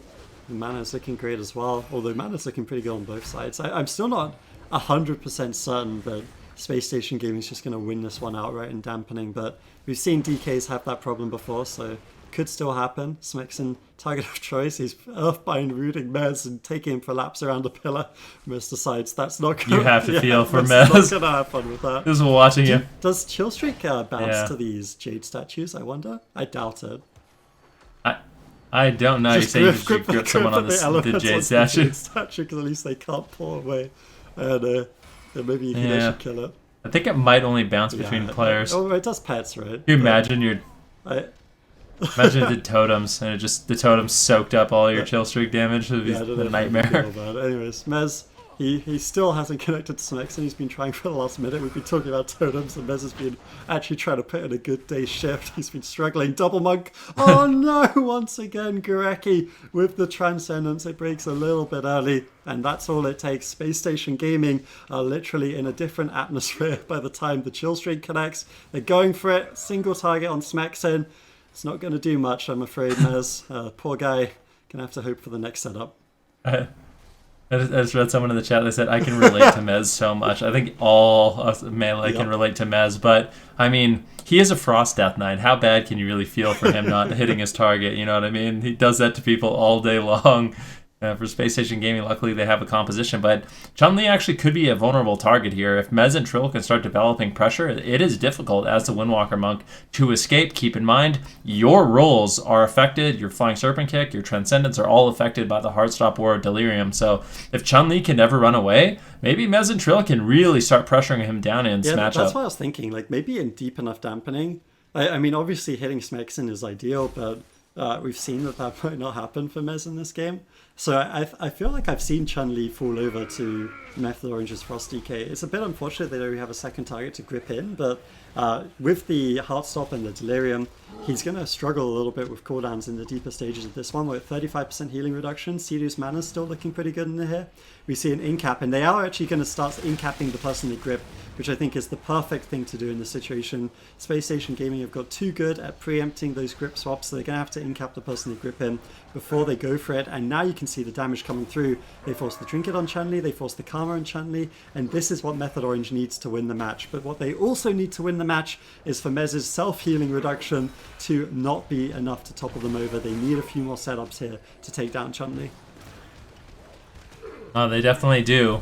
But slowly but surely developing some momentum. But This is when Smexen starts raining havoc on Sea-Doo as well, purging off the Renewing Mist, just chasing him down, lightning lasso on Sea-Doo. Look at him, he's getting bursted down. Greki's going to move in, try to hit Sea-Doo a little bit as well. Now Sea-Doo's into a full hex. Smexen is owning with double leg sweep. Sea-Doo still, he's forced to use his trinket and the life cocoon. These are beautiful plays coming in from Smexen. You can tell he has this prepared, but a nice setup from Method Orange as they look to strike back.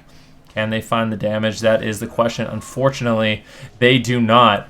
Bareki potentially could get away here. Chun-Li and Smexen completely unaffected by that last go. And now Chun-Li, he's chasing down Sea-Doo. You can see Chun-Li and Smexen, they're going to close it out. They take down Sea-Doo, and that's off the back of Smexen with that beautiful lasso. Interrupt, and then Hex onto Sea-Doo, forcing him to trinket. He just had really nothing left to work with after that moment, and Space Station Gaming were able to capitalize. That is not a good matchup for Windwalker Death Knight. It just isn't. On a smaller map better? I mean, I want to say yes. Definitely yes. yes. Like Ashamine's was just a difficult, pick for them. Yeah, I mean, I wasn't a big fan of the map. I thought they were trying to set up something else. Maybe they were. I'm not sure. But they went for the Windwalker DK, and they had some pretty good setups. A couple of setups got ported and things like that. But they did find decent pressure. But the problem is just Sea-Doo had to trinket a Hex earlier, and that left him kind of exposed there at the end for that lightning lasso.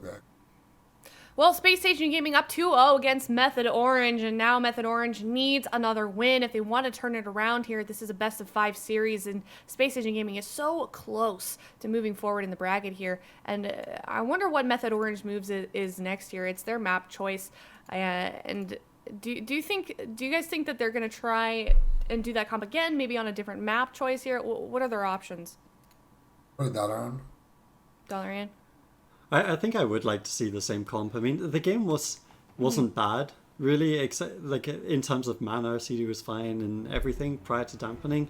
The thing that was bad for Method Orange is they kept allowing the monks on Space Station Gaming to port out of their setups. As soon as they started actually in-capping into the grip, into the setup, so there was no outplay potential, they started actually doing much, much better. In the last two setups, they forced a trinket. The next one could have actually very easily been the kill. They just didn't survive to it. So I think they just have to clean that up a little bit. It's still a difficult matchup, as Enrique said. I don't think they have an ideal answer to this, but I think that's their best bet. Do you agree, Ben? Or is it just It definitely could be. I mean, at this point, we haven't really seen... I mean, the only comp we've seen beat the Windwalker Elemental Shaman Mistweaver is Mage Lock, right? So I'm not sure what exactly beats this.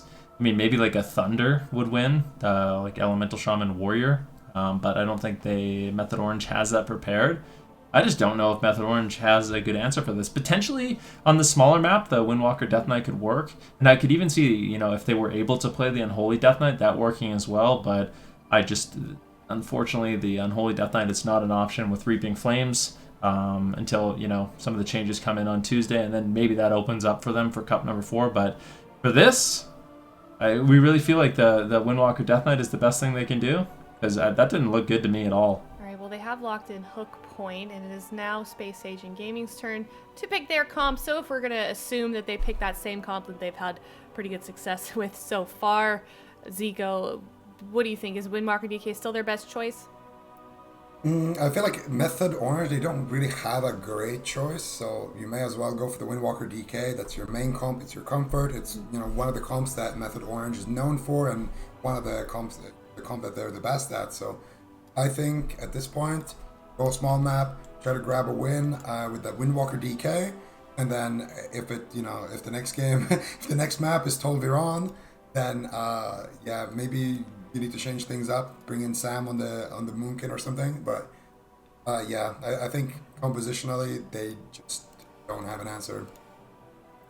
Yeah, and we've seen Space Station Gaming sort of develop with this composition over the last couple of days here, and they're definitely looking really strong. As we've seen in these first two games, Method Orange struggling to find an answer with them. Only 1 minute left to figure out what their comp is going to be for this third game here. Really seeing the pressure here for Method Orange. They obviously don't want to go home yet. This is a lower bracket series. If they lose here on this next game, they're knocked out of the tournament. And I wonder then, Healing Stat, is there anything maybe, if they do, let's say they do run Windwalker DK, is there something they could do maybe differently on hook point specifically in terms of positioning, or maybe even, I'm just thinking what they could do with that comp specifically to change it up. They did lock in Windwalker DK. In terms of like gear or positioning or something, what can they do to find the edge over this competition? I think it's like I said, the only thing that I want to see them clean up, because their defense was great, their offense in terms of landing stuns was good as well. Like Sea-Doo and Trill did a perfect job. There was never a blinding sheet that didn't have a leg sweep or something like that. The only thing they need to clean up from my perspective is these monks are playing too good. They have to in-cap them before they death grip. And I think if they do that and then they're consistent with their setups, that's the only way they can win, because Space Station Gaming aren't overlapping trinkets. They're not making kind of juvenile errors or anything like that. They're playing it basically perfectly defensively, if anything too perfectly, because they're preempting half the setups. So Method Orange needs to prevent that, which I think they are capable of doing.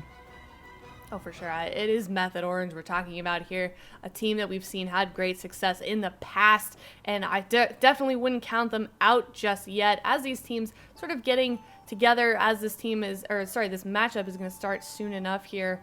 But let's talk about Space Station Gaming. What do you think? It's just like what is this comp? Just if they decide to play it throughout the rest of the tournament, can they find the same success here that they found in the first two games, Zico? Yeah, I feel like this is the comp to beat right now. Like we kind of mentioned a little earlier, I think Space Station Gaming is the team to beat. I think if the Golden Guardians drops down, they could give them a run for their money. But I think Space Station Gaming, they should be able to clean this one up. And then after that, depending on what happens in the upper bracket, I think they have a pretty solid chance against either of those two teams. I would be more worried in series against Golden Guardians than I would against Cloud9, just because at least we saw them play against Cloud9 and it looked pretty good. Well, the gates are opening soon here on Hook Point. Space Station Gaming versus Method Orange. Can Method Orange get a win off of Space Station Gaming and hopefully turn this series around for them? All right, here we go. It is going to be Hook Point. Method Orange versus Space Station Gaming. Method Orange has one more chance to make it work in this matchup. Let's see if they can get it done. Chun-Li and Mez exchanging blows in the midfield right now. Nice hex going to be coming in from Smaxen as they're looking to do their setup, and they do manage to find that setup. Double leg sweep, there it is. Can they get defensive cooldowns? That really is the answer. Doesn't look like they're able to get too much. Gorecki, not in crowd control, is easily able to heal through it. Beautiful start here for this team. Let's see what they can get done here. Chun-Li taking a little bit of damage right now, but should be okay. And you can see Mez also looking to get a little aggressive here. Moving forward for Gorecki here. They want to just take down the healer potentially, but Gorecki is the one that lands the first hit. Nice leg sweep there. He's going to isolate Sea-Doo. Sea-Doo might have to use some cooldowns here. Chun-Li connects with the DR leg sweep, but Sea-Doo does get a lot of healing out there in advance. Should be okay for now. He's actually trying to hold on to that life cocoon for a little while here, and we're going to see a little bit of damage now going onto Gorecki as he ports away and repositions. Mez dropping to about 50%. Sea-Doo has life cocoon and has pretty much everything available, so should be able to top Mez here. Mez had to use his anti-magic shell though, so once again, Space Station Gaming looking like they have a slight lead. Yeah, Space Station Gaming with a bit of a lead here and just more control of the match overall. Method Orange is really going to have to find opportunities here. Let's see if they're going to be able to do it. Lightning Lasso comes in, and these Lightning Lassos from Smexen, I mean, it is key right now for their success. I mean, these consistent stuns that they're able to put out a lot of pressure in. And honestly, Smexen, I mean, once again, lands a full hex onto Sea-Doo. Good pressure here onto Mez. Blinding sheet onto Chun-Li. Who are they setting up on? They grip Smexen, but an instant transcendence by Chun-Li. Once again, the setup gets botched, and you got to feel for Mez. I mean, there's really not too much he can do, to be honest. It's just Gorecki and Chun-Li playing exceptionally well, and they are denying these goes. And without the goes, I don't know how Method Orange is going to be able to win. Big push here onto Sea-Doo. Leg sweep, Lightning Lasso going to force out that life cocoon there for Sea-Doo, but he's able to hold on to his trinket, which is the big thing here. And I think Adrian's microphone got a little overly corrupted again, that Gladiator Spite doing some work, but maybe we'll see him back now. I'm not sure yet. It's gonna be enough. All right, We keep going. So Trill right now looking for a little bit of pressure here onto Gorecki. I think what they want to do is kick Gorecki and then try to get a double grip blinding sleet here. I think they have it available very soon. Mez is trying to, I think, grip Gorecki onto Chun-Li or Smexin here. See if they can get it done. Sidu in a paralyzed Smexin looking to load up, a stun into a lasso. Sidu though kills off that Cap Totem, and now here we go. Here's the setup. Nice setup by Method Orange, but a beautiful Ring of Peace there. Should deny it a little bit. Chun-Li and Smexton though, both caught up in a stun here. Gorek is going to be out of crowd control now. Chun-Li also pre-touch of Karma there, so once again, Space Station Gaming responds beautifully to that setup. Yes, they do. Nicely done. And that microphone definitely still having problems. Unfortunately, Trill getting bursted down a little bit. He does get topped off. Nicely done there by Sidu. Big heals incoming. We're about 3 minutes into the game, and still, I mean, Method Orange has struggled. Big Lightning Lasso on Sidu, and I can't help but feel like Space Station Gaming, if they keep doing these setups onto Sidu, it's going to be difficult for him to survive. I kind of wonder if we would need to see Mez and Trill just, instead of going for the setups, just outright run at Gorecki. It might be difficult to do with a Windwalker and an Elemental Shaman backing him up, but it seems like the one thing they're lacking is any sort of like consistent damage at this point of the game. I really feel like they need to try to mix it up, because going after Smexen, it just does not seem to be effective. Yeah, I'm going to completely agree. I think if they can run at Gorecki, that would be the best way to win this game right now, because right now it looks like they're slowly losing here. Another setup onto Sidu. Eventually, one of these setups is going to force Sidu's Trinket. Maybe this is the one. No, he does get that life queen off the pick of time. Chun-Li now taking big damage. He's behind the pillar. Could be big trouble here for him. Gorecki is going to use that revival, that big heal that goes through the pillars right there. And that is going to be enough to keep Chun-Li alive. And N'Zoth right now is just farming us with this corruption. But it's okay. Right now, Trill in a leg sweep. Gorecki is going to just buy himself a little time there to get a couple of heals out. Chun-Li now with the touch of death rolling. No life cocoon available for it. Let's see what he can get done. Doesn't look like too much is going to be happening at the back end of that. And actually, Chun is the one taking the brunt of the damage right now, Van. Yep, yeah, that was a really nice setup, though. Finally, some signs of life here for Method Orange as they look to battle it back. Keep in mind, ladies and gentlemen, this is an elimination series. If Method Orange loses this game, they are out of the tournament, and that is not a great. It's not great news for them. They need to keep acquiring as many points as possible. Lightning Lasso on Sidu as Space Station Gaming looking for huge burst. Sidu forced to use the Trinket and the Life Cocoon, as the threat of the Drestigath Trinket from Chun-Li was almost imminent at that point. Nice setup here. Double leg sweep. Where is the damage? Do they have it? Chun-Li getting bursted down again and again. Gorecki uses the Trinket, the Fortifying Brew, the Life Cocoon on Chun-Li, and now I want to see Mez and Trill punish him. Go after Gorecki a little bit. He's got no Trinket, he's used the Fortifying Brew, he's used the Life Cocoon, and he has basically no defense left for himself. This is where Method Orange really needs to push the pace. Both teams right now have a big opening, but it's going to be Space Station Gaming that pulls the trigger first. They get the leg sweep, Chun-Li gets gripped, and you can bet your bottom dollar that is the only reason why Sirius is alive right now. Nice peels that are coming out from Maz. And like you said, Venruki, there is an opportunity to kill Gorecki. If they can connect onto him, get some uptime, maybe get him a little low, and then get that big combo, that could be enough to push him over the edge. Both of these teams still have that opening. One more setup available onto Sidu before he's going to have that Trinket available. Sidu needs to try to preemptively Life Cocoon himself. Not able to find it, and this is going to be big trouble. No. If they have one more stun, it should be enough. But unfortunately, Gorecki did not have his leg sweep, and neither did Shun, so they weren't able to close that one out. And now Smexin taking massive damage, using his Trinket, trying to stop that shield. Oh, no way, they're going to do it! There it is.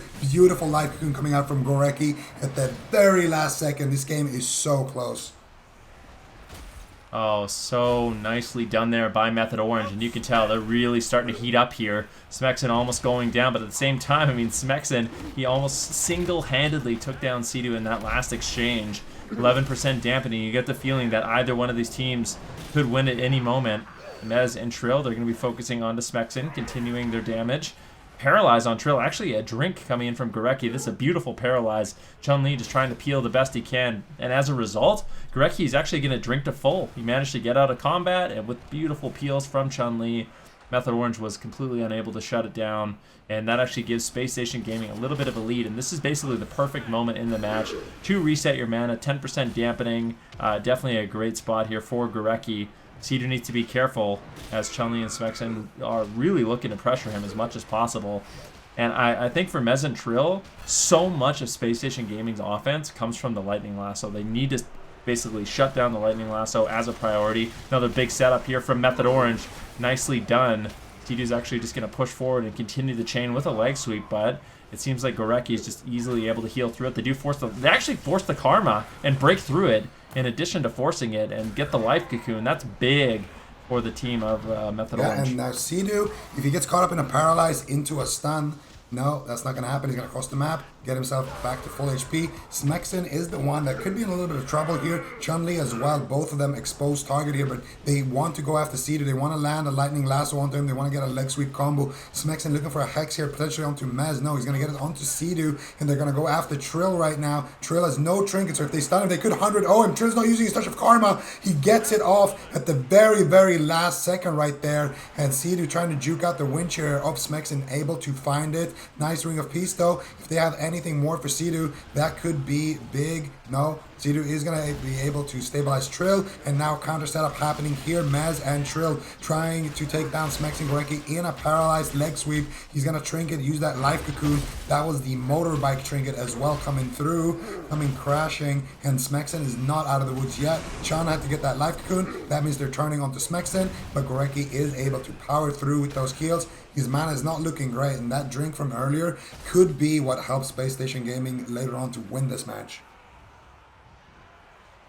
Let's see if that mana is really what's going to be what matters. Sidu's been able to maintain his mana quite well. Smexen actually getting a lasso here on Mez, taking some big burst damage, opting not to use his trinket or the Icebound Fortitude, just going to hold off for the Anti-Magic Shell. But now that Anti-Magic Shell is gone, maybe Mez is actually a decent target here for Space Station Gaming.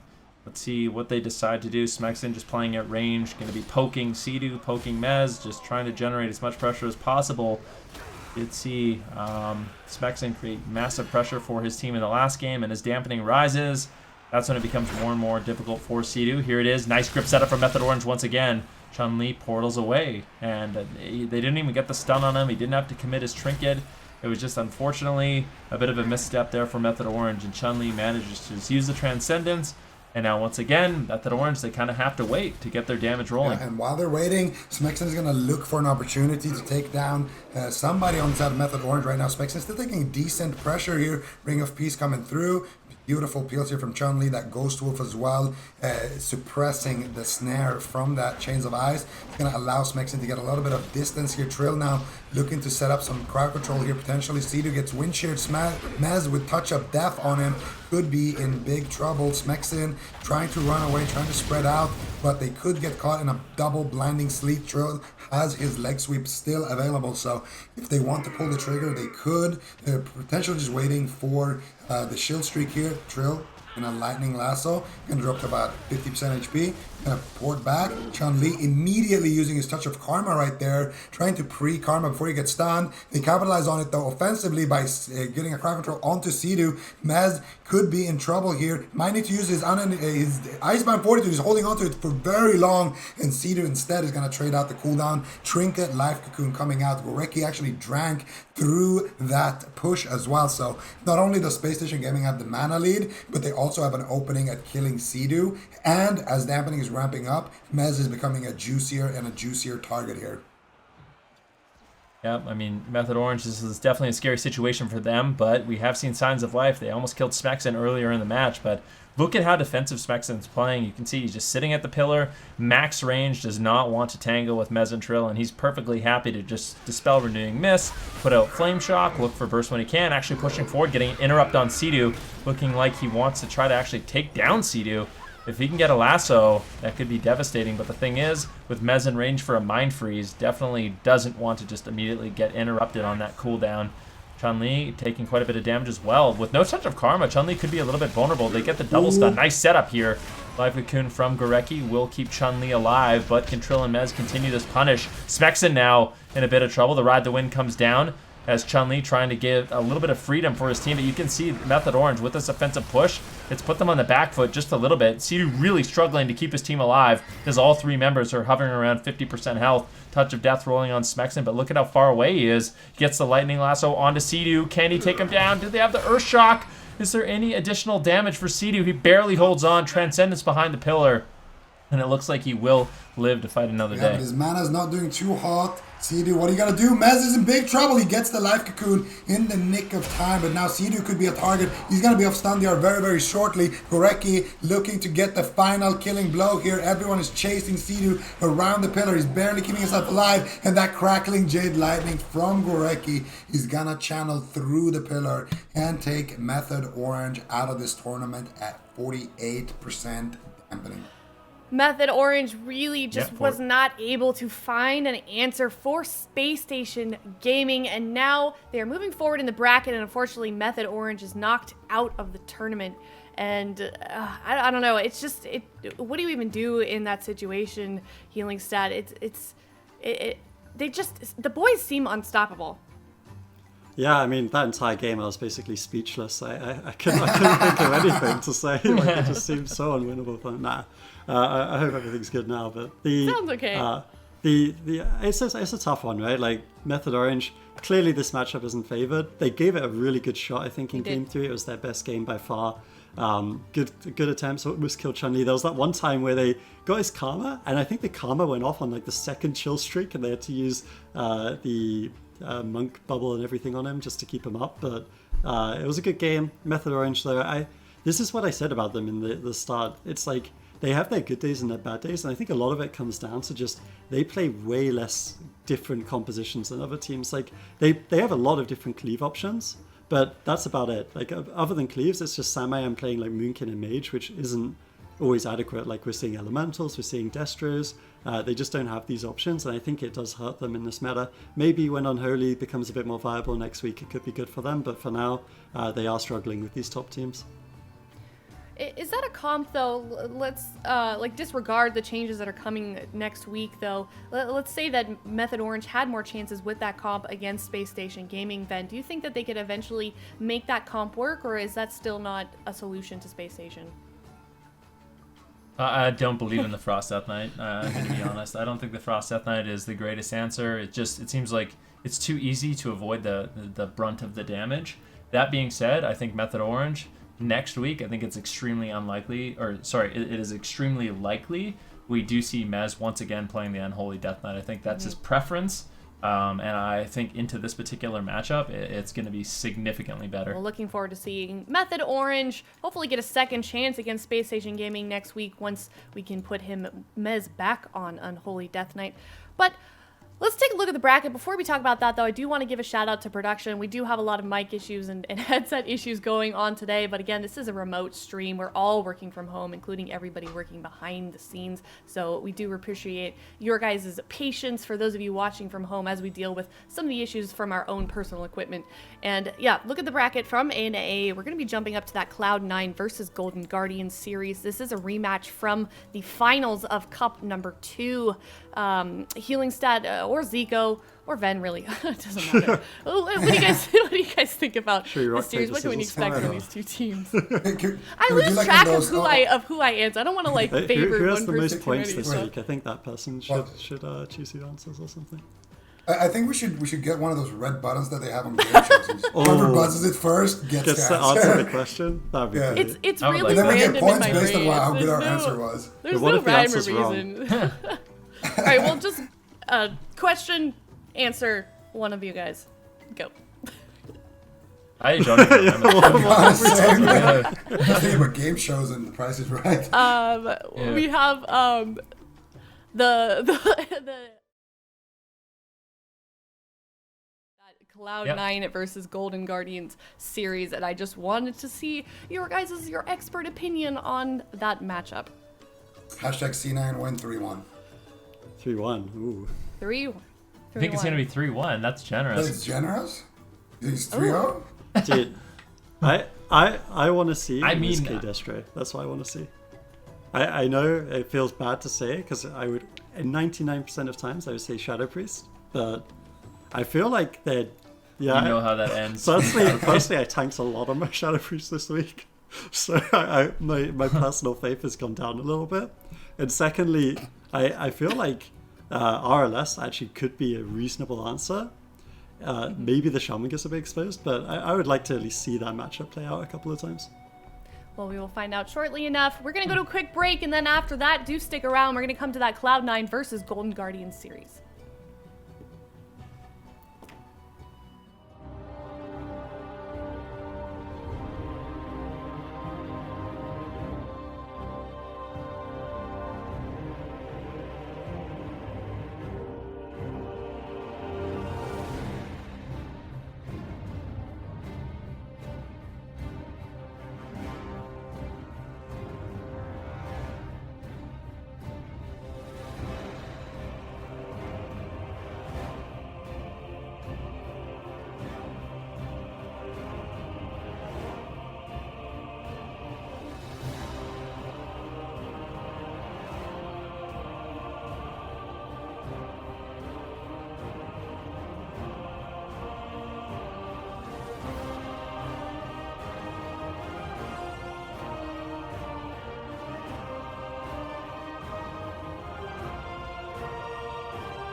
CMD's ice block. Can they push for it? Ironbark, but he gets caught on a polymorph. The Ironbark may not matter. 10 seconds away. 8 seconds away for it. Can they gun down for the kill? Conrad's about to trigger. 4 seconds away.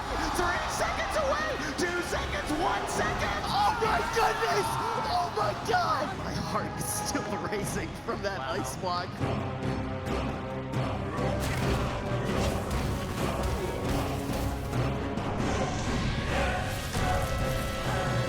Need to be careful. They need to keep the heals going for just a little bit longer. Looney has his trinket available, but that means blind is also available. I'd love to see him just trinket trinkets. He needs to keep his DK in the fight. DR blind.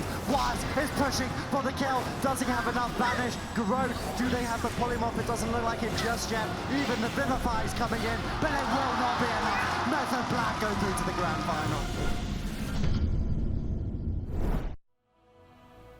We have already eliminated one NA team today. Space Station Gaming 3-0'd Method Orange and sent them out of the tournament. Now we're moving on to Cloud9 versus Golden Guardians. We were in the upper finals, and we talked about it a little bit before we went to the break, you guys. It seems like Cloud9 may be the favor here, but Golden Guardians is obviously also a super strong team, and I know in chat I'm seeing a lot of people spam the move. So I want to hear your opinion, Zico. What do you think? Let's talk about the blind pick. Who do we think wins the blind pick? What are we going to see in terms of comps on this game?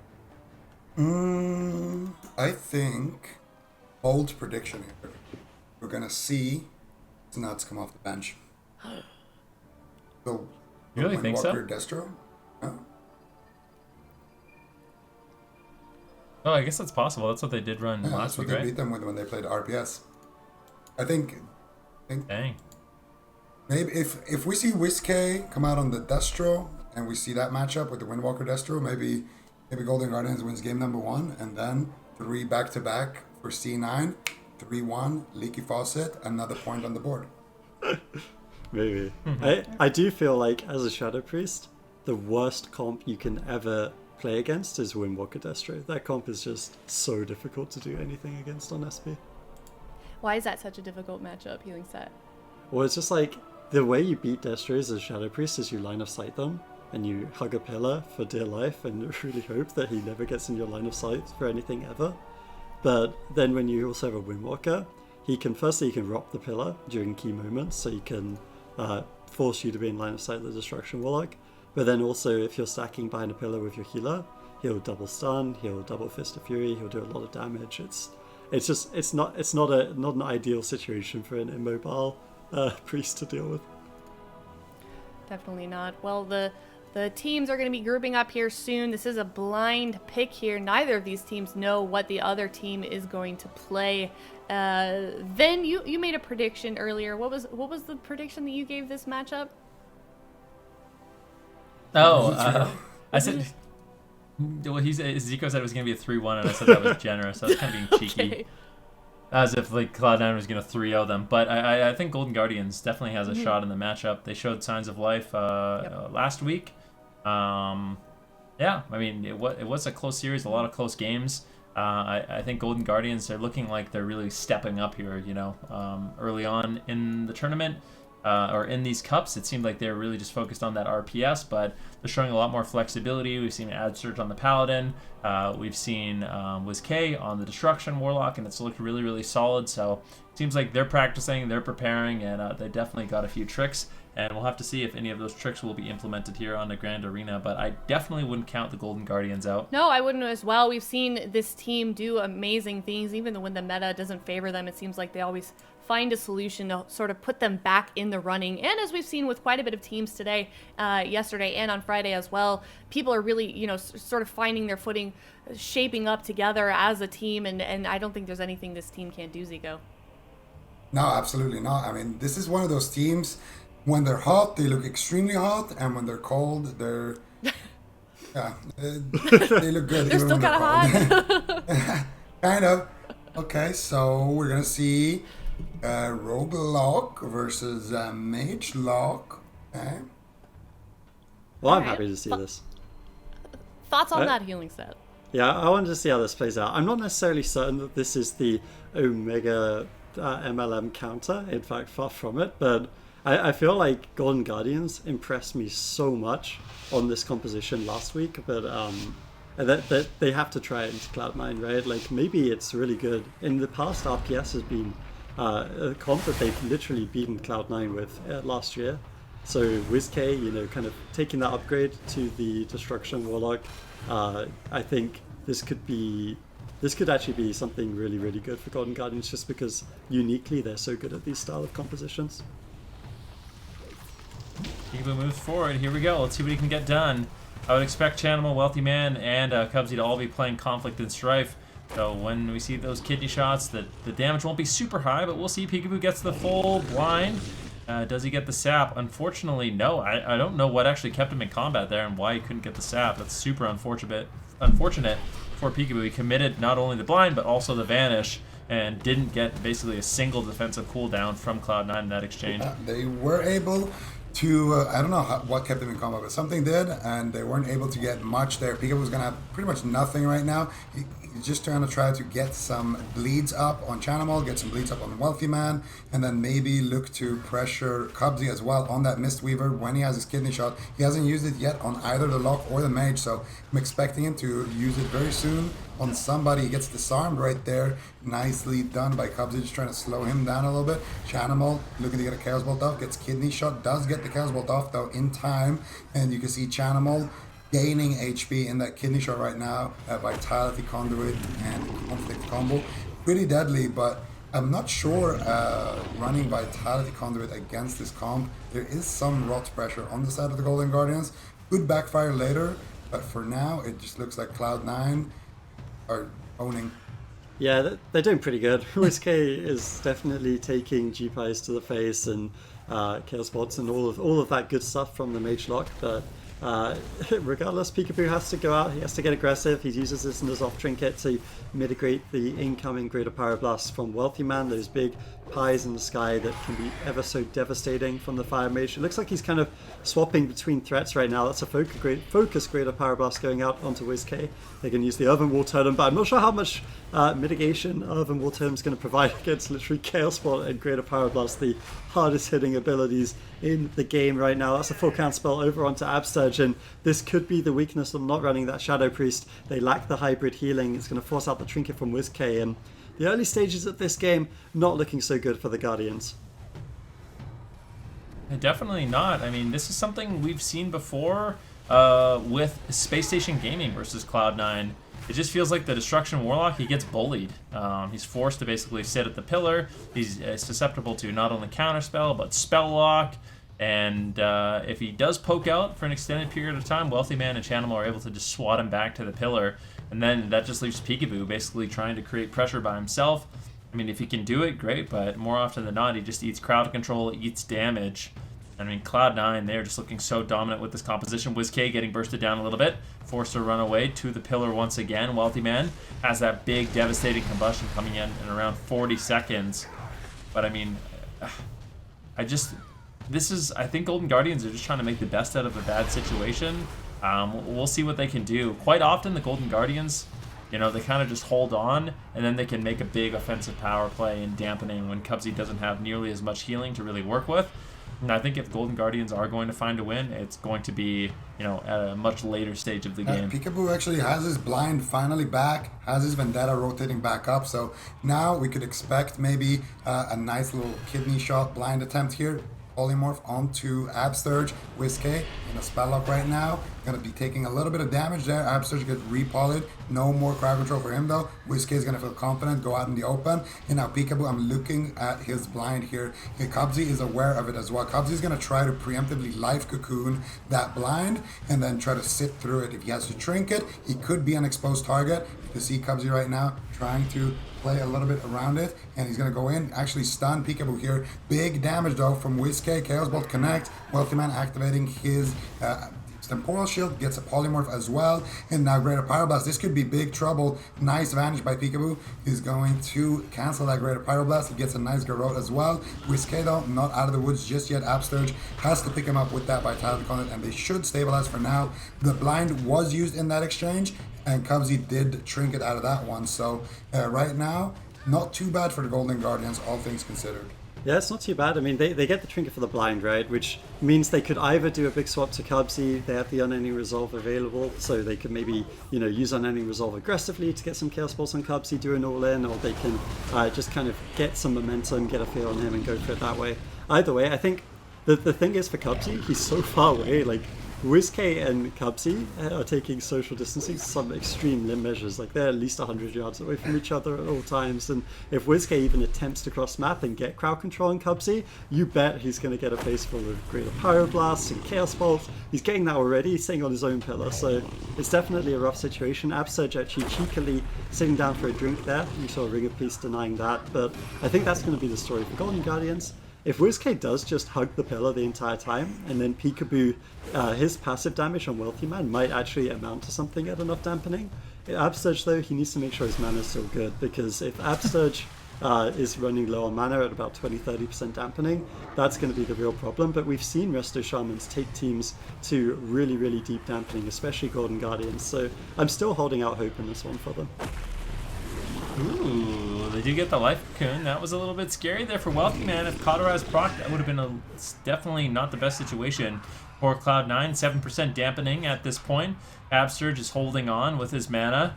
Definitely going to be creating some opportunities for his team if he can hold on just really, really late in the match.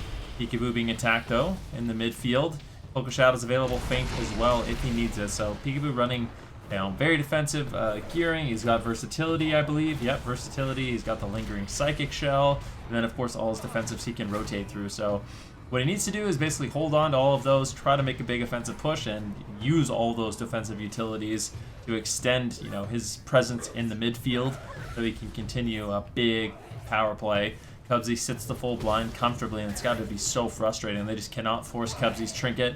No matter what they do, Peekaboo doesn't even commit to Vanish this time, realizing that they might not have the damage, but big pressure here on WizK. He's just getting absolutely deleted. Channel with a big Chaos Bolt. Can WizK survive? Absurge forced to trade out the Spirit Link Totem, and that was off the back of Wealthy Man's massive combustion and the Infernal Stun from Channel. Good setup there by Cloud9, but equally so, Golden Guardians with a nice response. But they had to use pretty much everything there. WizK used his trinket, unending resolve. That was the Ascendance, the Spirit Link. The only cooldown it had to fall back on now would be Absurge trinketing and maybe using a grounding totem or earthen wall totem to try to remedy a bad situation.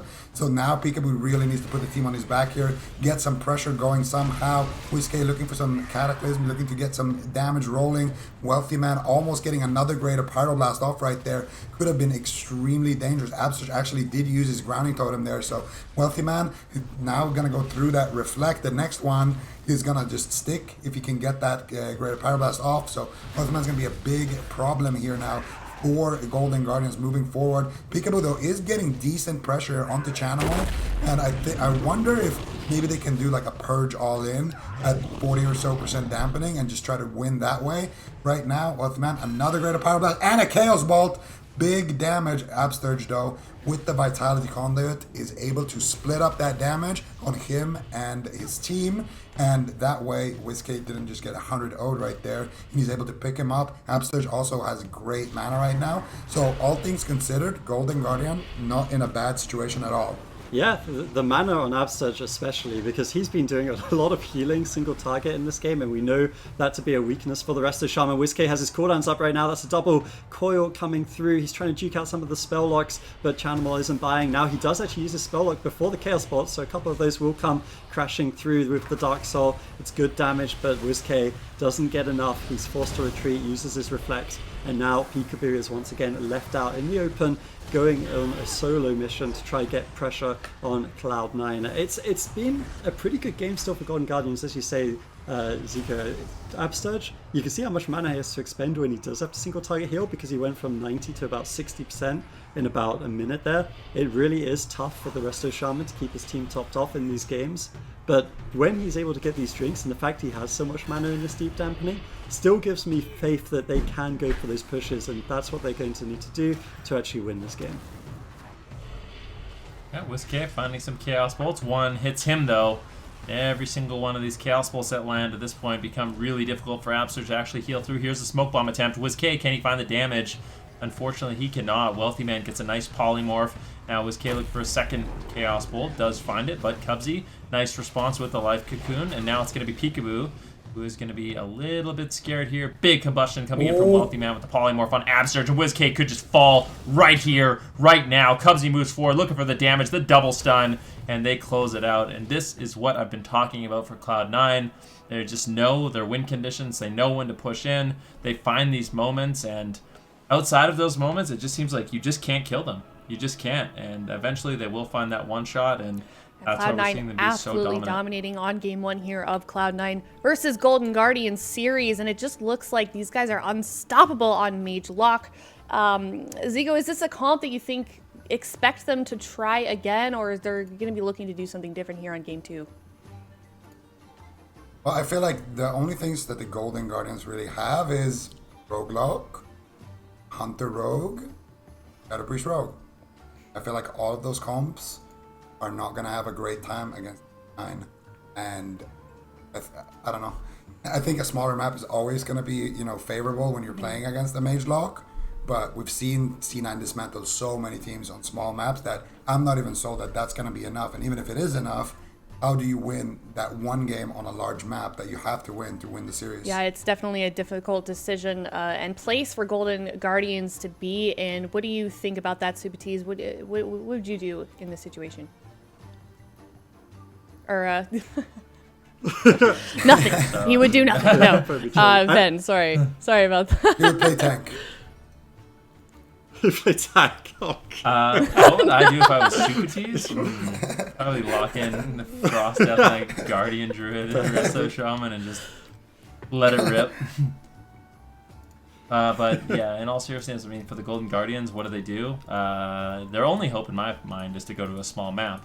That being said, if they pick a small map, Cloud9, they're not afraid to just lock in Windwalker, Destro, Mistweaver. So I feel like Cloud9, they basically have Golden Guardians in check at this moment because it seems like they have an answer for the small map, they have an answer for the large map, and I think it's just one of those things where the Rogue is just going to struggle. Cloud9 knows how to basically abuse the fact that Peekaboo is a Rogue. They have massive versatility, good crowd control chains, conflict and strife. It's just really it's really difficult for Golden Guardians to find an opening. That being said, I think if they do want to win this, it has to be off the back of a small map. I just don't see them beating Mage Lock on a large map, so they have to kind of pick their poison at this moment, and I think the better option of the two bad options is going to the small map, locking in either the RPS or the RLS, and just trying to make some massive outplays against Cloud9 to pick up a win. I remember last year, I was, before this quarantine time happened, I was laying on a beach in Cancun. It was so nice, you know, I had the sun in my eyes, I had the waves crashing. Honestly, it was so relaxing. And I remember right then and there thinking back, and the thought I had was like, this is almost perfect. The only thing that could be more relaxing than this is Cubsy healing that matchup we just saw. Like, it seemed I was so wondering where easy the heck you were going with It was that. just sitting back the I was whole wondering time. where that was He going. triggered like 2 blinds in the game, but other than that, he just sat there and waited for his team to win. He did the leg sweep at the end, I guess, but he was chilling that game. I think they do need to change He's kind something of up. always chilling. He just runs through Yeah, life, he is. just cool as a cucumber. He's the careless Yeah. healer. He's perfect You're healer dying for this now. team. I got definitely. you. You're gonna live. What do you mean? Yeah, you're like 1%, and we're screaming as commentators, like, Channel, he needs to win, and you know that comms are like, nah, don't use anything, dude, you're fine, you're fine. Oh gosh. Well, this is certainly not looking good for Golden Guardians here. They've only got about 20 seconds left to choose their map, and honestly, like you guys were saying, there's really nothing they could do to try and counter this comp. It seems like at this point, at least, even if they go to a smaller map. But I'm looking to see what they choose as this time ticks down. I just want to stare at it. Okay, so they're going to Dollar series. Dalaran. Are we surprised at all? No. No, I mean, I think this is what they have to do, but I'd be willing to wager that Cloud9 locks in the Mage Lock, the Windwalker Lock Monk. You guys agree? Yeah, I think that's Blind? fair. They did last time, right? Oh, nope. They said, forget it. Mage lock all the way. All right. I here mean, we like go. you guys were saying, though, even though this is like a caster, a caster cleave, they've got the Warlock and the Mage, it seems like they still do, even when they're forced onto a smaller map such as Dollar and Sewers, Cloud9 still just does so well with this comp. Yeah, it's because they find the crowd control, they own the DPS, and then when the DPS goes back, the chain doesn't stop there. They turn on the healer, and then they set up on the healer, and a lot of the times they just end up killing the healer.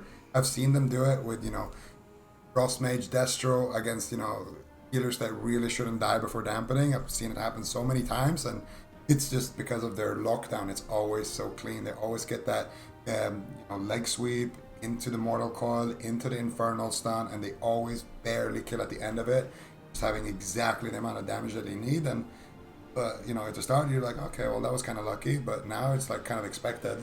So is it safe to say then that they're just going to do that again, just shut down Absurge here on Dollar and Series? Well, I think Cubsy is not going to be kicking up his feet, chilling, the mojito in Cancun right now, at least. I think he's going to be tested big time on this map. He's going to actually have to worry about dying, and that's going to be a lot more difficult for C9 to deal with.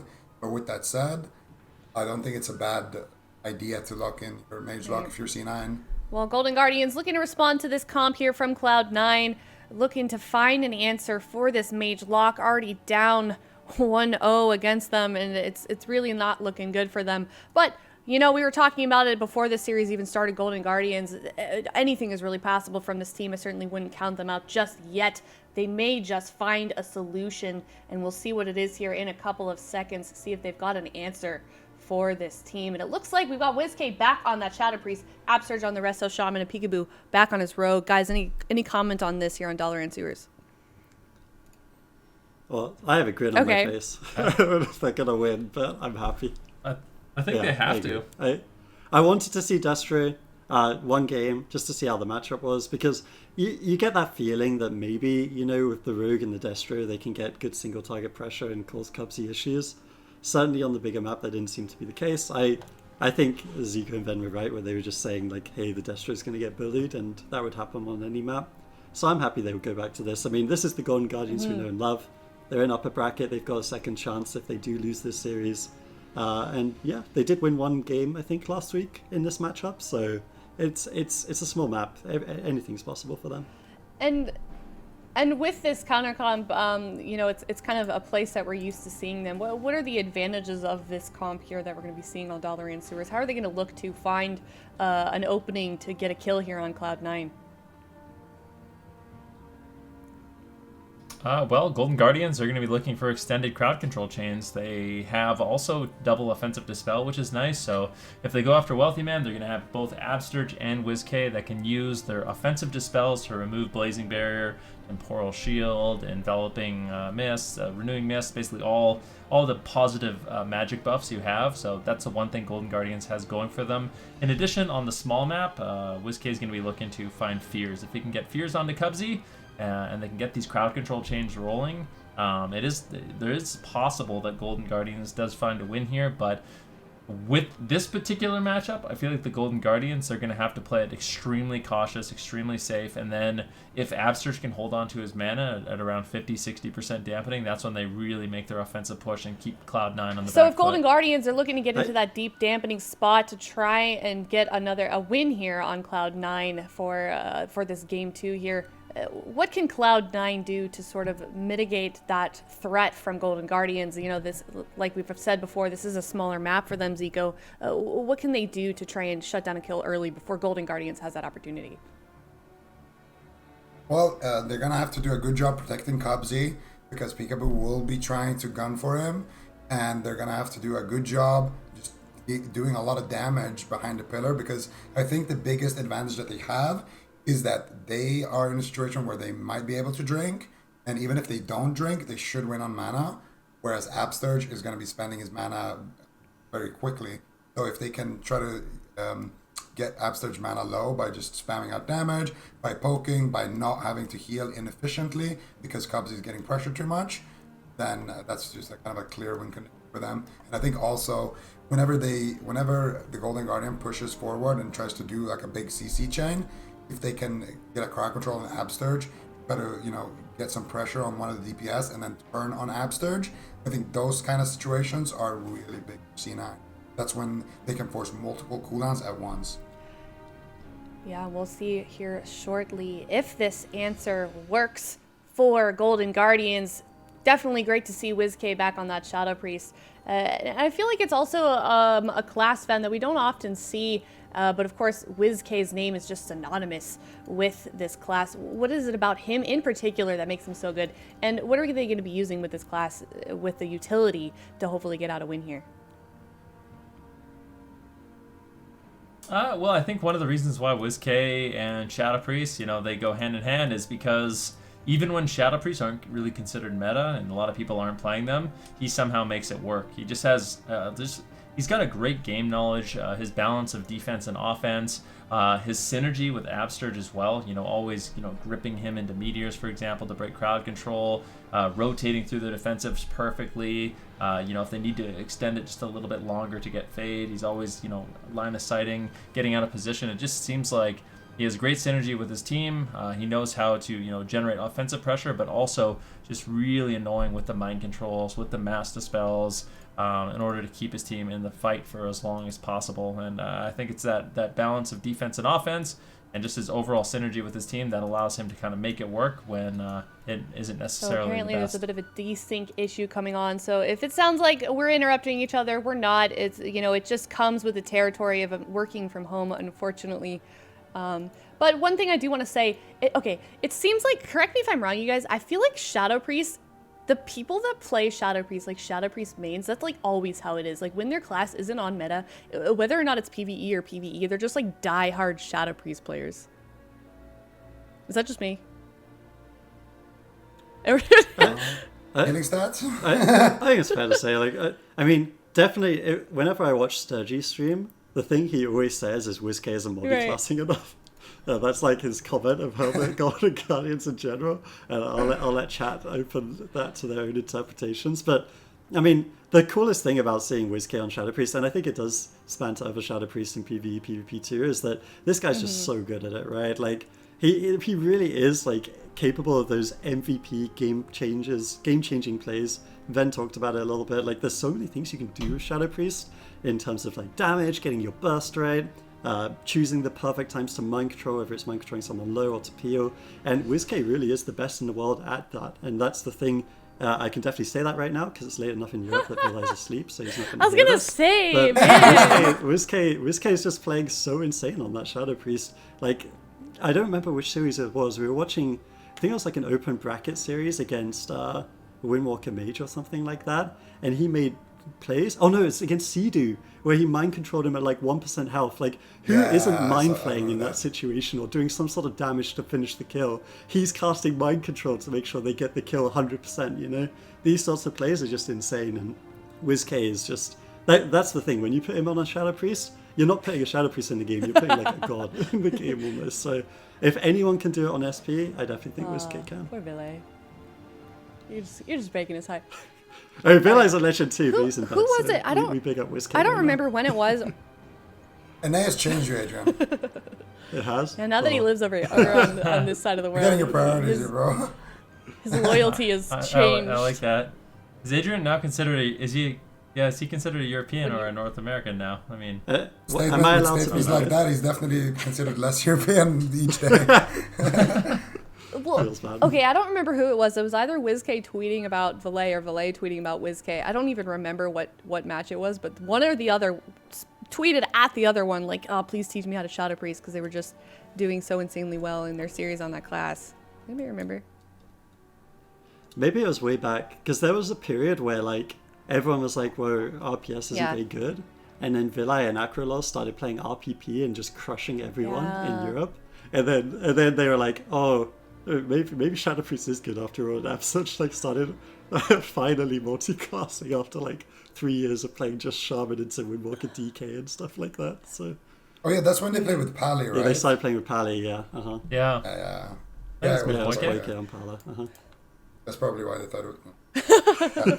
Alright, well, the game is finally ready. These teams are What? ready. It's late, bro. I can't to control go. what It comes out is at late. this It's been a long day, especially for Zico. We're gonna hear the birds chirping soon out of his window as it gets into the early hours of the morning in Europe over there. But it is Cloud9 versus Golden Guardians, 1-0.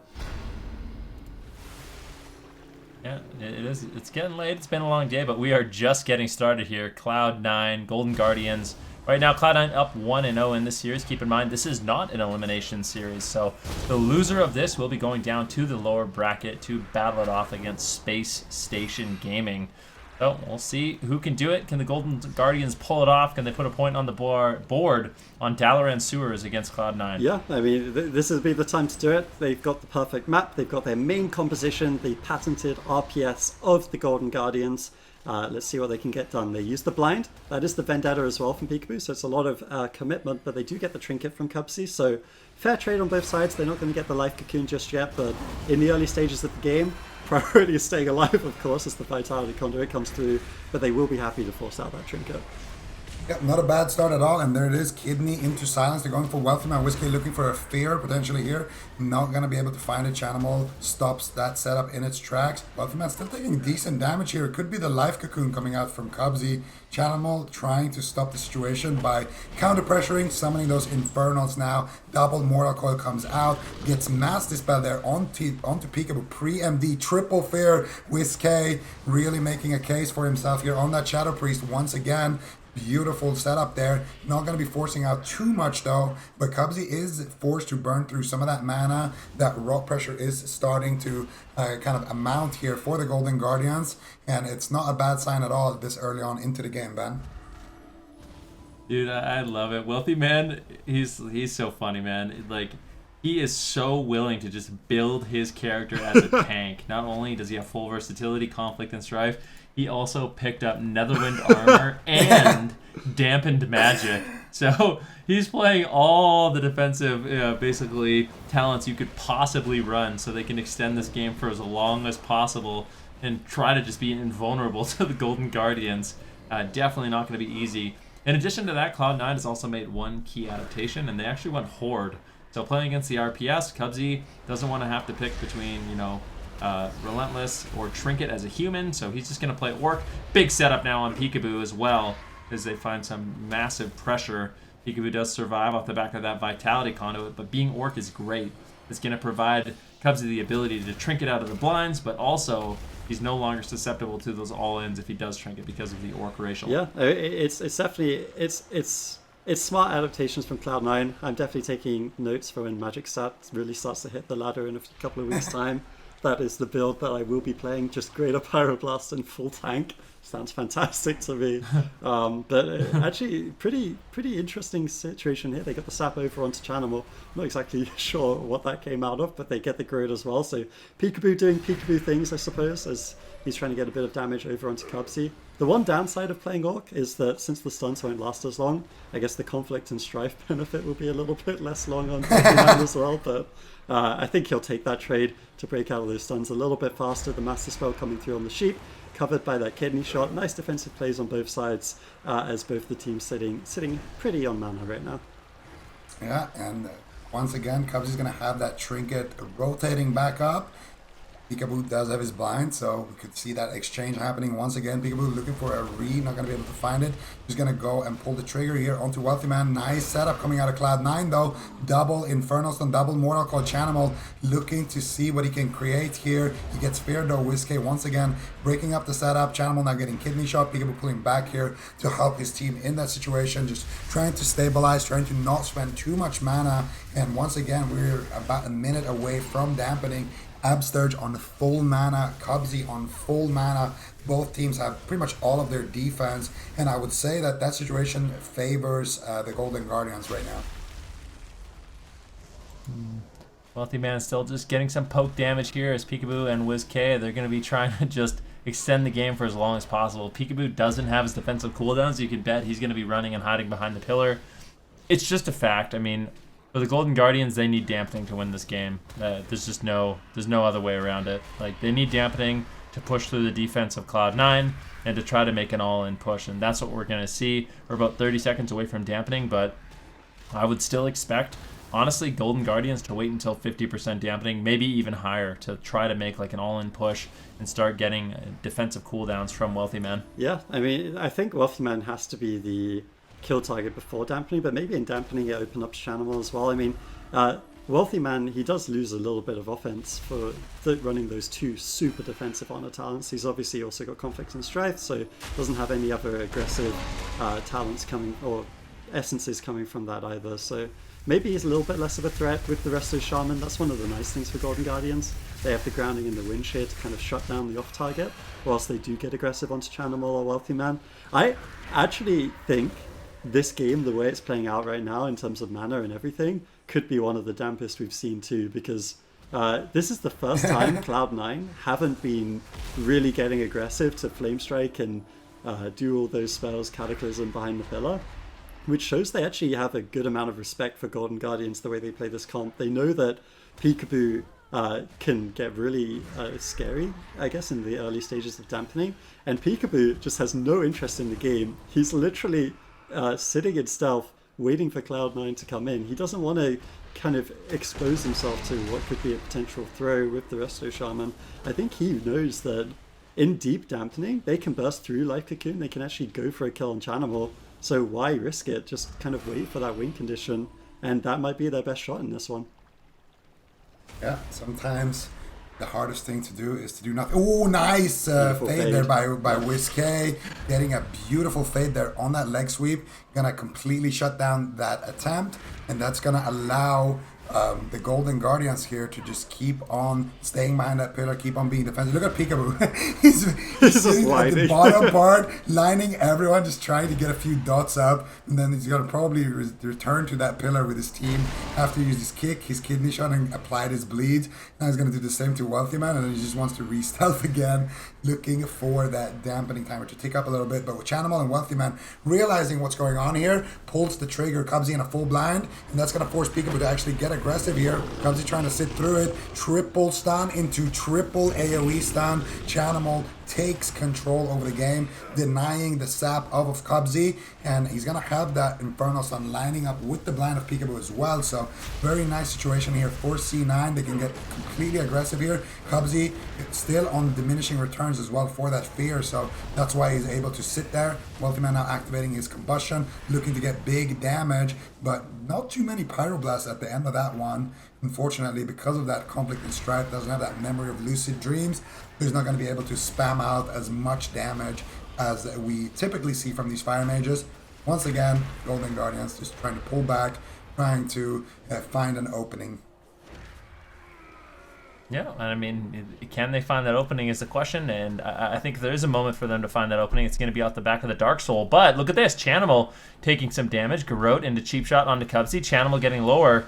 Maybe they get the Unending Resolve? No, they get the Life Cocoon, and it looks like Cloud9 will live to fight another day, but that's what happens. If Chanimal and Wealthy Man, they overstay their welcome behind the pillar, that's when we see the Golden Guardians really start, getting some momentum. And with the way the Golden Guardians are playing, they're forcing Cloud9 to push in on this small map, and they basically have no choice. Yeah, this is just kind of a game of chicken at this point. I don't think Cloud9 wants to just allow Golden Guardians to wait till dampening, because they know they can lose at that point.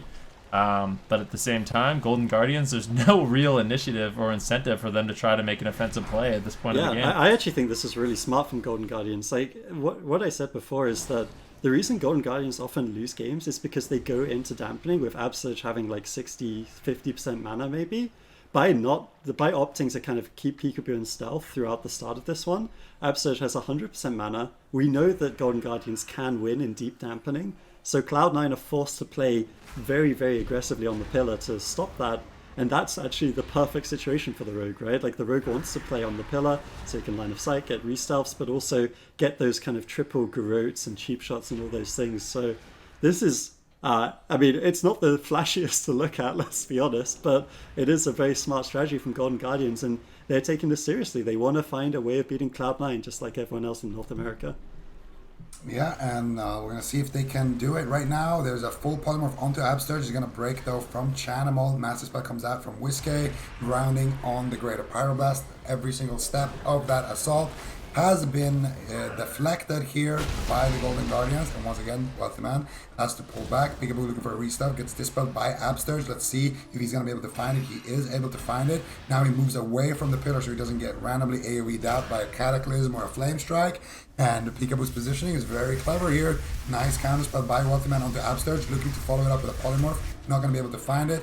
Hard casting a Flame Strike, going for the Polymorph, gets it with the Blink. Counterspell onto Whiskey. Wealthy Man has had enough, trying to take the game into his own hands. He has to be the tank for his team, because if Chanimal's cooldowns get forced, it's really hard for him to move out of there. But Wealthy Man, he can go in, land a Polymorph, try to get some damage going, and then just blink back out, whereas Chanimal would be hard stuck there. So C9 trying to find some pressure, but now it's Golden Guardians pulling the trigger here. Double Fear comes out. Whiskey immediately getting polymorphed.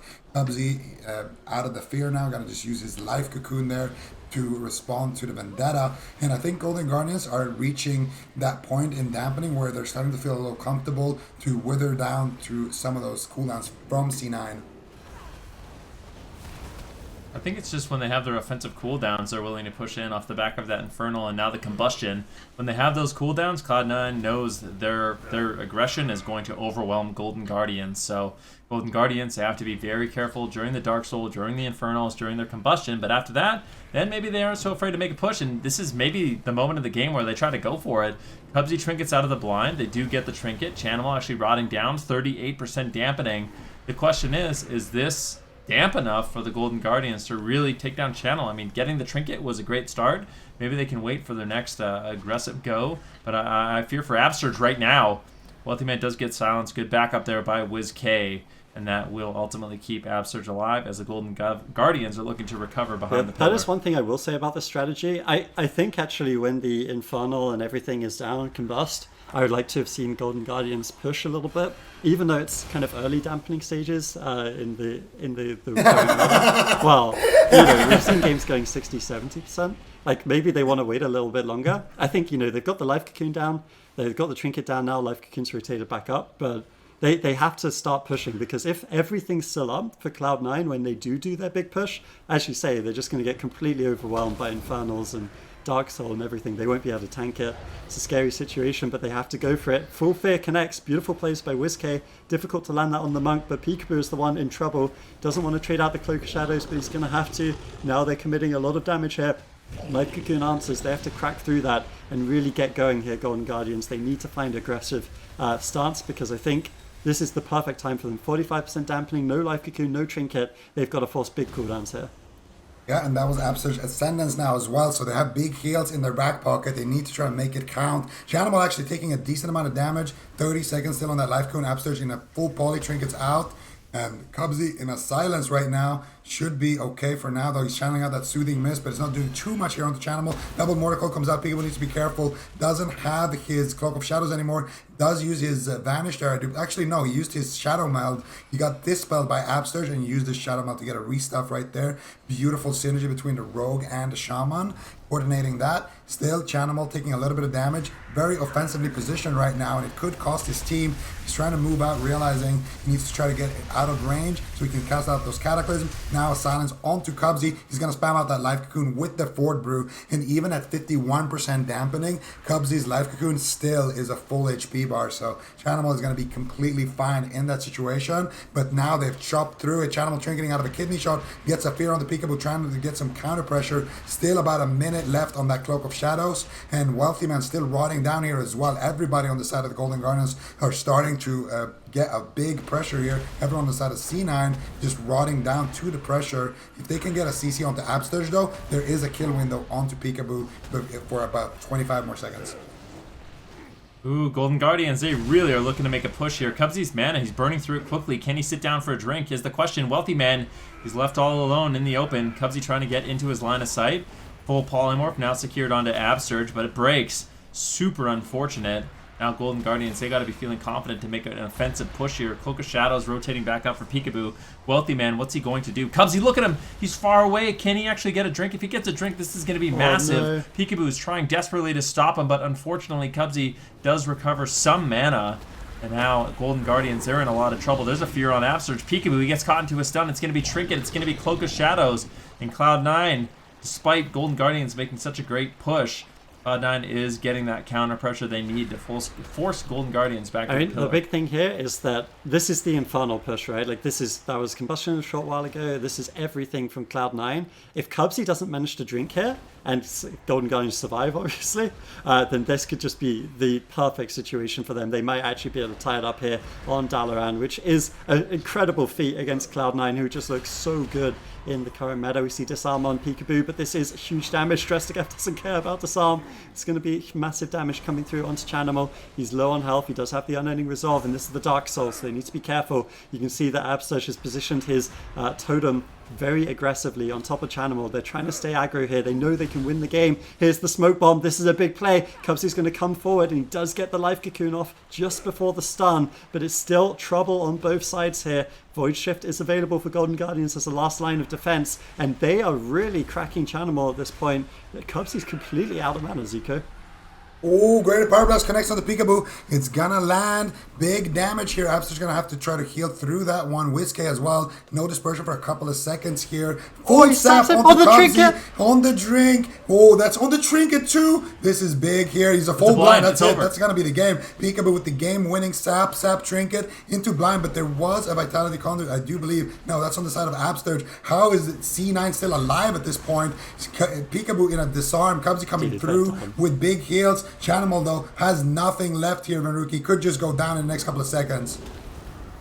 No way! Good Cubsy has to hold on just a little bit longer, but at the same time, Peekaboo is just dying. WizKick forced to use the Fade and the Life Swap. Life Cocoon lands onto Chanimal, and it is do or die. 70% dampening. Sparks are flying. Can Golden Guardians continue this offensive push? It looks like they might be able to actually take down Chanimal, and they do. At 70% dampening, Golden Guardians have what it takes to take down Chanimal on Warlock, but they're not giving up. Now with that Garrote Silence, I think this game is going to be over. Golden Guardians do it. They tie up the series, but you can't help but fear for them on a large map. Proving that they absolutely mean business, able to tie it up 1-1 against these guys' healing stat. What walk us through those final moments. You were about to say something as well.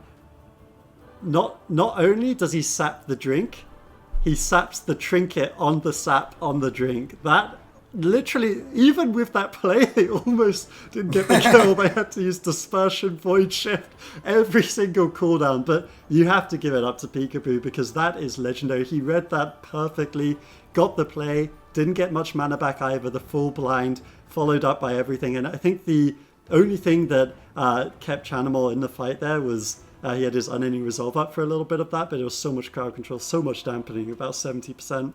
And, I mean, it was a smart strat from Golden Guardians. Absterge had about 20% mana left at the end of the game, so I think if they had played the first 5-6 minutes of that one, they probably wouldn't have had the mana to sustain to that deep dampening. So, all in all, great.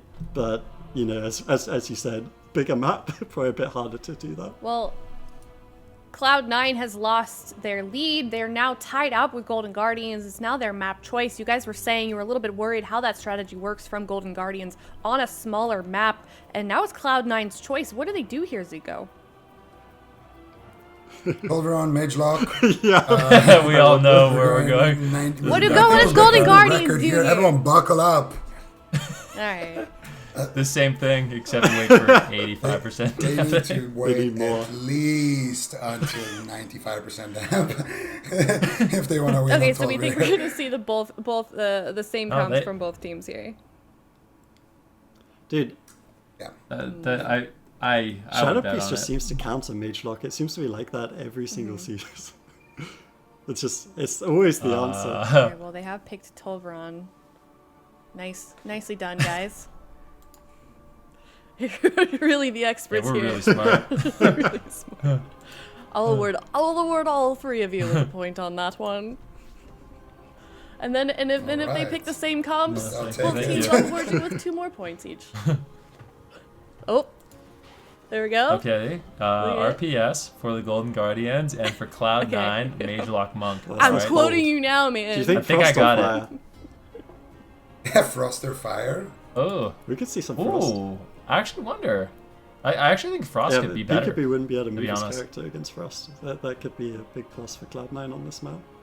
Like Cubsy just True. playing super I think far. I legitimately think Yeah, Frost me is too. better in this matchup. Like in deep dampening, you More- don't need there's cheap more players, damage. You just need snares, I think. Keep Like, Peekaboo. Nares and You have more damage. damage behind the pillar. Frost man. It's just way harder for them to get a reset, right? Like Golden Guardians is not going to be nearly as easy for them to push in and then back out as freely. Wealthy Man will be able to shut them down. So I actually would really like to see Wealthy Man on the Yeah. Frost Mage.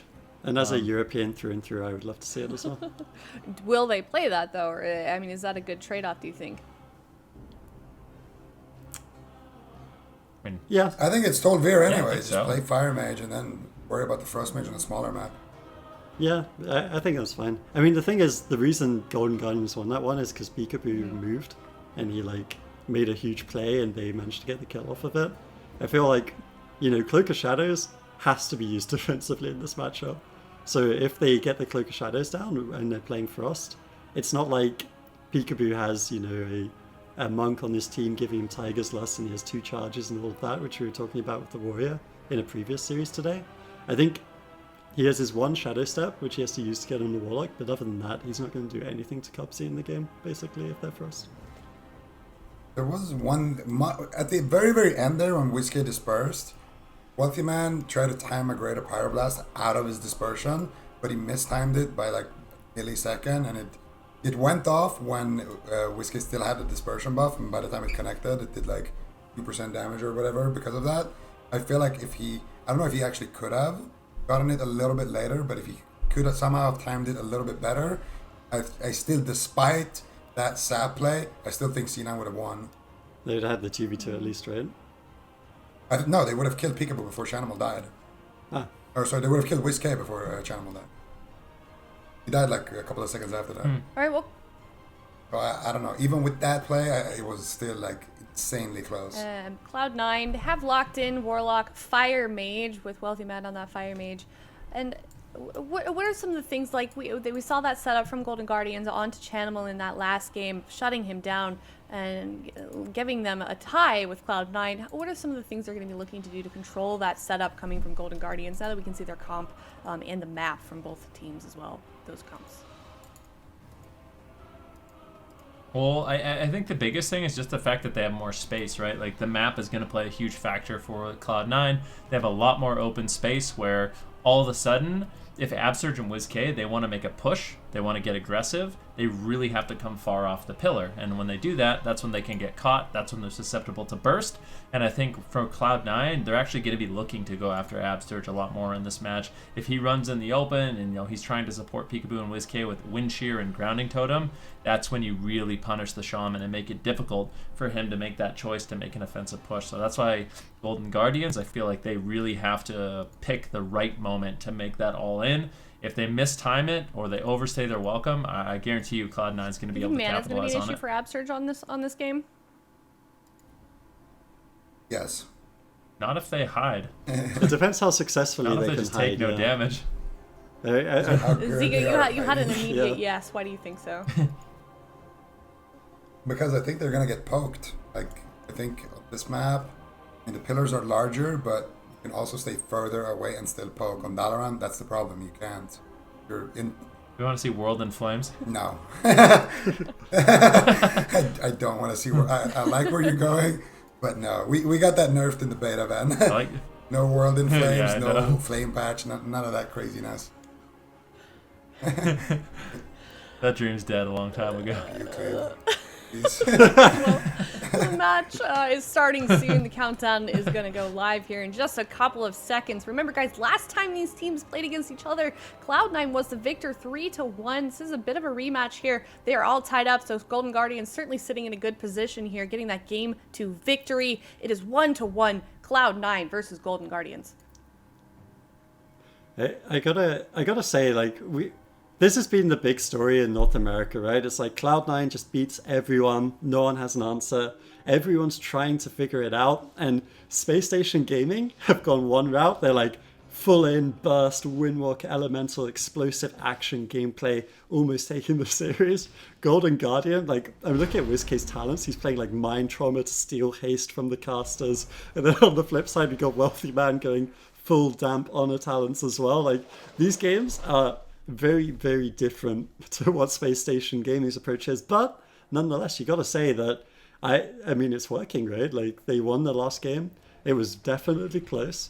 But the one thing about Warlock is that even on Tolveron Arena, if he's forced to push in, like they are right now, to get damage on Golden Guardians because they're hiding behind a pillar, it might actually not be the biggest advantage to have Tolver as that map choice. The big thing will be the gateway, of course, but if Peekaboo is able to reconnect off of that in a troublesome situation, Cloud9 could still struggle on this map with this strat.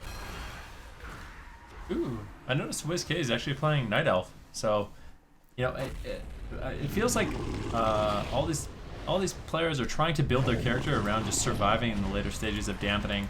And right now, Cloud9, they're going to be making an offensive push. Absurge will be using his Fireblood racial, I believe, to survive the Claw Go coming in from Cloud9, and that will negate that push, and they should be able to live. Nice ring of peace there by Cubsy, and I think Cloud9 realizes early on in the game. So this is what I think. I think early on in the game, Cloud9 is the only team that has a great shot at winning. Like, they're going to be the ones that can find a big Chaos Bolt, a big Greater Power Blast, and kind of overwhelm and maybe get kind of like a lucky kill. But for Golden Guardians, I don't think they have that same sort of opportunity. Like, in order for their damage to really stick, it has to be in dampening. So I think for Cloud9, that's why we're seeing them not be afraid to get aggressive, because they know, at least until deep dampening, I think they have a fair shot of potentially winning the game. What is going on with WizK's build? Look at it. Just look at his next cast that he's gonna do. His next cast speed. I don't think he's stacking burst. I'm pretty sure he's stacking haste because all of his casts are super fast. Look at that. His VT cast time. Yeah, he he's is definitely playing expedient. So. Well, ooh, this is interesting too. What do you think about this healing stat? He's playing Psych Shredder and Vita Charge. I actually think this is pretty cool. So he's running half Expedient, half Versa. He's got like 50-50. And I actually run the same trinkets on my Shadow Priest just because when you have enough haste, firstly, Vita is obviously very nice with haste amps because you just get more value from it as it gets increased percentages. But Psych Shredder actually gets good proc. Sometimes it can be, 5 to 10% of your overall damage in a game, which the Shadow Priest is a lot. And it also, if it procs at the right time, it's kind of the same as Gushing Runes in the sense that that's a lot of damage in that situation. So it can definitely work out on those big pushes they do. Yeah, I like that he's gearing up for a little offense later, since Peekaboo is mainly the target. Ooh, big push on the Absurge. Absurge's going to use that trinket, Astral Shift right away. And I think this is exactly what Cloud9 should be doing right now. Just play super aggressive. There's not a very high risk right now that you're running. Cubsy is running around in a Hex right now. Gonna get Dispelled out of that one as soon as Wealthy Man comes out of the Kidney Shot. The Wealthy Man looking for the Greater Pyroblast. Didn't want to use a Shimmer to get that one, I don't think. And he's gonna try to waddle back. And this is actually so annoying what Peekaboo is doing here. He's throwing his dagger onto Wealthy Man, and then anytime Wealthy Man comes to his side, he just swaps side on that big pillar. And you can see Wealthy Man can't move his character. He can't do anything. Peekaboo can restuff and sap him right now. He might actually. I actually hope. Oh, he might. Oh no, Whiskey ruined it. He's doing out and give him combat. Yeah. He's gonna get the sap. All right. So at what moment do we think Golden Guardians are gonna make their push? It was like 40-45 last time, right? I feel like it's not on them to make the push though. Like they can't. Like they can't just run across the map and decide we're gonna go because they're just gonna get crushed. They need to wait until. Yeah, it has to be a counterplay, exactly. Like, Channel Wall goes in with Infernal, they go in with Combust, nearly kill Absturge from 100%, and then they have to go. They have to be like, Carl, stop crying about your health bar, go in, we gotta go, get the purges, get the aggressive wind shears, and then they've got to go in and really make the most of that situation, because if Infernals are available when they get aggressive, I think it's going to be bad news bears. Yeah, we're going to see what they end up doing right now. Both teams are just kind of kicking up their feet, just chilling. I guess both teams think dampening favors them. Well, I think it favors C9. This is to be honest. I think so too. I think if C9 uses nothing until Peekaboo leave stealth, I think they'll win, because Infernals will do more damage. They'll just press Infernals. Alright, so... This is...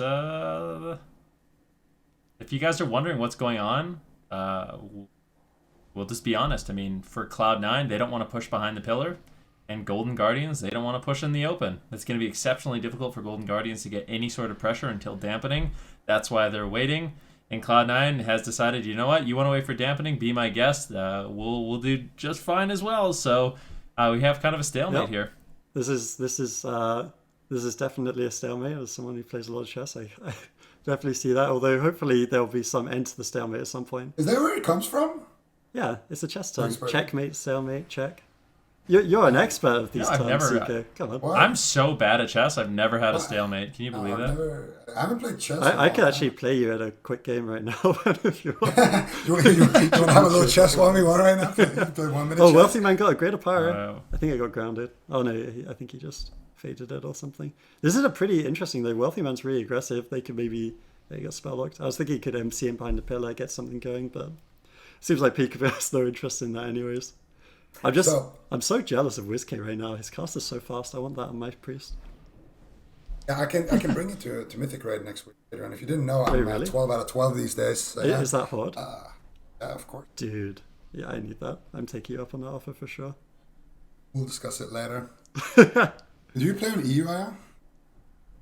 This is an EU cool I have to kids. reroll. I actually want to take this opportunity to give a shout out to Pieces, my new favorite European guild, who helped me kill Mythic Nazoth the other day, so I have a very cool new mount now. Wait, that's on EU? I did some damage before I died. I actually did 1,400. Yeah, I think I did something like that too. As soon as I got the thing where it links you. Well, we see a push coming in from Cloud9 here. I guess we have to leave this till later. Yeah. We'll table that for another time. Wealthy Man, that's so sad. He went in for such great crowd control. He gets a double Dragon's Breath, the double ring, and Peekaboo says, yep, sapped. It was like, oh, okay, well, that goes over. Doesn't even go for the Garrote silence. It literally just saps him. This reminds me, you remember that tweet we looked at where Zayu 1v2'd Wealthy Man? And I was like, oh, that one stings a little bit. That sap on the GPI in the tournament upper finals, I think that's up there in terms of stinging. So, I mean, let's just actually talk a little bit about the reasoning why these teams are doing this. So, this is the reality. When you're playing a rogue in this patch with that... Ooh, no. Never mind, that Dragon's Breath's going to break, so they're not going to be able to find a ring. Setup is not going to result into much here. I'm going to miss the Shadow Fury as well. Nothing's going to happen there unless Golden Guardians push out. So, the reason why the Golden Guardians aren't pushing out is because when they push out, even if they have triple dots and they're kidneying on CD and they're doing as much damage as possible, Cubsy doesn't lose any mana and nobody dies. So they have to wait until dampening before their damage is threatening, because they are playing kind of a rock-based composition and the healing is so high with things like counteract magic from Cubsy. So the only team that has a big advantage is Cloud9, because while the healing is high on Upsturge, at least they can crowd control him and then set up a greater Pyroblast and a Chaos Bolt, and that can 100-0 somebody. And we saw it almost happen on the Upsturge a little bit earlier on, but he just trinketed and deflected it, and that was that. But that's the reason why both of these teams are playing like this. So C9, as soon as the Golden Guardians are going to get aggressive, C9 are just going to gate out of there. They're going to go all the way to their starting room, basically. And that's when we're going to see pull ahead. Yeah, I mean, we'll have to see it. I think we're starting to get to that point now. That's a nice Ring of Peace. Double Ring of Frost off of that. This actually could be a really good opportunity. Peekaboo has to come out and deal with that situation, because that could have got really ugly there for the Golden Guardians. And we're now at the point in the game where I think Cloud9 wants to make a move. It's still kind of awkward for them, because if Channibal goes to the pillar, we know exactly what's going to happen. Golden Guardians are just going to attack him for free. They're going to silence, blind, do all of that, Triforce cooldowns, and then continue to be behind this pillar. Wealthy Man is the only person that can kind of play like that, because he's got, dampened magic and all these talents on this Fire Mage. So he's not super scared of dying even to this very high haste Shadow Priest build. But even then, like they don't want to really commit to it, because if they go behind the pillar against the rogue, that's probably the best situation for Golden Guardians, and this comp isn't super disadvantaged against MLM. If they play right into their hands, they will lose the game. Yeah, okay. All right, let's see. All right, 30% dampening, Wealthy Man, Chanimal, Cubsy, they're going to be retreating once again. Golden Guardians, they got to pick their moment. I think that moment's going to be around 60-70% dampening. I think this is the way I see it. I think for the Golden Guardians, they need such high dampening that they can win in one push. Like, they need to win in one big offensive push where they have Psychic Shell, Cloak of Shadows, Life Swap, Vanish, everything to work with. But that can backfire. I mean, if Absurge doesn't have a trinket and we see Wealthy Man get a big combustion, then yeah, it can be a situation where Golden Guardians just cannot recover. Peekaboo moving forward, maybe even looking for a sap on Cubsy right now. Maybe this is where they want to start trying to get the game going, trying to get the pressure rolling, but I don't even know if that's the best idea. WizK definitely needs to get like full dots up, and then Peekaboo can maybe attempt to get some damage rolling. Yeah, and once again, Peekaboo is he's just chilling back there, waiting, trying to not get taken out of stealth, trying to not take damage. Upsurge, old mana right now, prime position if you are Golden Guardians. This is going to be a tough match for them to win, but if they do win this, they actually could take the entire series. So, you might feel some type of way of what they're doing, but what they're doing is the right play, in my opinion. Full blind onto Cubsy, now a stun onto Wealthy Man. The damage is starting to happen. Chanimal summoning the Infernals. There's a full sap now. Wealthy Man rotting down a little bit. Triple Shadow Fury by Chanimal. Is he going to use the Infernal though? Or he already did use the Infernal, so he can't actually back that up with another stun. No Cataclysms, no real poke damage, but Wealthy Man trying to get a couple of Flame Strikes here. Trying to make something happen, but Golden Guardians are just hugging that pillar and then going out with that kidney shot and then going back out again. Cubsy now pushing in, getting a trinket out of WizK and then counter feared. And I actually think that a play like that, trading WizK's trinket for a fear, trading it for more pressure, is not a bad idea if you are Golden Guardians. But I don't think it necessarily will result in any real pressure this time around. Yeah, I mean, this was the Infernal push from Cloud9, so it was kind of awkward timing for Golden Guardians. They wanted to get aggressive, but then Cloud9 committed Infernals. But now, Infernals are down, and that's exactly what we said. For Golden Guardians, they want to find a time in the game which is deep enough dampening and there's no Infernals that they feel safe getting aggressive. They force out the Life Cocoon here. Again, not the biggest cooldown, but it is progress for them, and it might give them enough faith to actually get aggressive here. It looks like that is the case as Peekaboo continues to push forward. He kicks the Greater Power Blast, gets the Kidney over onto Chanimal. They need to start burning through that mana on Cubsy, and that's one of the other things on this map. Cubsy, of course, he's going to have to burn through so much mana to top of his Warlock at deep dampening, but he has a lot of space to get those drinks, so Peekaboo, the way they won last time was that stellar play with the sap and the sap on the trinket. That might be harder to achieve this time around.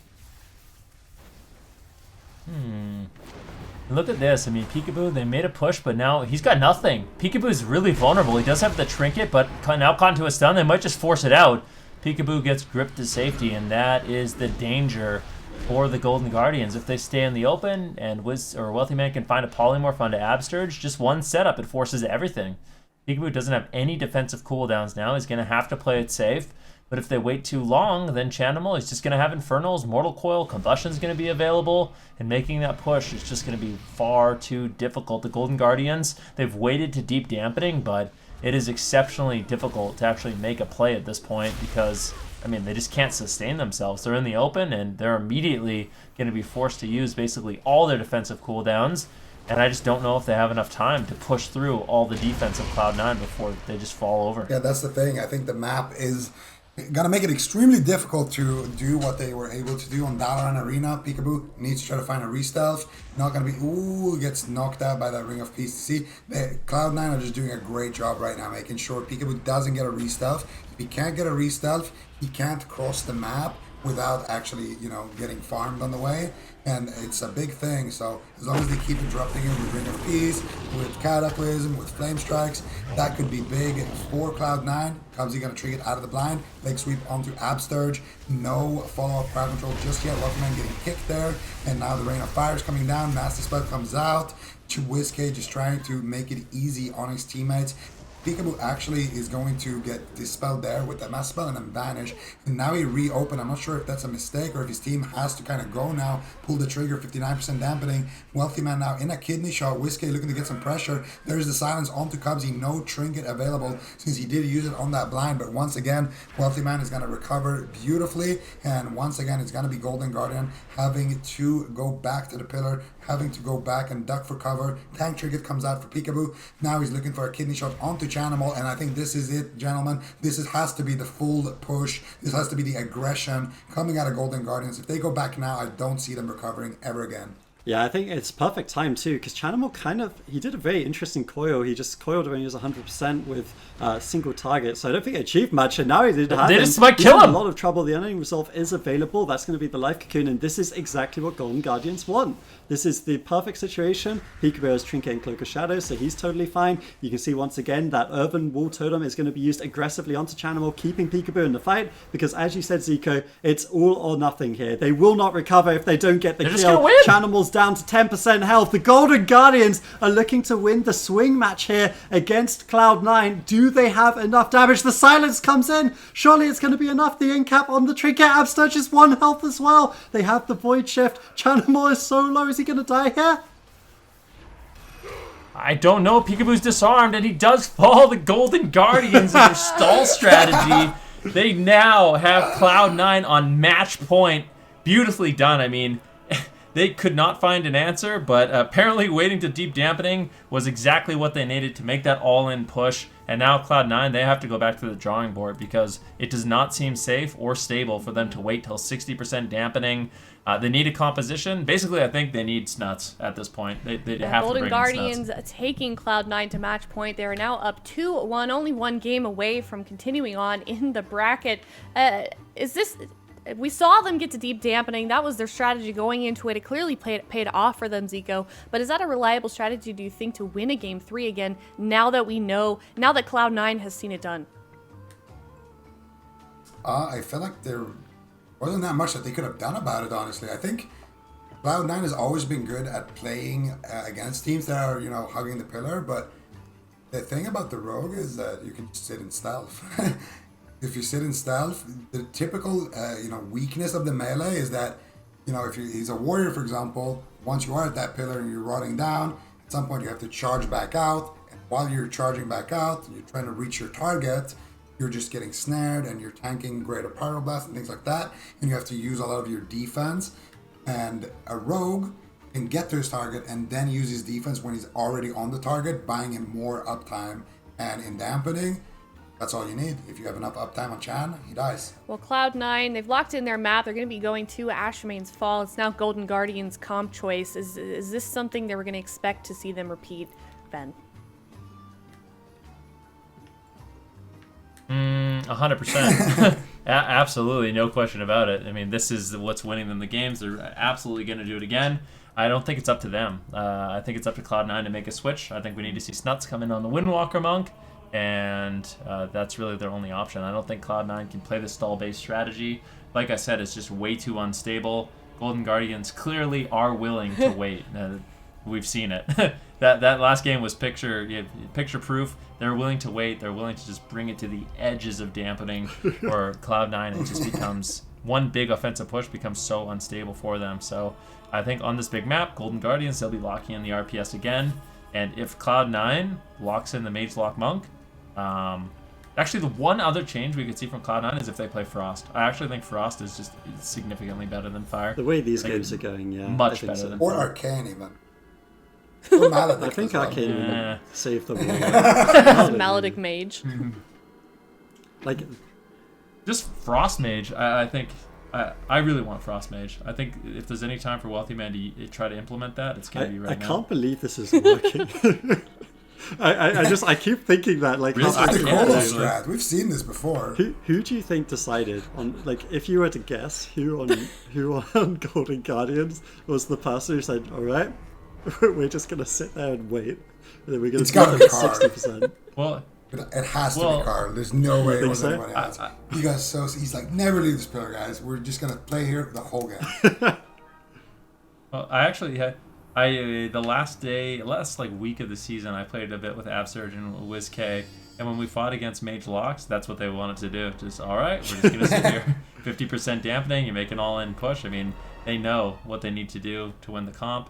They're just the fact is, and we've said it, they're not going to win exchanges during like the early stages of the game. All they stand like they're not going to win at that point. So trying to actually attack is just going to result in nothing but maybe them losing. So just play it safe.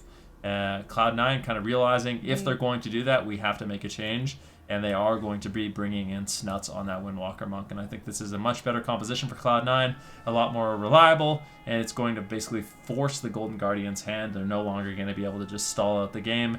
But I don't think this is a free win for Cloud9. Golden Guardian definitely has a shot here. Has anyone else this entire season forced Cloud9 off of MLM? I don't think so, right? Like, I know they played this against Golden Guardians, but I feel like it wasn't forced. It was Snuts just thinking it was a better matchup. But this time, it actually feels like they'll lose the series as MLM, which I don't think, even though it's obvious to say right now because they're 2-1 down, I don't think I've thought that a single time this year in AWC so far. I think that's a good point. I don't think we're used to seeing Cloud9 at all making these decisions where they have to force, where they're forced off of a comp, like you said, Healing Stat that wasn't quite working, like Mage Lock. Now they're playing Snuts. They're releasing Snuts on that Windwalker. Golden Guardians, like we saw in the last game, you guys were talking about it, you know, they want to get to deep dampening. How is Cloud9 gonna implement this comp to try and push in and force them out of hiding? Well, just the fact that they have Snuts as a melee, right? Like, he's going to be the person that can push in and actually attack.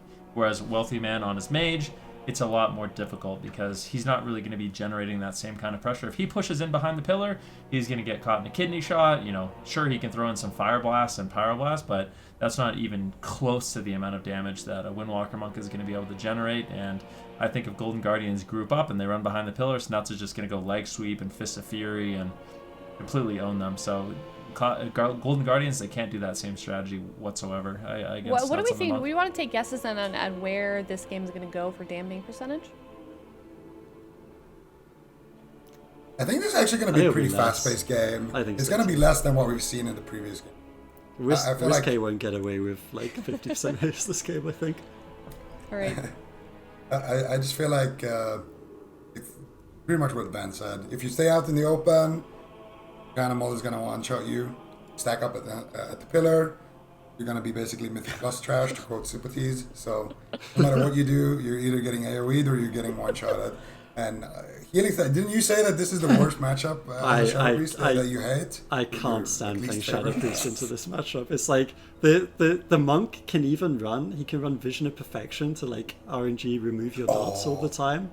And they just stop you from... you can't cast VT. You can't stand in line of destruction. Like, the only thing you can do that works for the Shadow Priest is you hug the pillar religiously, try get some spread pressure on the Windwalker, and then have your rogue come back, kidney him, and try one-shot him. I think that's probably a strat. Or you can kind of go for a fair play and maybe do a big swap to Cubsy. I mean, there's ways to win the matchup, but as far as classes go to play against Shadow Priest, this is probably the best combination, I would say. Well, Cloud9 needs to win this next one against Golden Guardians if they want a chance of winning this series. It is Golden Guardians versus Cloud9, 2-1.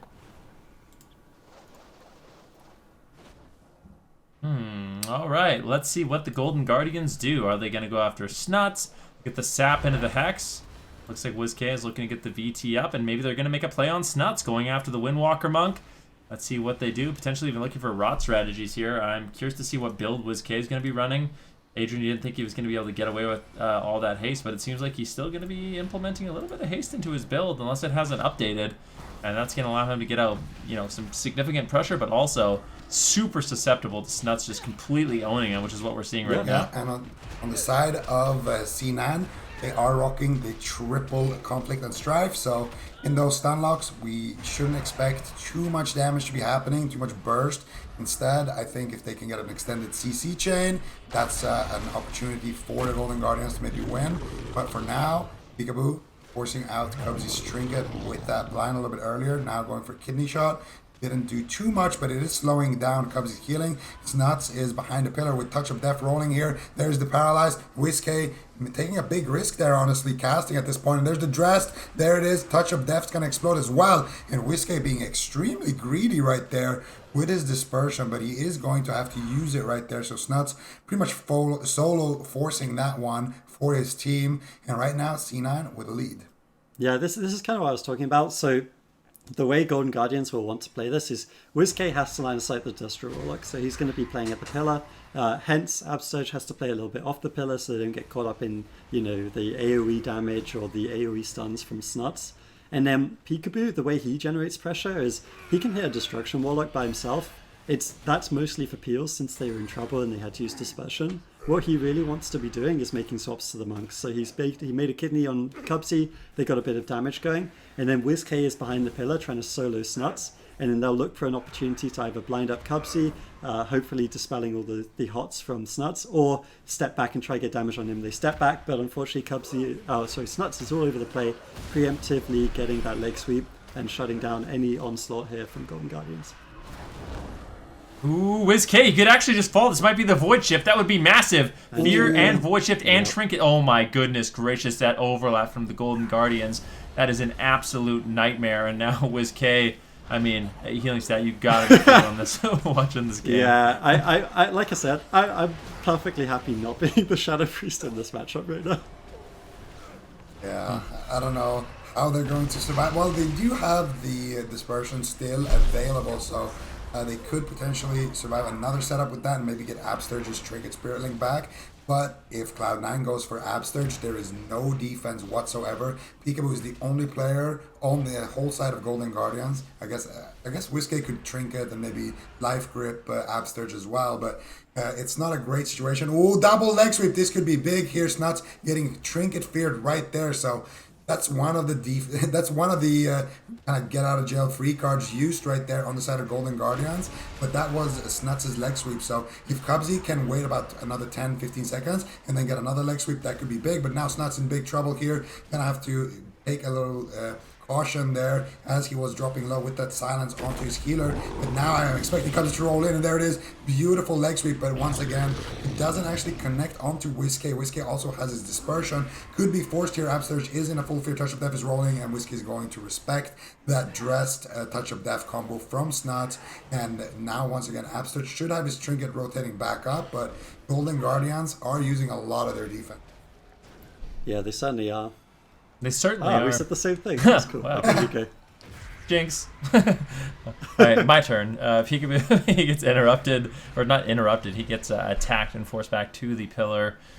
And it will be Snuts in a kidney shot. WizK with no Dispersion and no Void Shift and no Trinket. He is really susceptible to the next Mortal Coil. I think that's what we're going to see. Channel, if he can get a Mortal Coil onto WizK, a Mortal Coil onto Absturge, Fear onto Absturge, we could easily see WizK falling down. Unless Absturge can Trinket and Spirit Link, I think it's going to be scary. And the Golden Guardians are playing extremely defensive right now. They're actually going to be going after Snuts in the matchup. And that is not exactly the target you want to be hitting at this point in the game. They line up for the double leg sweep. Snuts getting big Fist of Fury damage. Are they going to be able to take him down? Paralyze on Absurge. Big setup here on WizK. Does he have anything? It does look like a preemptive Vitality Conduit from Absurge is going to be more than enough for him to survive, but the damage just isn't stopping. Peekaboo forced to line of sight. Snuts still all over WizK. And right now, Cloud9, they're just looking dominant. Yeah, we've definitely been hanging out together a lot today because we started to say the exact same things in reaction to this, which is brilliant. The one other team that's been hanging out a lot together is Golden Guardians. I think they've been on the exact same pillar as each other the entire game, or the entire series basically, but certainly this game, WizK and Absurge religiously sticking to each other like glue. They know that they have to keep line of sighting Channel, and they can set up these opportunities. I mean, they got Snuts to about 30% prior to dampening, and in dampening that could easily be, something they run away with, similar to what they did in the last couple of games. So I can see the path for Golden Guardians to win this, but it's a pavement where they have no feet and there's like very sharp pebbles or something on the ground. It's going to be a painful one to actually win this one, certainly for WizK. You can see once again he wants to line of of sight here, but he just gets ropped into line of sight of Chanimal. This is the touch of death. There's no fade available, but in the meantime, Absturge also taking a ton of damage. This is Chanimal soloing him, maybe with Cubsy in backup, but Snuts is still the Shadow Priest. I don't know how he's going to recover from this, and let alone how he's going to keep his mana high with this situation, because that's how come they were winning the previous games. They had so much mana going into deep dampening. Absturge has his work cut out for him here. Yeah, and I think Cloud9, with their comp, they're just going to look very, very dominant. And it's because of the same thing that we were talking about in the last game. Golden Guardians comp is kind of based around rock pressure, and you're not going to find it unless you get a little bit of dampening. And at that point, it's just going to look like you're getting ran over the whole game. But as the game goes on longer, that's when they're going to find some win conditions. So if you are the Golden Guardians, you just want to make it to about 20% dampening and have most of your CDs up at that point. So that big overlap from earlier might not actually cost them too much, as right now, in about 40 seconds, Golden Guardians should have all of their defense, and right now Snuts is actually the one taking a little bit of damage, gets mind controlled on his Fist of Fury. Nice Mortal Coiled up onto Whiskey. He's going to allow Snuts to recover from that situation, and you can see Snuts waiting to get full HP, wants to roll back in, get a double leg sweep. Whiskey is ready with the fade. Here we go, let's see it. There it is. Whiskey, did he meld that? He didn't even use his fade. How did it, what? Oh no, Snuts didn't use it yet. Still waiting for it. There it is, leg sweep coming out. But likewise, another one on Absturge. Peekaboo now going to be the target here, using his feint only. Didn't have to use his trinket, didn't have to use his evasion, and he's going to be completely fine now. And Golden Guardians are actually in a, I mean, they're still in a pretty bad matchup, but at least they're in a pretty good spot in that matchup. Yeah, I mean, definitely signs of life. A full Hex sneaks in onto Cubsy. Does break, unfortunately. I think Whiskey had some dots on him. Snuts is going to have to be careful. He's taking a significant amount of burst as he's pushing behind the pillar. He might just outright die. It will be the touch of karma that trades out. The mind controls from Whiskey are absolutely beautiful. Cubsy trinkets out of the blind, and Golden Guardians are actually setting up this game quite nicely. Kidney shot on Cubsy. Snuts still rotting down. It might be his diffuse magic. They force out the fortifying brew. Cubsy trades out the life cocoon. Snuts going to be feeling nice and healthy from that one, but the pressure from Golden Guardians, I mean, they're finding opportunities. They're getting the crowd control. They're getting the burst. They're certainly not out of this one. Yeah, I mean, I'm super impressed by how well this game's going for Golden Guardians. I think Cloud9 also. I mean, they played this last week and it looked so good. They're playing it this week, and it's looking a lot harder for them to actually find the kill. We see another Dress Trinket come through. Again, that's another win condition for the Cloud9 squad that won't be available for a couple of minutes now. I think on the side of Golden Guardians, you'll take this at 23% dampening. You have ways to win this game, and this triple fair could be a big deal. Do they have dots on Cubsy? Is it likely to break? Can they get a Hex off of it? These are the sorts of questions they need to be asking. It looks like Absturge was in-capped. If that Hex had landed, this could have actually been the kill on Snuts. They're still looking for it. Silence comes through. That's going to deny the Vitality Conduit if it was being run. I think they're running Conflict, actually, so probably not a big deal here. But because they've used all those cooldowns, now Cubsy feeling confident, get aggressive, gets that triple leg sweep, and they're the ones trying to turn the tides of this match. We're going to see Snuts now looking to get aggressive again. Has his touch of karma, rotating back up, gets caught up in a kidney shot. I want to see Whiskey go for more of those mind controls. I think they are extremely good when he can find them, but it is difficult for him to find them. Snuts is a mobile class with a lot of disruption. Snuts double leg sweep, going to do his part of the damage and then port out of there. Cubsy, I think, sitting down for a drink. Peekaboo. Not sure if he has his Shadow Meld ratio, but he could potentially sap him. Smoke Bomb comes out here onto Snuts, and they're just trying to get some pressure rolling with that Smoke Bomb, I think. Snuts still has all of his offense, all of his defense available, and Snuts is getting aggressive. Fist of Fury coming out. Whiskey doing a lot of damage. There's a full Hex snuck in onto Cubsy. Let's see if they can get follow-up CC. Snuts immediately getting out of there, holding on to his Touch of Karma, but he had to use his Fortifying Brew. And once again, Golden Guardians able to push away C9 from their pillar. And once again, they're looking to bully Snuts. Siphene comes out. Snuts could be in a little bit of trouble. Cubsy triggers out of the blind. Peekaboo in a fear. Snuts looking to potentially have to use his karma here. He gets kidney shot. There's a silence on the Cubsy, and this surely should be the touch of karma. No, they're going to use the life cocoon instead. Save the karma so Snuts can keep playing aggressive and pushing him behind that pillar. No, I definitely like it. Cubsy with no trinket. There is a vulnerability here with no life cocoon as well, but a big crowd control chain on Absturge. Cloud9, they've had enough. They get the dispersion from Whiskey, and will their pressure stop is the question.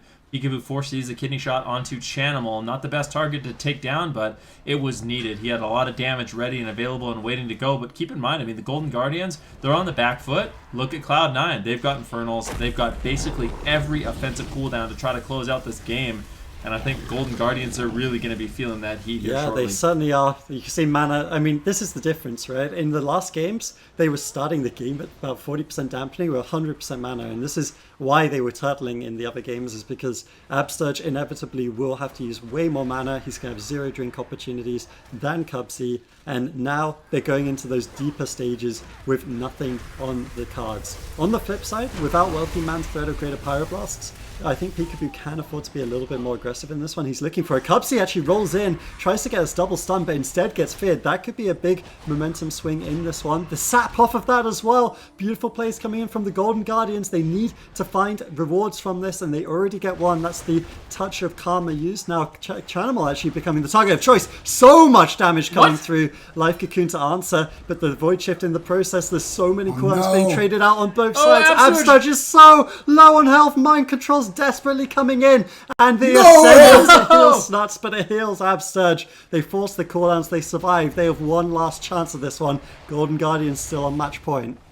What a beautiful play right Ascendance is insane. What?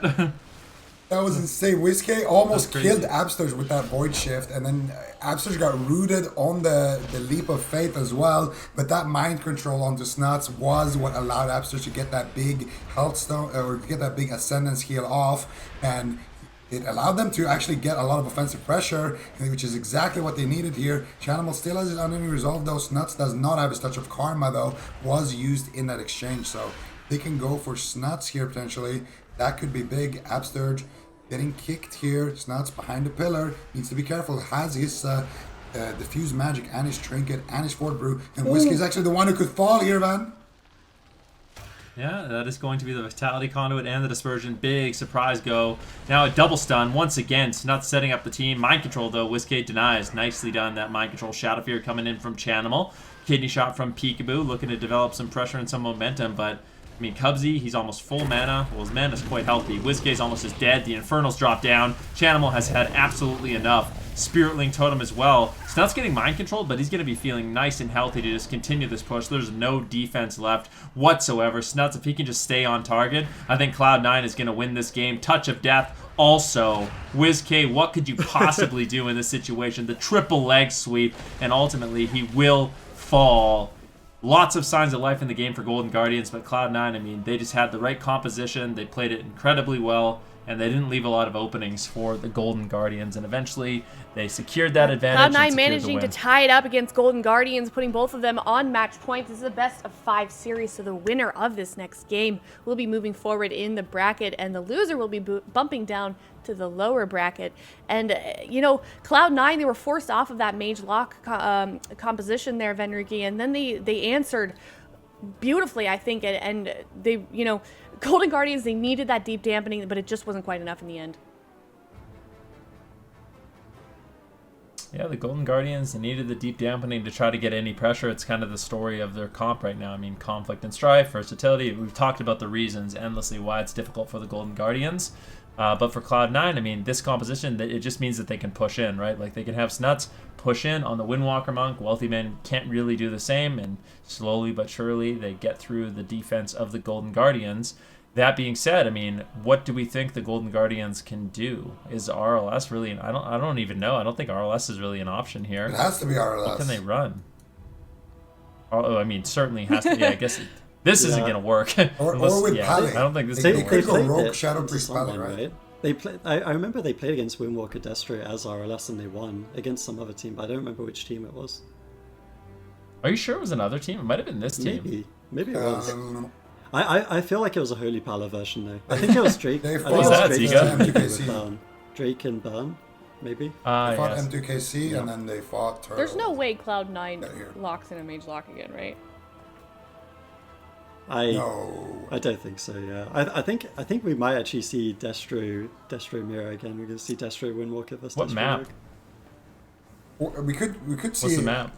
RP. I was thinking about that, but I'm just not convinced. Like it's RP Pala is is really good at killing people in one-shots, but I just feel like people are too tanky right now, and you're gonna lose WizK before you win. Yep. Maybe I'm wrong there. Fair enough. Yep. Then it's RLS. You know what I think would actually be decent? Is Paladin Destro. You would play Paladin Destro. I feel like they won't do that though. I feel like it's a better comp, but I feel like they won't do that because then they're It's playing too double long. alt into triple main. I don't know. I- I think that's why they play RLS That's fair. like to begin with, because they just want to have one person alting. Yeah. I mean, think so. who sorry, Yeah. go ahead. I was just gonna say, I think RLS makes perfect sense. If it's the same matchup from Cloud9. I was gonna just ask who has like the draft pick advantage here. It's Golden Guardians map pick. Cloud9 gets to respond with a comp, but it just seems like which I don't know. Based on the order of the draft, who is at an advantage here based on the counters we've seen during this series? Well, Yeah. I mean, it has to be Golden Guardians, right? They get to pick the map, Ooh. and it looks like Oh man, they're going for and Ruins Where is he? of Lordaeron. Where is he? Oh Call man, him He fast. better be Not here. somewhere. He's in the chat, I guarantee it. we need He's to hiding in get the him out of chat. bed or He wherever can he type is, it. just so he can We'll- just say his one line, and then we'll just send him away again. I really hope that Yeah. Super Tees doesn't realize that Guardian just can do what Peekaboo was doing to Cloud9 and just start sitting in stealth until time Oh period. my god. Oh no. He just pops out. This is your final resting place. I don't. Okay, so Cloud9 is Very locked good. in their comp. They're gonna go back to that, or they're gonna go, sorry, to Windwalker lock once again. Cubsy, of course, on that Mistweaver. Now it's Golden Guardians comp choice in response to what Cloud9 has decided to go with. Seiko, what do you think their answer is now that we've seen what Cloud9 has chosen to play? Let me ask you a question first. Do I get a point if I'm Yes. right? Okay. Roguelike Shaman. And no one will play Maledict. Okay, They all Roguelike should. Shop. Okay, Venricky. We're handing out points here, so choose wisely. Well, I think we can deduce from that last game that the Shadow Priest Rogue Shaman is not. Ah, good the one. move. They're gonna need to go a different direction. So I think WizK, logging on that Destro Warlock is probably gonna be one of their better answers. Maybe there's some sort of, rogue hunters shenanigans they could pull out, but I don't know. That wasn't Sid talking about maybe like Hunter Destro? What if we see that? What if we see Jellybeans That just would tagged be in? insane. Surprise composition. Game 5. It's not going to Jellybeans. happen, but I yeah. I played I think if enough people in the chat Those will spam summon Jellybeans, jelly beans. they're going to Spam launch this Jellybeans bean in. That's what I to- think. So To summon jelly beans. I heard if YouTube chat says Jellybeans about 100 times, it might actually if be you- him who gets locked in. If you So look in the mirror and you have say the jelly power. beans 3 times. what? I can't believe Oh. this. Points, no! Okay, so Golden Guardians, they've Alright, locked your in, points is Golden no Guardians points points. for anybody here. We've got Absurge on the Resto Shaman, WizK on the Shadow Priest, Peekaboo on the Rogue.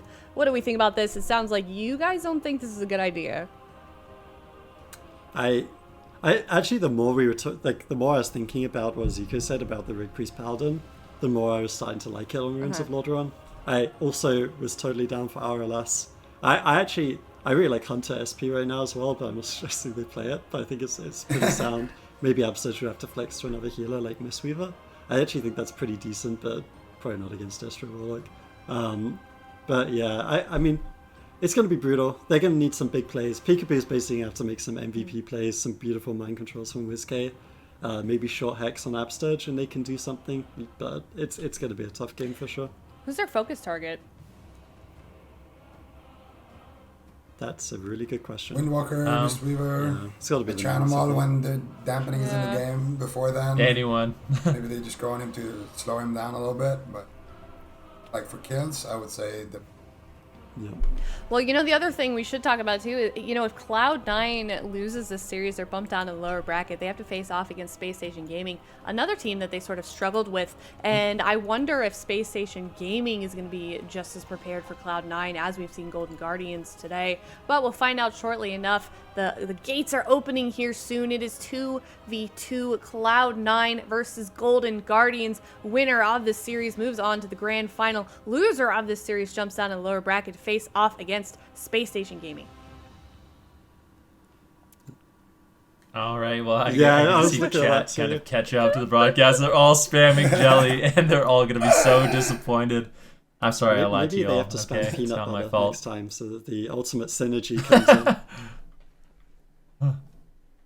All right, well, here we go. I mean, Cloud9, Golden Guardians, one of these teams will be stamping their ticket to the grand finals of the North American Cup #3. The other will have to go do a series against Space Station Gaming, and that is not a spot either one of these teams really want to go to. Trust me, Space Station Gaming, they're looking absolutely phenomenal, and you can bet they're going to be watching the series to see who their opponent is going to be. Golden Guardians, we didn't think the RPS was the move, but they're going to have to try to figure it out. They're going to need to find a win condition, and we'll see who they go after. Golden Guardians, match point against Cloud9. Winner takes it all. Loser has to fight for their life in their lower bracket. This is Ruins of Lordaeron. No, I'm just kidding. I'm not doing it. It's actually really cool, right? I just noticed this map's like a cemetery, and this is the final game of the series, so one of the teams is going to lose. I bet there's something you can do with that, but I can't quite think of it. I'll put some more effort into it. But as we say, the blind comes through, Sapple and Cubsy are going to force out that trinket. Double Fear. It's pretty interesting, actually. Maybe they can swap to Cubsy, and they do indeed. But I'm not sure they have the damage to cut through him here. He's going to use those healing spheres. He has the preemptive fortifying brew as well. He's going to be just okay in this situation. Peekaboo takes some damage, and maybe the reason why they want to set up on this map is to just stop drinks. I mean, Ashmane's Fall, Cubsy was actually burning through mana really, really quickly with what the Golden Guardians were doing. However, it's a large map, so he can always kind of get away, create space, and go for drinks. And I think maybe the Golden Guardians realize that. They realize, hey, you know what? We can win that game as long as Cubsy isn't drinking. So if they can shut that down on Ruins of Lordaeron, then maybe that's a win condition for them. Yeah, we're going to see if they can find that win condition right now. It's not looking too bad here, Golden Guardians. They just want to have enough pressure and enough, presence on the map to where they're not falling behind. Once again, Cubsy in a kidney shot, and Peekaboo is not going to get too much done with that. He's just going to bleed him up, looking to get a re-stealth here. He does get it in the face of Chan right there. Beautiful Garrote silence into a cheap shot here onto Snuts, and once again he's going to be able to hold on to his kidney shot, and he's probably going to look to use it onto either Chan right now or onto Cubsy. I would, there it is, onto Cubsy. I like it more onto Cubsy because it actually slows down his healing. If you do it on Chanimal, you have to have enough damage to actually kill Chanimal, and let's be honest, they don't. So I like the just kidney for CC early on, get some bleeds on Cubsy. And that way you're going to allow your bleeds on Snots and Chanimal and the dots from Whiskey to at least tick and, generate some kind of pressure. Yeah, one thing I actually really like, and I hadn't thought about this from Golden Guardians, but look at the way they're positioning. This is actually the only map, I think, in the game where there's two awkward pillars side by side. So when they're playing defensive, Whiskey is either on the tomb with Absedge on this kind of side pillar, or he's the one on the side pillar, and then we have Absedge at the tomb. So they both get to line of sight Chanimal and avoid fears and chaos spots, but they're also not stacking for Snuts. So this actually might be the one map in the pool where they can kind of position in a way that's super awkward for Cloud9. And so far it's felt like that. That said, Absedge still having to burn through a little bit of mana before dampening, so it's not going super well. But, I mean, in terms of defensive cooldowns, I remember the last game, Snuts basically forced everything from WizK in the first few minutes, and this game's certainly gone a lot better than that for Golden Guardians so far. Ooh, Snuts trying to get some damage rolling, and like you said, the positioning is just beautiful for Absurge and WizK. They're able to avoid a lot of that cleave damage, and we'll see how long they can keep that up. Peekaboo right now, basically on a solo mission onto Cubsy. Let's see if WizK can really help him out. Nice ring of peace there by Snuts. shuts down that attempt, and Cubsy will just roll away on that silence. Absurge kind of moving forward, seeing if he can find a wind shear, but with the Vitality Conduit, Cubsy's going to be completely fine in that situation, actually dispelling off the BTs as well. Whiskey immediately gets it back up, but look at Peekaboo, he's caught into a leg sweep. Snuts rolls over with the Drestagath. But Peekaboo says, you know what, I've got Conflict and Strife too. That Drestagath absolutely did nothing to him during that leg sweep, so I guess Snuts probably has to realize that's not really going to work. Peekaboo has built his character to not get one-shot in stuns in matchups like this. Yeah, beautiful stuff. Peekaboo usually running that gushing wounds, but this time around it has been nerfed, so all of the members on the Golden Guardians are running that Conflict, running that Versa amp, and Whiskey taking a little bit of damage right now. No fade available. Absurge going for the Spirit Walker's Grace heals. Careful, he's stacking up here, but Snuts has no leg sweep for a little bit. Snuts getting caught up in a kidney shot. Chanimal with a kick. Once again, Cubsy never pushes forward. Every single time that his team is taking damage, they have to come to him, because if he pushes forward, he can get wind sheared, he can get psychic screamed, he can start getting crowd controlled, he might even get swapped too. So Cubsy just wants to keep his positioning, and if everybody on his team is full HP, he just goes back and drinks. That's essentially his role in this roster. It just allows Snuts to get as much uptime as possible and be as aggressive as possible without actually tanking every CC in the game. Tanks a blind right there, trinkets out of it, and now he is on diminishing return for the fear, which means he can afford to push in. There's a leg sweep, and Whiskey fades it, and I think it just whiffed on Absturge there, so Cubsy not going to get anything done with that. Pull back, and he's going to go ahead and keep powering through with those heals. Yeah, the leg sweep, he tried to do something very, very cool there. He tried to avoid the fear by leg sweeping midway through his chi kick, chi torpedo I think it's called. And it just kind of ended up, maybe it was faded by Whiskey, but it certainly didn't hit the other targets he was aiming for. So nice try, but to no avail there with Cubsy. But what he has been doing a great job of is keeping his mana up, as you said. The role of drinking and enabling his team has been something that Cubsy is literally the best in North America at doing. He just does it so reliably every time. His team never dies before cooldowns. He's just such a safe healer to play with. So he's definitely been maintaining that throughout the series. It's been tough pressure coming in from Golden Guardians, but so far they've handled it through to game 5. Kidney shot comes through once again, but immediately Chanimal is just using his coil whenever the kidney shot comes in and there's any kind of sign of trouble. He's just immediately peeling. Preemptive life cocoon on the silence as well. Beautiful place by Cubsy to keep Cloud9 aggressive. Definitely a nice job. Double leg sweep coming in from Snuts as he's looking to set up, and Whiskey and Absurge have been forced out of that great positioning they once had, and they're now just clumped up in order for Snuts to just cleave them down. Fist of Fury is going to be doing massive damage. Peekaboo shrugs it off using the lingering Psychic Shell, that defensive N'Zoth tank trinket in this matchup, and it's a great choice. It gives him an extra bit of defense when Chanimal's looking to, get a big Chaos Bolt on him. It allows him to just tank the damage in the open for a longer duration, a longer period of time. Now, let's see what Peekaboo can do to shut down these drinks. Cubsy, he's looking to get out of combat, and looks like he actually gets the leg sweep on Peekaboo as well. But I don't think Cubsy's been able to sit down for a drink just yet. His mana is still doing quite well, to be completely honest with you, but we know how it goes for Mistweaver Monks later on in Dampening. They burn through that mana really, really quickly, so every time Peekaboo can shut down that mana, it's definitely going to be a small win. But I think Cubsy, with the way he's built his character, I don't know if winning on mana is really an option for the Golden Guardians. I think they're going to have to try to find a big burst, all-in attempt in Dampening, but it's going to be about getting to that point, which is definitely not going to be easy. Well, mana aside, we have seen Absurge keep them going without any mana, so I wouldn't say it's completely hopeless yet for them, but it's definitely starting to spiral out of control here. Another double leg sweep coming out from Snuts here. Big damage from Chanimal. Chaos Bolt connects. Peekaboo, did he pre-feint that? Look, yeah, I think he actually did pre-feint. I'm not sure. He didn't take any damage from the Chaos Bolt. Absurge maybe grounded it. I'm not sure. Whiskey taking some damage now from that Fist of Fury, and they need to stop stacking right now. It's pretty hard, but if they stack like that, they're gonna just take massive damage from the Fist of Fury, get triple or double leg swept. They have the Earthenwall Totems defense right now, but as soon as that fades, you have to spread out again to that good positioning that we were talking about earlier. Silence coming out onto Cubsy. Let's see if they can follow it up with anything. Doesn't look to be the case. Cubsy rolls in. Double leg sweep. Whiskey immediately has to use his dispersion. Nice fear there onto Absturge as well. Chanimal with that Dark Soul active, looking to take control over the game here. Yeah, that was actually a really unfortunate situation for Gold Guardians. They got caught up in that double stun just as Dark Soul was active. So I think Peekaboo and Whiskey both had to respect that the Chaos Spell could have been on them.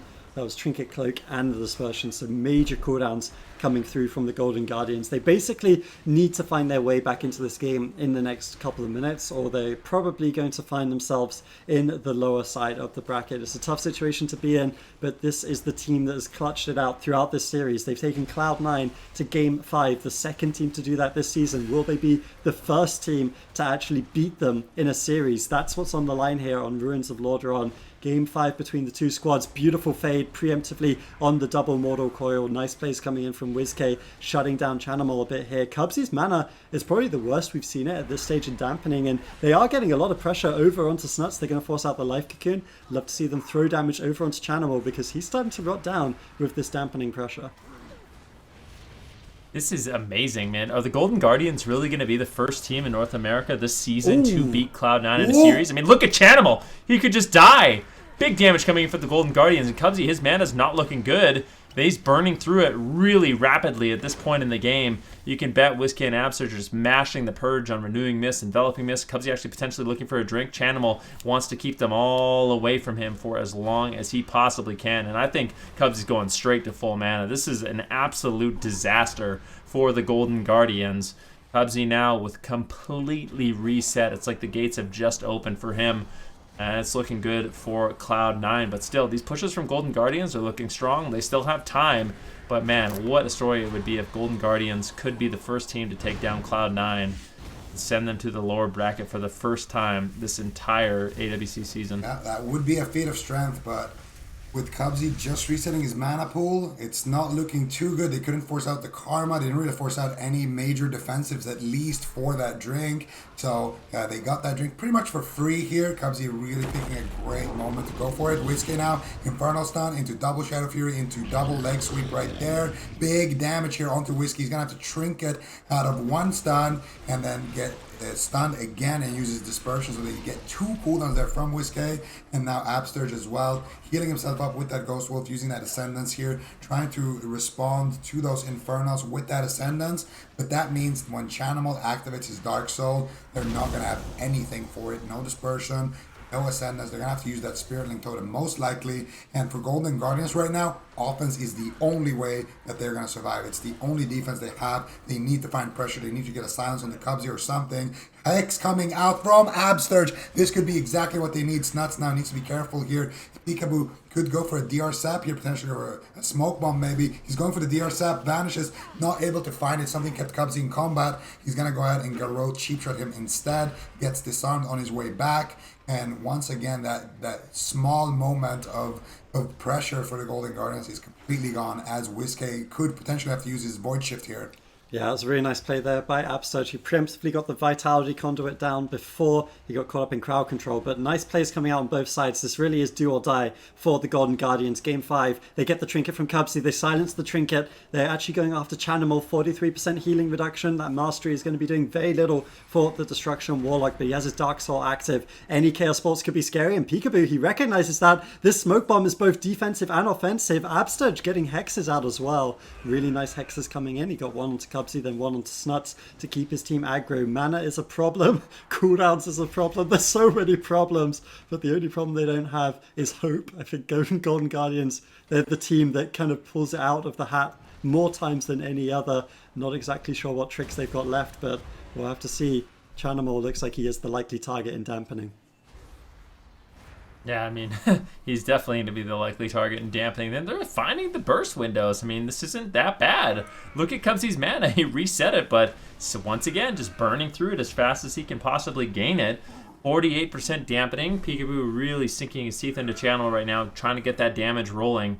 forcing him to play a little bit defensive, and if he can keep Channel on the back foot, that's going to be a great sign. Now the kidney shot will land. Absurge and WizK still just line of sighting, trying to avoid Snuts, trying to avoid Chanimal, trying to get out that consistent rot pressure in the match. And I think it's at this point in the game where they cannot allow Cubsy to drink. If Cubsy drinks, it's going to be bad news bears. But if he doesn't drink again, I actually could see Cubsy going out of mana in this match and Golden Guardians having that as a win condition, which would be absolutely remarkable. They're holding on to their Void Shift. They're holding on to their Spirit Link. WizK has to use his Dispersion right there. Touch of Death is going to go off with that Dispersion. Absturge taking a huge hit right there. And they might actually force out some major defensives. He's going to use that Astral Shift. Should be able to pick himself up with that Ghost Wolf healing. And they need to try to get some damage going. Cubsy actually using a very preemptive Life Cocoon there on himself. I'm not sure why he did that, but Peekaboo's going to have his Vendetta in about 20 seconds. Snuts with that Fist of Fury building up a lot of pressure here behind the pillar. Absturge deflecting there with the Earthen Wall Totem, with the Ascendance, and Cubsy could be in massive trouble here. Full blind onto Chanimal. There's the silence onto Cubsy. No way! The Golden Guardian will be the first team to beat C9. One more hit is going to do it, and they do it. Golden Guardians are going to be the first team in North America to make it to the Grand Finals. C9 are going down to the lower bracket. Oh, amazing. Absolutely beautiful performance by the Golden Guardians. This team is just getting better and better as the season goes on. And now we have Cloud9 and Space Station facing off in the lower bracket. This is literally the first time we've seen Cloud9 lose. That's an incredibly well-played series by Golden Guardians. Cloud9 jumping down to the lower bracket. That's going to be another difficult series for them. They played against Space Station Gaming on Friday against Cloud9, and they struggled a little bit there as well. And my question is, now that we're going to see that series play out again, do we think that Space Station Gaming has a bit more of a solid answers healing stat? Well, I mean, their answer is the Elemental Windwalker, right? I think the question is whether they can win that in a grand game with it. Maybe they could play Elemental Destro on the bigger maps and give it a go. It was such a close series. I mean, maybe, just maybe, Cloud9 might actually not make an appearance in the Grand Finals in North America, but let's not get ahead of ourselves. Records have just been broken. Golden Guardians, legendary gameplay with the RPS. They actually won 3-1 with RPS because they tried the RLS in game 1 as well. I can't believe it. I can't believe, firstly, they beat the MLM in the way they did. It was so close every time. And then winning this last matchup as well. This is the tailored counter from Cloud9, and they're able to pull it through regardless. It's absolutely insane. It's a testament to those three players. Like, it's incredible. I can't believe it. It really is incredible. Golden Guardians, one of those teams, we said it before, the pressure is put on them. They come together as a team. They come up with a solution, and now Cloud9's in the lower bracket, a place that they've never been to before. So Golden Guardians, we've said it like we said earlier, just anything is possible with this team, Zico. Yeah, Cloud9 kind of, you know when you walk out to a new area that's like grayed out on the map and it's like says discovering Westfall. That's Cloud9 right now, like discovering the losers bracket. This is where people hang out after we dampen their souls. Well, welcome to the lower bracket. Space Station Gaming is going to be a very formidable opponent. Definitely will.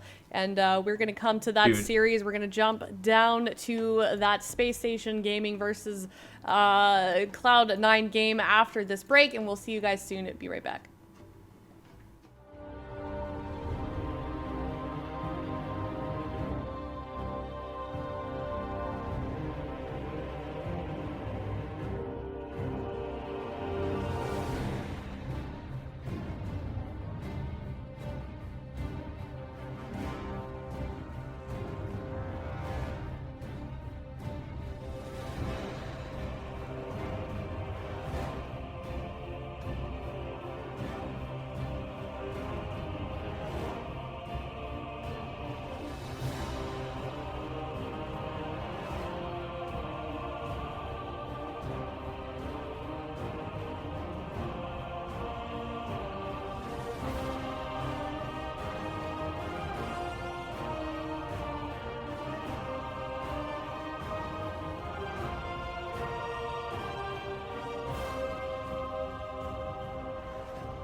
be a little bit more crowd control on Looney, and Method Black will close out this game. Adamaster's going to fall. Adamaster's going to fall. Bomb drops.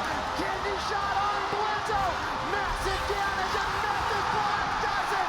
Big takedown. Entirety of both teams, honestly. Chun-Li at the preemptive defuse magic, but they're just so far behind. Greggy can't do anything. He has no cooldowns left. If Snuts is able to connect one more kidney shot, well done. The Shadows the K8 shot, and Snuts is in the top 3. Don't you ever put Snuts on the bench again. Hey everyone, welcome back. Before that break, we saw that Cloud9 versus Golden Guardians series. Golden Guardians finishing it out with 3-2 victory. Cloud9 now seeing themselves in the lower bracket, a place we haven't seen them this year at all, facing off against Space Station Gaming. But first, Super Tees, welcome back. We missed you on that last map. Didn't get to hear your classic line, but I do want to hear your thoughts on that last series before we talk about this next series.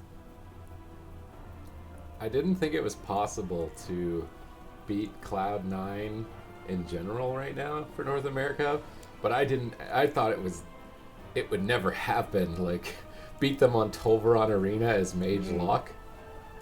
That was the feat of strength really for me. Like, as soon as they did that, I'm like, wow, the Golden Guardians are gonna do it. They're gonna beat North America's dampening overlords.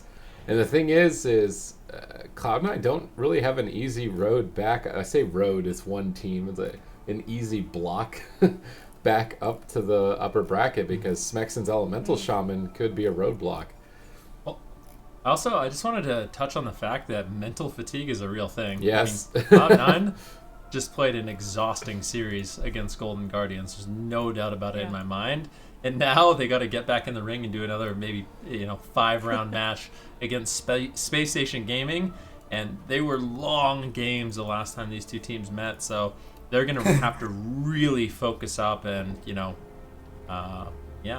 definitely gonna have to make sure they're playing an excellent series here because Space Station Gaming, they've been resting and they're ready to go. Yeah, the last time these two teams faced off against each other went to Game 5. Space Station Gaming taking a couple of games off of Cloud9 as well. It was a pretty close series too, and like you're saying, Ben, they've been resting, they've been practicing that comp with the Ellie, and now it's just I don't know. To me, it's not looking good for Cloud9 here, Zico.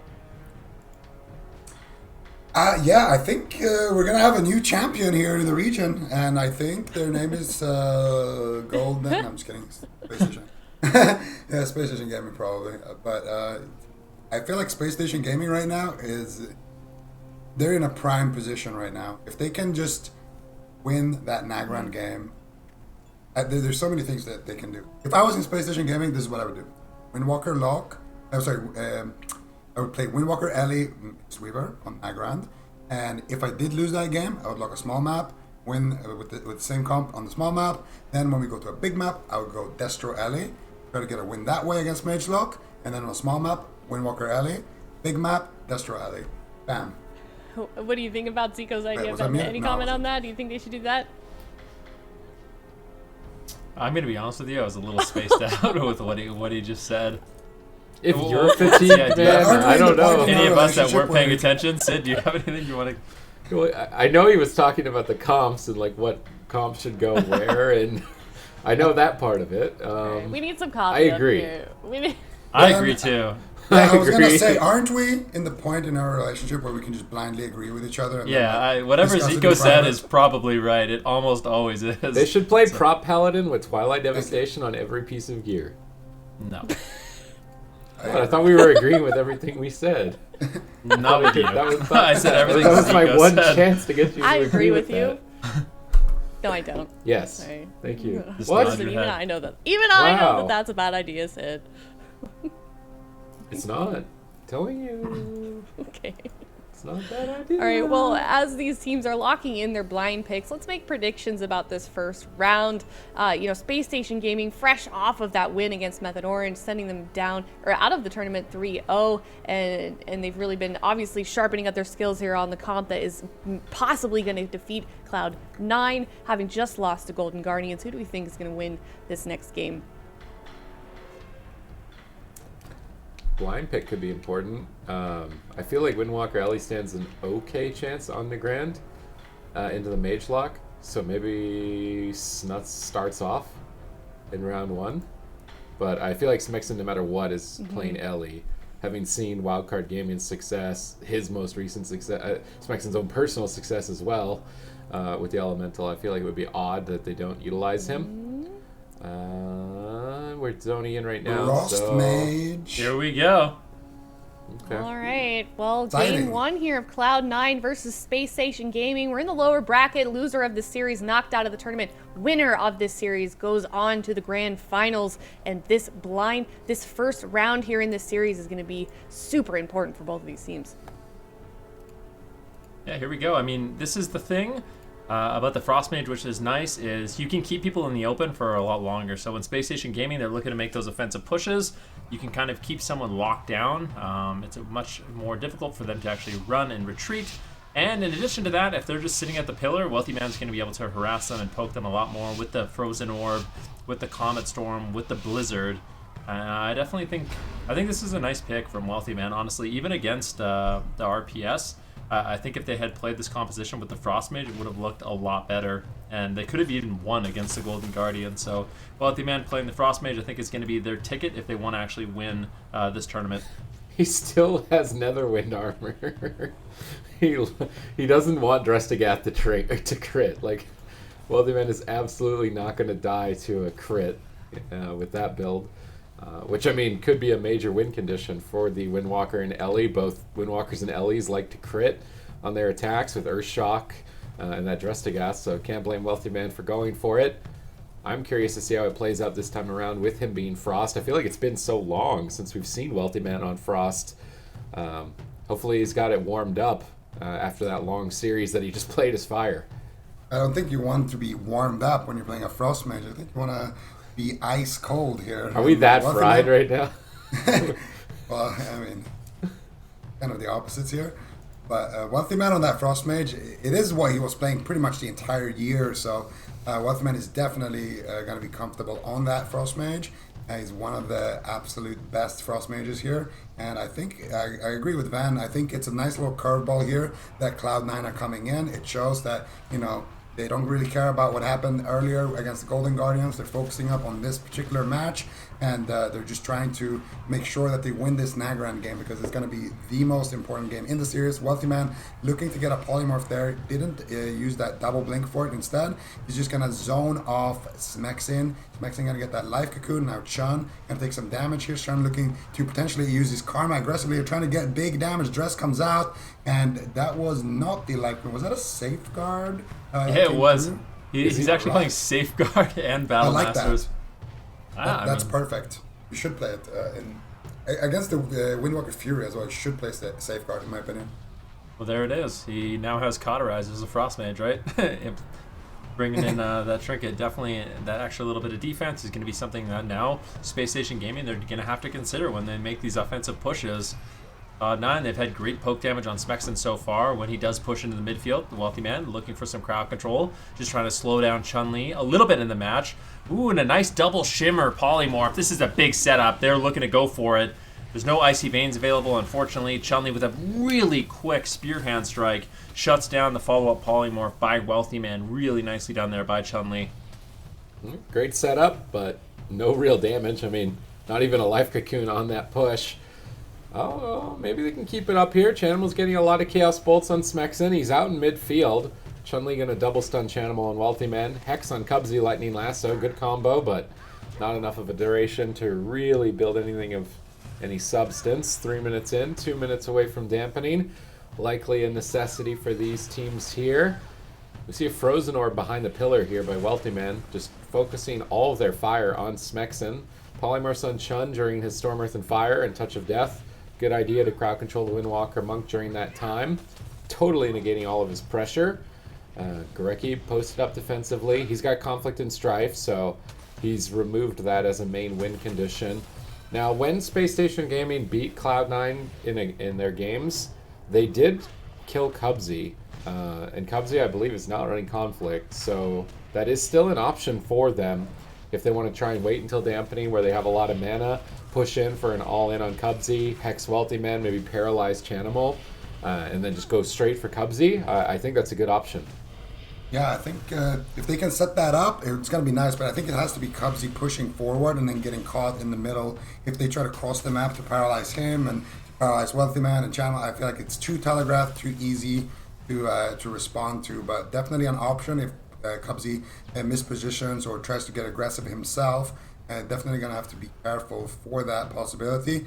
Gorecki right now, just kind of chilling behind the pillar with full mana. I would say the only team with real kill pressure who can force out big cooldowns like Unending Resolve or Trinket or Ice Blocks has to be Space Station Gaming here. They have the upfront burst to do it, so if they can maybe paralyze Cubsy and load up all of their burst with a Lightning Lasso onto maybe Wealthy Man or somebody, they definitely could land a kill that way, or at least force big cooldowns before we enter dampening.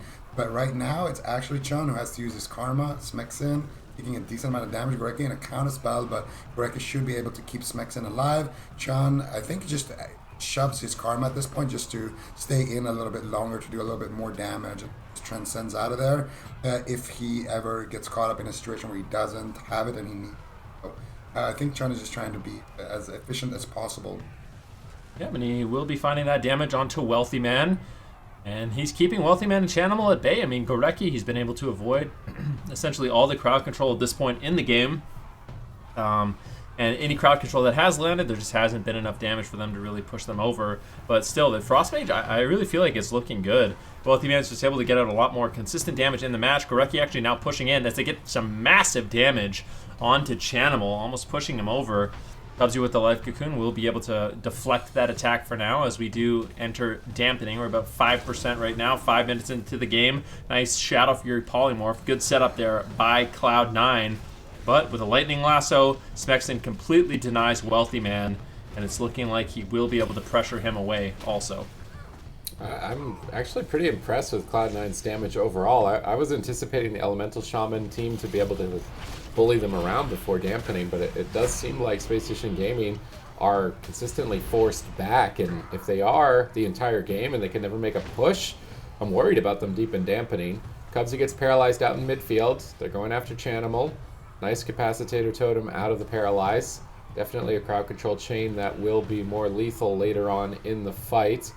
I believe Chun-Li is running Conflict here, Smexin too, so not going to be so terrified of anyone on the side of Space Station Gaming dying in a leg sweep in this game, but still important to utilize it to hold them in position. Cubsy out in midfield right now. I would really love to see them punish him here for this positioning. He's not all the way back like he normally is, but Chun-Li is having a difficult time even just maneuvering around the map. Icy Veins is available. Perhaps they want to wait until that is activated by Wealthy Man so they can push without that as a threat. Or they're just going to keep hammering down on whoever stands closest to Gorecki. Gorecki's actually out in midfield. He is going for the crowd control. Are they going to go for a swap on Cubsy in this leg sweep? Doesn't look like it. It's just to hold him in place and try and get some damage on a Wealthy Man and Chanimal, which are really not finding too much pressure. I believe both Mistweaver Monks are running the Counteract Magic Honor talent, a very important talent to make sure that basically no one on your team takes damage if Renewing Mist is active on a target that has a damage over time effect. Immolate for the Destruction Warlock will count. Flame Shock for the Elemental Shaman will count. And this is one of the major contributing factors to why the Mistweavers don't spend mana. That Renewing Mist is just healing the person without them really having to do too much outside of it. Right now we see a push on Chanimal with the Storm, Earth, and Fire. Cubsy responds with Life Cocoon. Smexin switches targets. He doesn't want to attack into that defense, and he is cracking at Wealthy Man, taking him down to half health there. Cubsy looks to just slowly pick him back up into the fight. Doesn't want to spend too much mana as Chun-Li isn't on target. There's no real reason to overheal right now. Gorecki gets spell locked. Smexin could be in trouble. Ray of Frost fully channeled, but unless they get right on top of Gorecki here, maybe like a blink counterspell. Wealthy Man did blink over to Gorecki, hit him with an Ice Lance, didn't want him to drink, I suppose. Chun-Li's waiting for some of his defensives to come up before making another push. He's Mortal Cold away as he continues his advance on Chanimal. Dark Soul gets popped by Chanimal. What's he going to be able to get done with this? He goes for a Nether Ward, but he gets Spearhand Strike. Oh, Trampoline Cleave strikes again. Chanimal bouncing up in the air on his Dark Soul. That's going to be a great denial of that powerful cooldown. Beautiful knocks there. Gonna keep Chanimal in the air for a little bit. Chun-Li still looking to get some damage going. Probably gonna just shove his Karma here to trade it for a Chaos Bolt or a big damage combo from Wealthy Man. No, Chan is actually going to gate away from there, so he's gonna swap over to Wealthy Man. They're pushing everybody away. Chanimal sending his pet onto Gorecki to stop him from potential drinks. Both teams actively trying to shut down the Mistweavers from drinking. Gorecki literally just regen back to full mana there, but it's interesting to see Paralyze coming out onto Cubsy. Big damage here onto Wealthy Man. Nice Mortal Coil, nice Sheep here onto Chun-Li. Double leg sweep, and now all of a sudden it is C9 with the pressure. The Comet Storms are coming out. The Frozen Orb as well doing a lot of damage here onto Smexin. Gorecki does have his Life Cocoon though, if he should need it. Klepto coming out now onto Smexin again. The Wealthy Man looking for a Blink counter spell, maybe trying to get a Poly. Not sure. Oh, he is actually able to land it here, man. Yeah, that was a big burst attempt there on Chanimal. Chun-Li basically creating a ton of solo pressure and getting the Life Cocoon from Cubsy. Definitely a great job. Now Wealthy Man looking for polymorphs. It does fade onto Gorecki. Finds one more, but Smexin and Chun-Li, they're starting to really feel that Frost Mage damage. And it's much more difficult for Smexin to shut down a Frost Mage than it is a Fire Mage. You Wind Shear a Greater Power Blast, or you ground a Greater Power Blast, the damage is essentially done. But for Wealthy Man, it's not that big of a deal. If one Frostbolt gets interrupted, he's still going to have his procs, he's still going to have his Icicles that he's been able to build up, and it's just more consistent damage in the match. Smexin takes a huge Chaos Bolt to the face and almost just falls. Gorecki responds with the Life Cocoon and ultimately will keep him alive and healthy, but I really like the Frost Mage pick from Cloud9. And honestly, I feel like Cloud9, if they win this game, my prediction is that Cloud9 plays Frost MLM for the rest of the tournament. Could be a good prediction here, but they haven't won just yet. I saw Chun-Li earlier on switch to Cubsy, and if Cubsy's ever caught, I think he could be erased. He's currently paralyzed. They're going after Chanimal. Gorecki gets polymorph. Smexin could be in trouble. He's out in midfield. He's going to activate Astral Shift, try and reduce damage here, but he gets stunned. He's locked out in the open for some time. Jumps into Ghost Wolf, catches a lot of healing in that Ghost Wolf from the Pack Spirit likely here. Trying to recover a bit of damage. Getting to Gorecki's side. Touch of Death activates for Chun. He's going after Chan. Chun is not running. No, he is running the Tiger Eye Brew, so he will do a lot of damage to that high armor target on the Destruction Warlock. They have good pressure in two places. Huge hit from that Drastic Ath. Wealthy Man being blasted. This is a lot of work for Cubsy to do at 38% dampening. That Vitality Conduit has now stripped his own health away, and this opens up the playfield for Space Station Gaming to switch to different targets and catch Cubsy off guard. Right now, they just continue to hammer down Chanimal. They really want to prevent this Dark Soul. Curious if they're going to make that Ring of Peace trampoline again. Bouncing back and forth. Chun-Li rolls through the Chaos Bolt, interrupting it. Nice job there. Smex and Gorecki reposition on top of Cubsy. They don't want him to drink. And right now, the major goal is get Unending Resolve from Chanimal for Space Station Gaming. That was a nice little roll there by by Chun-Li, sorry. So Chaos Bolt and Frost Bolt, a lot of those damage spells, they have a frontal requirement. So if the target isn't in front of you, you can't cast it. So at the end of the cast, as a mage, you can blink behind the person who's casting at you to avoid it. Chun-Li did the Windwalker variant of that. Had to trade out his Karma here though, and now he's looking to get massive pressure onto Chanimal. There's no Life Cocoon here for Cubsy. He does get that Vitality Conduit though, but Cubsy taking massive damage though from that Vitality Conduit. Keep Chanimal alive. Still 30 seconds for the Life Cocoon. And honestly, if Smexin has a couple of crits, he's loading up the Stormkeeper.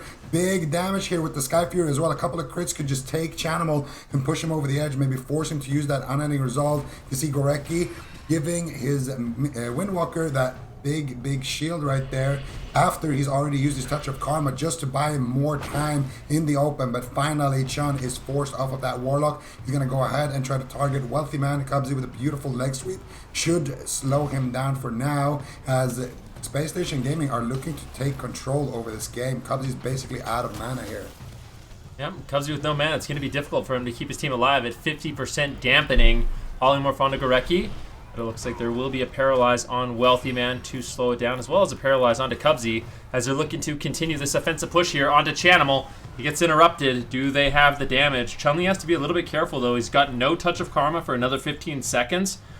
Definitely going to have to take a little bit of a risk here pushing in. He does have the diffuse magic, but a nice interrupt. This is going to be big defensive cooldowns forced out. Chun-Li, he uses the diffuse magic, but man, staying in the open for too long. A nice counterspell from Wealthy Man. All of a sudden, Cloud9, they're looking good, but Chun-Li, this pressure is unrelenting. He's going to use the touch of death to go after Chanimal with the lightning lasso, and they might just take him down. It's big damage.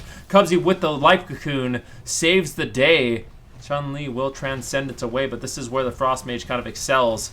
Drops the Frozen Orb, he drops the Blizzard, Smexen is rotting down, and it's not nearly as easy for Space Station Gaming to get a reset. Huge hit by Cloud9. If they just ride this momentum, I don't know how Gorecki recovers. They're trying to blast Chanimal out as he pushes forward. He gets Ring of Peace into a Drestigap, but Chun is still so low. Is he going to trade the Karma? They go for the Zen Focus T, but I don't think Gorecki's healing is even enough here. He's basically out of mana. They go for the Paralyzed. Cubsy breaks out. If they get a leg sweep on Cubsy, I think Chanimal will die. Gorecki is chasing him down at the moment. Big damage. There's the leg sweep. Chanimal could easily fall. Are Space Station Gaming going to be able to defeat Cloud9 in the blind pick? They are in so much trouble right now. Cubsy needs to wait 8 more seconds. Can he buy 8 seconds for Chanimal? Chanimal actually getting thunderstormed away. Chun-Li has to now chase him out in midfield, 2 seconds away from that life cocoon, but he's paralyzed. He can't activate it. It just came off cooldown. They're stacked up. They go for the double. Life cocoon saves him. They go for the lightning lasso on Wealthy Man. He disrupts it. Now Chun gets stunned up. There's no mana. Gorecki gets counterspelled by Wealthy Man and stopped in his tracks. Cloud9 will not be bested in the blind pick, but it was pretty close. Super intense way to end that game, but Cloud9 ending up coming out on top there, getting that first victory against Space Station Gaming here in this series. Zico, walk us through those final moments. How were they able to secure that win? I don't like that thunderstorm that Smexen did, to be honest. It looked like they were in trouble, so he knocked Chanimal out in the open, but it just forced Chan to have a really bad positioning, because I feel like once you reach a certain point, once you hit critical mass in dampening, you only go forward. You never go back. If there's one thing we learned from the Golden Guardians on Tolvir, is that you hit critical mass, you never stop pushing the gas. For sure, and now it is Space Station's map choice. Wondering where they're going to go next, Supatees. Do you think that they'll play that same comp? Hook Point or Blade's Edge. Yeah. Yeah, Probably that would make Blade's Edge. sense. The trampoline comp. First time. They only did it. Well, they only did it Right. once. You know, I want to see that more. I want to see Chanimal on the trampoline, the Ring of Peace trampoline. It's a pretty big commitment of your, your Ring of Peace is just. Yeah, but it looks cool. That's Yeah, it what looks matters. cool. Yeah, I guess all that matters is that it looks cool, right? All right. But yeah, I don't know. I feel like they have a few different options here.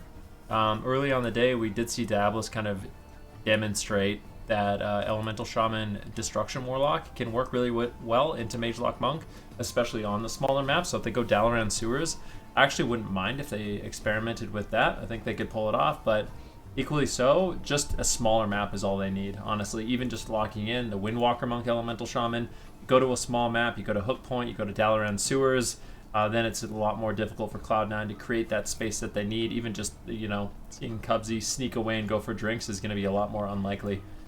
Okay, so Space Station Gaming, they have locked in Blade's Edge Arena.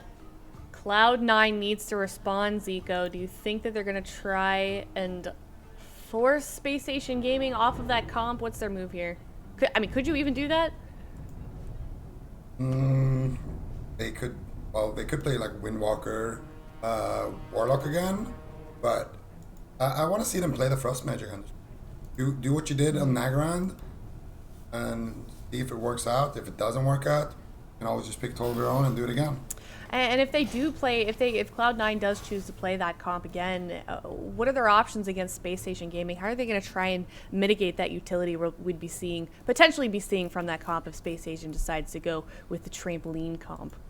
Well, it's going to just be, got to reverse the pressure, force them back behind the pillar, and eventually in dampening, that chokehold is going to be enough to just win out the game. For them, at the early stages, it's all about surviving and not having to use those big major defensives. You can hold on to them until late in the game and use them there. That's the best case scenario for CT. All right, so Cloud9 locking in that Mage Warlock once again. Space Station Gaming now on to choose their comp. Then What is their move here? They're going to run the trampoline Yeah. cleave. I mean, this is the map that they like it on. They have Thunderstorm. They have 2 rings apiece. And essentially, the way this works, their strategy is this. So instead of having to deal with Cloud9, you know, basically having control of where the fight is dictated, all of a sudden, Space Station Gaming, they can use Ring of Peace and they can use Thunderstorm to knock off Chanimal, knock off Wealthy Man off the top of the bridge anytime they're in trouble. And we actually saw a really cool maneuver the last time they played on this map, which was Ring of Peace off Chanimal, Ring of Peace off Wealthy Man. They're both on the bottom side of the bridge, and they just pushed forward and did a big all-in attempt onto Cubsy. So definitely something they could be looking for in this game, but I just think this map really plays to their comp's advantages. That sounds really fun to play, but really annoying to play against. And that's why it's fun to play, because you get to know your opponent. All right, well, so That's The ratio of annoying to fun is a very important one. The more annoying you are to someone else, the more fun you personally have. I can. well, Spoken typically like a when you have true tank player right there. yeah. Well, now you understand. Benruki I understands can hear the now. joy See? on your You face. needed Super some perspective.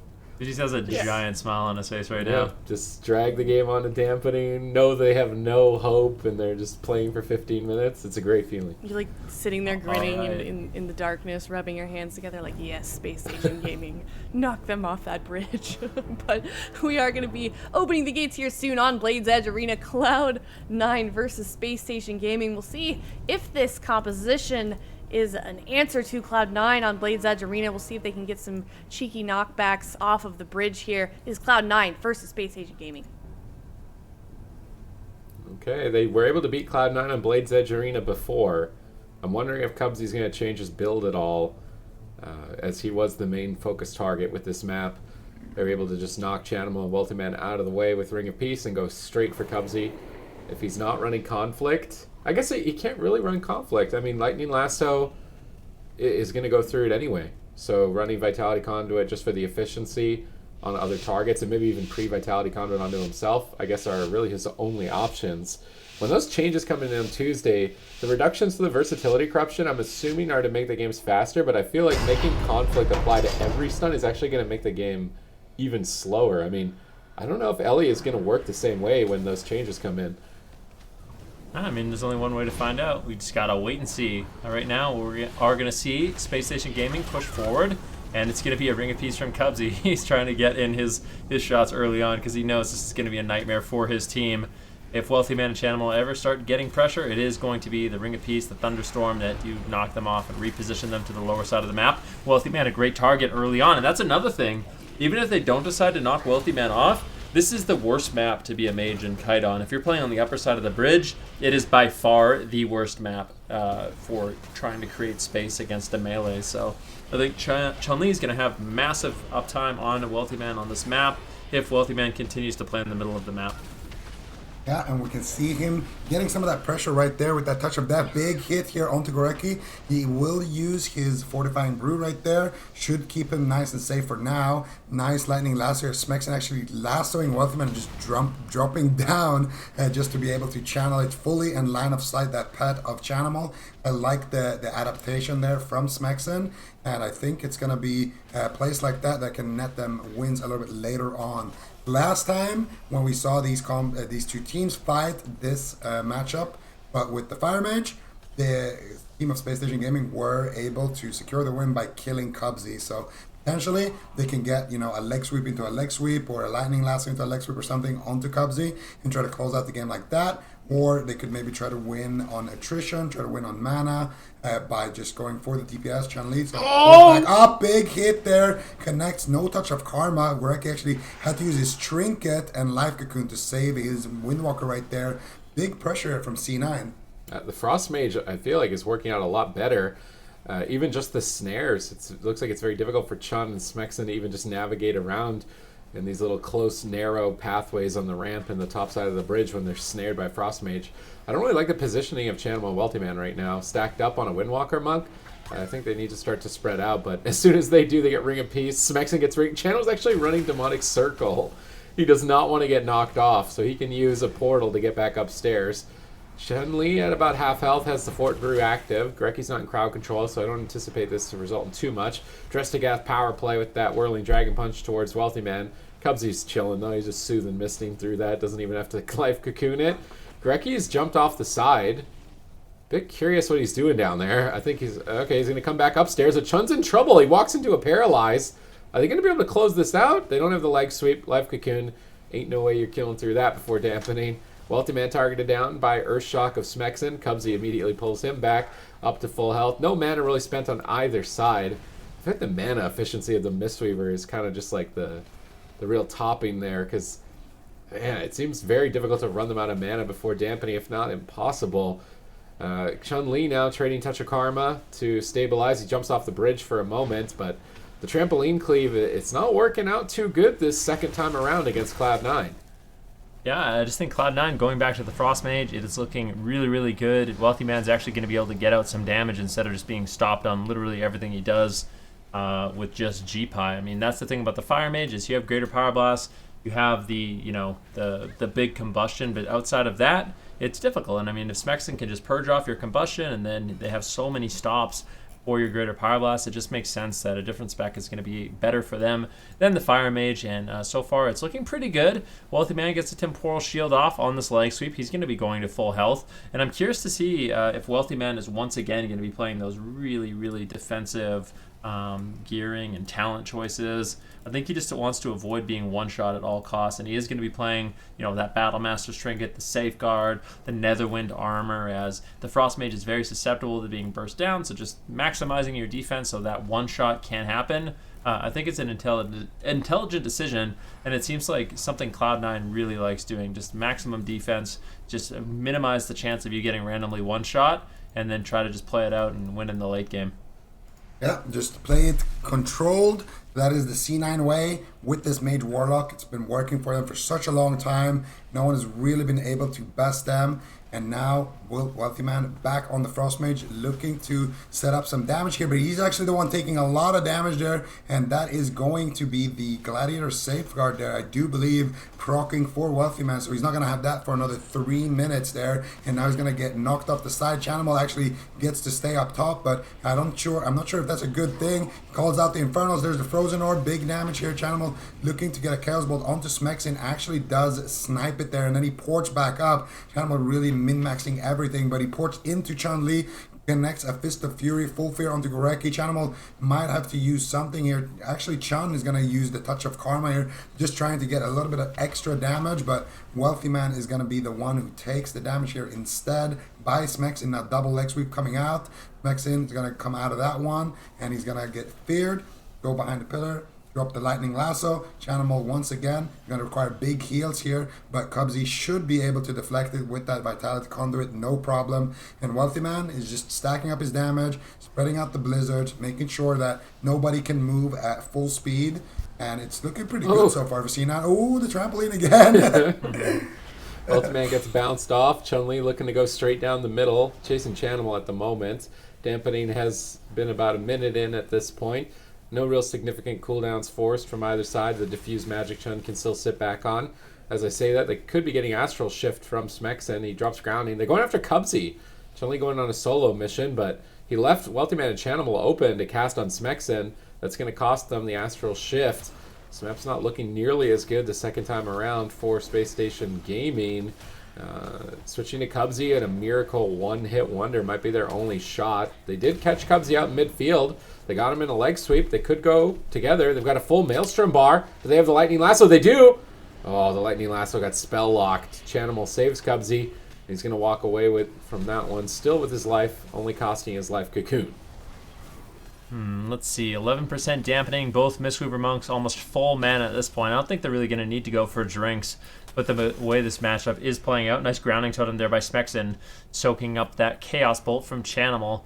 Now, where are the openings? Smexen, no Astral Shift for another 44 seconds. There's an opportunity here for Cloud9. If they can get a Polymorph onto Goreki, that might be, an option for them to push forward and try to get the damage rolling onto Smexen and force out that Trinket from Goreki and then slowly but surely work towards, another Astral Shift and then close out the game. So it's just going to be about slowly working through those cooldowns. Smexen with a really nice Thunderstorm once again. Chanimal's going to say, sayonara.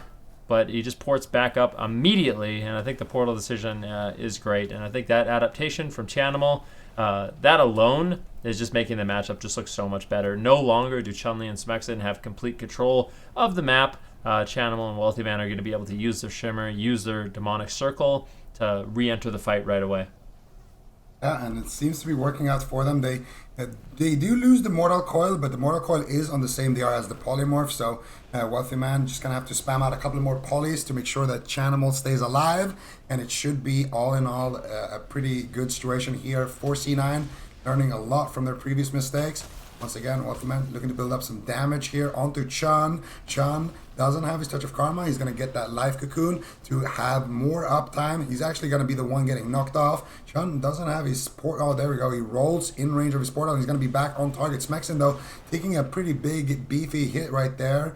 And Chun does have his Touch of Karma now, so he's presumably going to use that if he needs to, just to stay in the fight a little bit longer. Nice knock here by Smexen. Gonna make sure that Chanimal cannot enter the fight, but he ports back up right away. Wealthy Man now taking a decent amount of damage. Chanimal has no port, so now they're gonna go back to him and knock Wealthy Man down, but he blinks back up, and now Smexen is knocked down, and he runs back up, and now Wealthy Man is knocked down again. We need to play the Benny Hill theme song. Has to happen at this point. Everyone's getting knocked to the bottom side of the map. Infernals do drop down, and Chanimal looking to really ramp up his damage here, but he's on the back foot. He's getting bursted. Cubsy, what is he going to do? Vitality Conduit, that will keep him alive. What's he going to do? Vitality Conduit. He's definitely, he's got the answers. And that's the call? thing, I mean. Cubsy, basically... I was just going to say, basically, Cubsy with Vitality Conduit, with Cocoon, they're going to be able to heal. I mean, Gorecki equally so. Both these Mistweaver Monks, as long as those abilities are off cooldown, it's unlikely we find a kill. Gorecki does get interrupted. Smexen rotating to the bottom side of the map. And like Cocoon does land, now Chun-Li going to be looking for damage onto Chanimal. Double ring apiece. But it looks like Cubsy and Chanimal will both not be knocked down. But a big Chaos Bolt lands on Chun-Li. Needs to be very careful. Gorecki responds with his own Vitality Conduit, and I think Chun-Li will live to fight another day. All right, Chun will live to fight another day here. Mana establishing a slight advantage to Cloud9. Wealthy Man bounced off the side. He got bursted to half health, too, on his way back up, so Cubsy might struggle a bit here. Chun's getting feared, but I think he wants to go after Cubsy again. Could be an option. Gorecki gets feared, but it breaks. They paralyze Cubsy. Are they going to go for the swap? Nope, still going after Chanimal. Gorecki off the side here, trying to pick himself back up for rolling back upstairs. So Wealthy Man can intercept him. They get a full Polymorph. Chun could be in trouble. Stun up in the leg sweep. 2 Chaos Bolts. That's immediately going to be a Diffuse Magic, but it wasn't cooldowns. It was only crowd control. Next time that could happen, there's a Dark Soul and an Icy Veins. Chun could be in a lot of trouble. Cubsy paralyzed again. Wealthy Man getting swapped to as he got knocked off the side. Chanimal peels here with a nice Shadow Fury stun. They can't really capitalize on Wealthy Man's positioning too much, and now Blizzard is on the ramp. It's going to be pretty difficult for them to move up that ramp with Blizzard snaring them on their way. Gorecki chasing after Cubsy to stop him from drinking. They slow it down, but he did, I believe, get 1 tick. Smexen's isolated. He has to Astral Shift. That's a very important cooldown. It does trade at least the Dark Soul out of the way. Icy Veins is still in the back pocket of Wealthy Man. When's he going to pull the trigger on that? They just got Karma from Chun-Li. This game is unraveling for Space Station Gaming quite quickly. Yeah, and let's see if they can keep this up on the side of C9. It would be big for them, as last time they fought off, they did lose that game. Smexen getting counterspelled on his Lightning Lasso, Sheep onto Gorecki. Now they're looking to chase Smexen here, actually. Chanimal dropping down, has his port back up, and Smexen just line of sighting everybody. I would have actually liked to just see them swap here onto Chun. Usually it's not worth to chase somebody. It's better to just swap if you're playing a double wizard comp. And right now, Smexen's going to drop down. Gorecki is going to be able to drop down and help him out. And now they are swapping to Chun, trying to get some pressure there. No Touch of Karma available. Instead, he is going to use that Fortifying Brew to just buy himself uptime where he can stay out in the open, Beautiful life cocoon coming out here from Gorecki. Cubsy now getting paralyzed, into a leg sweep. Lightning Lasso coming out. Wealthy Man for the first time this game taking a beating. Cubsy does have his life cocoon and he probably will use it. No, just going to use that Vitality Conduit. It should be enough. He's going to save that life cocoon for Chanimal here potentially. Chanimal gets stuck in a leg sweep and Cubsy immediately responds with that. Beautifully spacing his cooldowns between his teammates, keeping them both at 100% HP. And this game is spiraling out of control here for Space Station Gaming, man. Well, they look pretty stable right now, I'm going to be honest. I mean, Gorecki, he isn't a polymorph, but he does have his trinket. Chun-Li, though, could be in a little trouble. Touch of Karma does trade, and he will just be line of sighting using Vivify to keep himself alive.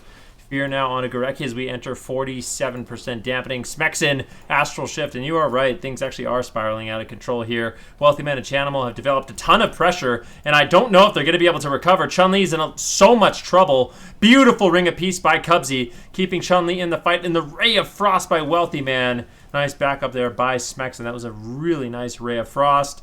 Luckily for Chun-Li, Smexen was there to save him, and he was able to escape to the bottom side of the map, but this is prime positioning here for Cloud9. Cubsy, he's going to be able to sit down and drink if he wants to. Chanimal, he's got the Unending Resolve. Wealthy Man has both ice blocks right now. And right now, Space Station Gaming being forced to retreat to the bottom side of the map. I mean, this isn't great news. Oh, Cubsy went in there to go for a leg sweep, and they totally outplayed him. He doesn't hit a single player with the leg sweep. Wealthy Man just going to tickle them with the Frozen Orb. Here comes the Frost Mage tickle attacks. At 53% dampening, you're not going to be able to heal through these tickles much longer, Space Station Gaming. Wealthy Man on the bottom just getting Blizzard on that pillar. It basically surrounds the entire pillar. Smexy can't even move. He's just stuck at the moment. Gorecki gets interrupted. Chanimal moves to the other side of the pillar. Smexy going to switch over. And it's so strange that the team with knockbacks isn't playing the top side of the bridge here. They risk their own lives standing out in the open to the spellcasters of Cloud9. Ring of Peace bouncing Wealthy Man off the side. Chanimal setting up fears on Chun-Li and his Storm, Earth, and Fire, really negating a lot of damage with that fear. Gorecki has managed to at least get his team back to a healthy margin this deep into dampening, but they really haven't gotten through any cooldowns. I still think it's only a miracle kill on Cubsy as an option for them. Smexen going to knock Chanimal. He just ports right back. Smexen gets owned by Wealthy Man's Flurry. He ducks for cover underneath the bridge. Chun-Li and Gorecki are waiting for Smexen to get back to their side to pick him back up in the fight. Gorecki rolls out of the Shadow Fury, but Cubsy rolls up for a double leg sweep in that. Frozen Orb, Comet Storm, big combo over onto Smexen. Life Cocoon from Gorecki, but hit 60% dampening. At least it's not a complete heal at this point. Smexen still could be in trouble. He goes for the Lightning Lasso. He's desperately trying to burst down Wealthy Man, but Vitality Conduit should pick him up. Gorecki gets counterspelled. Not able to take anyone down just yet. Chanimal paralyzed. Wealthy Man has Icy Veins up, but he's being pressured. He can't really cast too easily. Chanimal calling in the Infernal Cavalry, looking to ramp up some damage here quite quickly. Are they just going to abort? Yep, they jump off the side immediately on that Infernal. They're just going to line of sight Chanimal on his cooldowns and wait for another opportunity later on to push. Yeah, and now once again, welcome to Wealthy Man's Icy Cold Tickle Spa. Just dropping a little Frozen Orb, dropping a little Blizzard. I might have to veto the tickle fight thing. Like, It's I a don't know. tickle attack. I don't know. I was just going with Sid, you know. But I I'm might not have a to big veto fan that. either, to be honest. Ooh, big burst on Wealthy Man. Life Cocoon onto Wealthy Man will keep him alive, but that Lightning Lasso Drestagath was nice. A surprise attack, and remember, the Lightning Lasso doesn't trigger the Conflict and Strife, so if there's ever a time to, use Drestagath into a stun, it is on that Lightning Lasso. And I mean, Space Station Gaming, they've been able to capitalize on that, basically those mechanics. You can see right now we are at 66% dampening, and both these healers are looking stable on their mana. Smexen creating some solar pressure here onto Wealthy Man. Good job by Smexen. I just wanted to basically attack whoever he can.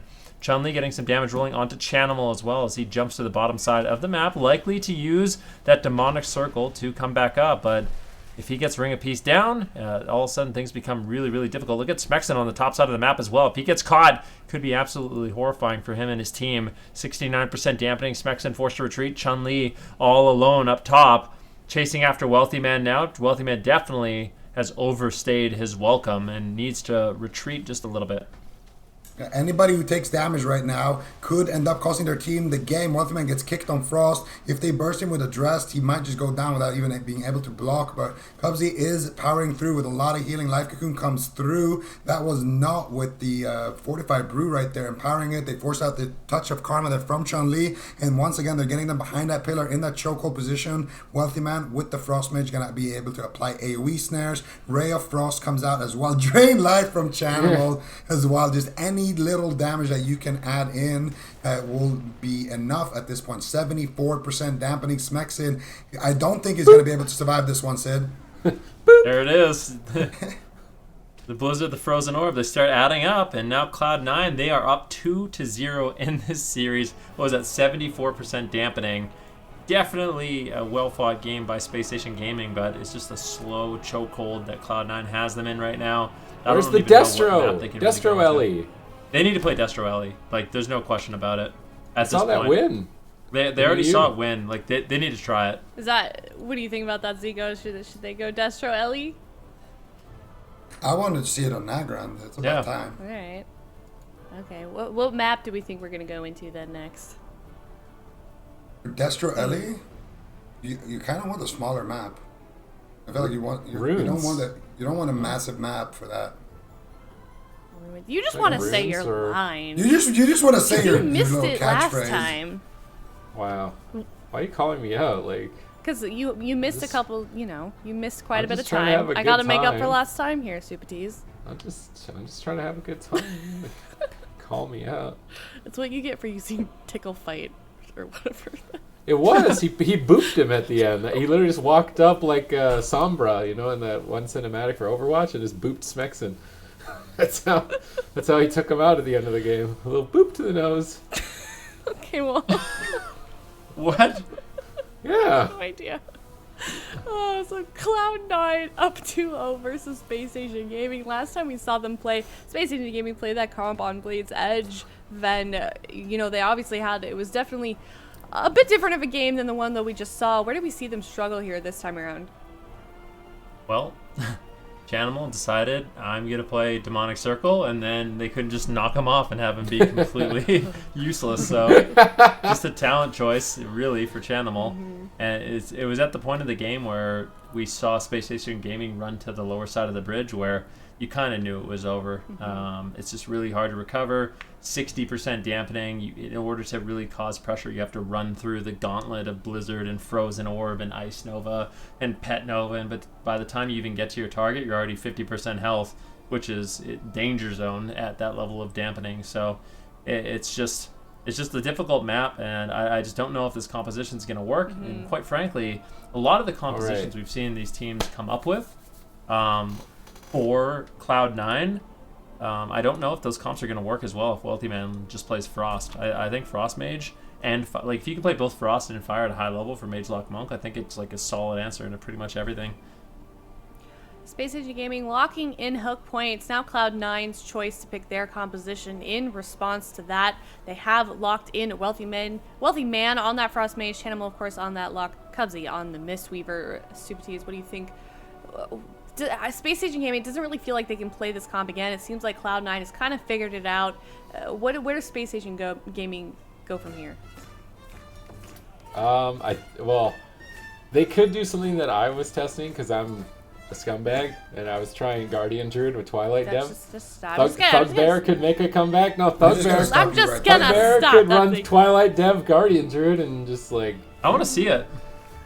Walk around and you proc, you press anima, boom, they're dead. Thugbear, the return of Thugbear. Don't want to see the Thugbear. Thugbear, we don't saw bring it. it. The game's already damp enough even without it. This actually could be faster. This the is games actually can't faster. actually go longer. It's like kind not of possible. Fair. It's a fair point. This actually has a chance to end significantly faster. I doubted you when you first said that, Supatees, but I think it would be fun to see. First of all, no, do we not just think? I mean, let's be real. Ellie Destro has to be better. They're not going to play it. They're not going to play it again.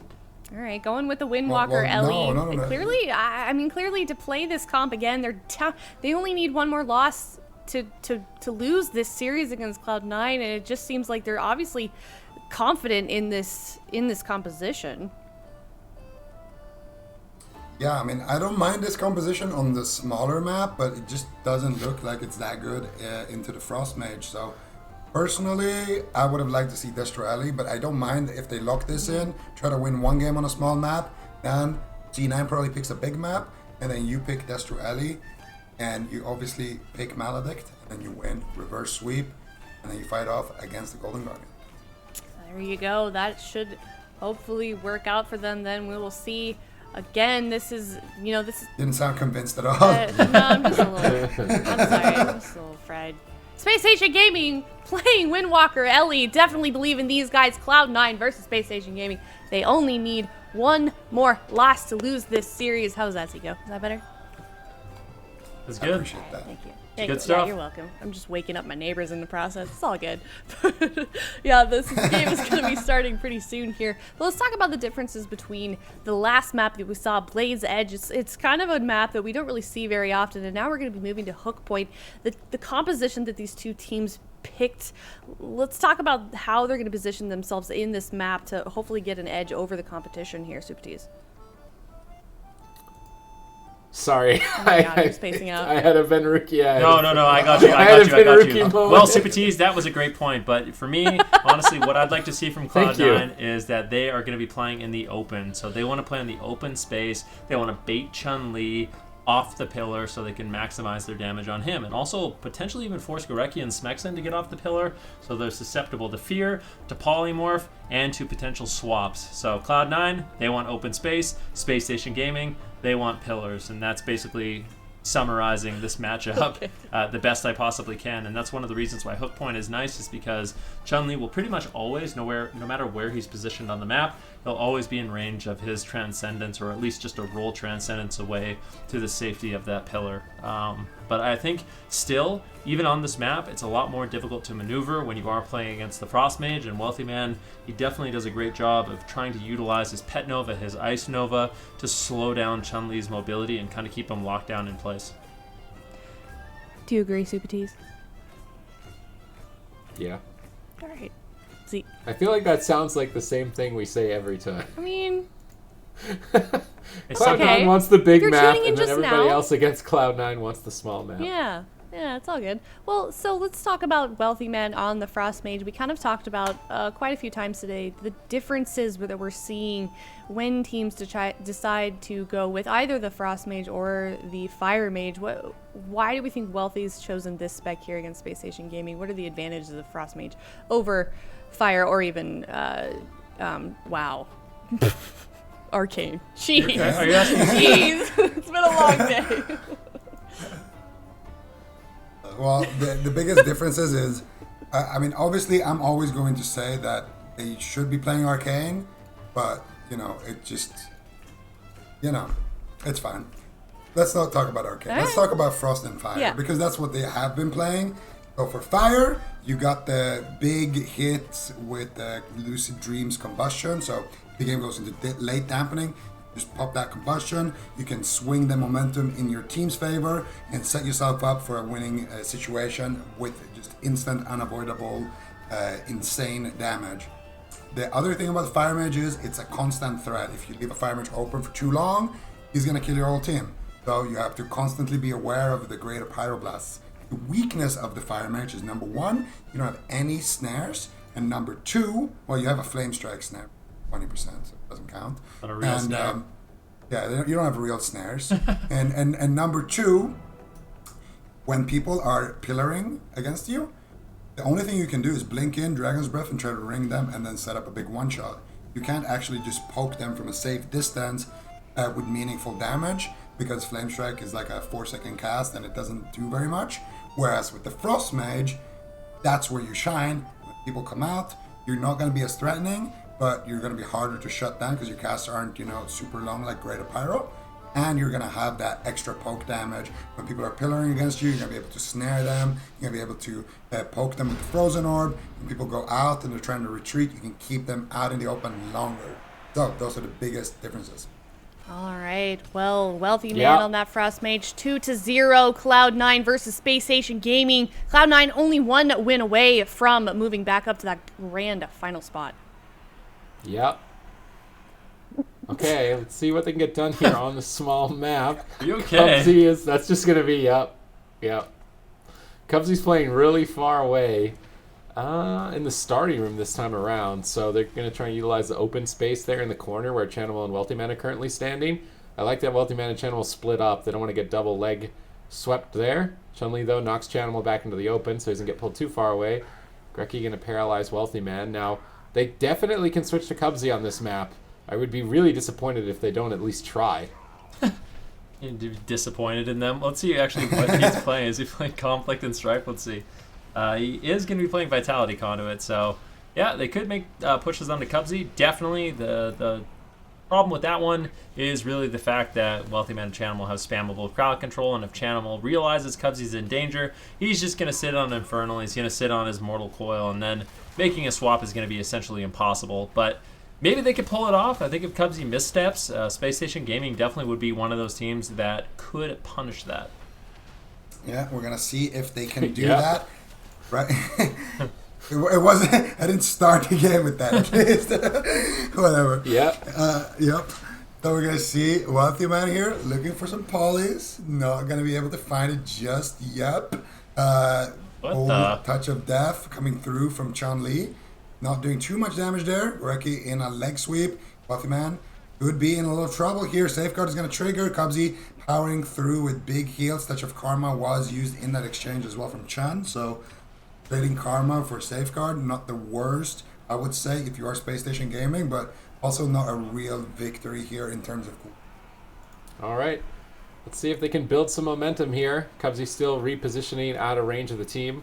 Wealthy Man gets caught on a corner here. Smexon utilizing that small pillar very effectively to line of sight being interrupted on his Lightning Lasso, but not even able to find a life cocoon with that.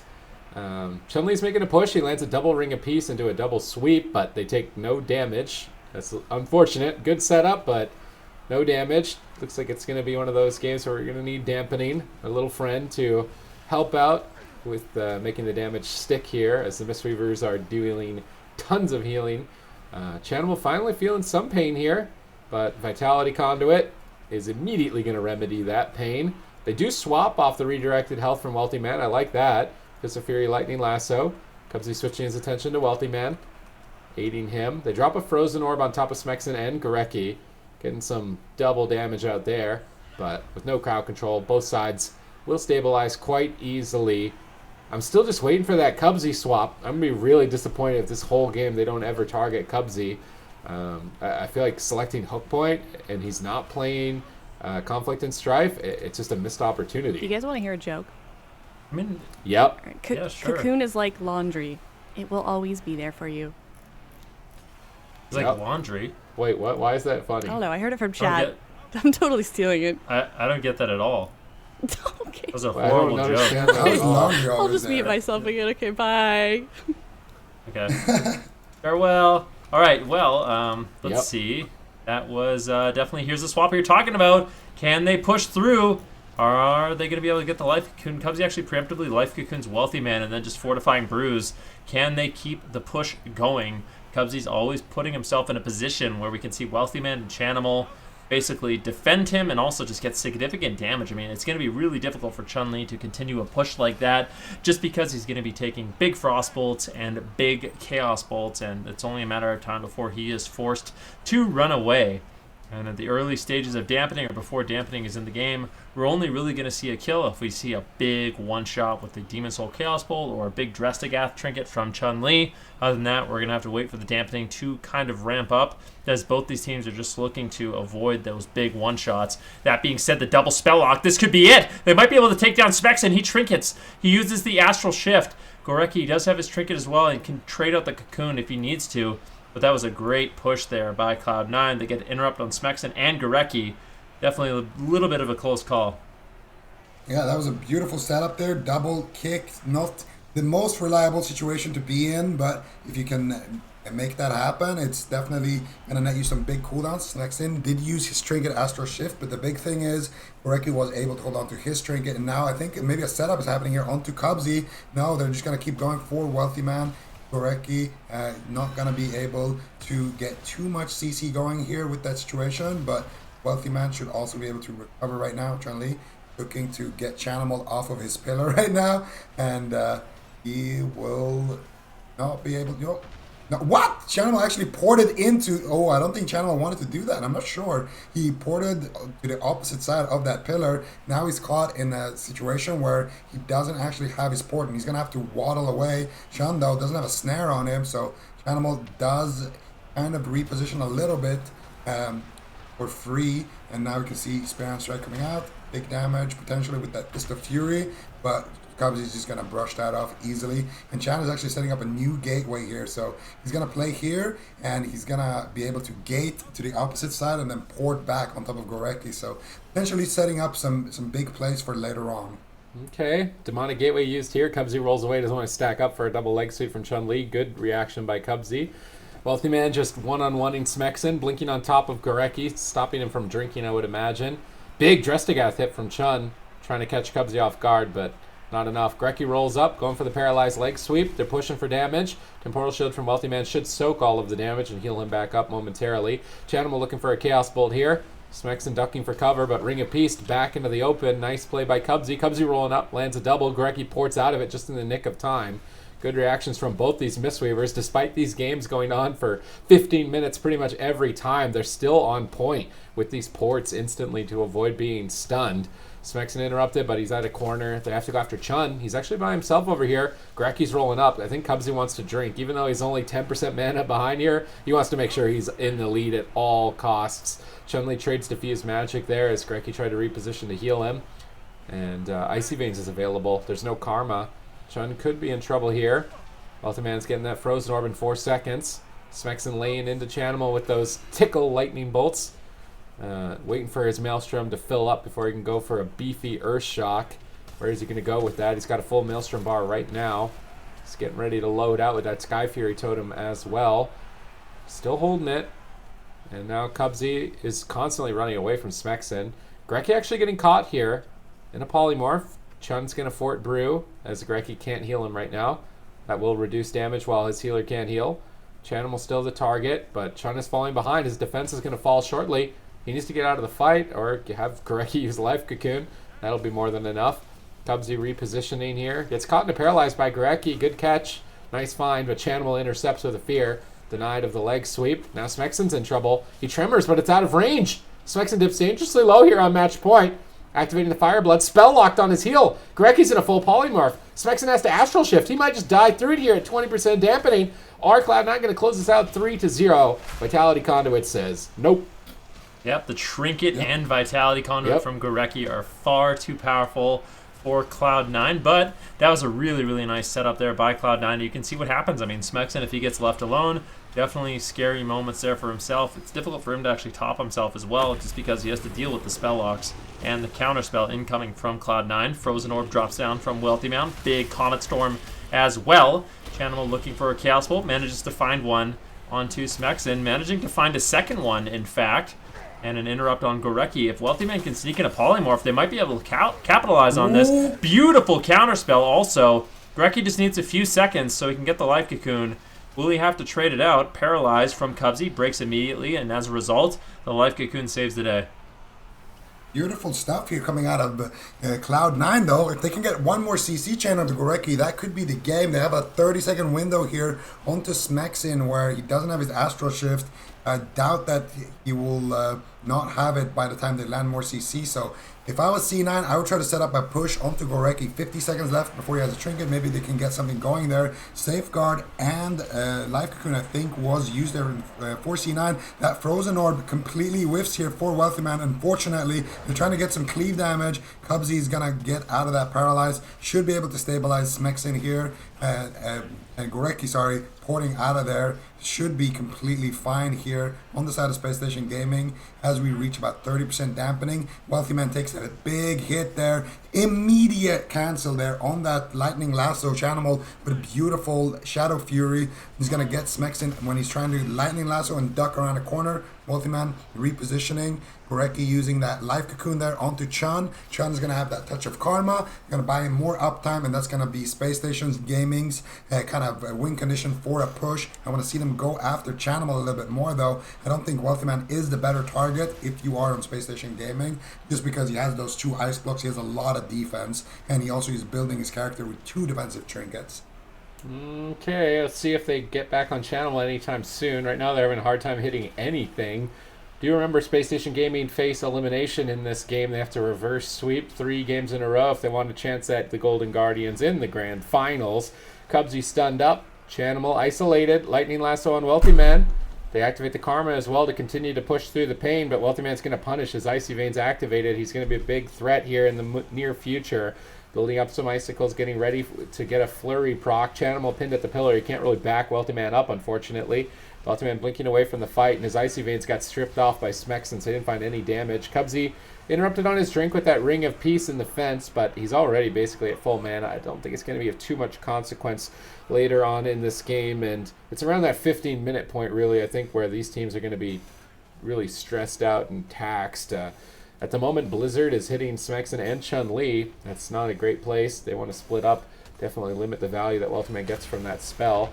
Chun-Li portaling back out of line of sight.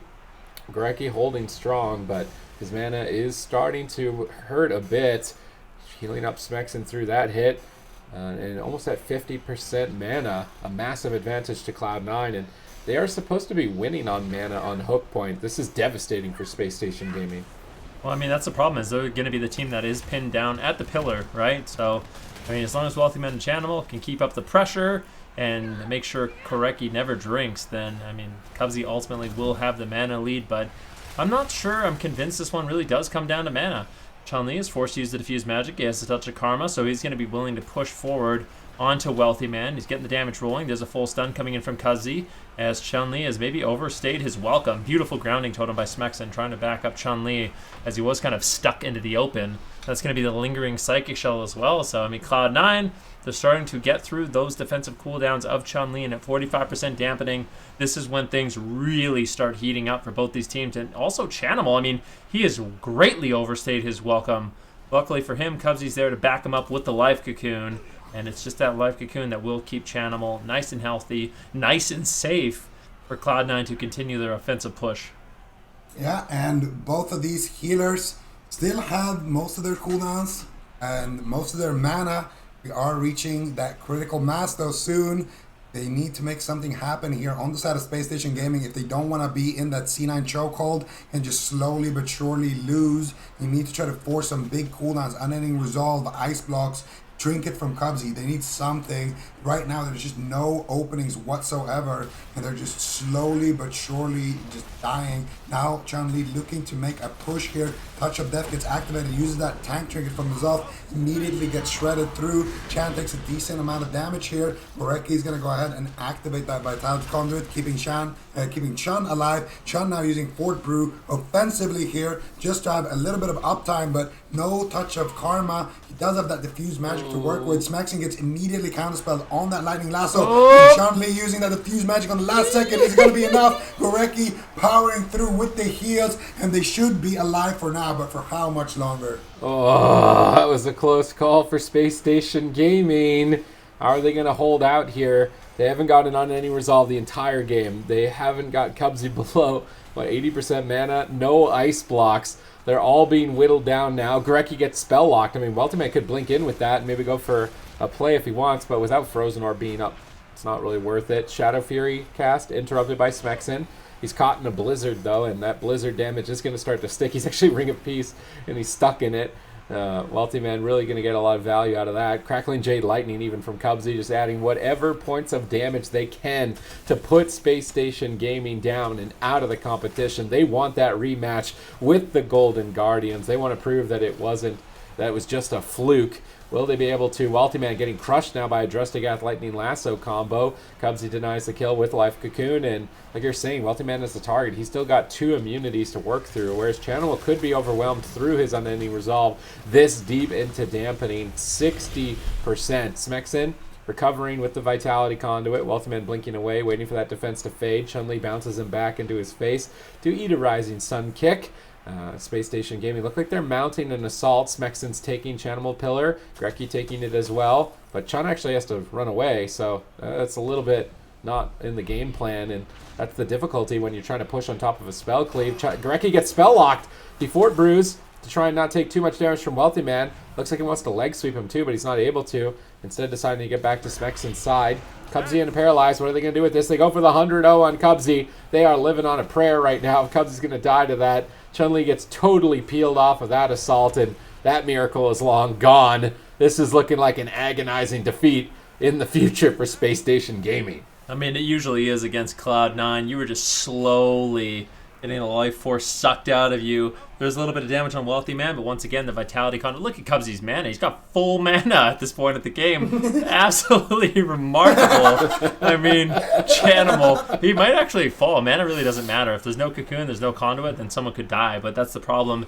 You have to stay in the open long enough to get through Cocoon and Conduit, and then also, I mean, Unending Resolve. So for Space Station Gaming, definitely going to be a tall order for them in this game, but at 70% dampening, big Drestigath coming in from Chun-Li, and he is playing that Tiger Eye Brew. He's just going for it, but he doesn't have enough defense. He just can't do it. Wealthy Man's going to blink in. The Ice Lances come flying in as well. Chun-Li barely holding on as he looks to make a push onto Wealthy Man. Tiger's lusting behind the pillar, but look at this. Chun-Li, Smexon, they're separated from Gurecki. They're not getting topped off. Chun-Li rolls over. It does get the Life Cocoon, but I don't know if that Life Cocoon is going to be nearly enough. Chanimal getting one Chaos Bolt onto Chun-Li. Wealthy Man blinks in. They are all snared up. Look at them in the Blizzard, in the Frozen Orb. Chun-Li trying everything he can to survive. Now Gurecki tries to reconnect as well. This is looking like it's going to be a triple kill here for Cloud9 at 72% dampening. Both monks run away. Smexon's been left in the back line. The Ring of Peace keeps him pinned. But Wealthy Man and Chanimal just can't finish, and they can't believe it.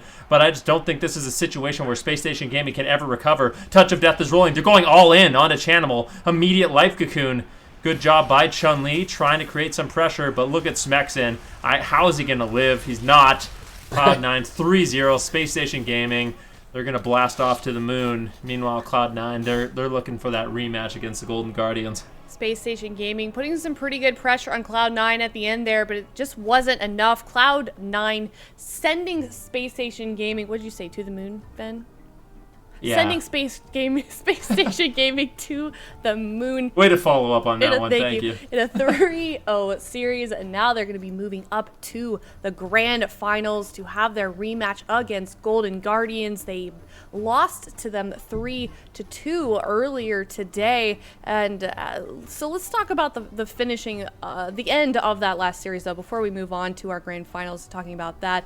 Cloud9, you know, we saw them struggle against Space Station Gaming a little bit in that 3-2 series that we saw on Friday with both of these teams. And now Space Station Gaming couldn't even get a single game off of Cloud9. Zico, where were they struggling here? Did Cloud9 just have an answer to all of everything that Space Station Gaming was throwing their way? I feel like Space Station Gaming has been on a mission now for months and months trying to figure out an answer for that fire image, and they finally had a decent answer that might have worked. It would have been a little sketchy, but could have worked out for them. T9 just respects Frost, and then they're back to having no answer whatsoever again. Well, I mean, incredibly well fought by Space Station Gaming. You know, this isn't the last cup. They're probably a little bit disappointed in their performance, but I think they did overall really, really well, especially, you know, considering how well they faced off against Cloud9 the first time they played them, even so. But yep, they're out of the tournament, unfortunately. Back up to Golden Guardians for Cloud9, though, in the grand final. Again, this is a rematch. Ven, what do you think? I mean, Cloud9's got to be a little bit tired at this point. Yeah. Just a little I think bit. so. Definitely. I mean, they gotta stay very, very, very focused in these games. That being said, before we move on to that final matchup, I just want to say, as kind of parting notes for Space Station Gaming, I think they had a great performance. Mm-hmm. But the one thing I'd like to see from them next week is to really focus on the Elemental Shaman Destro Warlock. I think that's a tool they're not implementing, they're not utilizing. They need to practice it, and I think if they do, they will have some answers for Cloud9 and that Frost Mage. And it'll look a lot better than what we just saw. So that's my takeaway for Space Station Gaming. They can, listen or not. Maybe they disagree, but that's what I would really like to see for the final cup. Now, moving into the finals, Cloud9, Golden Guardians. I made my prediction on game number 1 of that last series that if we see Cloud9 win with the Frost Mage, they're going to play Frost Mage, Destro, Monk for the rest of the tournament, and I still stand by that. I think that's what they're going to run for the entire And Game win. 7 series of the Golden Guardians, and I think they're going to win with it. All right, well, we will find out shortly enough. We're going to go to a break before we see that grand finals play out. It is Cloud9 versus Golden Guardians in the NA Cup number 3 grand finals coming up next.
from CMD's Ice Block. Can they push for it? Ironbark, when he gets caught on a polymorph, the Ironbark may not matter. 10 seconds away, 8 seconds away for it. Can they gun down for the kill? Cloud Ride's about to trigger. 4 seconds away, 3 seconds away, 2 seconds, 1 second. Oh my goodness!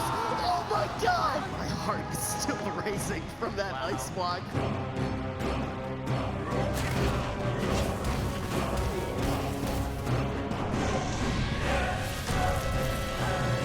Need to be careful. They need to keep the heals going for just a little bit longer. Looney has his trinket available, but that means blind is also available. I'd love to save just trinkets. He needs to keep his DK in the fight. DR blind. Waz is pushing for the kill. Does he have enough banish? Garode, do they have the polymorph? It doesn't look like it just yet. Even the Vivify is coming in, but it will not be enough. Method Black go through to the grand final.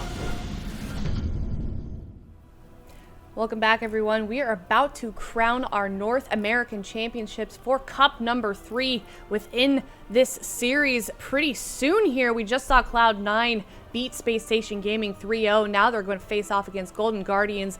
Bit of a rematch here, Zigo. Let's hear your thoughts on how this will go. We saw them play against each other already, but do we think it'll have a similar outcome? No, I don't think the outcome will be the same. I think Cloud9, they're feeling revitalized. You know, they're one of those teams when they're in the dampening for long enough, they just rise above it and come out stronger. And this time around, they're bringing the Frost Mage, and I think that's going to be what they were missing. That Fire Mage, it just got too exposed with the Golden Guardians, just basically sitting behind the pillar. Frost Mage, you're not going to be able to do that same thing. And in North America, we started off with 8 teams, and now we're down to just 2. We can see this current series up all the way to the right there. Golden Guardians versus Cloud9. Supatees, any real takeaways from this bracket that maybe we were surprised about the results? Well, the Elemental Shaman having sort of an uprise is probably something that's a surprise for both regions. But again, I keep going back to it. As soon as Lightning Lasso is affected by conflict and strife, I don't think Ellie's going to be as potent as it is at the moment, because the damage of the lasso itself will actually be going down dramatically as well. So this could just be the Ellie week. Next weekend after the changes, I feel like Mage Warlock just gets better. I think it's just going to get better. The only difference would be Live Cocoon being a longer cooldown, I think, and the versatility change bringing the games down maybe like 2 minutes in duration, but I still think it's just the same meta with maybe shaving off a minute or 2 overall in terms of the game time. So if I was one of these teams trying to find an answer for Mage Warlock, the answers that they have gotten now are probably going to be removed, and then they're going to need a new answer. That's going to be a little bit unfortunate for everybody that isn't the Mage Locks at the moment. And another crazy thing to mention that we've talked about before is the fact that Cloud9 found themselves in the lower bracket. The first time we've seen them there this year. But no trouble there. 3-0'd Space Station Gaming back up to face Golden Guardians. But yeah, Zico, what do you think about what Sid was saying? Do you agree? Yeah, well, with Ellie falling off the meta later, maybe? Yeah, I think so. I think a big reason to why it's working right now is because of that conflict and strife not triggering on that lightning lasso.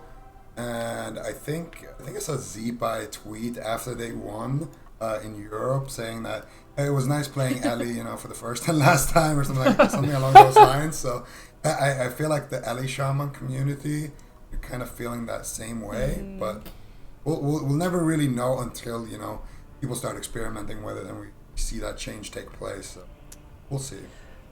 Could we maybe guess though what may be a counter then to Cloud9? I mean, we've seen, obviously we have those changes coming in. Ellie's not going to be quite the same then. Well, what? It was the Mistweaver Jungle, right? And then Gushing Wounds got nerfed, and now Mistweaver Jungle doesn't really work. Ellie looked like it could be the answer, but that's more so because Lightning Lasso isn't affected by conflict. It's going to, so then Ellie's not going to work. And the thing is, Mage Lock doesn't have to win in a stun. They can just win by poking you with the little tickle attacks. I swear to God, you gotta stop using that word, man. It's weird. Well, so...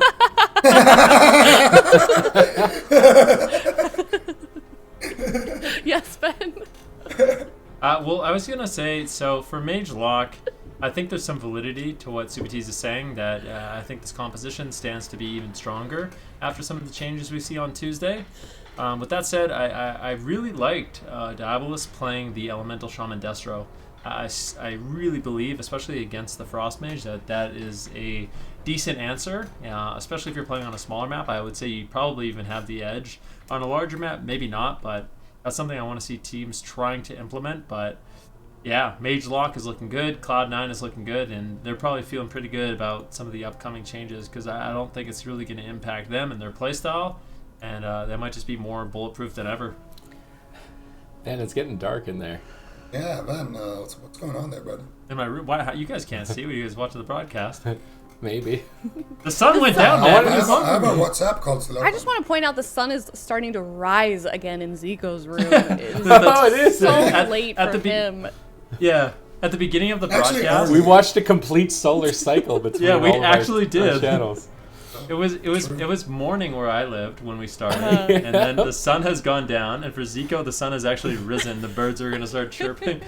They already chirp, man. The birds are out of here. They're hunting for food at this point. I have like a bird's nest. They live right above my window.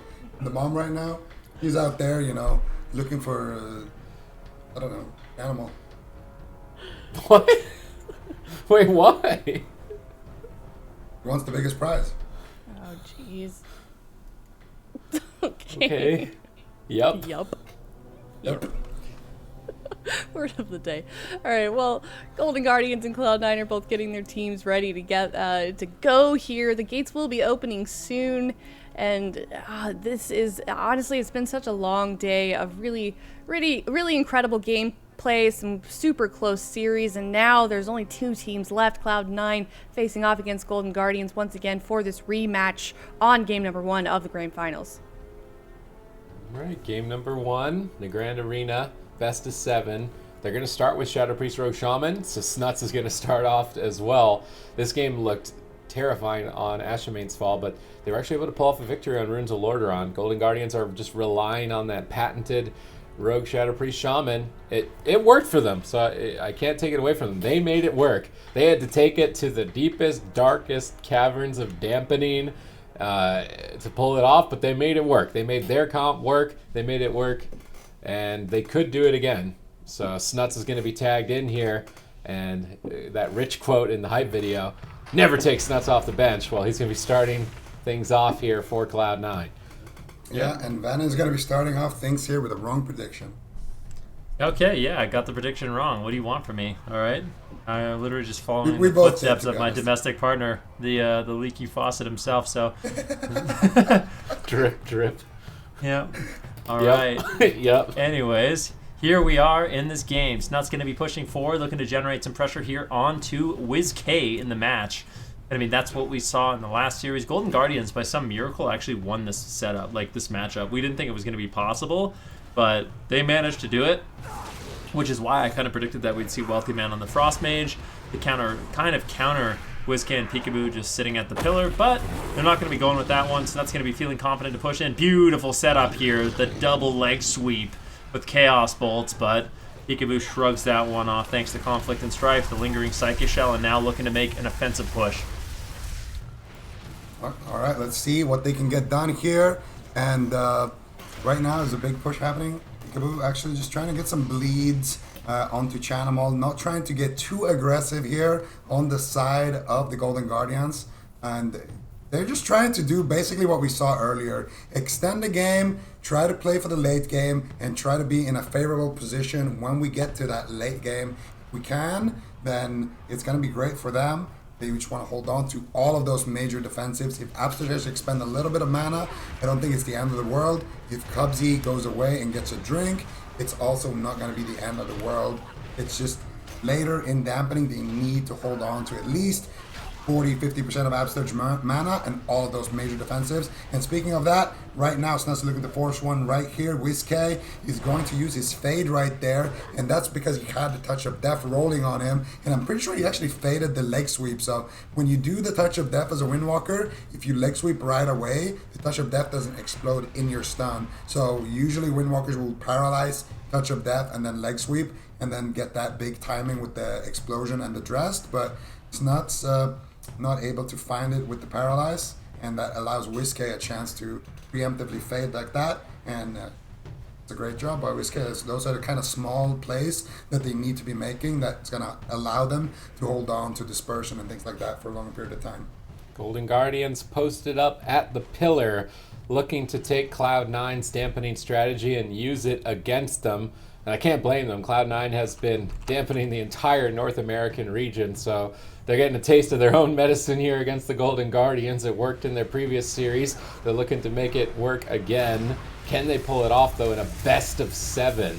Snuts stunned up as he's pushed quite far forward. Cubsy in a good position, though, just to heal through it. Psyfiend gets dropped here. Snuts going to roll over and chop that up really quick.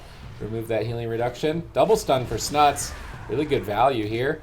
Twisted Fury on the 2 targets. Absturge not able to get too far away. Doesn't want to run in line of sight of Chanimal. Ring of Peace is making it annoying for Absturge to heal his team up here as well. Peekaboo just throw knifing Chanimal, trying to get that wound poison on as many targets as possible. Infernal's called in for Chanimal. He's going to be ramping up a bit. And Snuts, he's not hesitating. He's all over the Golden Guardians right now. Let's see how the Golden Guardians deal with Snuts in this position. And so far, they're just outright tanking him. He's in their face, Fist of Fury, spinning crane kicks, whirling dragon punch, and they're literally just not taking damage. So right now, it's looking okay. The leg sweep comes in. Whiskey is actually going to look like he's tricketing out. And maybe they try to punish Snuts here. Kidney shot. He's got no fortifying brew. This might be an opportunity for them to push forward, but it's just so unlikely. Cubsy, he heals up Snuts, and now he's positioning across the map. I think he's going to be looking for drinks in the match, and that's one thing Cubsy does an excellent job of. He's always just going for drinks. He's always just trying to maximize his mana, and that way he never really gives Peekaboo and WizK and Absturge an opportunity. If he waits too long to drink, it becomes too obvious. But if he just does it consistently and always throughout the match, then it's much more difficult for Peekaboo, WizK, and Absturge to shut down. Yeah, and we're going to see Absturge now just sitting in Ghost Wolf, trying to avoid. Oh, there's a touch of death. Whiskey, what are you going to do to respond here? Snuts with big damage. He gets feared, and all of his images too. So Whiskey, with a defensive fear here, should allow him to hold on to most of his cooldowns there. Absturge using that Earthen Wall Totem and that Vitality Conduit is enough to keep his team going for now. Let's see here.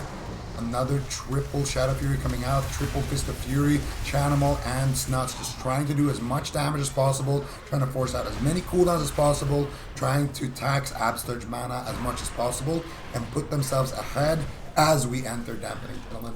All right, new choice here. What time do you think the first player dies is in this game? I'm guessing 16 minutes and 12 seconds. Are we doing prices right? Yeah, no going over. 16 minutes and 12 seconds. Don't do 16 and 11. I'll do 15:43. You need to help me remember these because those are big numbers.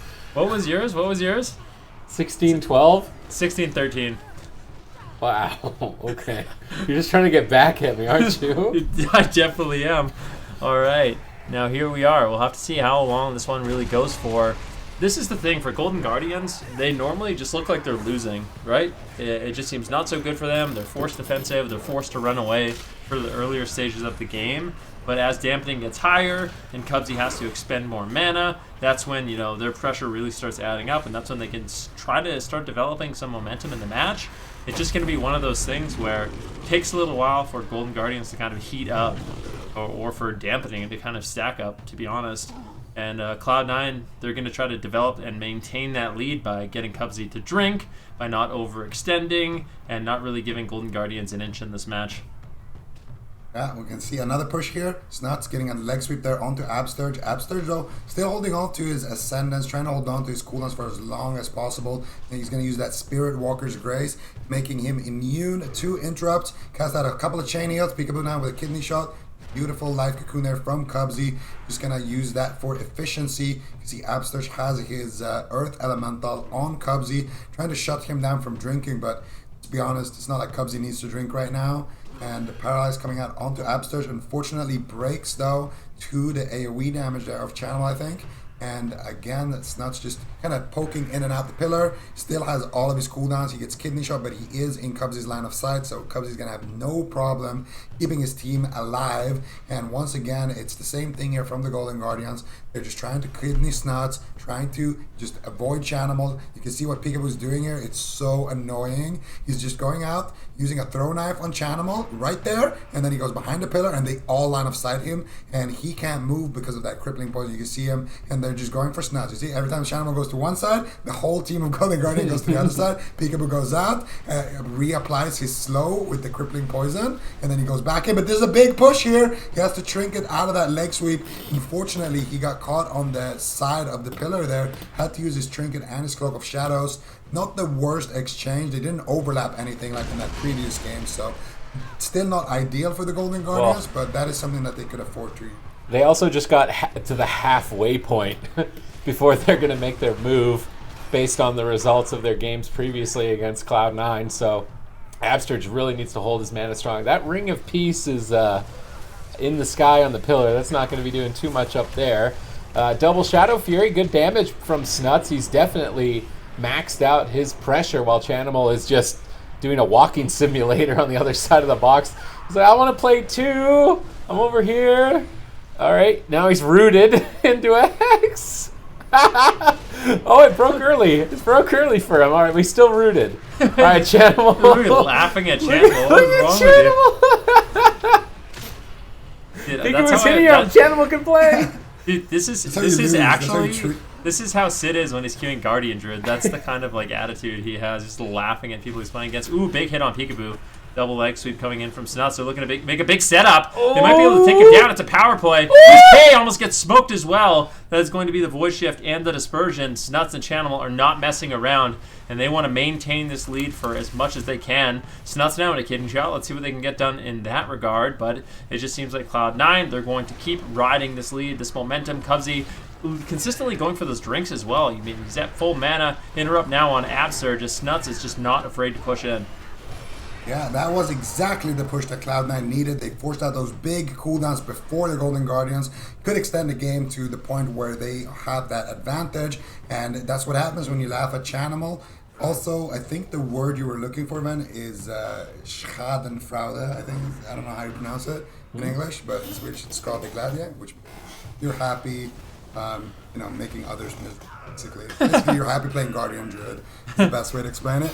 But Chanimal, ooh, big damage here on the Peekaboo. Actually gets the spell on the Mortal Coil. Cubsy, though, should get that leg sweep from behind there with the DR Paralyze. They don't have the damage, though. Unfortunately, Snuts is just going to keep up his pressure on two players there. And Chanimal and Cubsy, they're just going to go after Peekaboo. Peekaboo gets topped up, though, with that heal from Absterge. But the rest of the team on the Golden Guardian side is rotting down. Double leg sweep. Whiskey Trinkets out of that one. Pre-Vitality coming through from Sturge, keeping his team in the fight for now. He has the Earthen Wall Totem as well, coming back up. He might need to use it. He's going to drop the Ascendance. He's going to drop the big chain heal here with that Spirit Walker's Grace. Still has the Earthen Wall Totem holding on to it. Still has his Spirit Link Totem and his Trinket. So the Golden Guardians, they still have some defense, but that Void Shift, I don't think is going to come back up once again. And that Earthen Wall Totem just got forced here.